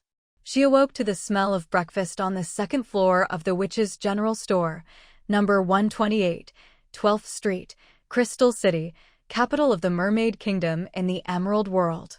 She sniffed the air. It was the aroma of toasted bread, and there seemed to be fried fish as well. Ying threw off her covers, quickly washed up with magic, picked out a comfortable robe from her magical wardrobe, and dashed downstairs. My dear senior sister Rosie, waking up to the aroma of your lovingly made breakfast is just too wonderful. Mooing hugged Rosie's waist, acting spoiled. You make it sound like you haven't had this in ages. Why so clingy all of a sudden? When am I not the first one up? You two little lazy pigs. Rosie patted her helplessly. Go eat. Mooing grinned and sat down at her spot. To senior sister Rosie and Windsor, they'd just seen Mooing yesterday. But for Mooing, it had been more than 10 days since she'd seen them, more than 10 days since she'd woken up to her seniors' lovingly prepared breakfast. She'd missed them so much. On her first day back in the Emerald World, Mooing gave herself a break. She claimed the rocking chair in the shop, picked up a night novel Windsor had found in Moon Harbor, and read it at her leisure, occasionally sipping homemade milk tea from the little table beside her, or popping a few raspberries from a nearby basket. Now and then a customer would come in. She'd glance up, then go right back to her melodramatic novel. Are you finally taking a break from your potion research and herb cultivation? Windsor teased from behind the counter as she did the accounts, seeing Mooing so rarely at leisure. My research is at a stopping point, so I have to take a break, Mooing replied. Lately, in the Emerald World, she'd been busy researching the formula for the soft bone potion and cultivating the corresponding herbs, working from dawn till dusk, all to solve a major problem as soon as possible. Windsor laughed. That's more like it. We're only in our teens, we have hundreds of years to enjoy. Don't push yourself too hard. Sometimes I think you're more like a human than a witch. Only humans, with their short lives, have to live so tightly wound. It's exhausting. In Windsor's view, only those hurried humans rushed about so much. After all, they lived maybe 70 or 80 years, and if you took away childhood and old age, there were only a few decades of good times. So they worked from dawn till dusk, some even sacrificing sleep to study or work. Yeah, who wouldn't want to take it easy? Mooing sighed. In the Emerald World, as a pure green witch, her normal lifespan was only 300 years. Other witches thought 300 years was a long time, so they learned and worked at a leisurely pace. Witches who traveled the continent would often stay in one place for 3 to 5 years at a time. 10 years was nothing. They spent every day thinking about how to live more comfortably. Unless they truly loved it, few witches spent all day immersed in magical research. Many witches got by their whole lives on the little magic they learned at school. The Emerald World was so comfortable for witches. As long as you kept your wits about you and didn't foolishly trust humans, with a witch's innate magic, you could basically do whatever you wanted here. Aside from werewolves, who could pose some threat, no other race in this world was a match for witches. If witches didn't reproduce so slowly and were so few in number, would humans even have a place in this world? A witch like Mooing, who had traveled through 3 countries in just over a year after graduation and spent half a year of that in trials, not moving, was extremely rare. And soon, she had plans for more travels. Wasn't she living like a time-pressed human? Even so, she was already living far more comfortably here than in reality. It wasn't about lifespan or time, it was about the environment. In reality, her elf and green witch bloodlines meant she could live 1,000 years even if she did nothing and never cultivated. In the Emerald World, a witch could just lie flat and, as long as she didn't do anything stupid, live out her days in peace, with a decent quality of life. But in reality, even with 1,000-year lifespan, if she dared to slack off, she might not even survive 100 years. Look at Sharon, a vampire with no external enemies and eternal life as long as she had blood. She still died. Strength was the only source of security. In the Emerald World, she felt perfectly safe. In reality, not so much. She always felt that if she slacked off for even a day in reality, her chances of dying increased. Maybe one day, because she relaxed in that moment and didn't get stronger, she'd lose something precious, or even her life. That sense of crisis kept her from ever stopping. It even made her work hard to improve her strength in the Emerald World, because what she learned and mastered here would benefit her in reality too. Only when she suddenly had a lot of trial time and a few days before the next key event would she allow herself to take a day off and relax.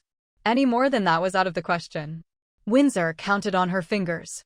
At your pace, you could probably travel the continent 20 or 30 times in your lifetime. Ying was speechless.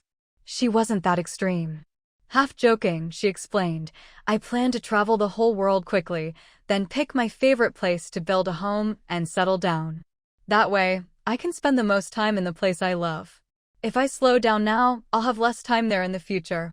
The truth was, she was traveling the world to collect missing pages and increase her world exploration rate as quickly as possible. Once she finished, she'd find a favorite, safe place from her journey to settle down and retire. The result would be the same. This was the first time Windsor had heard such reasoning. It actually made sense, and she started to seriously consider it. She'd settled in Moon Harbor early on, opening a shop. If not for Ying, she didn't know how long it would have been before she moved. She used to think Moon Harbor was great and doubted she'd find anywhere better, so she made it her home and put a lot of effort into it.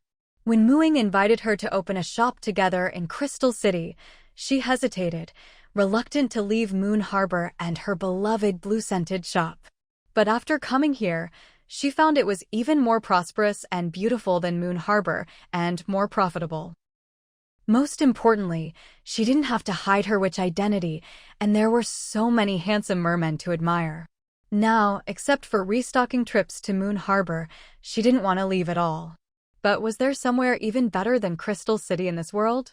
You're making me want to travel too, to see if there's an even better place. Otherwise, moving again and again is such a pain, Windsor said suddenly. Senior sister Rosie, who was organizing goods nearby, shook her head. Windsor, don't let Ying lead you astray. Not everyone can travel like she does. In these first few years of adulthood, you should focus on saving money. Only with money can you afford long journeys. At the very least, you need a high-capacity storage item. Just using shrinking magic to move house is a pain, but it's essential for travel. Otherwise, you won't dare buy interesting things on the road because you'll have nowhere to put them. If you save up even more, you could get a magical house or at least a space-traveling trunk, so you always have somewhere to stay. Otherwise, you'll often find yourself in the middle of nowhere with no place to eat or sleep. So, if you want to travel comfortably, you need money. Ying had already saved up before she graduated, so she can go wherever she wants, comfortably. If you travel now, it won't be enjoyable. It'll be suffering. Let's not follow her example. I knew something was off about Ying's logic, Windsor said, suddenly enlightened. She gave Ying a resentful look. You almost led me astray. Why is it so easy for some people to make money? I'm feeling a bit envious of the rich. Ying covered her face with her book and said grandly, I can't spend all my money anyway. If you want, I can set you up with a full travel kit. Want to experience what it's like to be pampered by your bestie? I don't want that. Don't try to corrupt my soul with money or take away the joy of earning it myself. Windsor huffed. She was already an adult witch. If she relied on someone else, she'd be the shame of the witch world. Besides, earning money was fun. If she didn't need to earn it, how much joy would she lose over these long centuries? Ying sighed. She had no plans to leave descendants in this world. Here, her closest people were the friends she'd made at school. She truly didn't mind giving them things, but witch customs were what they were. They believed in equivalent exchange and wouldn't accept overly valuable gifts from anyone, no matter how close. Independence was a core value for witches from the moment they came of age. If, in the future, her role in this world came to an end, there would be no one to inherit her legacy. It would probably have to be donated to the Witch Association. After a whole day of lazing around in the shop, Ying was busy again the next day. There were still a few days left before the Little Mermaid Princess's coming-of-age ceremony. The story hadn't started yet, so for now, Ying was mostly researching potions out of personal interest. In The Daughter of the Sea, the mermaid princess makes a wish to the sea witch, wanting to become human. The witch gives her a potion and cuts out her tongue, taking away her beautiful voice as payment. The potion that could permanently turn a mermaid into a human in the story had some bizarre side effects. Every step she took felt like walking on knives, and only by marrying the prince could she truly walk on land without pain. If the prince married someone else, she would turn into sea foam. In the sea, aside from mermaids, there was only the witch. So, the sea witch was most likely just the witch. But what kind of witch would be dumb enough to make such a potion? Ying had been studying potions for a long time. Although she couldn't compare to those witches who'd lived for hundreds of years, she still knew the basics. Inventing any kind of potion was never a simple or quick process. Yet, as soon as the mermaid princess asked, the witch just happened to have the potion ready. Why would a witch have developed a potion with such severe side effects ahead of time? It was as if she'd foreseen the mermaid princess would come seeking a potion for love. No matter how she thought about it, it just didn't make sense. This potion seemed less like a real magical potion and more like a curse or even a scam. Having spent so much time in Crystal City, Ying had met almost all the witches active in the area, and none of them were the tongue-cutting type. So Ying really didn't know how the story would unfold. But thinking back to those previous stories that looked similar to the fairy tales she remembered, but turned out to be completely different, she decided not to dwell on it. Still, as a green witch and a potion enthusiast, she was naturally curious and wanted to study a potion that could give a mermaid human legs. In fact, the internal structure of mermaids in this world was a bit different, but the issue of them not being able to breathe air was relatively easy to solve. A different version of a breathing potion could actually solve that problem, and there was a recipe for it. But as for turning a mermaid's tail into human legs, there was still no solution. However, with the fishtail potion as a template, she at least had a direction for her research. But this was just a personal interest for Ying, so she only worked on it when she had spare time. After a few days of little progress, the Little Mermaid Princess's coming-of-age ceremony finally arrived. The ceremony was held in the Crystal Palace. Unlike humans, who held grand ceremonies for every little thing with huge crowds of spectators, mermaids only held public coronations. Ordinary people could attend those, but all other ceremonies were private, with maybe a few nobles present. Except for the royal witches serving the mermaid royal family, people like Ying weren't invited. But Ying wasn't worried about missing out on the story. After opening her witch's shop, Ying launched a VIP membership event.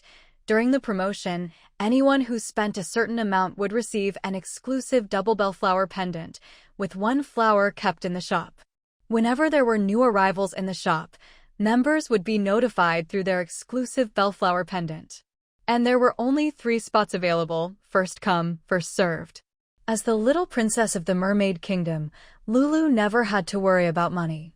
She was also curious about all the strange things from the land, and Ying had even prepared some special crafts just for her. So Lulu became the shop's very first member. Inside Lulu's pendant, Ying left a unique magic rune and had Windsor help her conceal and stabilize it. With this, Ying could roughly track Princess Lulu's whereabouts. As soon as Lulu left Crystal City, Ying would know. Mermaids were forbidden from going to the surface before coming of age, not just because of tradition, but also because their bodies weren't strong enough. Only after receiving the blessing at the ceremony could their bodies safely be exposed to air. Before the coming-of-age ceremony, the bellflower pendant's location kept moving around, and Ying checked several times. Lulu really did carry it everywhere. It was the same during the ceremony. Although Ying couldn't attend, she knew Princess Lulu's movements like the back of her hand. She just had to wait for the ceremony to end, and for Princess Lulu to start the story. And she didn't have to wait long. That very evening, Princess Lulu made her move. Ying sensed her leaving Crystal City, heading steadily upward. She followed at a distance, and once she was sure Lulu was heading for the surface, Ying circled ahead, burst out of the sea first, and hopped onto her magic carpet, keeping a close eye on the mermaid princess from above. This way, she could stay hidden and keep a closer watch without worrying about being discovered. In the foggy sea, with waves surging and a fierce storm raging, Princess Lulu broke through the surface for the first time. At the edge of the misty sea, a magnificent ship was swept in by the storm. Before long, it was overturned by giant waves. Ronald, in a moment of crisis, clung tightly to an empty oak barrel, tossed about by the waves, growing weaker and weaker. At some point, a flash of red appeared in his dark, hopeless world. Then he lost consciousness entirely. Princess Lulu hadn't expected to be so lucky, her very first time at the surface, and she saw a human with legs, completely different from those witches, and a human male at that. "Hey, wake up, are you okay?" Princess Lulu had long yearned for the human world, and instantly felt a fondness for the first human she met.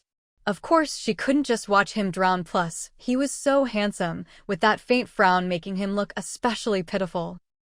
Princess Lulu pushed the half-conscious man lying on the oak barrel, swimming him out of the misty sea. She wanted to take him to shore. From the sky, Ying silently followed, a little curious. In the story, the mermaid princess brings the drowning prince to shore, does a good deed without leaving her name, and later there's the mistaken identity drama about the savior. But the shore was nowhere near here. Even for a mermaid, swimming that far with a person in tow seemed impossible. That time she and Windsor flew at full speed on their brooms, and it still took them hours.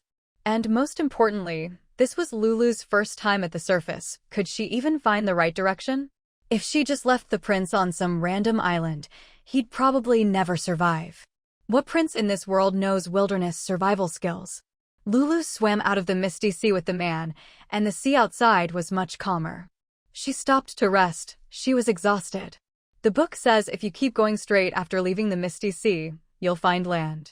Don't worry, I'll definitely get you home. Lulu spoke to the unconscious prince. Ying listened to Lulu's words, lines of exasperation appearing on her forehead. She really wanted to say, "Girl, you're heading in completely the wrong direction." Who knows which book misled her, not even explaining things clearly. If Ying weren't curious to see how the story would unfold without outside interference, she would have stepped in to correct things already. Choosing the wrong direction right from the start, one can only imagine what the outcome will be. Princess Lulu swam the entire night, her tail cramping up, but she still didn't see any sign of land. She finally realized she might not have picked the right direction. By this point, the prince was burning up with fever, his face flushed red. If he stayed in the water any longer, his life would be in real danger. Ying realized things had already deviated from the fairy tale. In the story, the prince is brought ashore in a single sentence, but in reality, the mermaid princess's first trip out ends with her getting lost, and the prince nearly dying of fever. Lulu also noticed something was seriously wrong with the prince. No matter how she called him, he wouldn't wake up, and his breathing was getting weaker and weaker. In a panic, she pulled out 2 crystal bottles and poured them down his throat. Ying's eyelid twitched. If she wasn't mistaken, those were probably a breathing potion and a mermaid tail potion, right? The bottles even had the 3 little broomsticks logo from the witch's general store. Why not just give him some medicine if he's sick? Oh, right, mermaids don't catch colds or fevers, and there aren't any witches under the sea selling that kind of medicine. Lulu most likely didn't have any.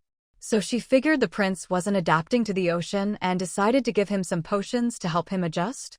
Before long, the prince had a shark tail. Lulu wasn't satisfied and gave him another bottle. Shrimp tail. Nope, not good enough. Another one. She kept at it until he finally had a proper mermaid tail, then stopped. The prince finally woke up, choking. The mermaid tail potion did warm up his body, making him immune to the cold seawater, and his fever gradually subsided. "Did you save me?"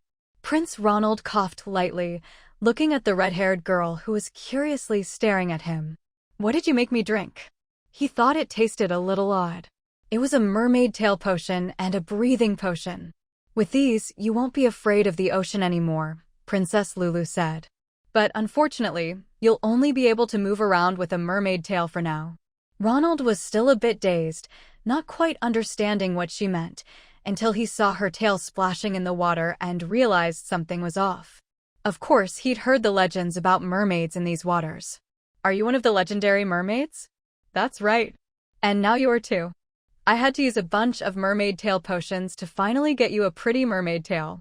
The city's been into all sorts of weird tales lately, but I'm still not used to them. Anyway, the potion only lasts for a day. I was planning to take you straight to shore, but this is my first time out, and I can't seem to find where the shore is." Do you remember the way back?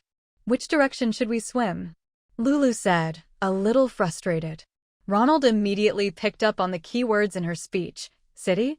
Mermaids have cities? Could the legendary treasure of the Misty Sea refer to this? And what's a mermaid tail potion? Can it really turn him into a mermaid for a while? He could tell this girl was almost unbelievably naive, with no sense of caution at all. You saved me, but we haven't even properly introduced ourselves. I'm Ronald, Prince of the Greenwall Kingdom. I was out at sea celebrating my birthday when a storm hit and my ship sank. Luckily, I met you. I'm Lulu, little princess of the Mermaid Kingdom. I've always longed to see the human world. I just came of age yesterday, so I was Fina. Ly allowed to come up to the surface, and then I met you, Lulu said shyly. Her heart was pounding. He was a prince too. No wonder he was so handsome. In human books, princes are always the most elegant, intelligent, and passionate people. Every beautiful word applies to them. Ronald, getting used to his new tail, gave her a gentleman's bow. Your Highness, it's an honor to be rescued by you. The sea stretches in every direction, and without a compass, I can't tell which way leads to shore. Though the shipwreck was terrifying, meeting you is a stroke of luck. May I be so bold as to ask if I could visit your kingdom? I've always been fascinated by the mermaid realm. Lulu was touched by his words. She'd yearned for the human world for over a decade. She never imagined a human would long for the mermaid kingdom too. In that moment, she felt a deep connection with Ronald and made a bold decision. Of course you can. But my people aren't very welcoming to humans, so you'll have to disguise yourself as a mermaid. You absolutely mustn't be discovered. Luckily, with the witch's potions, you look just like a mermaid. As long as you take the potion on time, you'll be fine. But after I show you my kingdom, could you take me to see the shore? I've always loved the lively human world. I love how creative humans are. Of course, Ronald replied. Mooing. Honestly, Mooing didn't even know what to say. Lulu really was unbelievably naive. She'd just met him and was already pouring her heart out, revealing all her secrets and even risking taking him to the underwater mermaid kingdom. Sure, the prince was handsome, but weren't there plenty of good-looking guys among the merfolk? His level of attractiveness was nothing special. Was it the human filter, or just the novelty of legs? Besides, who knew what kind of person he really was? Mooing knew about the Greenwall Kingdom, too. She'd done some research on the various human kingdoms. The succession there was brutal, a competition among all royal bloodlines, sons, daughters, even illegitimate children all had the right to vie for the throne. Currently, there were 17 or 18 princes and princesses with claims to the throne in Greenwall, probably the place where royal titles were the least valuable. Growing up in such an environment, could Ronald really be some innocent, kind-hearted young man? His mind was probably sharper than a sieve. And so, the story of The Little Mermaid had suddenly turned into the prince's undersea adventure, something Mooing never saw coming. Thanks to Ronald's subtle questioning, Lulu ended up telling him all about the witches. Fortunately, Lulu didn't know much about the witches' forest. Witches rarely talked about it to outsiders. But the activities of the witches under the sea didn't escape her, and she told Ronald all about them. Mooing and her friends even became witch friends in Lulu's stories, and she introduced Ronald to the witch's general store, including the prize she'd won as a member, the Twin Bell Lily. Her lavish spending, the magical flowers that could communicate over long distances, the miraculous potions and spells, all of it opened up a whole new world for Ronald. If he could get his hands on all these things, why would he ever worry about losing the struggle for the throne? This Princess Lulu must be quite favored to spend money so freely. Would a political marriage be possible?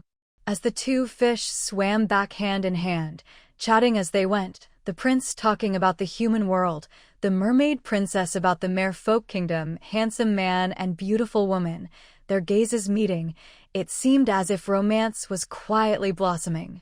It was a beautiful scene. But to Ying, watching from the flying carpet, this was the beginning of a tragedy. There was no real potion that could turn a mermaid into a human, and the merfolk would never accept a human among them. The two races were natural enemies.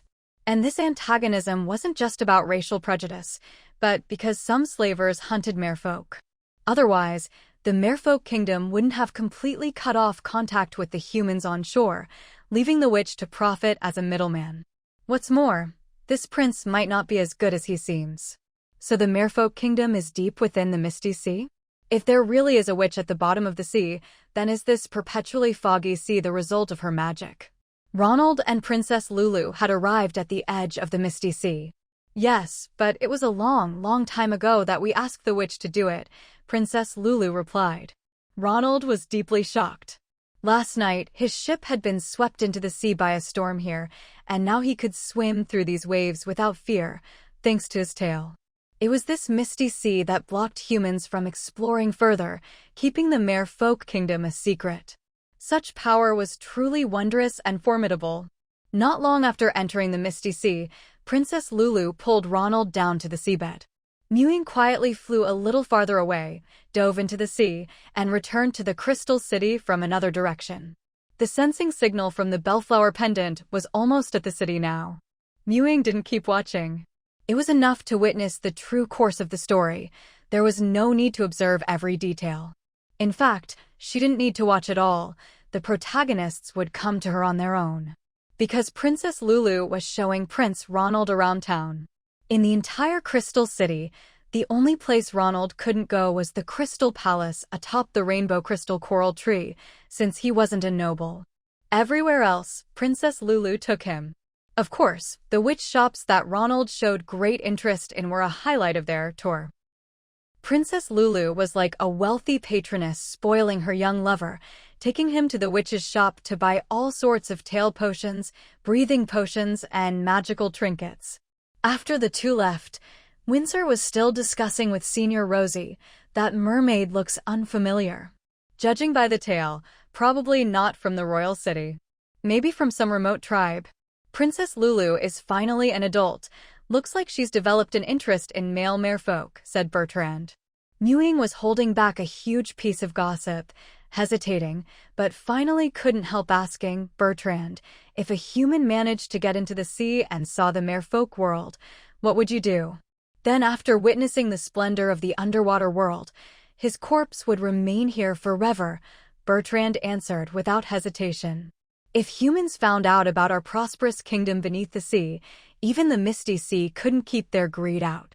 Fortunately, it's impossible for humans to enter the deep sea. The witches would never sell breathing or tail potions to humans. Humans really couldn't enter the deep sea, and the witches were trustworthy, but what if some merfolk colluded with outsiders? In the end, the prince pretending to be a merfolk temporarily stayed at the inn across from the witch's shop Yida's Inn. In the whole Crystal City, the witch shops were actually the most suitable for humans, since there was no seawater inside the bubble rooms. Merfolk could only enter wrapped in small bubbles. As Lulu and the prince grew closer, rumors spread throughout the city about the little princess falling in love with a male merfolk from a remote tribe, and most people offered their blessings. With the tail and breathing potions as cover, the human prince's true identity was never exposed, and he became more and more popular in the city. He not only made many merfolk friends, but also established connections with several witches. All this happened in less than a week. If it hadn't been for a witch mentioning him at a gathering and others chiming in with positive comments, Ying wouldn't have realized how well Ronald was getting along underwater. He really lived up to his reputation as the prince of the Greenwall Kingdom. Although her own shop was right across from the inn where the prince stayed, and he'd visited several times, it was always with Lulu to buy things, so they hadn't talked much. What bothered Ying most was that everyone kept saying, it's rare to see a merfolk so interested in witches. Other merfolk were only interested in the goods witches brought, but he was curious about the witches themselves and their society.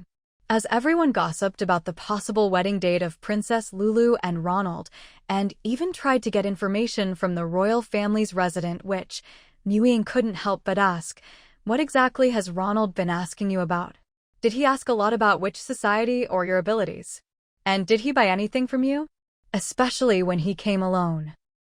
The witches were more relaxed underwater, since only the merfolk, generations-long allies who kept each other's secrets, were around. But their trust in fellow witches was natural, so although Mewing's questions were a bit serious and formal, they answered honestly, even if they didn't quite understand why she was asking. Sure enough, all of the above had happened. Even Deborah, who traveled between land and sea, said he'd asked about the taverns on shore. Only the witch forest was a topic everyone instinctively avoided. That was the cradle of witches, where most young witches grew up, and the only territory never invaded by outsiders. Moreover, Ronald had bought tail and breathing potions from every witch, a considerable amount in total, and always when he came alone. Princess Lulu was truly generous. Ronald, a fallen prince, couldn't possibly have so much money. He even had a spatial ring now. With all this information and similar reports from other witches, everyone started to sense something was off. Ying, is there something wrong with this guy? He's a merfolk, so buying lots of tail potions makes sense, but why so many breathing potions? Windsor frowned at Mewing. The other witches looked at her too. Mewing turned to the elderly witch sitting across from her, the royal family's resident witch, who had served for over 100 years. Elatia, please warn the merfolk royal family to check this remote tribe merfolk's identity. And everyone, let's not reveal too much about witches to him for now.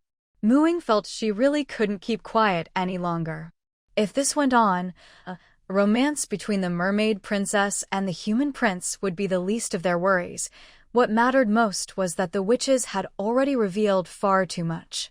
Ronald had bought so many mermaid tail potions and breathing potions in scattered batches. Could he possibly be buying them just for fun? Humans truly couldn't enter the deep sea, but with these potions, that might no longer be the case. The merfolk of the Emerald World weren't as fierce as those in reality. Their only real magic lay in their singing voices.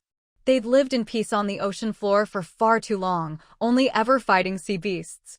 If humans really did sneak in to cause trouble, the merfolk might not be able to withstand it.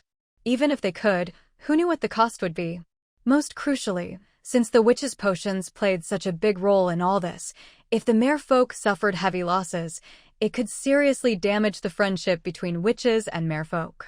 After all, there were only two places in the world where witches didn't have to hide their identities and pretend to be human. One was the witches' forest, and the other was the underwater merfolk kingdom. Even if her interference would affect the story's direction, Mewing couldn't care less at this point. She'd been half involved in the Sleeping Beauty story, and it hadn't stopped her from getting the page fragment. With Mu Ying's warning, the other witches quickly realized what was going on. Only land creatures needed breathing potions to go underwater, and the mermaid tail potion only changed the lower half of the body. On land, the upper half would still look the same. For a male who knew nothing about witches, the word human was almost obvious. Combined with Princess Lulu's well-known fascination with the human world and her fondness for humans, it was far more likely she'd secretly brought back a human man than fallen for some obscure merman from a distant tribe. Although the witches were wary of humans, they didn't have the same deep prejudice as the merfolk.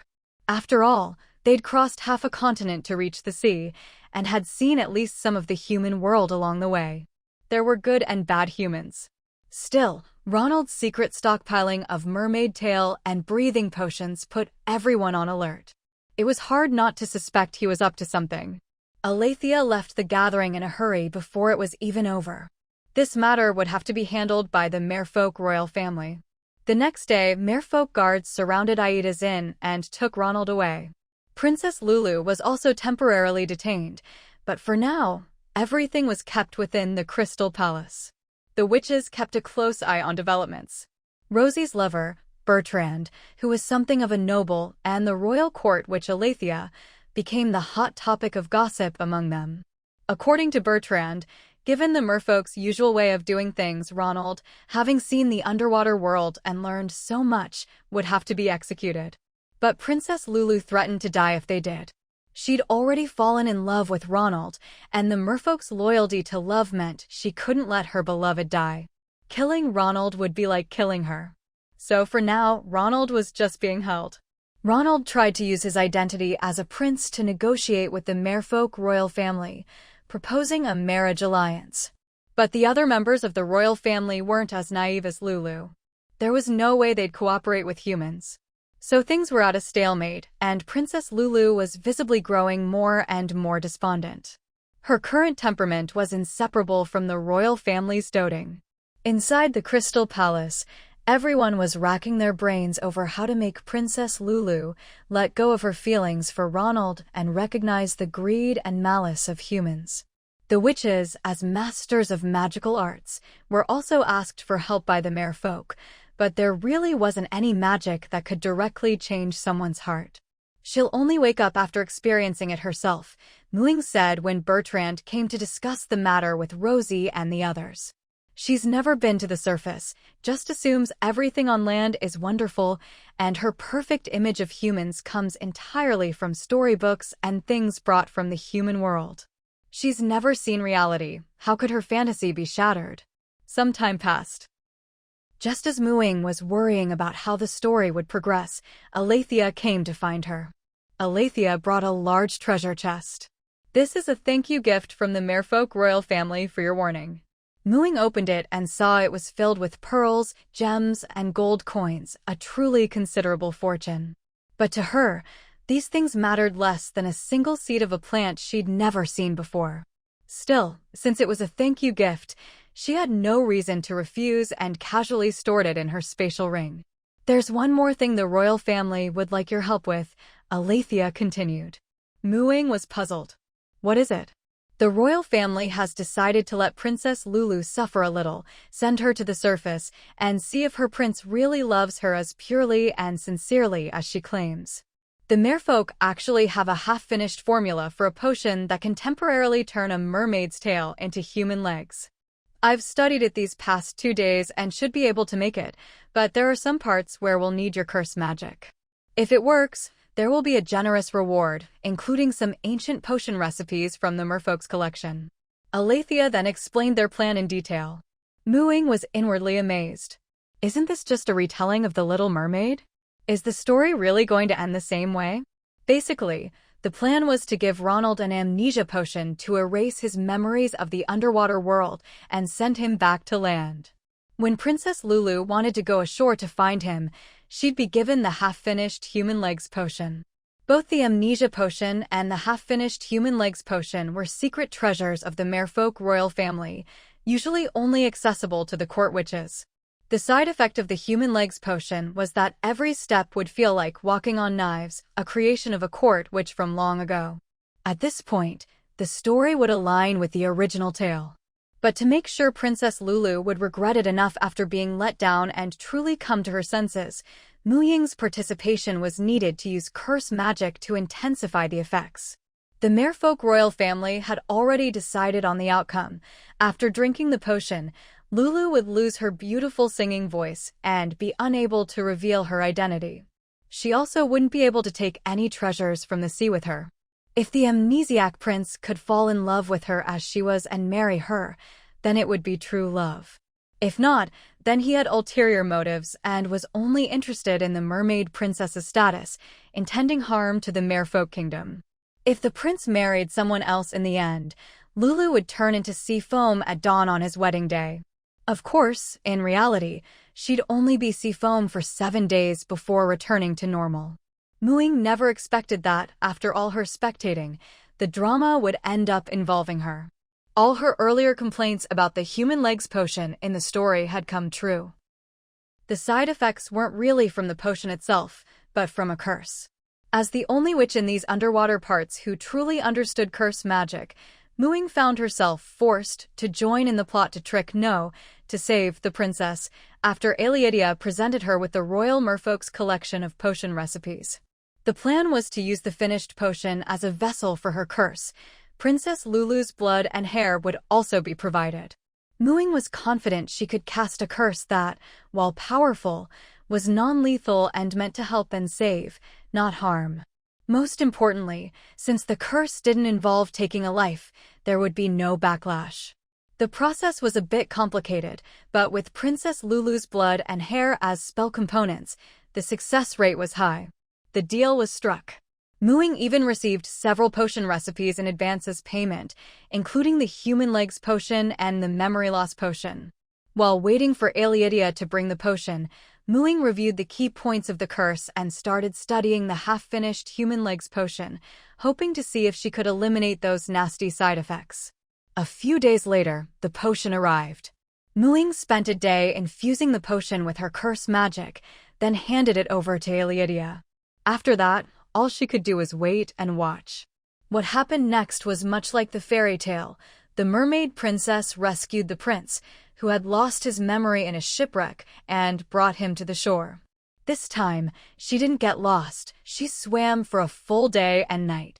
When the prince awoke on the beach, the first person he saw wasn't the mermaid princess, but a human princess vacationing by the sea, whom he mistook for his savior. The mermaid princess wanted to go ashore to find him. At this point, the royal court which gave her a potion that would turn her into sea foam if she failed to win her beloved's love. Resolutely, she went to seek out her prince, convinced that even if he'd lost his memory, he would fall in love with her again. But what awaited her was the prince's engagement to the princess. Before dawn, the mermaid princess's sisters brought her a dagger, telling her that if she stabbed the prince in the heart, she could return to the sea. The princess chose to become sea foam. She drifted on the sea for 7 days and nights, eventually turning back into a mermaid, but she had no regrets. She still longed for the human world, but no longer wished to seek out the prince, because he had fallen in love with someone else. Muing sat on her magic carpet, watching the whole thing unfold. She couldn't say if the outcome was good or bad, but at least the princess was free of that scumbag. Still, a love-struck princess was a love-struck princess, but that was no longer Mu Ying's concern. She had gotten the page fragment she wanted. And now, there was progress on collecting the next page fragment. It was related to the princess who had gotten engaged to Prince Ronald. Even though Prince Ronald had lost his memory after the shipwreck, his old habits remained, forging alliances through marriage to gain support. But the one who saved him wasn't the princess, it was her maid. When the maid first reported the discovery, the princess actually wanted her to dump the seemingly dead man somewhere far away. It was the maid who noticed his fine clothing and guessed he was someone important, so the princess took a closer look and decided to call a doctor. When the prince woke up, the princess came to see him, and he immediately assumed she was his savior. At first, he didn't fall in love with his savior at first sight. Only when the maid addressed her as princess did he begin to show affection. This princess was none other than the sole heir to the Golden Ball Kingdom, the Golden Ball Princess. And the Golden Ball Princess was the heroine of the story, the Frog Prince. Muing discovered this while eavesdropping on the shore. Before agreeing to Prince Ronald's proposal, the Golden Ball Princess had discussed it with the current king and queen, mentioning the Frog Prince. Even after turning back into a prince, that frog wasn't much to look at. He's from some country I've never even heard of, who knows if he's lying. Besides, he knew all along he wasn't really a frog, but a man. Yet he demanded to eat, live, and even sleep in my bed with me as the price for retrieving my golden ball. He wasn't honest from the start. Compared to him, I'd rather choose the second prince of the Greenwall Kingdom. Their internal strife is so bad, this might be a great chance to annex them. Those were the Golden Ball Princess's exact words. After hearing this, Muing stopped worrying about the princess being used by Prince Ronald. This princess was no pushover. In fact, Muing was more interested in the Frog Prince's story, another page fragment. The prince had already regained his human form and hadn't left the Golden Ball Kingdom yet. He, too, had once been one of the princess's suitors. Their connection was, coincidentally, also a life-saving debt. The prince had supposedly been cursed by a witch, turned into a frog, and sealed in a well, with only the Golden Ball Princess able to rescue him. It sounded plausible. Witches who didn't want backlash often left loopholes in their curses. But when Muing checked the well and examined the prince, she found no trace of any curse. Once again, the witch had been blamed unfairly.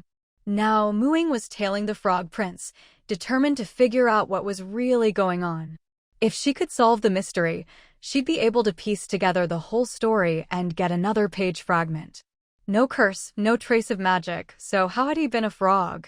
Long after the engagement ceremony, The Frog Prince still couldn't get an audience with the Golden Ball Princess and finally set out to leave the kingdom. But he left on foot in the dead of night, which was very odd. No normal person would travel at night.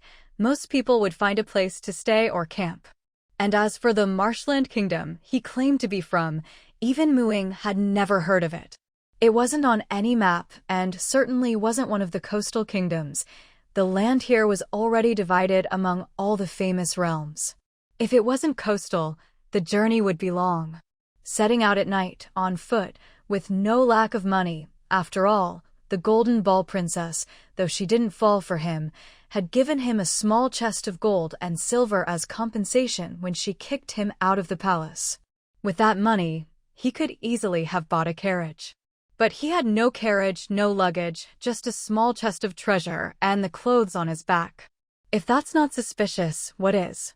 As expected, Ying watched as the Frog Prince left the capital of the Golden Ball Kingdom and slipped into a forest outside the city, moving furtively and constantly on guard. Eventually, he arrived at a big tree by a small river, where he buried a chest full of treasure beneath its roots. If he had only come out today to hide his treasure, that would have made sense. But right after that, he suddenly jumped into the river with a splash. Getting rejected in marriage isn't a reason to commit suicide, is it?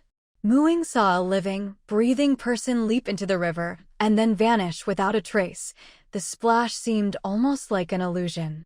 Not long after, she saw a frog surface from the water.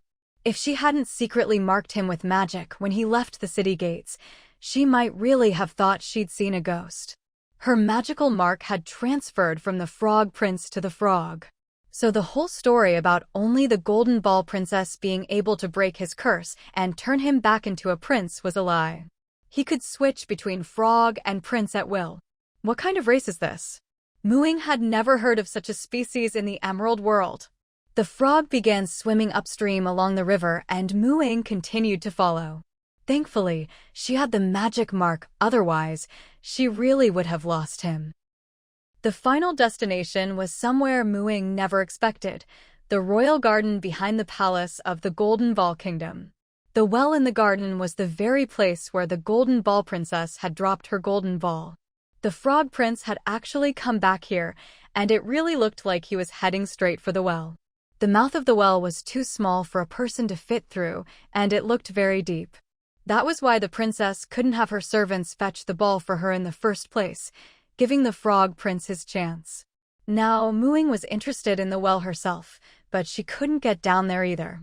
Naturally, she couldn't let the Frog Prince go, or who knew how long it would be before he came out again.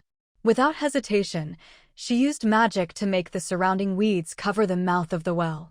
Seeing the well sealed tight, the frog instinctively tried to escape, but how could he possibly outmatch Ying, who could use magic? She caught him and brought him onto her magic carpet. She even made the carpet fly higher, leaving him with nowhere to run. "Who are you? What do you want?" The Frog Prince shrank into a corner of the carpet, staring in terror at this stranger. "You said yourself that you were cursed by a witch and turned into a frog, and only the Golden Ball Princess can save you. Who do you think I am?" Ying put on a stern face, trying to scare him. You're the witch? But aren't witches supposed to be old and ugly?" The Frog Prince had never actually seen a real witch. He'd only heard stories. "Old and ugly? You do bad things and blame us, and now you're ruining our reputation too. Lying comes with consequences, and I have a terrible temper." Ying flicked her wand, using magic to pull the Frog Prince's limbs and drag him closer, tapping his neck lightly with the tip. "So, how should I punish you for your lies?" The Frog Prince was terrified, his body bound tightly so he couldn't move. "I was wrong. I was just making things up before. As long as you don't kill me, I'll do anything you want." That was exactly what Ying had been waiting for. "Then tell me, what exactly are you? And why did you trick the Golden Ball Princess? There's no curse on you at all." The Frog Prince hesitated. This was his biggest secret. Who knew what would happen if he revealed it? "I know there's something strange down that well. If you won't talk, I'll just go check it out myself. Right now I'm just a little curious, but if you hesitate any longer, I can't guarantee what I'll do." Ying played the part of the Wicked Witch to perfection, her eyes full of menace. "Oh, and by the way, I really hate liars. If you dare lie to me." The Frog Prince looked at the short wooden stick in her hand as if it were a sword about to pierce him. If he didn't talk now, he might not survive. I'll talk. Trembling, the Frog Prince began his story. He was a frog, but also a prince. He had his own kingdom. The pool at the bottom of the well was his entire domain, and all his subjects were frogs. Not ordinary frogs, but frogs who could speak and were unusually intelligent. But among all the frogs, only the Frog Prince could not only speak but also transform between human and frog form once a day. So he became the leader of all the talking frogs.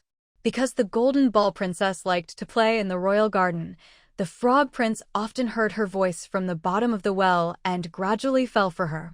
Before bed, the princess liked her servants to read her stories, and the Frog Prince, secretly watching his beloved, overheard many of them.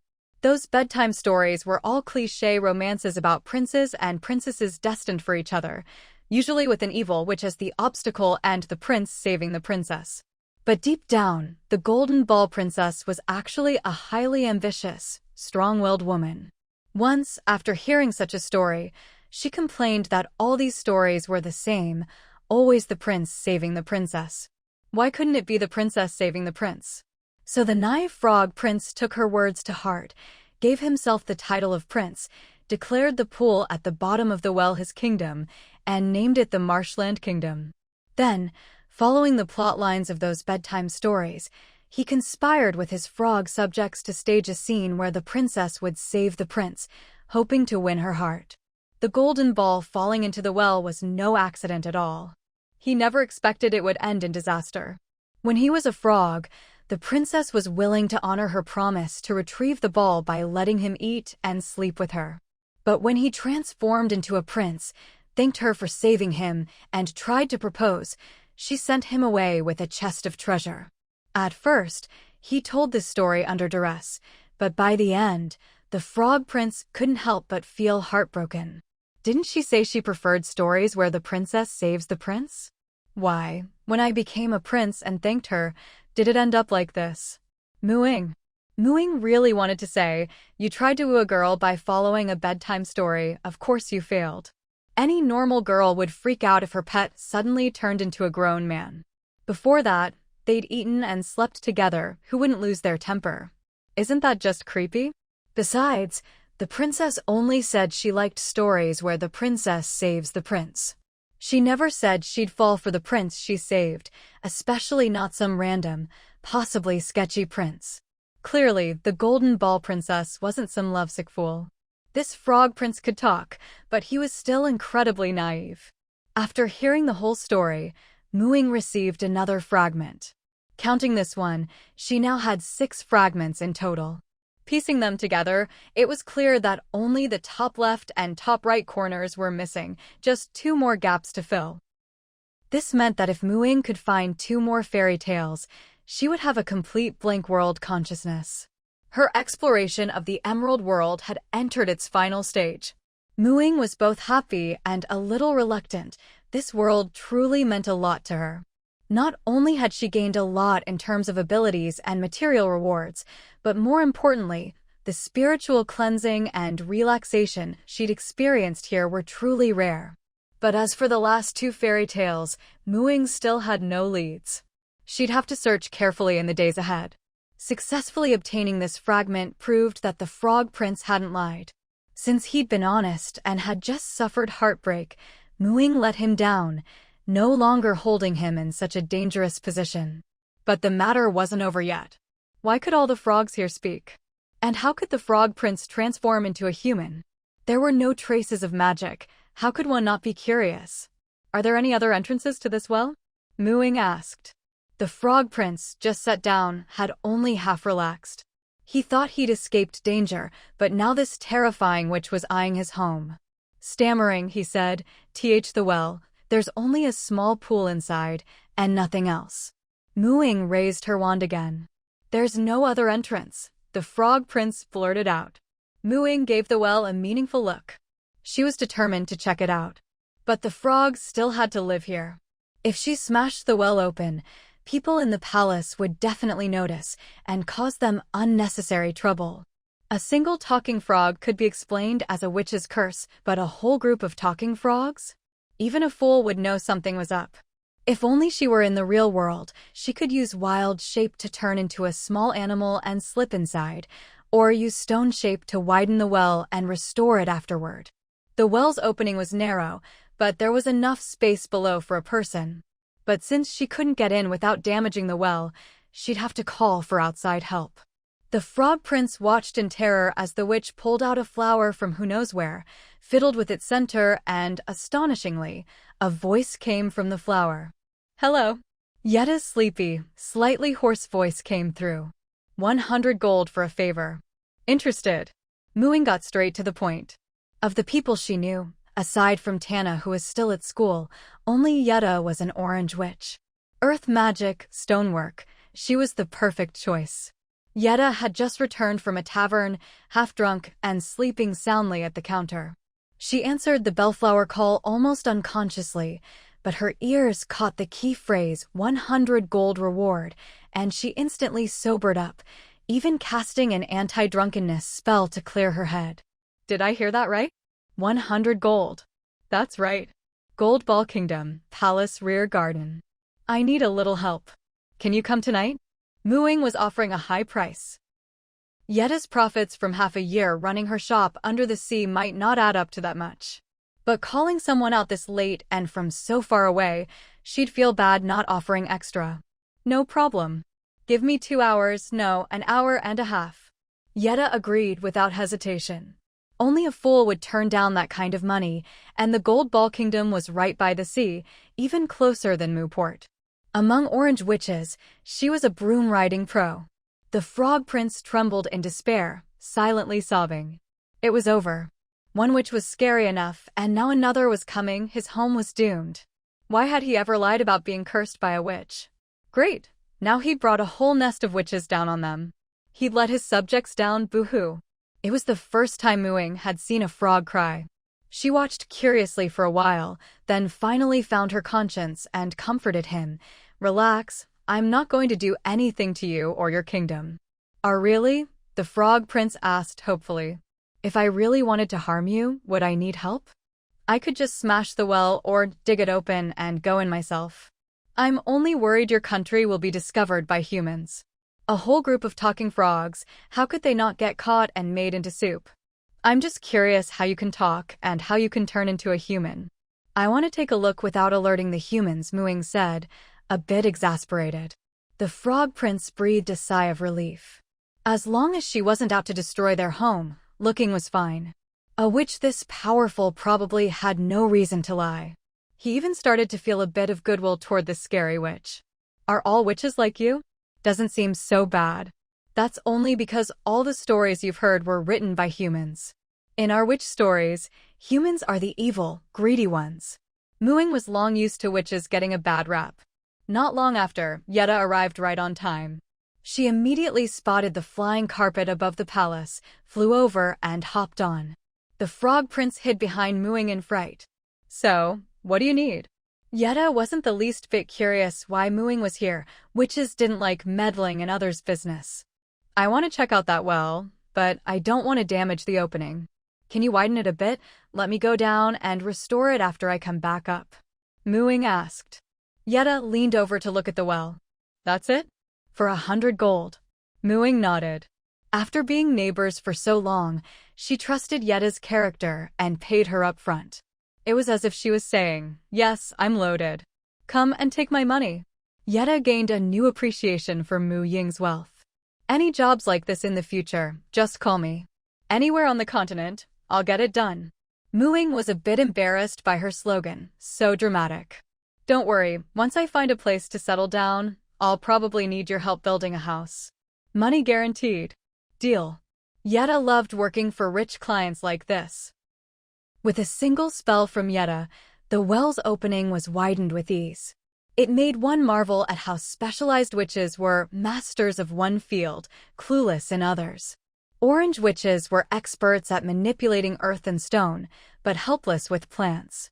Green witches could do wonders with plants, but were useless with stone.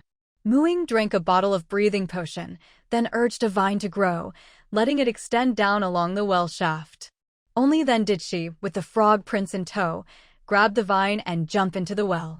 Yaida stayed at the wellhead to keep watch. When Ying came back up, she'd need to restore the well's original appearance. The well was quite deep, its narrow walls stretching more than 10 meters down, only widening several meters below the water's surface. As a green witch, Ying didn't have night vision, so she took out a solidified lantern flower to light her way. At first glance, there was nothing special at the bottom of the well, not even a single frog in sight. "Where are your people?" Ying asked the frog prince, whom she was still holding. Over that way." The frog prince pointed in a direction. Ying swam that way, and before long, she entered a sizable natural underground cavern. The bottom of the cave was connected to the well by a passage.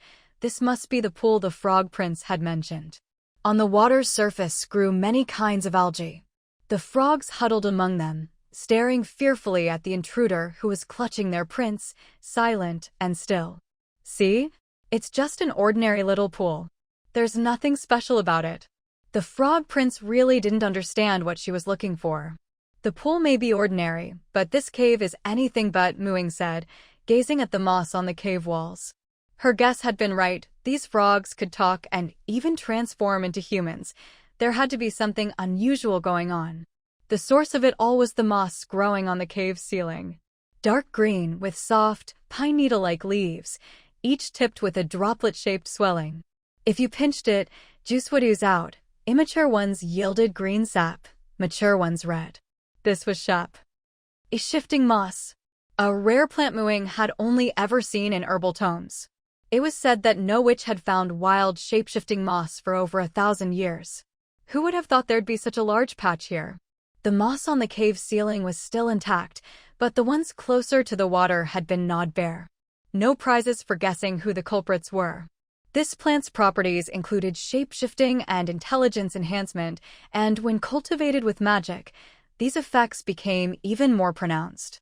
But because it was so hard to cultivate, few potions used it anymore. That's why shape-shifting potions are now extremely rare, and even when they exist, their effects are limited.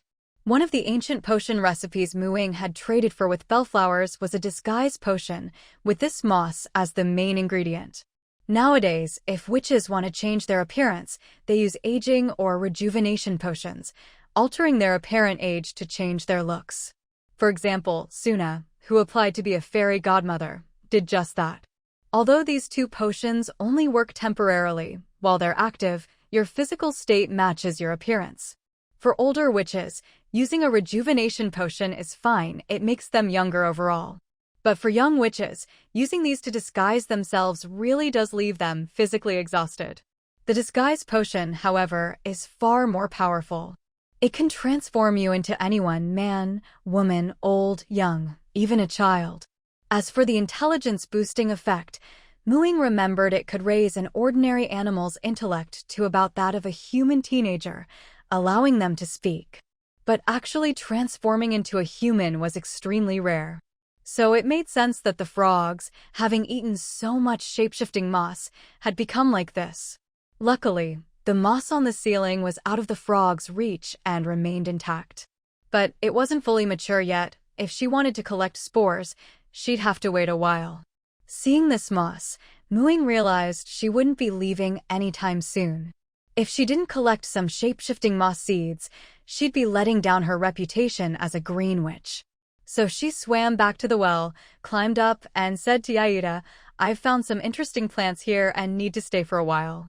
After I go back down, just restore the wellhead. When I'm done, I'll call you with the bellflower and you can come open it for me again, same price as before." Yaida could earn a bit more this way, so of course she had no objections. The one who did object was the Frog Prince. "Why are you back again?"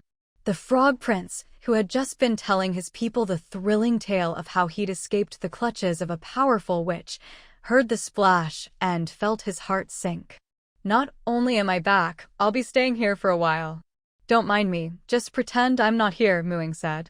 The Frog Prince took back his earlier thought that witches weren't so cruel. Maybe they weren't cruel, but they were definitely a pain, enough to make a frog tremble. The reason you can talk and think is because you ate this moss. But I'd suggest you wait until it grows those little red droplets before eating it. That's when it's most effective, Ying said kindly. After all, this was their territory.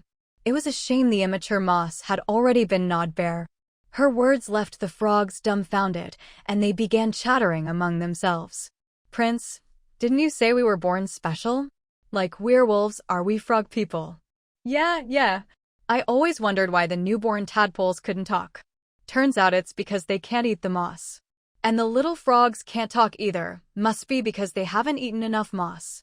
But why can the prince turn into a human? Probably just good luck. It's a very rare occurrence, Ying said. She really thought the frog prince was lucky. Winning the lottery would be easier than this. The frog prince. His authority was in ruins. No matter how uncomfortable the frogs felt, Ying forcefully set up camp in the pool. She grew a giant lotus leaf, its thick stem rising 2 meters above the water's surface. She placed her traveling trunk and portable herb garden on the leaf. Standing on it, she could reach the shape-shifting moss on the cave's ceiling. While waiting for the moss to mature, she set up a shaded, humid area in her herb garden, recreating the pool's environment as best she could, hoping to transplant some moss directly. With the real thing as a reference, making a small growing area was doable. She also took out the disguise potion recipe to study. With the main ingredient in hand, she was eager to try making such a miraculous potion. She already had the main ingredient, but some of the secondary ones were still missing. Fortunately, they weren't hard to get. She just searched the Witch Association's supply list and bought some prepared ingredients and seeds she didn't have. The frogs, initially nervous and wary, gradually got used to her presence. There were still a few auxiliary ingredients missing for the polyjuice potion, so Ying set it aside for now. While waiting, she grew a bit bored, so she picked up the half-finished human legs potion and amnesia potion formulas she'd gotten from the merfolk royal family to study and pass the time. She suddenly remembered that the side effect of the human legs potion, making merfolk feel like they were walking on knife blades after growing human legs, was entirely due to the low compatibility of the herb responsible for the transformation effect. Rather than being used in a positive potion, that herb was more suited for making poisons, the kind that disfigures. Would it work to substitute it with shape-shifting moss? Just as she was about to pick some shape-shifting moss to try, the bellflower chimed. The stamen belonging to Senior Sister Rosie was vibrating. Hello? Senior Sister? Are you all right? You said you were just going out to see the excitement, but it's been days and you haven't come back. Senior Sister Rosie sounded a bit worried. Ying suddenly felt that staying alone at the bottom of this well, researching shape-shifting moss, was just too lonely. Why not lure her senior sister over to keep her company? Who better to know how to tempt a green witch than another green witch? Senior sister, you'll never guess what I've discovered. She dangled the bait. What is it? Shape-shifting moss. The legendary shape-shifting moss needed for the polyjuice potion. There's a whole patch of it, and I'm studying whether it can be transplanted. Come and help me. Where are you? In the royal palace's back garden in the Golden Ball Kingdom. Go find Ida and have her bring you here. Tell her I have a big project that needs her help. All right, I'll be right there. Senior sister's voice was noticeably more excited than usual. Ying couldn't help but laugh. She realized that with the frequent deliveries from the Witch Association, coming and going like this wasn't a long-term solution. She'd probably be staying by this pool for quite a while, especially with Senior Sister Rosie joining her. Why not expand the place a bit? As for how to tempt a green witch, well, as a green witch herself, she was an expert. That very night, Senior Sister Rosie and Ida arrived, both descending into the well to the pool below.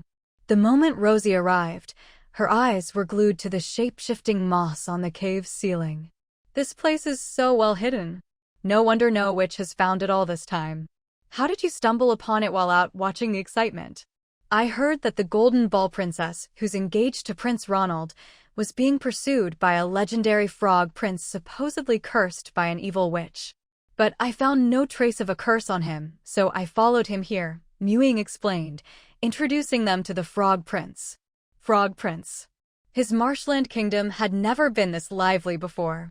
After hearing Mewing's story, Rosie and Ida finally turned their attention to the shivering frogs in the pool, especially the frog prince. "You're really lucky. The shape-shifting moss had a sudden mutation effect on you," Rosie said, clicking her tongue in amazement at the frog prince. The three of them discussed it and decided to carve a small doorway into a section of the cave wall that didn't have shape-shifting moss. They'd extend it outward and build a simple underground residence, then dig a passage from that residence to the surface, with the entrance hidden in a rocky hill in the palace's back garden.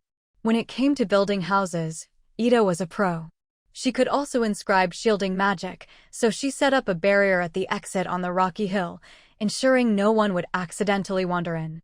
This was easy work for Ida. The whole thing was finished that very night, and the wellhead was restored to its original state. Ying and Rosie settled in temporarily, experimenting with transplanting and cultivating the shape-shifting moss. Just like the bellflower, this was basically a monopoly business. If they succeeded in mass cultivation, it would be a considerable fortune. Because witches live much longer than humans, every witch who spends time in the human world eventually needs to change her appearance. Polyjuice Potion is different from bellflower. It only lasts a limited time and is a consumable. Once they figured out how to make it, they'd never have to worry about sales. The money would just keep rolling in. The recipe for Polyjuice Potion was no longer a secret. You could get it with a bit of money. For Rosie, this was huge. With this, she could soon achieve financial freedom. Ying, on the other hand, valued the shape-shifting moss and Polyjuice Potion for their practical uses. Even in real life, they'd be extremely useful. If she could really make it, she could create an alternate identity for herself in her own territory, never again having to worry about being recognized by her distinctive dark green hair. She could even go to taverns and other public places without fear, or listen in on her subjects' opinions incognito. All in all, the benefits were huge. Ying was determined to get her hands on the shape-shifting moss and Polyjuice Potion. With so many moss samples here, as long as they were careful, it would be enough for their research. She even decided to put off searching for the remaining 2 missing pages, focusing on overcoming these 2 challenges first. To increase their chances of success, Ying even cast blessing magic on herself and senior sister Rosie. To make their underground workspace more comfortable, they planted some glowing plants at the bottom of the pool to improve the environment. Some aquatic plants even became new food for the frogs. The witches and the frogs ended up coexisting peacefully. Sometimes, when they were bored, they'd listen to the frogs gossip about the latest happenings among the humans in the garden. It was actually pretty entertaining. While the transplantation and cultivation of shape-shifting moss hadn't made much progress yet, Ying managed to perfect the human legs potion without side effects. All she had to do was swap out the original transformation herb for the gentler, more compatible shape-shifting moss. Even the Polyjuice Potion was successfully tested by both Ying and Rosie. The only thing left was cultivating the shape-shifting moss. This was the biggest challenge. But with both Ying and Rosie working together and constantly experimenting, they started to make some progress. After collecting mature shape-shifting moss spores, they even manually accelerated their reproduction in the cave. Planting them in the cave's natural environment and carefully nurturing them with magic, they succeeded in this step, which proved their cultivation method was sound. The problem lay in the environment. To solve this, Ying commissioned the Witch Association to make her a portable potion garden with a brand new environment. Inside, it was a dark cave with a pool at the bottom, simulating the conditions here. With this similar cave environment for comparison, Ying and Rosie finally made some headway. They discovered that the environment was indeed a key factor in the growth of shape-shifting moss.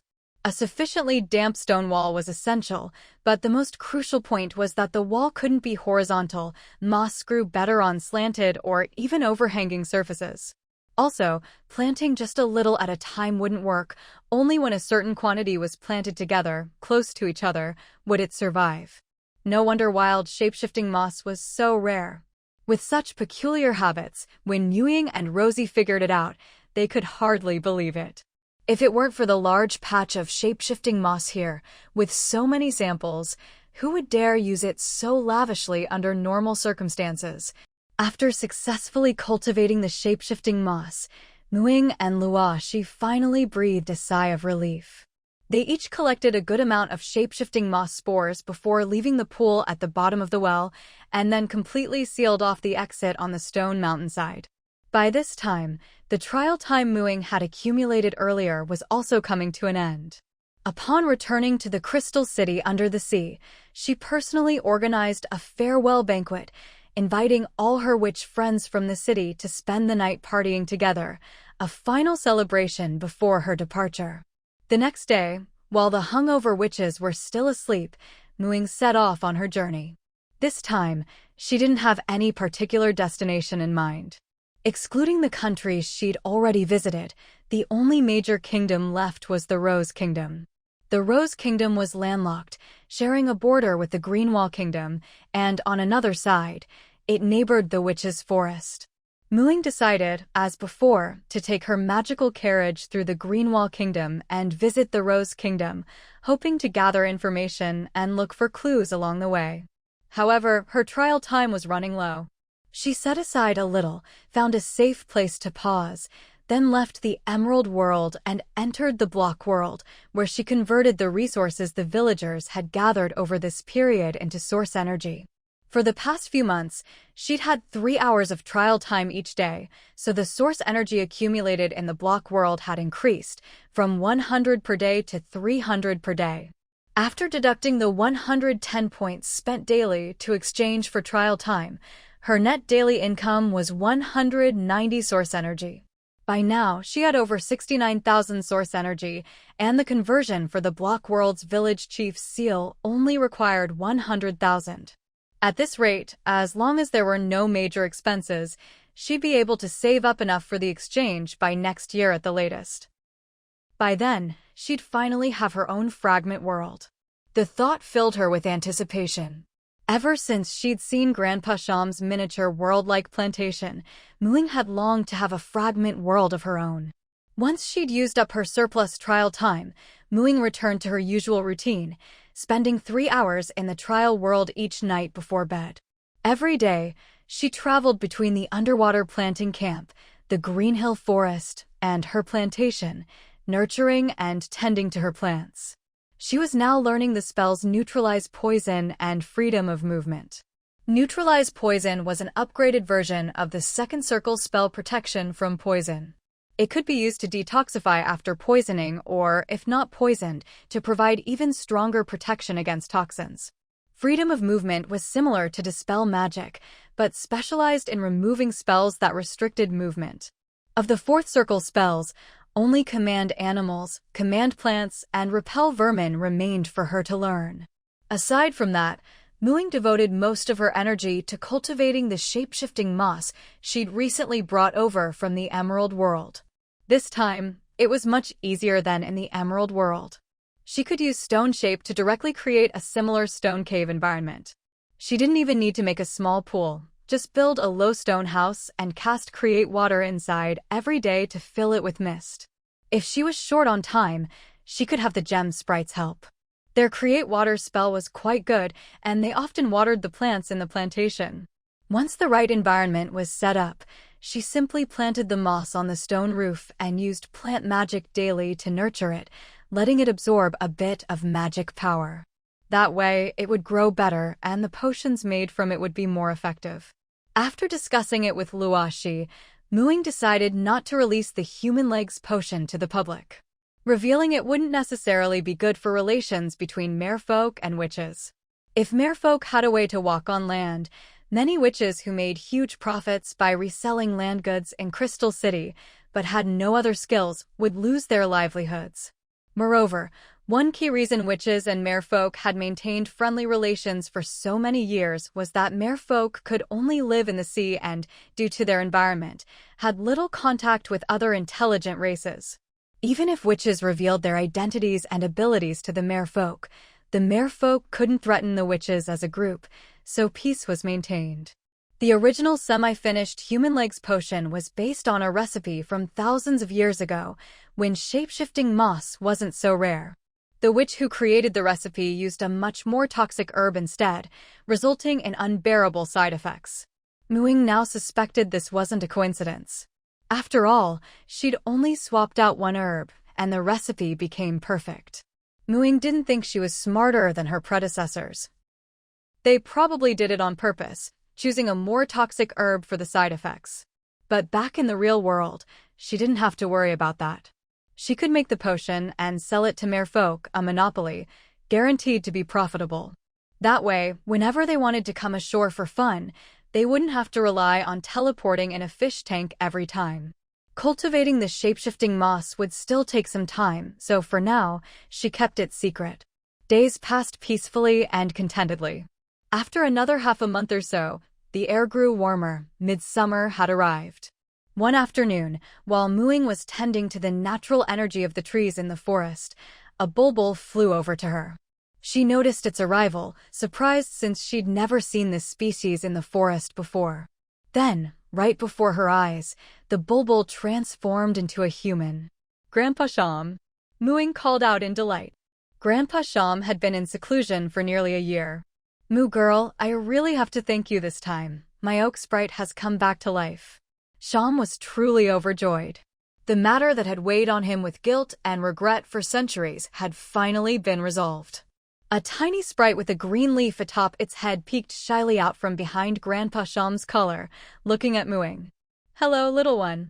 Ying greeted it in the language of the woodfolk. Thanks to her gem sprites, her conversational woodfolk language was now quite good. "Hello." The oak sprite looked at her curiously. "It's getting late, Grandpa Sham. To celebrate your return from seclusion and the rebirth of Little Oak, let me invite you both to dinner at my new home. You haven't visited since I moved. Little Oak can meet new friends, and you can tour my plantation. I've added lots of new things that are sure to surprise you." Ying invited enthusiastically. She was very proud of her carefully crafted plantation, but usually had no one to share it with. Those she could trust with her secrets didn't know or care about plants, so she had no one to talk to about it. Only Grandpa Sham, being a druid himself, was interested in plants. He was powerful and had long since seen through all of Ying's secrets, but never minded. To her, he was both mentor and friend, someone she could trust. Her urge to show off her plantation could only be satisfied with him. "All right, I want to see what new wonders you've grown. I still remember your cooking from last time." Grandpa Sham replied with interest. "Shall we fly back as birds?" Ying suggested. "Sure." Grandpa Sham gestured for her to go first. Ying put her things away in her spatial ring, then, with a single motion, transformed into a handsome, majestic owl. She deliberately flew a loop in front of Grandpa Sham. "Nice choice," Sham praised. He then transformed into a bulbul. The two birds flew one after the other back to her territory. At the plantation, after returning to human form, Ying called over the gem sprites and introduced them to the oak sprite.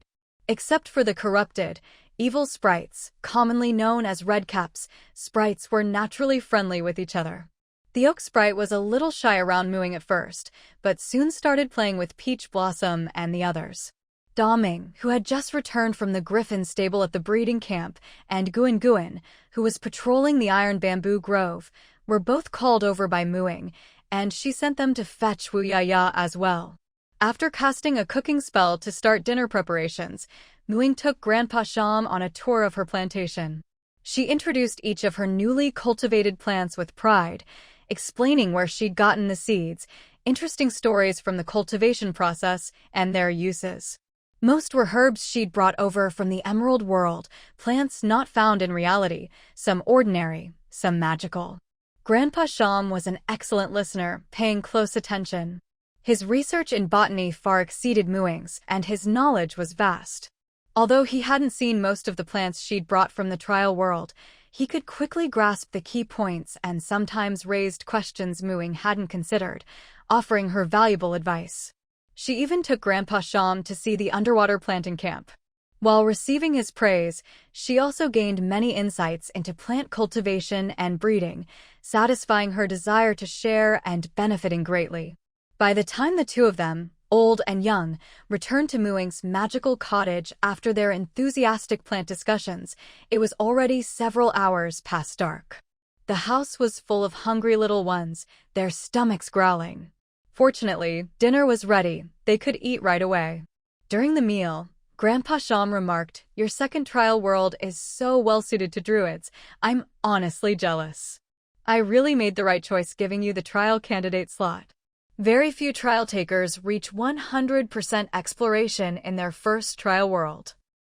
My first one only got to 60 or 70% before I got stuck, and then the conditions for the second trial world were met, so I just rushed into it.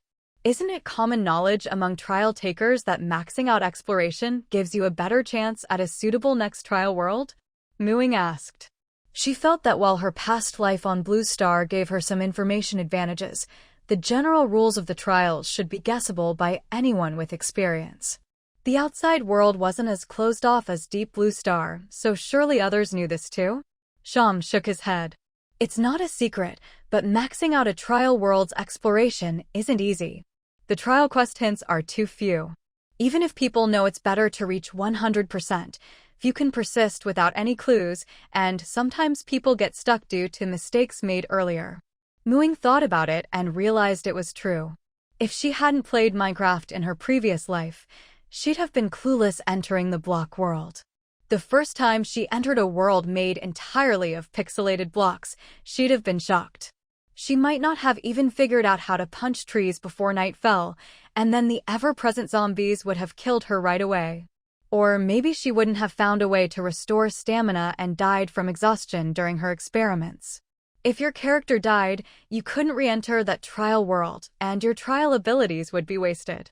Even if you survived and found a way to get through the night safely, who knew how long it would take before you thought to dig underground for minerals? The block world's minerals weren't evenly distributed, different depths had different ores. Without that knowledge, who knew how long it would take to reach dungeon depth? Without memories from her past life, surviving in the block world would have been hard enough, let alone reaching 100% exploration. And although the block world provided a lot of source energy, there were very few items with real-world value, and source energy couldn't be traded, so it brought almost no benefit to people in reality. Who would stick it out? Muing was very grateful that she and the creator of the Myriad Realms trials, the great sage Chen Mian, were from the same hometown. He'd helped her so much. Grandpa Sham, can I ask you about the later trial mechanisms? Muing wanted to take this opportunity to confirm some things she'd only guessed at before. Sham nodded. You've already met the conditions to unlock your third trial world, so I can tell you a bit. Muing quickly asked her questions. Are there only 3 trial worlds in total? When can source energy be traded? There aren't just 3 trial worlds, but each trial taker can only unlock up to 3 solo trial worlds. These are unique and exclusive to each person. After that, you can only spend a lot of source energy to enter some multiplayer trial worlds for short-term trials. Those are harder and only provide source energy rewards, which are much lower in value than solo trial worlds. You could say a trial taker's 3 solo trial worlds are their greatest assets. Many trial takers earn source energy by trading things from their solo trial worlds. As for source energy trading, you'll see that function once you unlock your third trial world. After that, you'll truly enter the world of trial takers. Multiplayer trial world? This was the first time Muing had ever heard that term.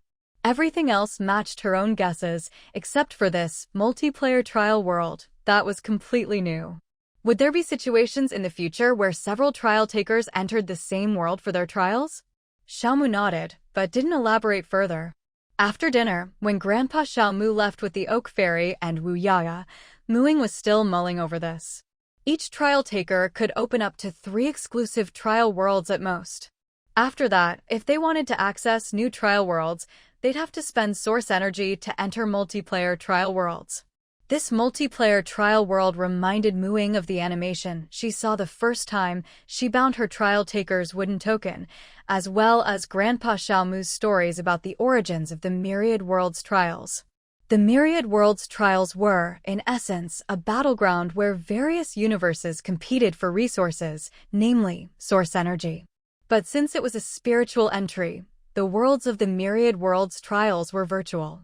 Any casualties from the competition wouldn't affect reality, making it a relatively gentle and peaceful form of rivalry. Up until now, all her experiences seemed to involve trial takers working independently, each in their own separate world.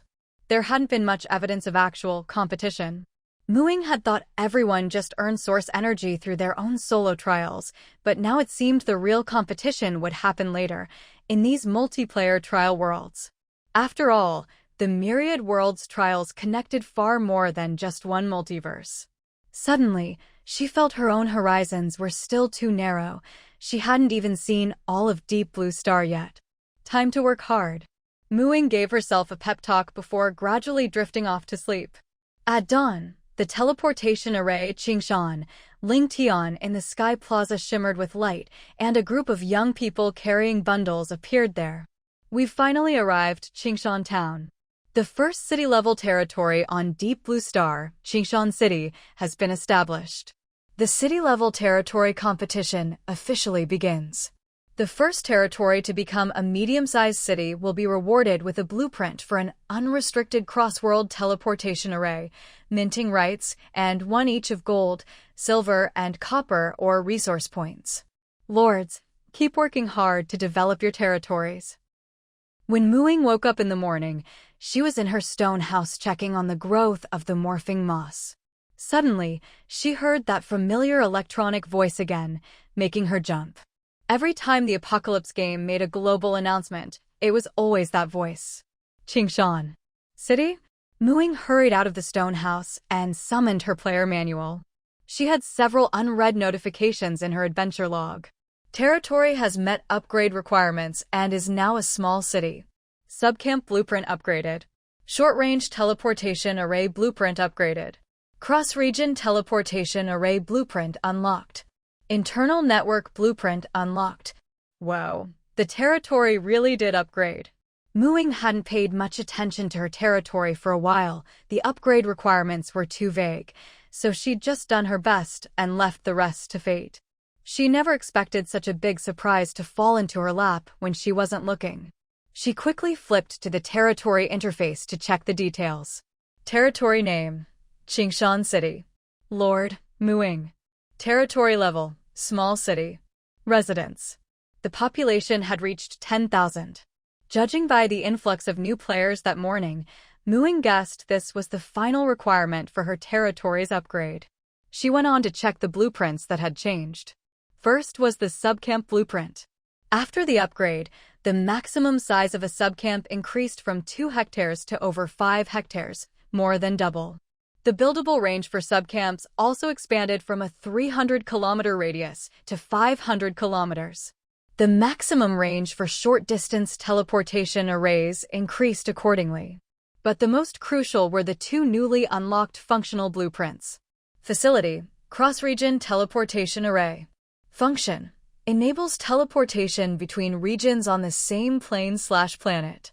Capacity: up to 10 people per teleport. Range limited to the territory's plane/planet. Required materials: 10 million energy. Blueprint conversion cost: 100,000 energy. 10 million.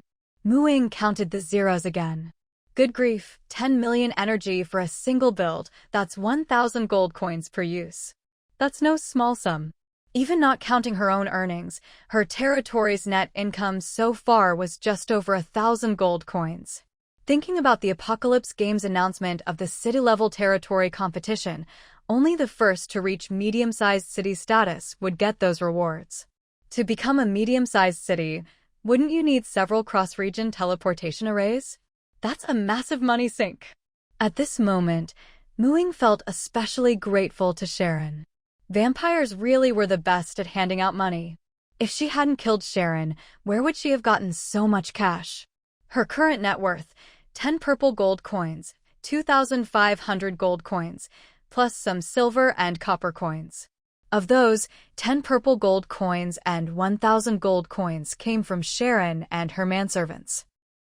With these savings, building a cross-region teleportation array posed no financial pressure for Ying. As for the other territories, Ying silently lit a candle for them.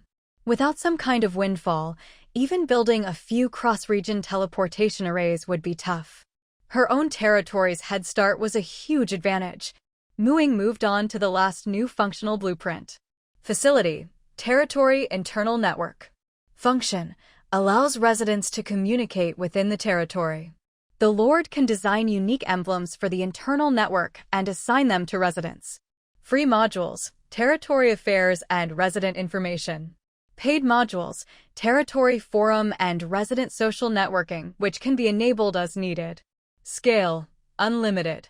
Required materials, basic infrastructure 10,000 energy, free modules 10,000 energy each, paid modules 10,000 energy each.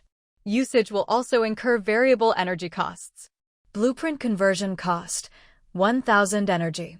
This one truly shocked Ying, an internal network. How advanced was that? Thinking about it, the Territory Internal Network seemed like another version of the player manual. On the surface, the features seemed different, but the presentation was strikingly similar. Ying couldn't help but speculate. Could the player manual actually be the terminal for the multiverse's internal network? After all, from what she knew, everyone in the multiverse had a player manual, every intelligent being. With this, Ying could make information flow much more smoothly throughout her territory, strengthen connections among residents, and manage resident information and activities more conveniently. Most importantly, the other territories didn't have this yet. It would be a waste not to use this to attract a wave of other players. Ying guessed that to upgrade to a medium-sized city, population would be another major hurdle. The territory intranet was different from the previous tangible facilities. It wasn't something physical. Compared to the cost of building a cross-regional teleportation array, it was much cheaper. Even with all the free and paid modules activated, the total cost was only 5 gold coins. Ying didn't even hesitate before choosing to start construction.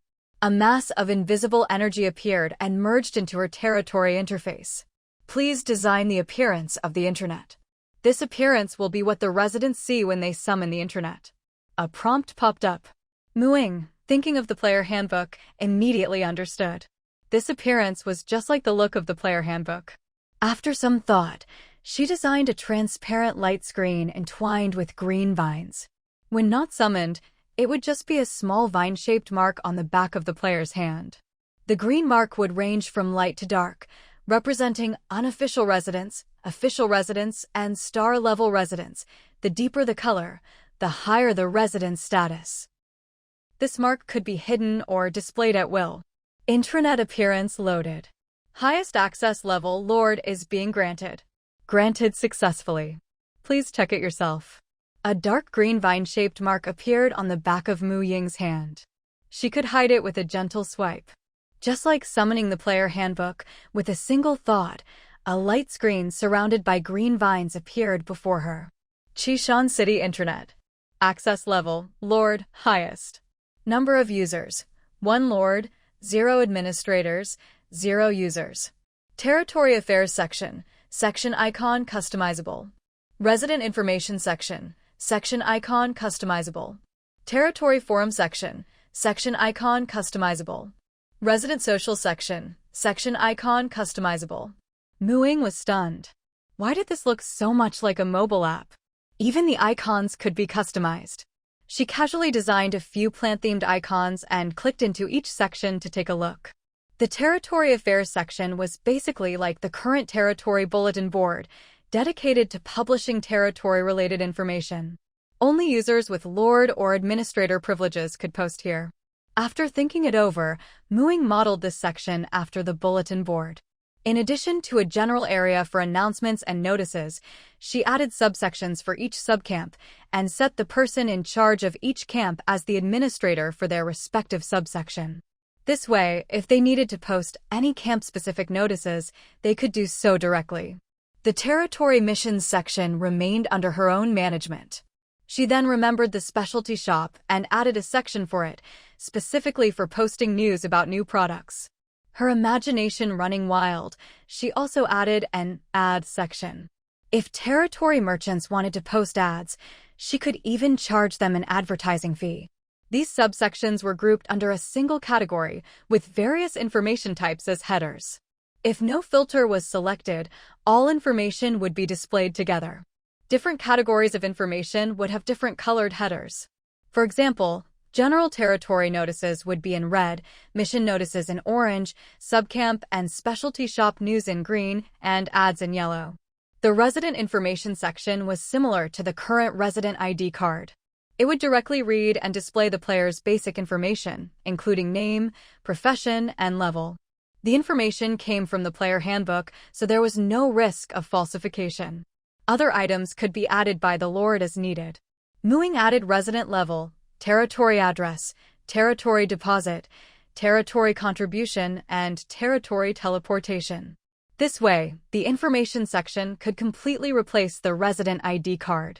After setting Xiaoshi 2 as an administrator, management data from Crystal City's facilities could also be synced, adding a Crystal City section with test results, queue numbers for the testing house, and so on. This greatly simplified information collection for the territory. New players wanting to use the testing house wouldn't need to go through the hassle of getting an ID card from the back of the testing monument. Having access to the intranet would be enough. Once residents activated the territory intranet, they could check everything here. The territory deposit function was essentially online banking. Not only could it be used for payments and transfers within the territory, but also for transfers between residents or instant deposits and withdrawals. Territory contribution followed the same system Ying had previously established. Territory teleportation integrated the previous short-range teleportation array function. In the future, to teleport within the territory, residents could just open this section, and the fee would be deducted directly from their balance. These two sections were free to use, with no extra charges after activation. The following two sections, the Territory Forum and Resident Social, were different. The Territory Forum was a public posting and chat area, similar to the World Forum. Every 1,000 comments or every 100 topic posts would consume 1 point of energy. Of course, Ying wasn't going to cover these costs herself. She added a paid option for users. 1 copper coin could be used to post 100 comments or 10 topic posts. This way, she could even make a profit. She could also set the posting mode, anonymous, real name, or optional. In the World Forum, anonymous posting was sometimes inconvenient and could even deepen conflicts between players from different regions. So here, Ying set it to real name posting. This way, people would be more cautious when expressing their opinions, which would help maintain harmony in the territory. The last section, Resident Social, was basically a private chat area where residents could add friends for private chats or create group chats. This section was more expensive. Every 10 messages in a private chat would consume 1 point of energy, and each group chat would cost 1 point of energy to create, with every 10 group messages also costing 1 point. Ying set it so that 5 messages would cost 1 copper coin, creating a group chat would cost 2 copper coins. The entire territory intranet was essentially a private phone system for the territory, with online banking, chat, and social features. Of course, once outside the territory shield, there was no net. It still fell short of pre-apocalypse phones and the internet, but it was much more portable. As long as residents logged into the territory intranet, life in the territory would become much more convenient. At the same time, Ying could use her Lord account to check and manage resident information and monitor public opinion. She believed that no player who had experienced the information age could resist the territory intranet. While other territories hadn't yet implemented this feature, it would become another signature of Qingshan Town. After setting up all the functions and permissions for each section, Ying called all the subcamp leaders with a bellflower phone, notifying them to come to the territory reception center for a meeting. These people were all ones she planned to appoint as administrators, giving them the corresponding permissions to manage specific sections. Before the internal network officially launched, she needed to brief them in advance and make some preparations. The meeting notice had gone out rather suddenly, so Ying thought she'd have to wait a while for everyone to arrive. Unexpectedly, just as she finished her call with Ding Linghua and teleported over, The people she'd notified earlier were already there, and those she'd notified later arrived right on her heels. Lord, we've leveled up to a city. Today's global announcement was amazing, haha. We have to be the first medium-sized city too. Lord, what new features did we unlock as a city-level territory? Is that why you called us here? Mooing. All right, she had underestimated how excited they'd be. Don't rush, sit down and let's talk. Seeing how eagerly they were all looking at her, Mooing didn't keep them in suspense. Yes, city-level territories do come with some new functional facilities. One is that we can now build cross-regional teleportation arrays anywhere on Deep Blue Star. But they're very expensive. How expensive? 1,000 gold coins each. Everyone in the room gasped. As people with stable jobs and great benefits in the territory, their incomes were already considered pretty good, but none of them had more than 5 gold coins in savings. Mooing, can we even afford to build one? Luo asked worriedly. Maybe we could pool our resources, then pay it back after we get the rewards for upgrading to a medium-sized city? That's gold, silver, and copper mines, plus the right to mint coins. Once we have that, we can make our own currency. The territory's funds are probably only enough for one teleportation array, and that's not enough. We really need to consider making money through external trade, Professor Du chimed in, already thinking about ways to boost their income. She was the one most familiar with the territory's finances. At most, they had a little over 1,000 gold coins. The territory isn't as broke as you all think. Mooing was actually quite pleased to see them so concerned about the territory's finances. Don't worry about the teleportation array costs, I've got money. I'll handle that when I go traveling later. The reason I called you here is for another new feature, and it's going to blow your minds. With that, she directly granted them login access. You have obtained login privileges for Qingshan City's internal network. Would you like to log in? Qingshan City holds full administrative rights to this internal network. Final interpretation rights belong to Qingshan City. Everyone stared at the pale green dialog box that popped up in front of them.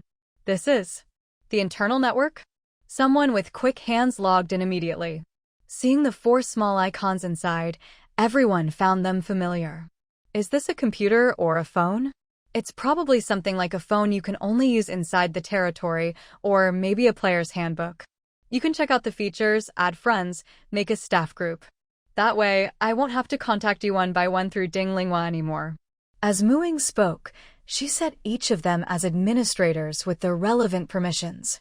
Basically, each person was responsible for managing announcements for their respective subcamps. Only Professor Du got management rights for the GG section, and Mooing explained that business to her separately. Oh wow, this is awesome. You can pay online, transfer money, chat, and make friends, and it can shrink down to a little marker in your hand.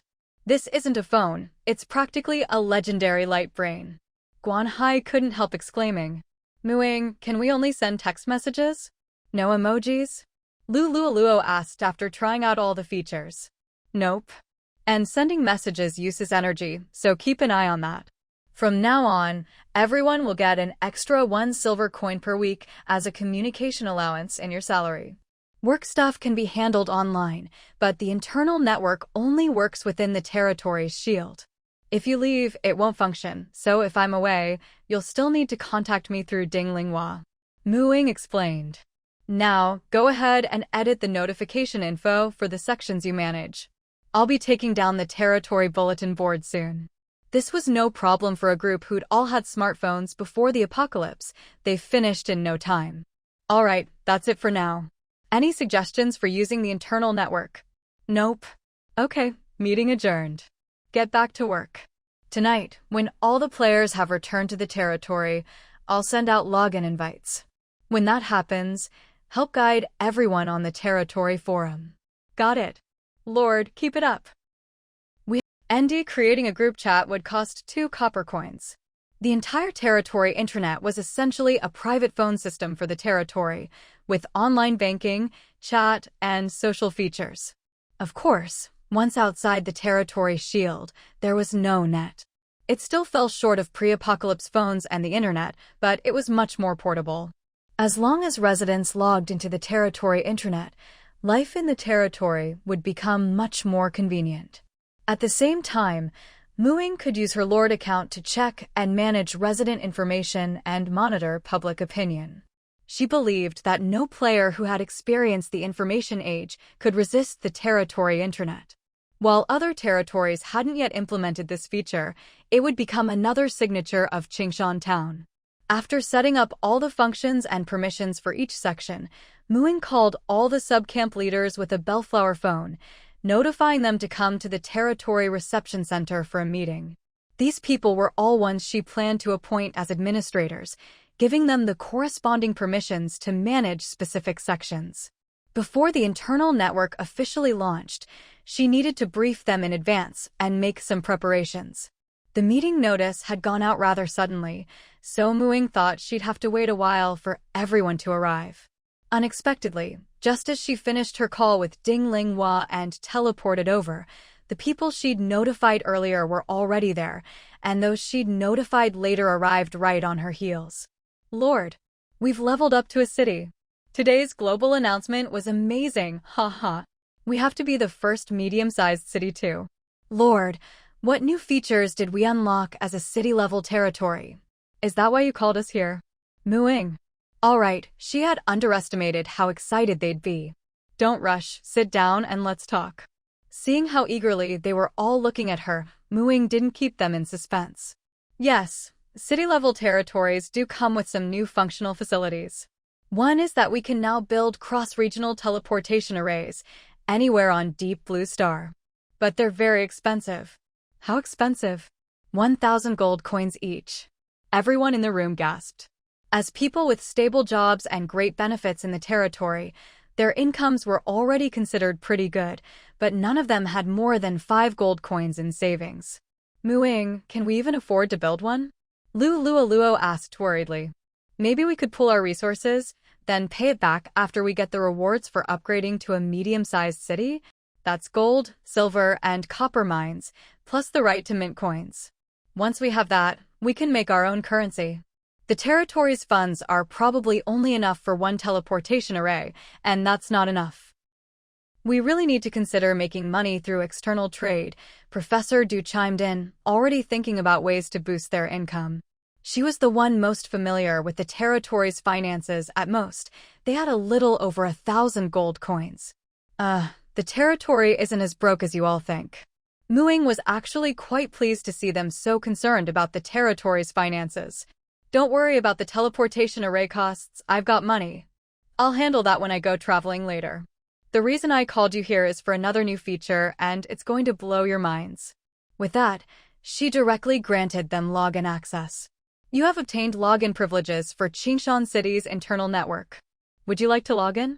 Qingshan City holds full administrative rights to this internal network. Final interpretation rights belong to Qingshan City.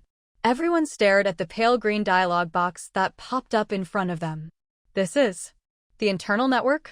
Someone with quick hands logged in immediately. Seeing the 4 small icons inside, everyone found them familiar. Is this a computer or a phone? It's probably something like a phone you can only use inside the territory, or maybe a player's handbook. You can check out the features, add friends, make a staff group. That way, I won't have to contact you one by one through Ding Linghua anymore. As Ying spoke, she set each of them as administrators with the relevant permissions. Basically, each person was responsible for managing announcements for their respective subcamps. Only Professor Du got management rights for the GG section, and Ying explained that business to her separately. Oh wow, this is awesome. You can pay online, transfer money, chat, and make friends, and it can shrink down to a little marker in your hand. This isn't a phone, it's practically a legendary light brain. Guanhai couldn't help exclaiming. Ying, can we only send text messages? No emojis? Lu Luo asked after trying out all the features. Nope. And sending messages uses energy, so keep an eye on that. From now on, everyone will get an extra 1 silver coin per week as a communication allowance in your salary. Work stuff can be handled online, but the internal network only works within the territory's shield. If you leave, it won't function, so if I'm away, you'll still need to contact me through Ding Linghua. Ying explained. Now, go ahead and edit the notification info for the sections you manage. I'll be taking down the territory bulletin board soon. This was no problem for a group who'd all had smartphones before the apocalypse. They finished in no time. Alright, that's it for now. Any suggestions for using the internal network? Nope. Okay, meeting adjourned. Get back to work. Tonight, when all the players have returned to the territory, I'll send out login invites. When that happens, help guide everyone on the territory forum. Got it. Lord, keep it up. We have to reach medium-sized territory soon. If we run out of money, we'll figure something out together. Don't worry, I've got plenty of money. Ying shook her head and teleported away first. Afterwards, she edited a new announcement and posted it on the territory bulletin board. Notice, at 8 o'clock tonight, Qingshan City's internal network will officially go online. From now on, the functions of the territory ID cards and bulletin board will be transferred to the internal network. Please check promptly after receiving your login invitation. By the way, the best app for reading aloud right now is install the latest version. After posting the announcement, Ying didn't sit idle. She immediately began a massive territory expansion. The main territory area expanded directly to 100 hectares. The number of treehouses increased to 5,000, and the 3 subcamps, private planting, public farm, and livestock, each expanded to 5 hectares. The main territory might not even be as big as a small town before the apocalypse, but with the drastically reduced population, it was more than enough for 10,000 people. They could always expand further if more people arrived. Plus, the residential treehouses didn't take up ground space, making for even more efficient use. Of the newly expanded private planting area, Ying allocated 1 hectare to her own garden, and the rest became rentable farmland. The territory's edge now reached the entrance of the former Qingshan Forest Park, with the north gate opening right there. From the gate, you could see the private planting subcamp shielded by barriers, and farther away, the golden waves of the public planting fields. The territory had changed dramatically overnight. The happiest today were the players who farmed outside. When they left in the morning, they still had to trek through unprotected jungle, but by the time they returned in the evening, the main gate was right at the forest's edge. Of course, some players who went adventuring or hunting in the forest came back and suddenly couldn't find the new gates in the other directions. But none of that could compare to the excitement over the territory internal network.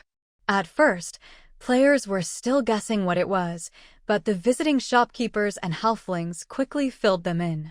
Once the notice was posted, the World Evolution Center stopped restricting information about it. As a result, even before 8 p.m., the territory was full of players eagerly waiting for the internal network to go live. What time is it? It's only 7:30. Sigh, why do we have to wait until 8? Is 7 just not a lucky enough number for me? I can't hold back my urge to get online any longer. Whoa, it's here. It's only 7:50. I love how the Lord is never on time. Login, login, login. Actually, Ying didn't have to wait until 8 o'clock. She just thought it'd be better to distribute login access a bit later, when everyone had returned to the territory.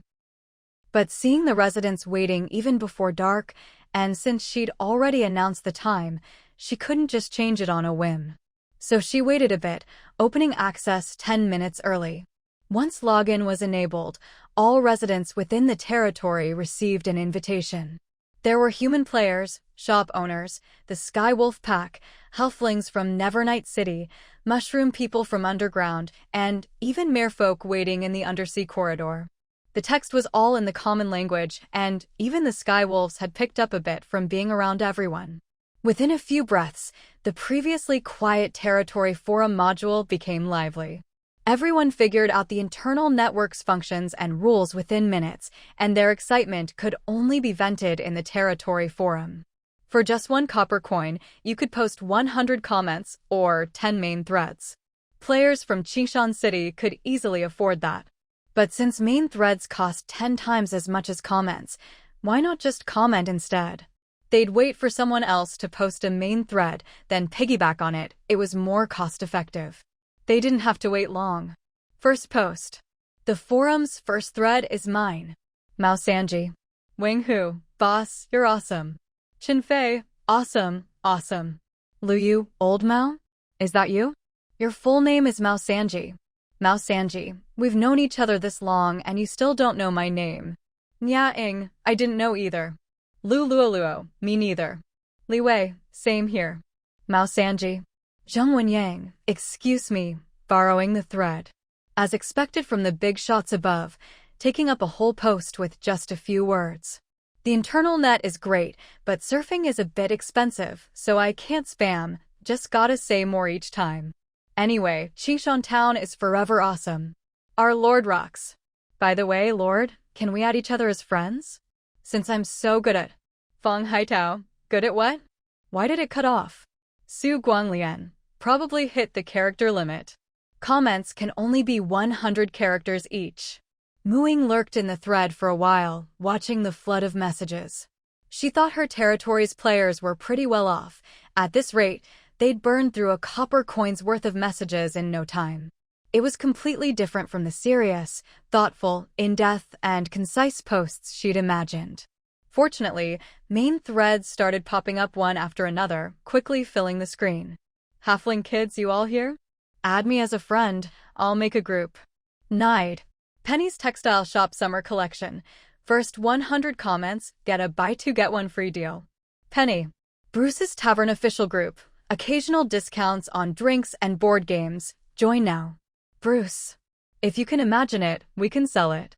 Oak General Store, your trusted choice. Woo Yaya. Mushroom Theater urgently hiring artists and writers.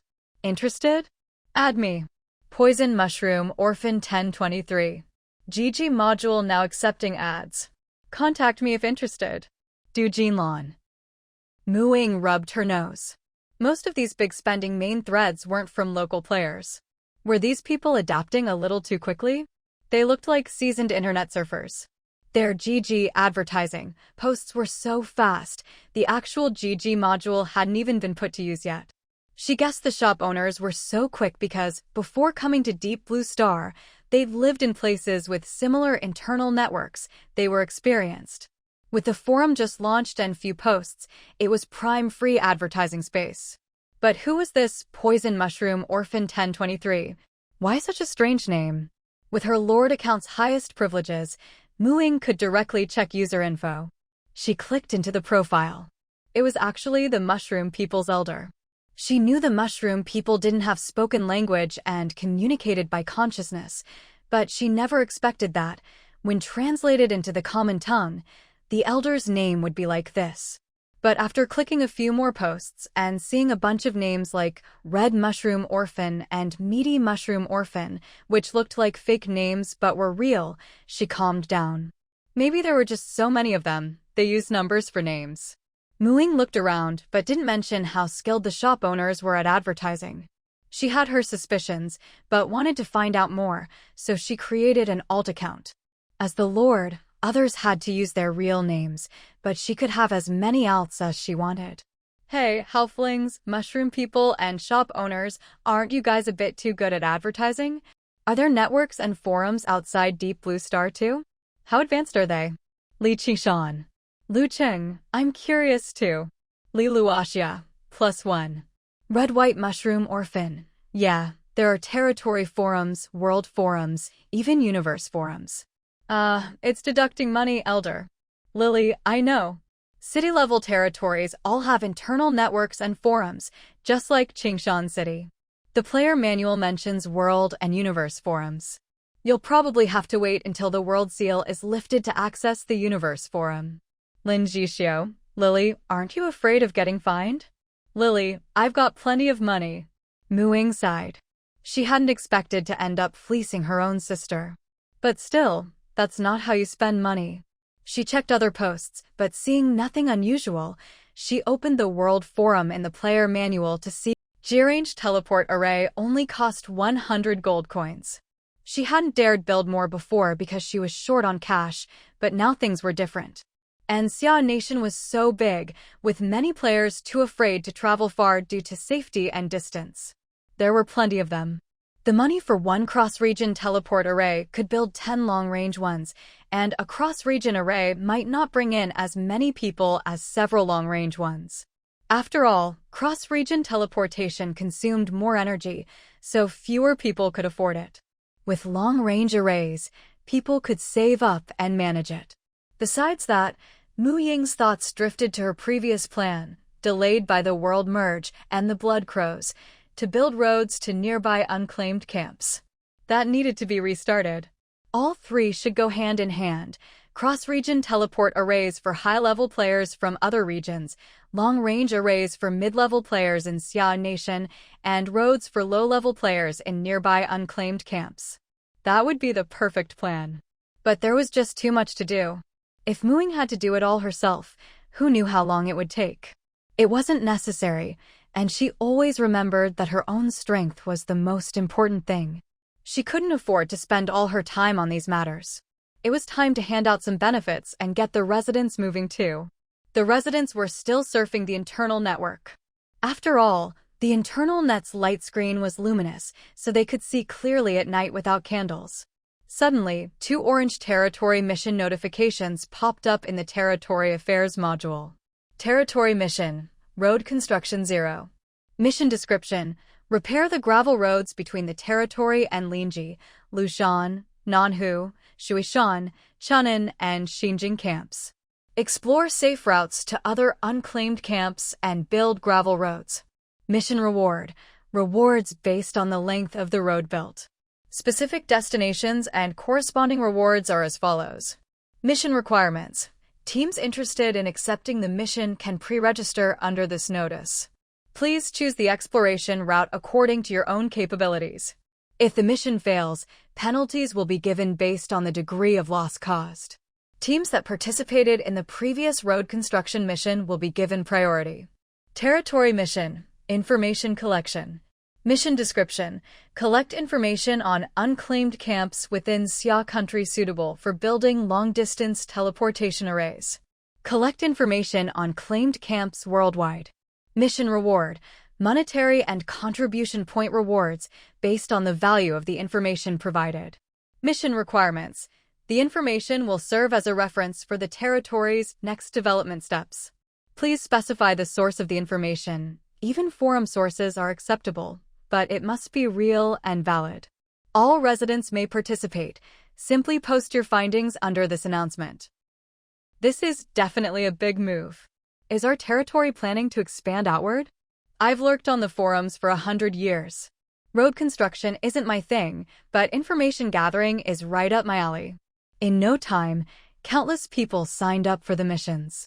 With information gathering and the task of connecting the territory to surrounding unclaimed camps now handed over to the residents, Mu Ying could finally relax.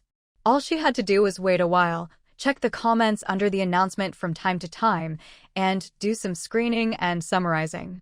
Eventually, she even delegated the screening and summarizing to Professor Du's business team. Mu Ying herself got busy with other matters. First up, attracting businesses. Previously, the business recruitment options on the shop blueprints were all basic little stores. The slightly higher-end shops had sky-high requirements. Some demanded permanent tax exemption, others wanted the territory to pay them to set up shop, and some simply showed as unrecruitable. Basically, these fancy shops looked down on a poor, backwater little territory. Mu Ying only picked one of each type of essential shop and didn't recruit anymore. After all, the territory's population was small, and the residents didn't have much money. Their spending power was limited, so as long as basic needs were met, that was enough. Later, some halflings joined in. Each one was a natural-born merchant. They set up a city that never sleeps, with all kinds of shops flourishing. There was no shortage of basic stores anymore. So Mu Ying hadn't thought about recruiting more businesses for a long time. This time, she reconsidered only because her territory was the first city-level territory on Deep Blue Star. Some shops saw Qishan City's potential, lowered their requirements, and proactively requested to set up shop. As long as they followed the territory's tax rates and didn't make any excessive demands, the more shops the better. After all, competition drives progress. More shops mean more choices for the residents. Most importantly, when a shop is recruited, the shop owner also becomes a resident, another talent for the territory. Looking through the shop applications, Ying could also catch a glimpse of what the outside world was like. There were all kinds of restaurants, clothing stores, equipment shops, daily goods stores, and even upgraded general stores, department stores. There were even carriage rental and freight companies. Judging by the variety of shops and goods, the culinary culture, fashion, and commercial atmosphere outside weren't much different from Deep Blue Star before the apocalypse. In some ways, it was even more open. She even saw brothels, host clubs, and related service establishments. They even specifically noted that they could provide a large number of jobs. Aside from these special service industries, Ying originally intended to accept all other shop applications. After all, even if a shop lost money, she still profited. But unexpectedly, she was prompted that only up to 3 shops of the same type could be recruited. So Ying had to pick and choose. This time, there were some higher-end equipment shops, even ones selling purple quality gear. Though Ying herself was already fully equipped thanks to Xiaohong and didn't need more gear, other players would definitely need it. She recruited more than 20 shops in one go before stopping. With the shops recruited, Ying started thinking about creating more job opportunities for the players who would soon arrive in the territory. Manufacturing was still out of reach for now, whether it was food processing at the breeding camp or mass production of equipment at the ironworks. Both were still in the research phase. So she could only look to the resource sector for now. Gathered resources could be directly exchanged for money. The subcamp construction area had expanded, and Ying thought there might be more underwater mineral deposits to find, so she considered setting up a few mining camps. But this time, she didn't want to search for them herself. Even with fishtail and breathing potions, it was still time-consuming and exhausting, less important than building teleportation arrays. To get ahead of other territories and upgrade to a medium-sized city as soon as possible, she had to save time wherever she could. So she decided to cooperate with the merfolk. The merfolk knew the ocean far better than she did. From her observations, they weren't very interested in underwater mineral veins, nor did they have enough manpower to mine them. Just raising glowing pearl oysters gave them endless wealth. But the merfolk were so rich that money and contribution points held no appeal for them.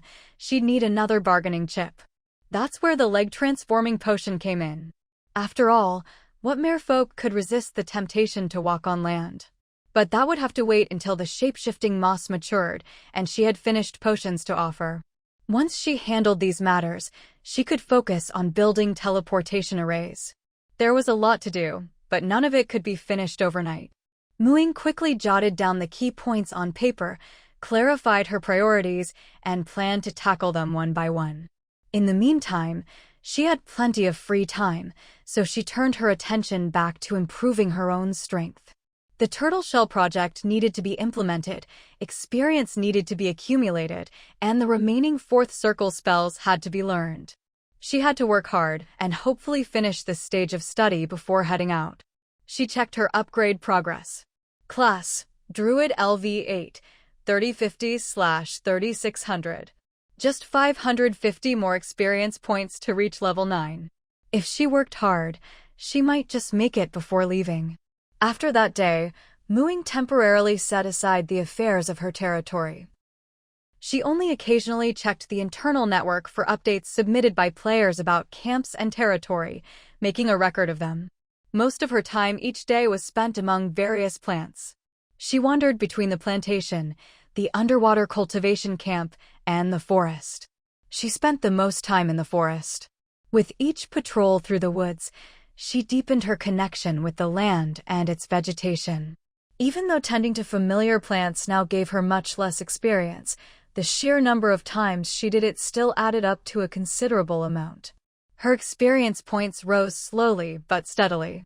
Meanwhile, the defense provided by the Nature's Bracelet and Guardian's armor grew stronger and covered a wider area. The armor had become so thick that she could now stroll through the forests around her territory without any other protective measures, just relying on the passive, nature-powered Guardian's armor to walk around unimpeded. The magical beasts, wild animals, and even monsters living here couldn't break through her defenses. In the testing room, her defense stats continued to climb. Although there were standard reference values for these stats, since there were no players of comparable strength to her, she still wasn't sure exactly how strong her maximum defense was. She could only compare it to her own previous records. This only strengthened Mu Ying's resolve to attract top-tier experts to her territory. Once they arrived, she was sure they wouldn't be able to resist trying out the testing room. With more data for comparison, she could get a clearer sense of where she ranked among the players. As her turtle shell grew thicker, her sense of security increased day by day. She was highly motivated to keep patrolling the forest, never minding the meager experience rewards from ordinary plants, because every bit of effort she put into them translated directly into her own defense. Half a month later, the shape-shifting moss finally matured. The moment Mu Ying harvested the first seed, her slowly climbing experience bar suddenly shot up. You have cultivated a new plant, shape-shifting moss. This plant is stable, has high cultivation requirements, and notable medicinal value. You gain 500 profession experience. You have reached the level 8 experience cap.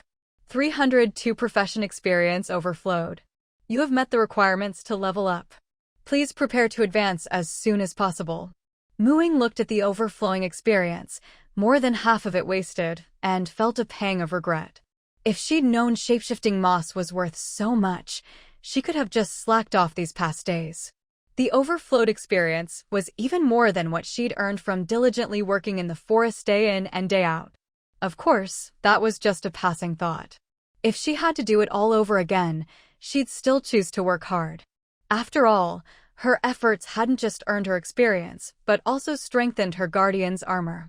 Profession: Druid LV8, 3600/3600. Losing 300 experience points made her look at the level up arrow with much less joy than before. She sighed. She couldn't level up just yet, she still needed to finish harvesting the shape-shifting moss and plant the next batch. If more than 3 hours passed, most of the moss's medicinal properties would be lost, and the remaining spores on the plant would lose their ability to reproduce. She had to harvest and preserve them using special methods as quickly as possible. Harvesting was a delicate task. She couldn't use magic, only her hands. Only the gem fairies could help a little. While Mu Ying was carefully gathering the shape-shifting moss, both the internal network of Qingshan City and the World Forum exploded with activity. On the internal network, thanks to online payment features, the Territory Lord's level-up betting pool, which used to be held offline, now had an online version. The betting post had been pinned to the top for a week. Mu Ying had only heard about it before, but this time, using her Li Qingshan alt, she joined in the fun and bet a silver coin on herself. She'd thought, who would know better than me when I'll level up? She expected to level up right after the shape-shifting moss matured. Compared to the guild pouch grass, shape-shifting moss was rarer, but also more delicate. Based on nature's usual reward standards, it would probably be worth 150 to 200 experience points. So she bet on tomorrow. Her daily schedule had been pretty much the same, and her experience gain was steady. Normally, it would take another 10 days or so to level up, so very few people bet on such an early date. The odds were high. But then, all of a sudden, Mu Ying's experience bar shot up by 6%, hitting level 8 at 100%. The betting post was filled with wails of despair. Even though I'm happy the Lord leveled up so fast, my wallet is crying. I just want to know what the Lord does every time her level jumps several percentage points. Last time at level 8 it was the Murloc altar, but now the altar's gone. What else could it be? I know this one. Druids get a big experience bonus when they cultivate a new plant species. Is it really that easy to cultivate new plants? Are you a botanist or something?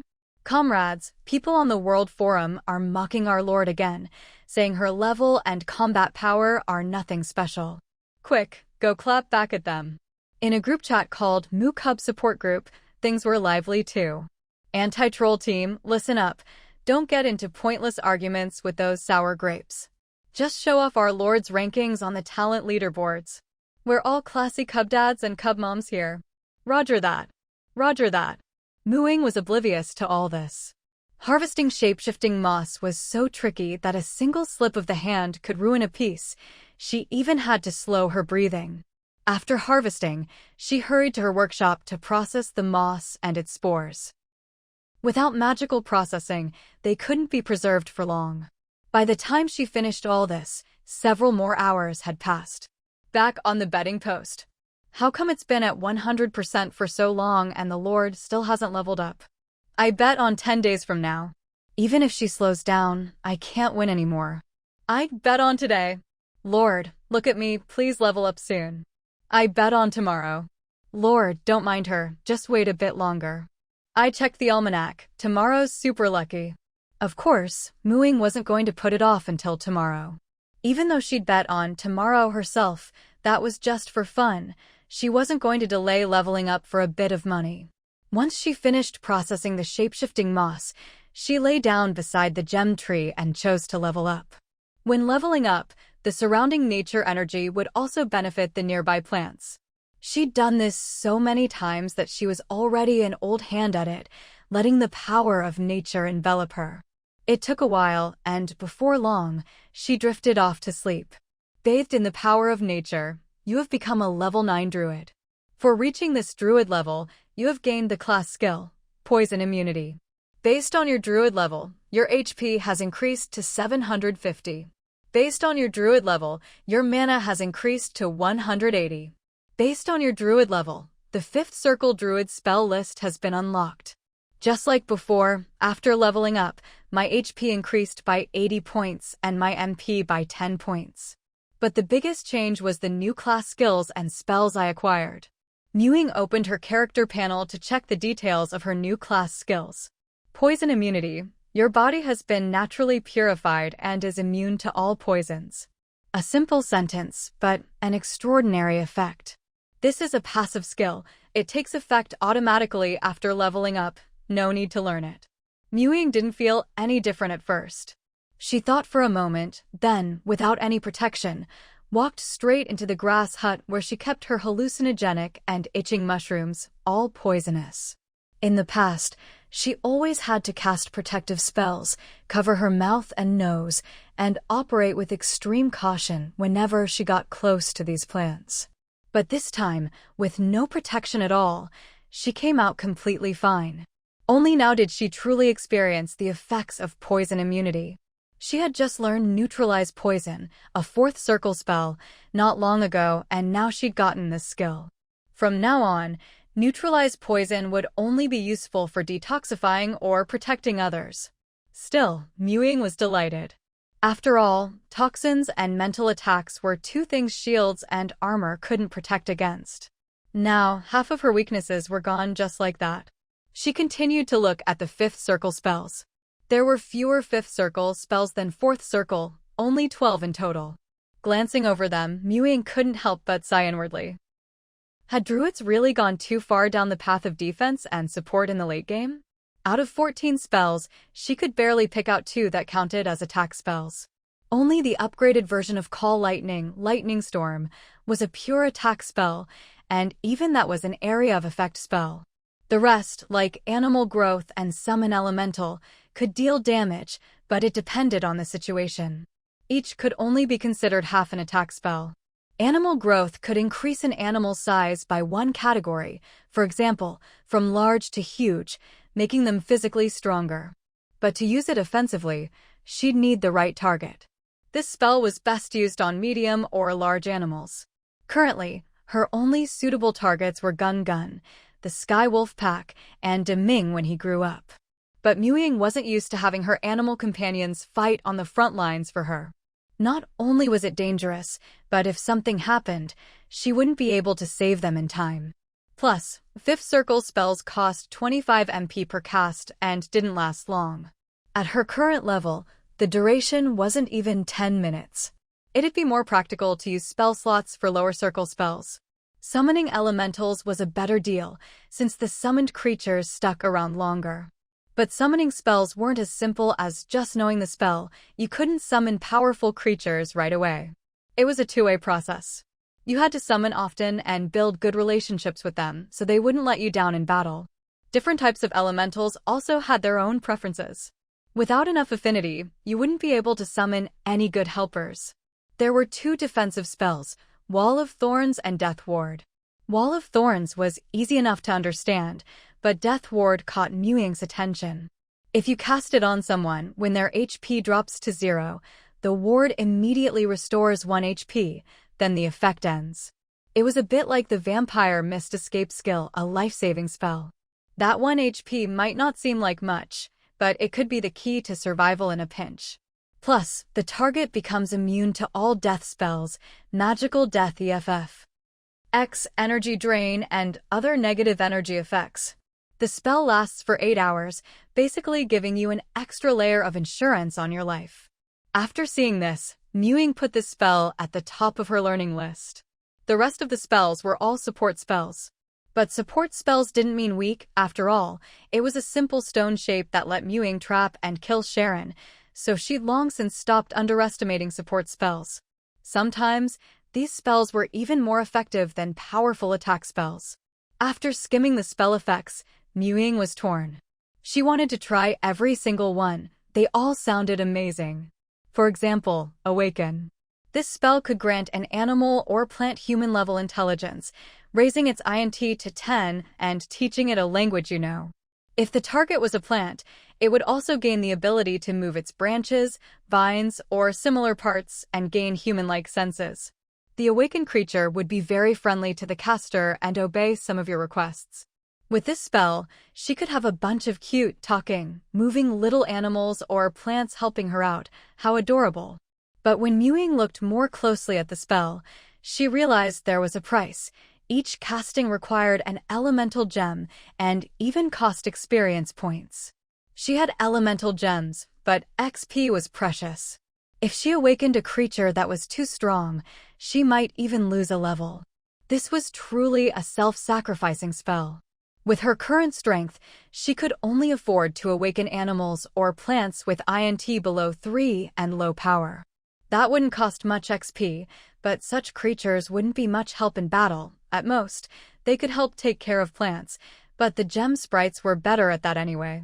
As much as she liked the idea of being surrounded by anthropomorphic animals and plants, practicality had to come first, so she reluctantly decided to put off learning this spell.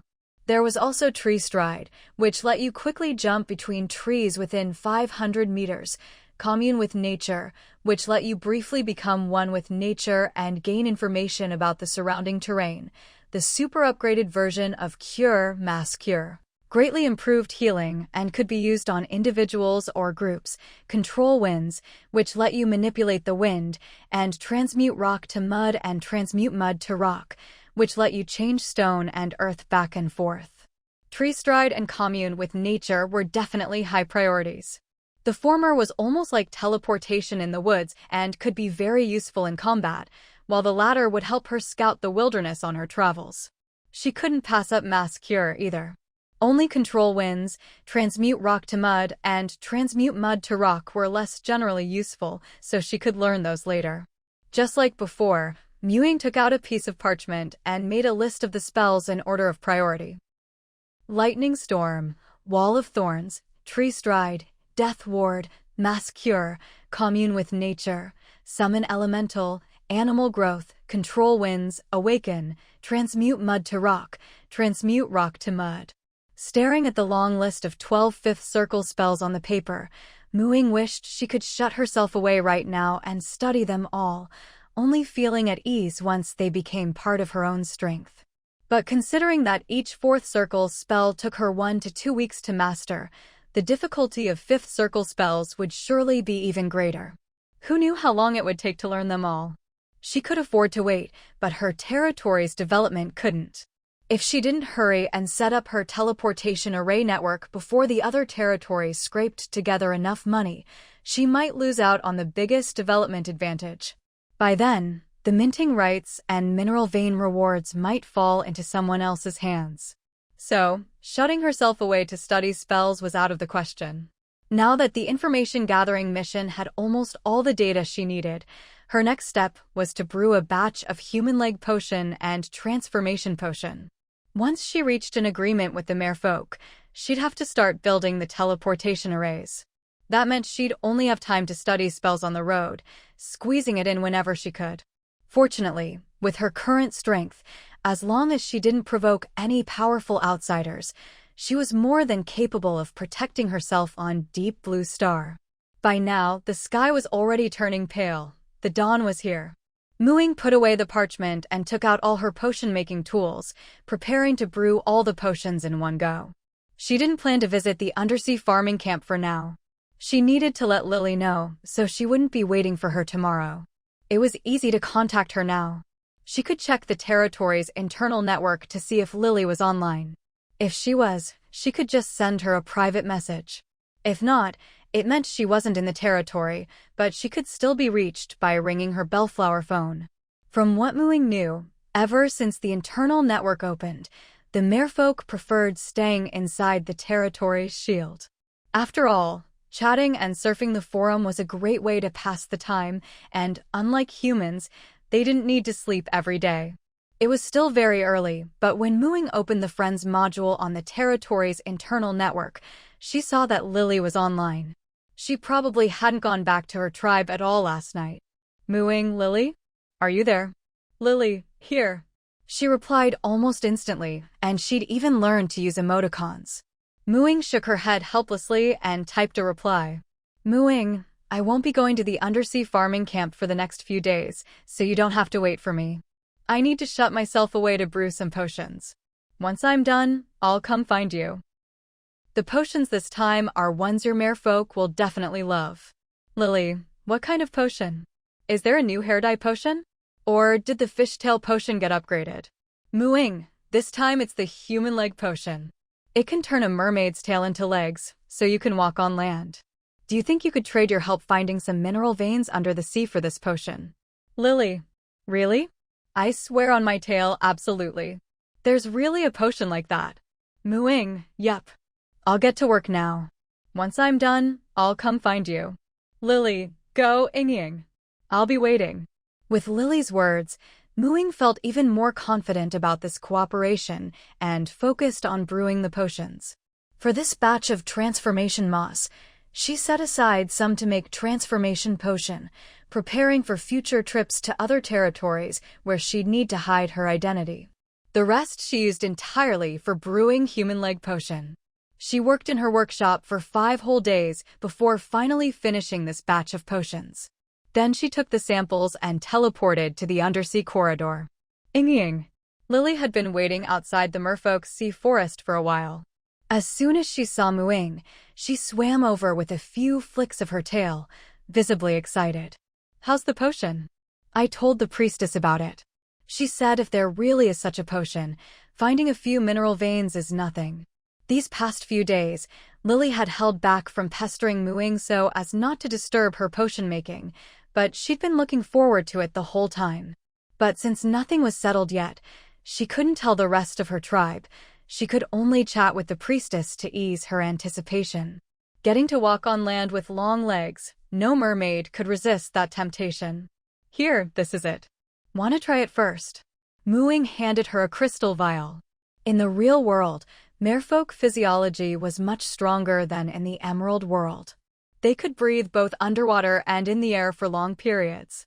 After drinking the human leg potion, they wouldn't even need a separate breathing potion. They could live and walk on land just like humans. The human leg potion also lasted a long time, up to 7 days. However, during this period, they couldn't eat fish while on land, or their legs would turn back into a tail. Lily had been curious for ages, and she trusted Ying completely. She popped the cork, used her water magic to shape the potion into a ball, and slurped it down. Suddenly, Ying realized Lily was only wearing a shell bra on her upper body. If she grew legs now, what about her lower half? But it was too late. Lily had already drunk the potion.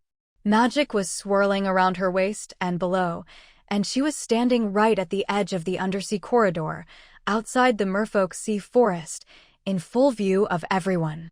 Ever since she got her Thousand Faces robe, Ying hadn't bought any more clothes, so she didn't have any spares in her storage.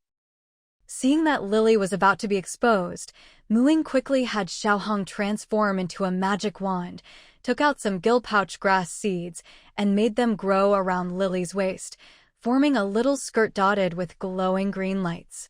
When the magic faded, a pair of long, straight, blue-skinned legs appeared. Just like with the fishtail potion, after drinking the human leg potion, merfolk had natural control over their new legs. In the real world, though, their legs retained their original skin color, but that didn't affect their looks at all. With a tail, Lily's height wasn't obvious since she rarely straightened it completely, and she looked more like a child. But now, with a pair of legs, she instantly appeared more like a young woman, her face just a bit on the babyish side. Wow, Ying, so this is what having legs feels like. No wonder you walked so weirdly in the water before. Lily's feet sank into the fine sand at the bottom of the sea. Even taking a single step was hard, nothing like the ease she had with a tail.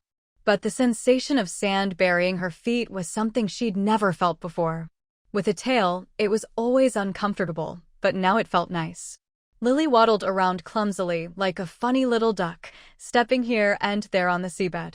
Muing held her hand to keep her from losing her balance and falling. She herself could barely walk steadily underwater with 2 legs. On the undersea corridor, the merfolk and players who thought Lily was just playing around with the fishtail potion were all stunned. What did they just see? How did Lily suddenly grow 2 legs? Was there some hidden effect to the merfolk potions that no one knew about? Because both Muing and Lily were in the half of the corridor that wasn't separated from the seawater, the players could only watch from a distance. The merfolk, however, had no such concerns. They were always drawn to new and interesting things, so they swarmed over. Is this a secret tail style? Muing. Seeing how excited the merfolk were, Muing wasn't worried at all about the appeal of her potion.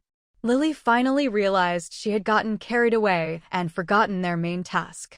This is a new human legs potion that Ying made. It's the potion we used to go ashore. The priestess is still waiting for us, so we'll head off first. Lily tried to drag Muing away, but with her 2 legs, she was even slower than a turtle in the water, a total deadweight. Muing had taken the fishtail potion before coming, so her lower half was now a dark green fishtail. Now it was her turn to pull Lily along. With a flick of her tail, she shot out of the camp and into the underwater forest. Lily let Muing pull her along, her legs flailing as she longed to get to shore and try them out. After passing through the underwater forest, the merfolk village appeared before them. The village was now very different from before. Half of the coral fields had been turned into gill pouch grass fields. The merfolk caves, once mainly decorated with glowing pearls, were now filled with all kinds of bioluminescent sea plants, giving the place a bit of an emerald underwater world vibe. Among the cluster of caves, the most eye-catching was a small crystal house. Muing had built it for Lily out of crystal coral as her new home. Just across a field of clams was the priestess's house. The priestess already knew Muing was coming today and was very interested in the human legs potion she'd heard about. As soon as Muing and Lily entered, the priestess's gaze fell on Lily's legs. Is this the effect of that human legs potion? Yes, Muing nodded. Lily's current appearance was the best demonstration. Grandma, could you push the water away? I want to try what it really feels like to walk. Lily pleaded. The priestess waved her staff, and a large bubble enveloped Lily. Her previously unsteady feet now landed firmly on the ground. It felt completely different from when she was in the water. Now, she could clearly feel herself controlling her body well. Grandma, it really works. So this is what walking feels like. Muing took out another potion. Grandma, would you like to try it too? The priestess didn't refuse. She had, in fact, heard of ways for merfolk to walk on land, magic, potions, even equipment. But such things were always expensive. Her tribe was only considered wealthy compared to the humans of Deep Blue Star. Among the merfolk, they were actually rather poor and backward. Otherwise, they wouldn't have migrated to this newly discovered primitive world in search of better opportunities. So, the priestess had never used such things herself. Even after living for centuries, she was still curious about what it would be like to have legs and couldn't help wanting to try it herself.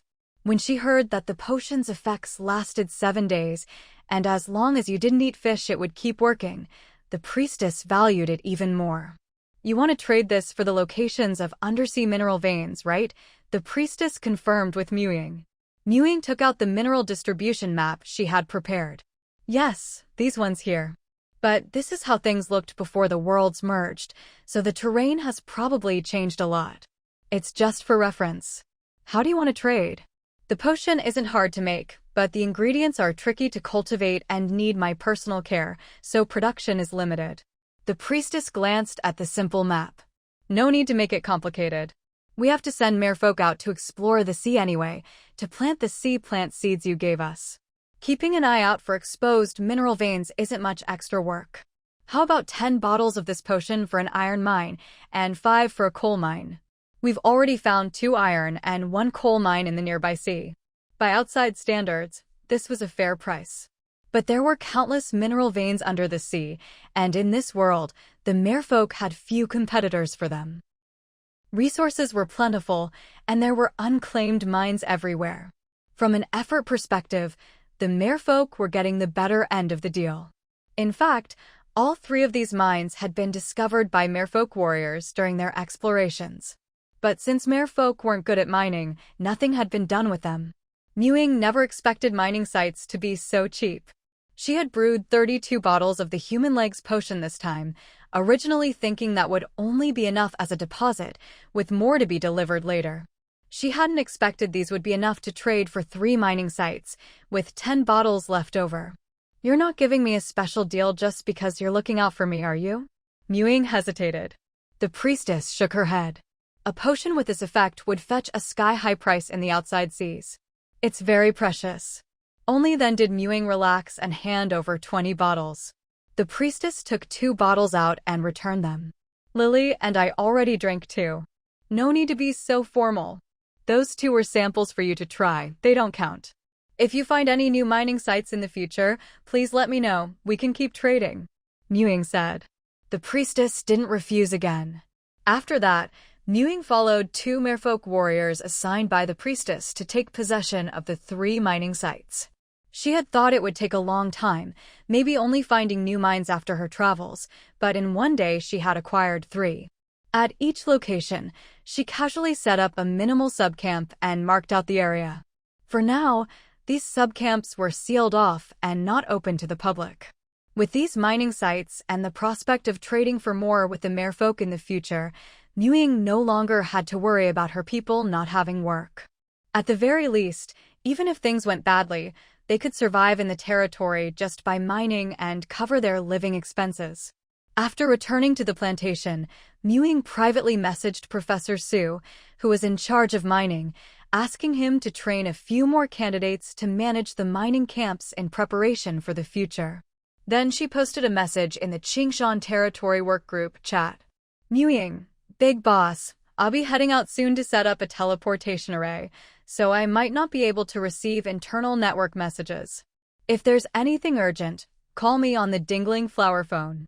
Also, please send me the results of the information gathering task via private message. At all staff. Replies quickly followed.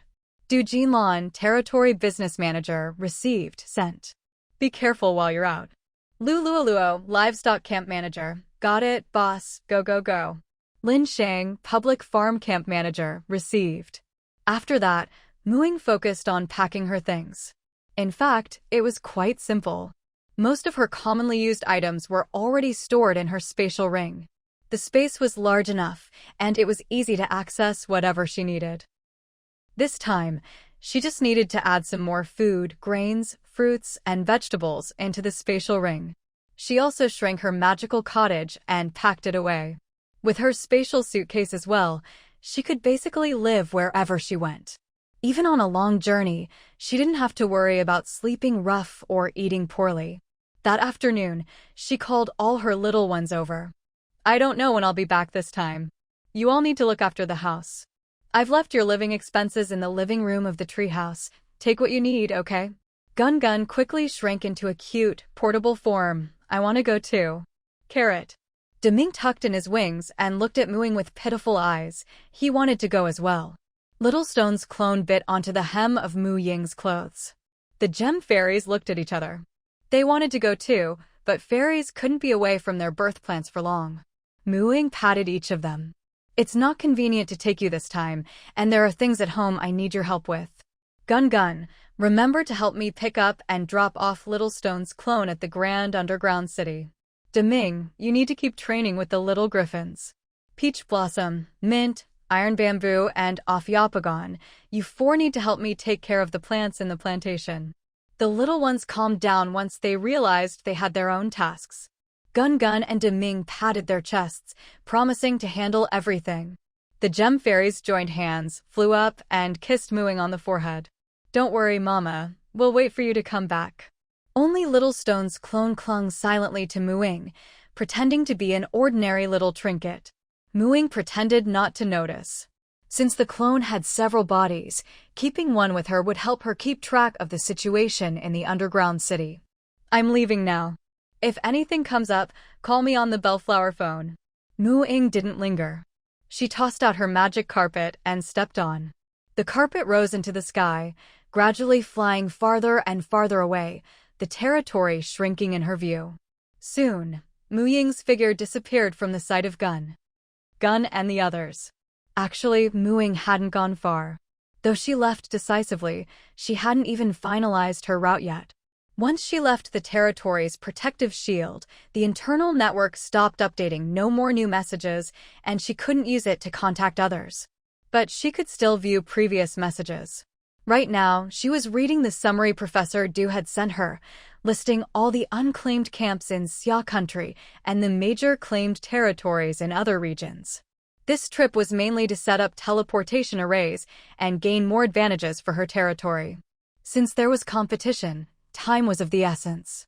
Mu Ying didn't plan to waste time on the road, so instead of traveling and training along the way, she decided to fly straight to her destinations on her magic carpet.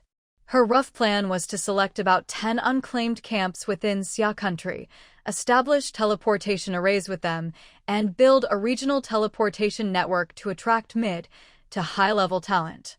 After that, she'd use disguise potions to visit claimed territories in other regions, scout out the situation, and look for possible cooperation. Professor Du's data was extremely well organized. For the unclaimed camps in Xia country, the list included all their names, approximate locations, estimated populations, the player's survival status, and the types of monsters and foreign races nearby. He'd even picked out the 10 camps most suitable for teleportation arrays, all meeting the basic requirements of good location and relatively safe surroundings with no major threats. After a quick look, Mu Ying decided to follow this list. The considerations were thorough. She might have come up with a similar answer, but never in such detail. Some things really are best left to the right people. As for the claimed territories, the information was as detailed as possible. Basically, everything you could find on the forums was included, and anything that still needed to be verified was clearly marked. It was enough for her to use as a reference, without misleading her decisions. Mu Ying mapped out a route connecting the 10 selected unclaimed camps in Xia country.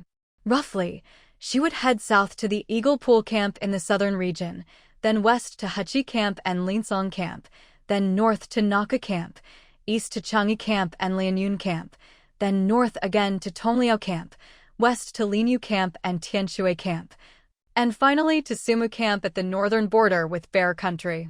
This way, she'd basically make a full circuit of Xia country. Once the teleportation arrays were built, these 10 camps, plus Qingshan City, Lingtian Town, and the temporarily closed Luoxia Town, would all be spaced out fairly evenly, covering almost all players in Xia country. Any player wanting to come to Qingshan Town could choose the nearest camp with a teleportation array, cutting down the travel distance significantly. At least they wouldn't have to cross half of Xia country like Lin Shang did back then. And since Qingshan City would be the hub for all teleportation arrays, even if someone's final destination wasn't Qingshan City, they'd have to transfer there first. By then, Qingshan City, as the teleportation hub, would never lack for visitors. Once funds increased in the future, the teleportation network could be expanded even further. After finalizing the basic route, Mu Ying set off to the southwest. The locations in the data were based on pre-apocalypse geography, and after the world merged, there might be some discrepancies, but the general direction should still be correct. So she set the magic carpet to fly in that direction, planning to look for the exact locations once she got close. She'd never been to these places before, so she'd have to ask for directions at other camps along the way. But since the first destination was still far off, she set the magic carpet to autopilot and turned to other matters. She summoned her player's manual, flipped to the spell list, and started studying the first spell in her planned learning sequence, Storm Call. This spell was basically an upgraded version of Lightning Call. Lightning Call could only summon a bolt of lightning to strike a single target at a time, though it could be used repeatedly. Storm Call, on the other hand, summoned a whole thunderstorm. All enemies under the storm clouds would be struck by continuous lightning attacks. Not only was it powerful, it was also an area of effect spell. For Ying, a druid sorely lacking in offensive spells, this was extremely tempting. She was more than eager to learn it. Although Thunderstorm is powerful, it's still a fifth circle spell. When Ying tried it for the first time, she was left with only 5 mana points, not even close to succeeding. But now, she no longer had to wait hours for her mana to recover naturally. Sitting cross-legged on her flying carpet, facing the endless sunset, Ying began to meditate. In just over half an hour, her mana was fully restored. She didn't continue practicing Thunderstorm. Instead, she took out a small pot. With such a beautiful view, it would be a waste not to enjoy some good food. She decided to make a little hot pot. After laying out the ingredients and waving her wand, everything was taken care of. Ever since she learned cooking magic, eating had become pure enjoyment. She didn't have to lift a finger. Magic did it all for her. Honestly, dinners like this while traveling were far more interesting than eating at home. By the time night had fully fallen, Ying was full and content. She took a vine-wrapped floor lamp out of her spatial ring and set it in the corner of the flying carpet. The soft glow illuminated her surroundings. In truth, her eyes could see perfectly well in the dark. The lamp was just for the atmosphere. A single lamp under the vast starry sky. How poetic. Ying propped her head on her hand, crossed her legs, and lay on the flying carpet, gazing at the stars. The little silver figurine beside her mimicked her pose, lying right next to her head. Ying, what does the river of time and space look like? Is it more beautiful than the starry sky? No one answered beside her, but somewhere in the river of time and space, a young man smiled softly. The starry sky with you in it is more beautiful. After admiring the stars for a while and letting her food settle, Ying sat up again. When traveling, she never felt comfortable letting her consciousness enter the trial world, so she started saving up trial time again. Without needing to go to the trial world, she only needed 4 hours of sleep a day to stay energetic. The extra time at night could be spent studying spells. After every attempt at casting, she would analyze her failures and improve before trying again. When her mana ran out, she meditated to restore it, repeating this cycle over and over. It wasn't until late at night, around 2 a.m., that she finally took out her pillow and quilt, wrapped herself up, and went to sleep. Her travel trunk was right beside her. She could have slept inside it. But the weather was so nice tonight, sleeping outside was just as good. She adjusted the flying carpet's windproof magic to let in a gentle breeze. It was wonderfully comfortable. The next morning, the dawn light spilled over the land and onto the girl's face as she lay on the flying carpet, tinting the fine fuzz on her cheeks with a warm glow. A tiny silver-haired figure secretly kissed the girl's cheek, blushing from her toes to the top of her head. The girl's eyelashes fluttered as she was about to wake. The silver-haired figure instantly turned into a wolf hair ring, slipping onto her finger, though the silver ring was still tinged with red. Ying opened her eyes to a beautiful sunrise and the misty mountains, exactly why she'd chosen to sleep on the flying carpet. Beautiful scenery always lifts the mood, and traveling through such views made the journey all the more enjoyable. After breakfast and another round of spell practice, with predictably little progress, Ying figured it was about time to reach her first destination, the Eagle Lake Camp. She switched the flying carpet from autopilot to manual control and began searching for the Eagle Beak Mountain by the lake, as described in her notes. But as far as she could see, it was all plains, not a trace of mountains. Helpless, she landed and found a bird in the woods, using animal communication to ask for directions. The bird told her to head south. If she flew until sunset, she'd find other humans like herself. Ying thanked the bird with a bit of spring of restoration, then transformed into an owl and flew in the indicated direction. Before sunset, she spotted 2 players, one male, one female, battling a large red-eyed rat. Judging by their fighting style and outfits, they were both rogues. The rat was a savage rat, not high level, clearly no match for the 2 players. After killing it, they quickly cut off its tail, teeth, and pelt, then hurried away. The scent of blood soon attracted new predators. Ying, in her all form, followed the 2 players from a distance. Where there were players, there was likely a camp or settlement nearby. Maybe she could ask for directions. Though it was still a few hours before dark, it was probably time to head back. Bro, there's an owl following us. Looks pretty plump. Should we shoot it and have all stew for dinner? Song Qing whispered. Song Ling glanced back casually, nodded at his sister, then smoothly turned, took his hunting bow from his back, and fired an arrow. Ying had only planned to quietly follow them to the nearest camp, never expecting to be treated as prey. The guy's archery wasn't great. He shot 3 arrows and didn't even graze a feather. She barely had to dodge. Eventually, she just squatted on a branch. Bro, it's just sitting there and you still can't hit it? Song Qing complained. Another arrow whizzed past Ying. Song Ling reached for another arrow but found his quiver empty. Out of arrows. See? It's so cute. Even the heavens don't want us to eat it. Song Qing. Go pick up the arrows. Those things cost money. Song Ling said. The siblings went back to retrieve their arrows. Bro, let's practice more at home before trying again. Fetching arrows is such a pain, Song Qing grumbled. As they passed the tree where Ying was perched, Song Ling eyed the glossy, delicious-looking owl and said, How about we try one more time? It's waiting for us. I think it's mocking you, Song Qing retorted. This time we're so close, I'm sure I'll hit it, Song Ling insisted, deciding to shoot from right under the tree. Song Qing reluctantly agreed to trust him one more time. Your aim's a bit off. Instead of thinking about stewing me, how about I treat you both to dinner?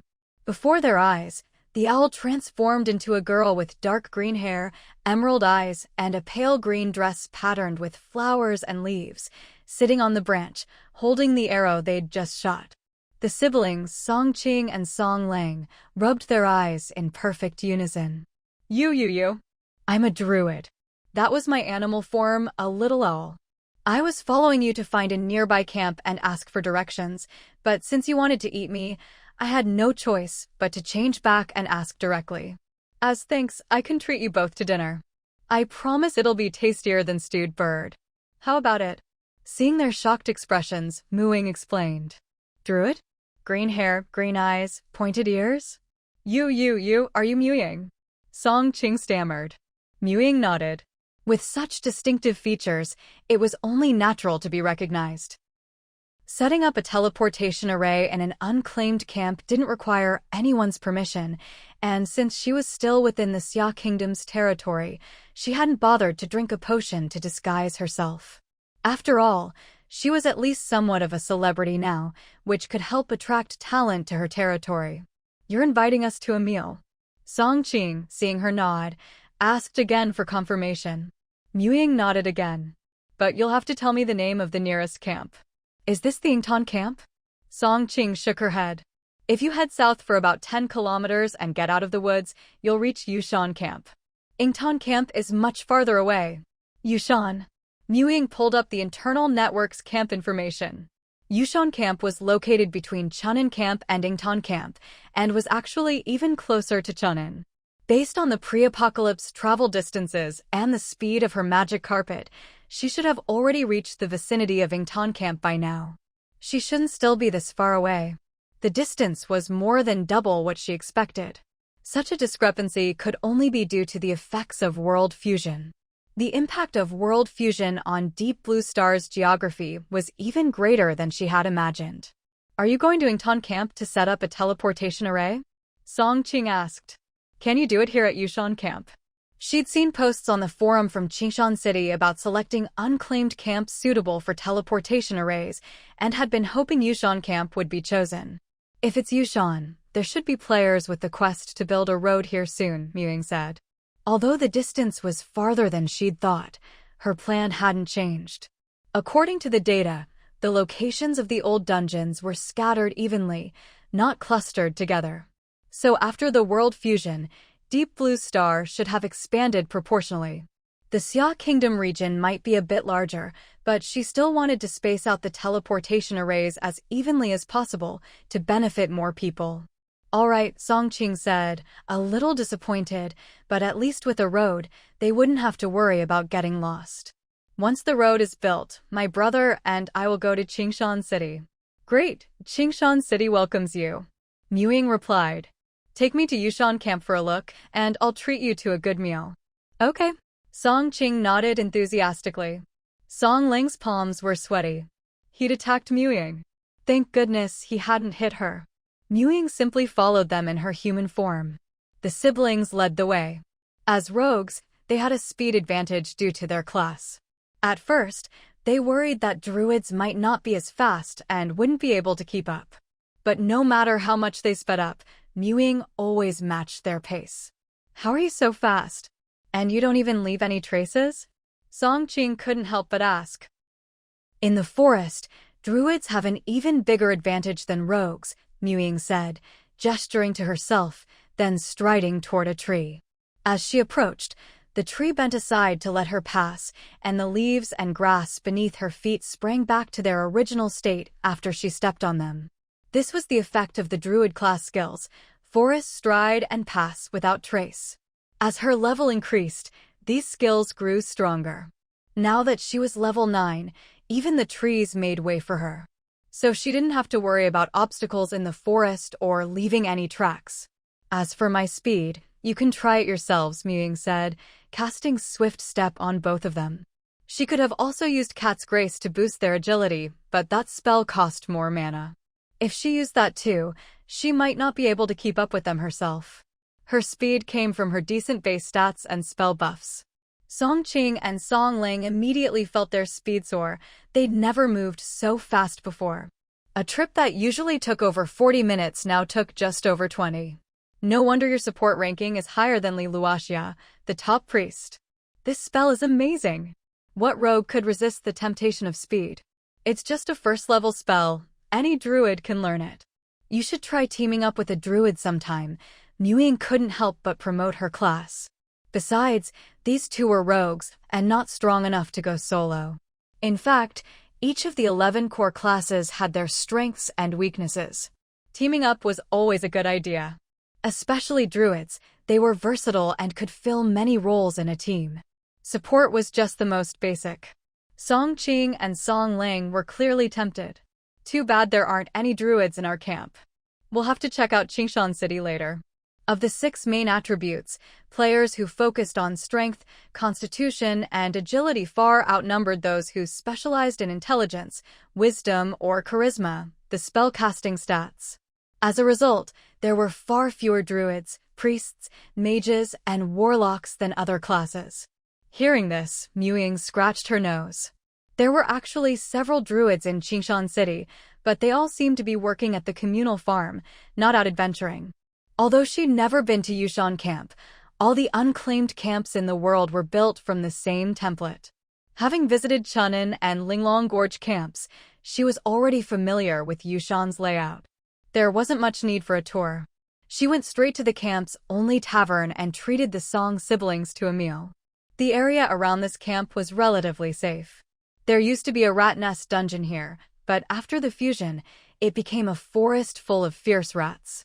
However, even the strongest rats couldn't break through the camp's shield, and they'd become a source of income for nearby players.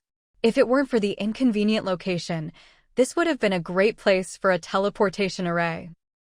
But once the road was built, it would be just as good, and even cheaper, making it accessible to more players.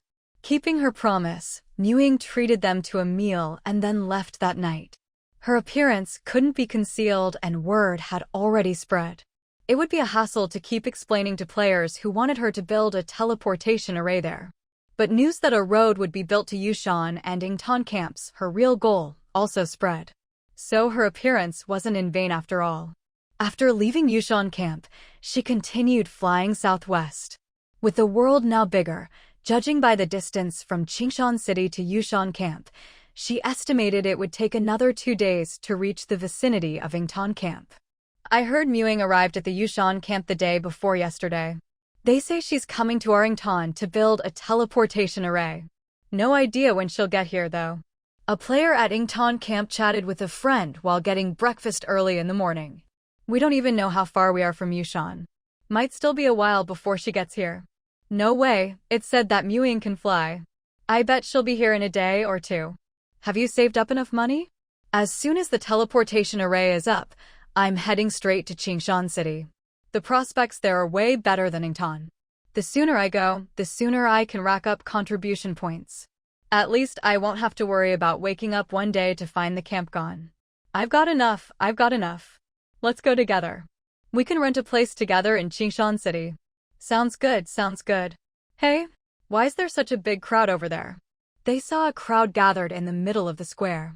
Curious, the two went over to ask, and found out the teleportation array had already been built. The teleportation array's up? When did that happen? It wasn't here last night, and I didn't see Ying arrive. Isn't she supposed to have green hair and green eyes, with some special bloodline? I wanted to see what she looked like. Ying had actually arrived at Yingtan late last night. This time, finding the right spot was easier thanks to the mountains as landmarks, and her luck was pretty good. She found it quickly. So, she just went into the camp in the middle of the night and set the teleportation array. After she finished, she used the array to teleport back to her own territory and infused some magic into the plants in her plantation that needed it to grow better. Before dawn, she teleported back to Yingtan camp and immediately set off for her next target, Hachi camp.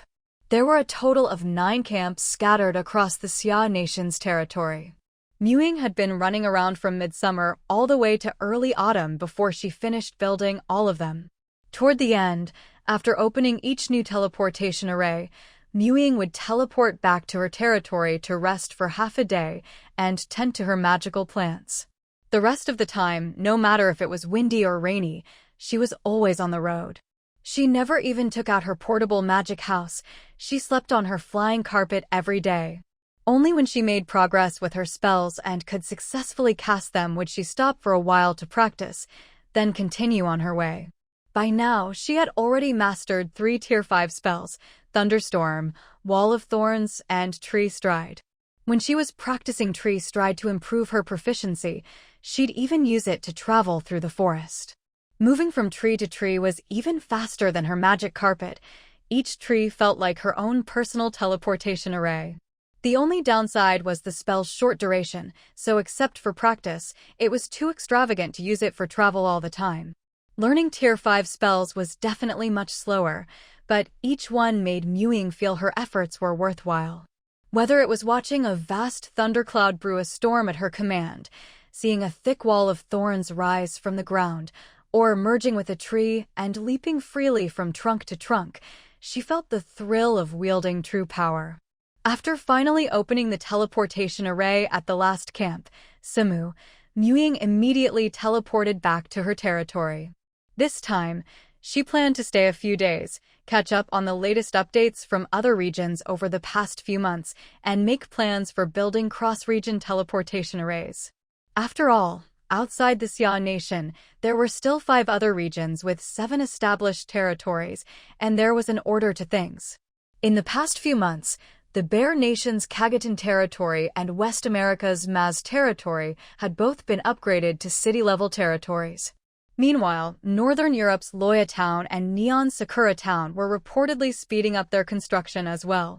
Especially Sakura Town and Neon, determined not to fall behind, they were rallying players to move there to boost the population, encouraging donations to accelerate construction, and even stirring up pre-apocalypse national and regional pride.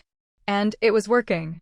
With so many precedents, the standards for city-level territories had basically been figured out, and those two territories weren't far from upgrading either. For those who thought they had a shot at the city-level territory competition, Qingshan City and Muying's every move were under intense scrutiny. When the news of her information-gathering mission spread on the forums, some people had already guessed her intentions. But aside from the staff involved in sorting the information, no one expected she'd be able to build 9 long-distance teleportation arrays. And that was with Qingshan City already having more than a dozen subcamps. Just those arrays alone cost the equivalent of 1,000 gold coins, the price of building a cross-region teleportation array.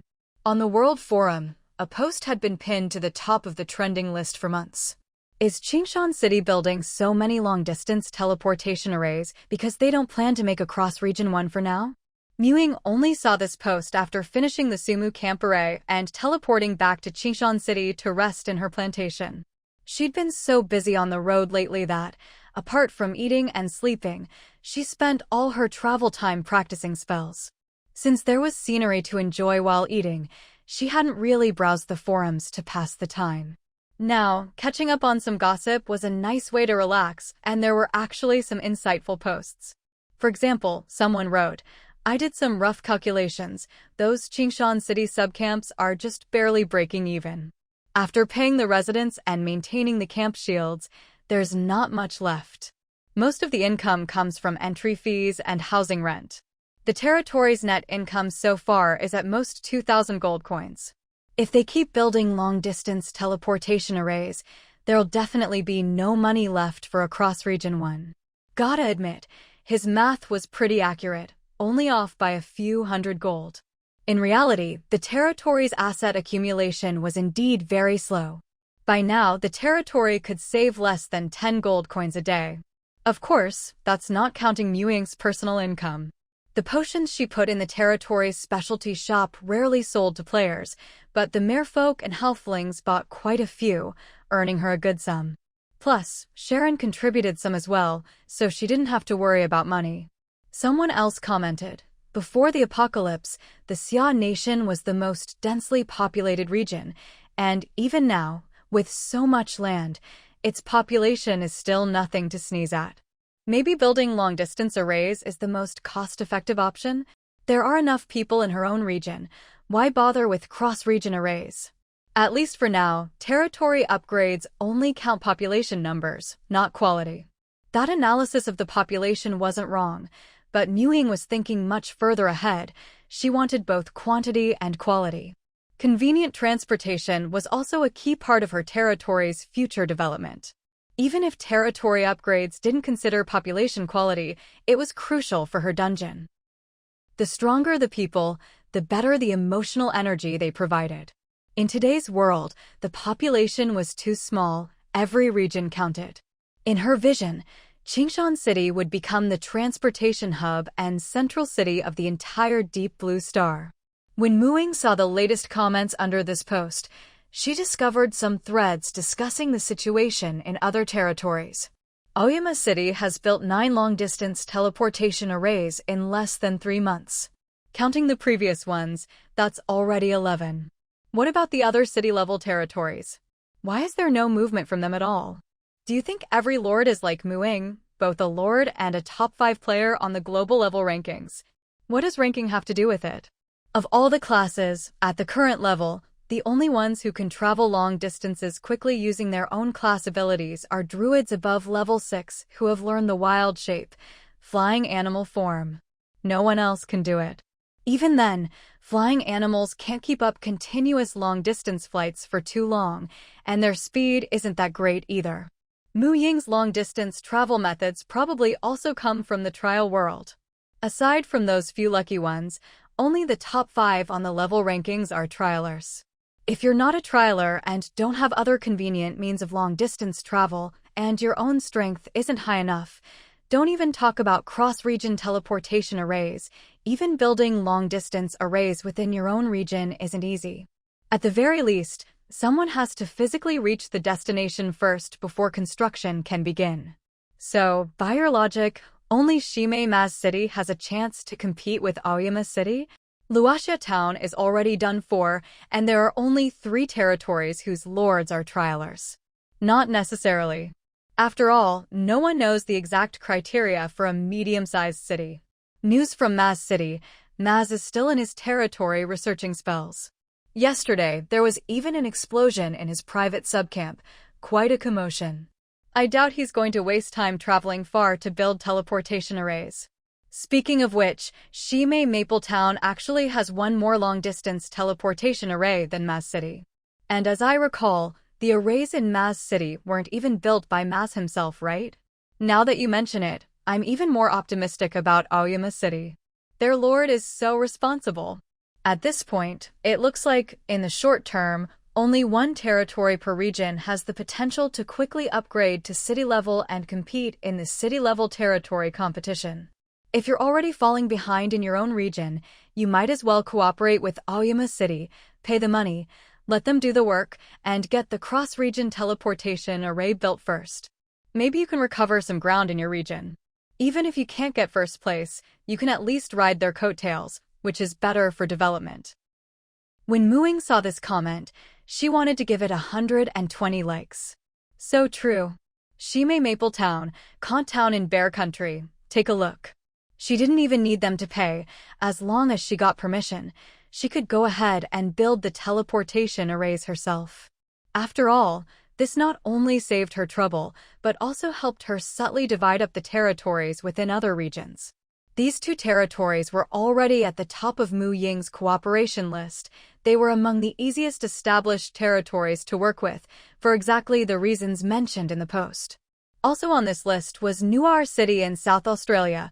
Because it was too poor, the burden of building a cross-region teleportation array on their own was too great, so the chances of cooperation were high. As for the others, Muing saw that their desire to compete for the first medium-sized city was still pretty strong. After thinking it over, Muing made a post on both the World Forum and her territory's internal network. On the World Forum, she wrote, Aoyama City is preparing to build cross-region teleportation arrays with the other 5 regions. Cooperation models. For established territories, Aoyama City will fund the entire construction and keep all proceeds until the other party pays half the construction cost, at which point profits will be split. Or, both parties can split the cost 50/50 and share the profits equally. For unclaimed territories, Aoyama City will fund the entire construction and keep all proceeds.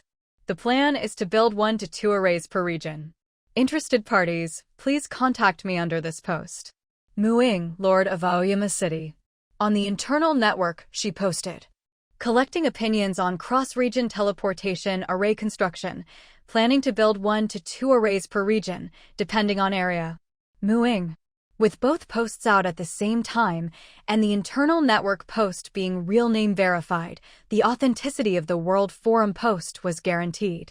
She wanted to use this to observe the reactions of various territories before deciding where to build the next cross-region teleportation array. As soon as the posts went up, they sparked heated discussion. Does this mean Aoyama City has at least 7,000 gold coins in savings? How is that possible? Can you even bring money out of the trial into the real world? Of course not, but maybe she has other ways of making money you can't even imagine. She's got money and manpower, what's the point of even holding the competition? Even if established territories don't cooperate, she can just go build in unclaimed camps. Might as well cooperate, at least her terms are pretty fair. I just want to know, how is Aoyama City so rich? Maybe it's not Aoyama City that's rich, but Muing herself. Rich lady. She must be the richest person in the world by now, right? Muing glanced through the posts. The World Forum was full of players discussing, but not a single lord had spoken up, so she didn't pay it much attention for now. She'd been out for a while, time to harvest another batch of shape-shifting moss. Over the past few months, with the completion of the long-distance teleportation arrays and the gradual paving of roads to nearby camps, Aoyama City's population had skyrocketed, almost doubling, with no sign of slowing down. She needed to expand the main territory again and build more treehouses. The influx of people also brought more income to the territory. Most of them were newcomers and could only get temporary resident status, but even their daily entry fees added up to a significant sum. Now, aside from a few treehouses that had already been sold, almost all the others had been expanded several times. Each treehouse had been subdivided into more single rooms to accommodate more people. Fortunately, all the aerial facilities in the territory that were built attached to trees had weight reduction effects, so they didn't burden the trees at all. Otherwise, even the trees she'd carefully tended couldn't handle the ever-expanding treehouses. As long as you paid, you could expand your space however you wanted. The players' ideas were wild and varied. Throughout the territory, especially in the core area around Moon Lake, all the unsold treehouses had been magically expanded due to the population surge. Some were small at the bottom and large at the top, looking top-heavy. Some leaned to one side, with all sorts of shapes that defied the laws of physics. At first, Ying had put restrictions on the treehouse expansion feature, no excessive horizontal expansion, and a minimum distance between treehouses to prevent overcrowding and blocking too much sunlight. So even now, the main territory still enjoyed plenty of sunlight during the day. The crooked, expanded treehouses, while having their own unique charm, were still limited by the height of a single tree. Even if you built upwards, you couldn't go beyond the canopy. Right now, there simply weren't enough treehouses. Thanks to the income contributed by the new batch of players, the territory could now afford another round of expansion. Expanding the territory didn't actually require much energy. The main thing was to carefully calculate the daily energy consumption in the long run. Ideally, the daily entry fees would cover it, with a bit of surplus left over. This time, the territory expanded further into the forest, instantly growing to 150 acres. The number of treehouses increased to 10,000, and a network of aerial walkways now interconnected all the territory's sky-high facilities. Now there was more than enough space, no need for further expansion anytime soon. With the territory so large, there was no need to worry about players getting around.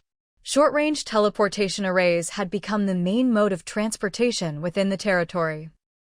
Everyone was used to these expansions by now, so this latest one barely caused a ripple. At most, some players who didn't like sharing treehouses happily moved to the newly expanded areas. With the expansion complete and while waiting for news to hit the forums, Ying brewed another batch of leg potion and disguise potion. Ever since her return, several staff members had messaged her privately. Some wanted to discuss new ideas for the territory now that the teleportation arrays had made travel easier, while others wanted to talk about issues with the camps they managed. In the end, she decided to gather everyone for a small meeting. First up was Professor Su, who said that the mining camps were reaching capacity. He'd heard from Ying about some new mining sites and wanted to know if they could be opened up, as he now had some promising new miners ready to go. Ying had no objections and immediately agreed. After all, there were 3 mining camps sitting idle, wasting the territory's shield energy. She briefly interviewed the students he brought along, then granted them teleportation access to the 3 camps. She asked each of them to prepare a mining plan for review by Professor Su and herself before finalizing the assignments. That matter was settled in just a few minutes. Next, Professor Du suggested that now the teleportation arrays were operational, they could try selling surplus resources from the territory to other camps. This would not only generate revenue but also promote the territory. Her business team would finally have something to do besides odd jobs. After reviewing their sales plan, Ying approved it. Currently, the teleportation arrays only connected to the unclaimed camps below, so it was hard to sell high-end specialty goods. They'd chosen to start with basic, everyday supplies instead.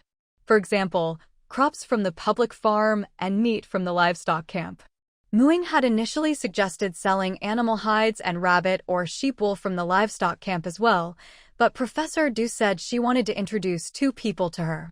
One was a young woman named Maya, 29 years old, a member of the Bai ethnic minority from Xia country. She'd studied pest control engineering at university, then learned fashion design. Not only could she spin and weave fabric by hand using traditional methods, she could also make clothes. The other was a 50-year-old master carpenter named Xinxi, who was highly skilled. Maya had drawn up blueprints for a spinning wheel and loom, and he had already built prototypes. Muing immediately understood Professor Du's intention. She wanted to establish a textile industry in the territory. Professor Du had even found a master carpenter. Clearly, she was serious about getting the textile business off the ground. It made sense. The livestock camp already produced the necessary raw materials, and processing them before selling would be more profitable than selling them raw, plus it would create more jobs.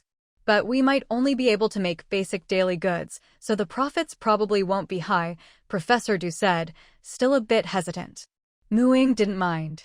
As long as what you make can support the staff and break even, with a little profit, that's enough. Deep Blue Star didn't have the foundation yet for producing high-grade equipment and such. Those weren't easy to make.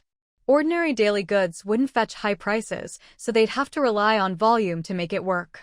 Even if it didn't make much money, as long as it provided livelihoods and more job opportunities for the residents, that was good enough. In fact, since people spent their earnings within the territory would still profit in the long run. Small gains added up over time and shouldn't be underestimated. I'll set up a new workshop subcamp, Muing continued. For now, we'll start with a textile workshop and a woodworking workshop. All animal hides and rabbit or sheep wool from the livestock camp, as well as cotton and similar crops from the farm, will be prioritized for the textile workshop. Maya, you'll be in charge of the textile workshop. After the meeting, discuss with Luoluo and Lin Shang to find out what materials they can provide. Then estimate how many textile workers and machines you'll need for the first batch. I'll give you admin access to the workshop camp on the internal network. You can post recruitment notices directly in the workshop camp module. For specifics, you can consult Professor Du. Master Chen, you'll be in charge of the woodworking workshop. Like the textile workshop, you'll need to decide on products and recruit staff. For raw materials, you'll need to form a logging team. I'll assign you a logging area. Only trees in that area can be cut, and you must replant promptly after cutting. Controlled logging with prompt replanting wouldn't be a problem. Luoluo, if your food processing research succeeds, we can set up a food workshop in the camp as well, Muing added. If any of these small workshops grow into large-scale factories, we'll establish separate subcamps for them. Thank you at Covert Maple 4 for the support.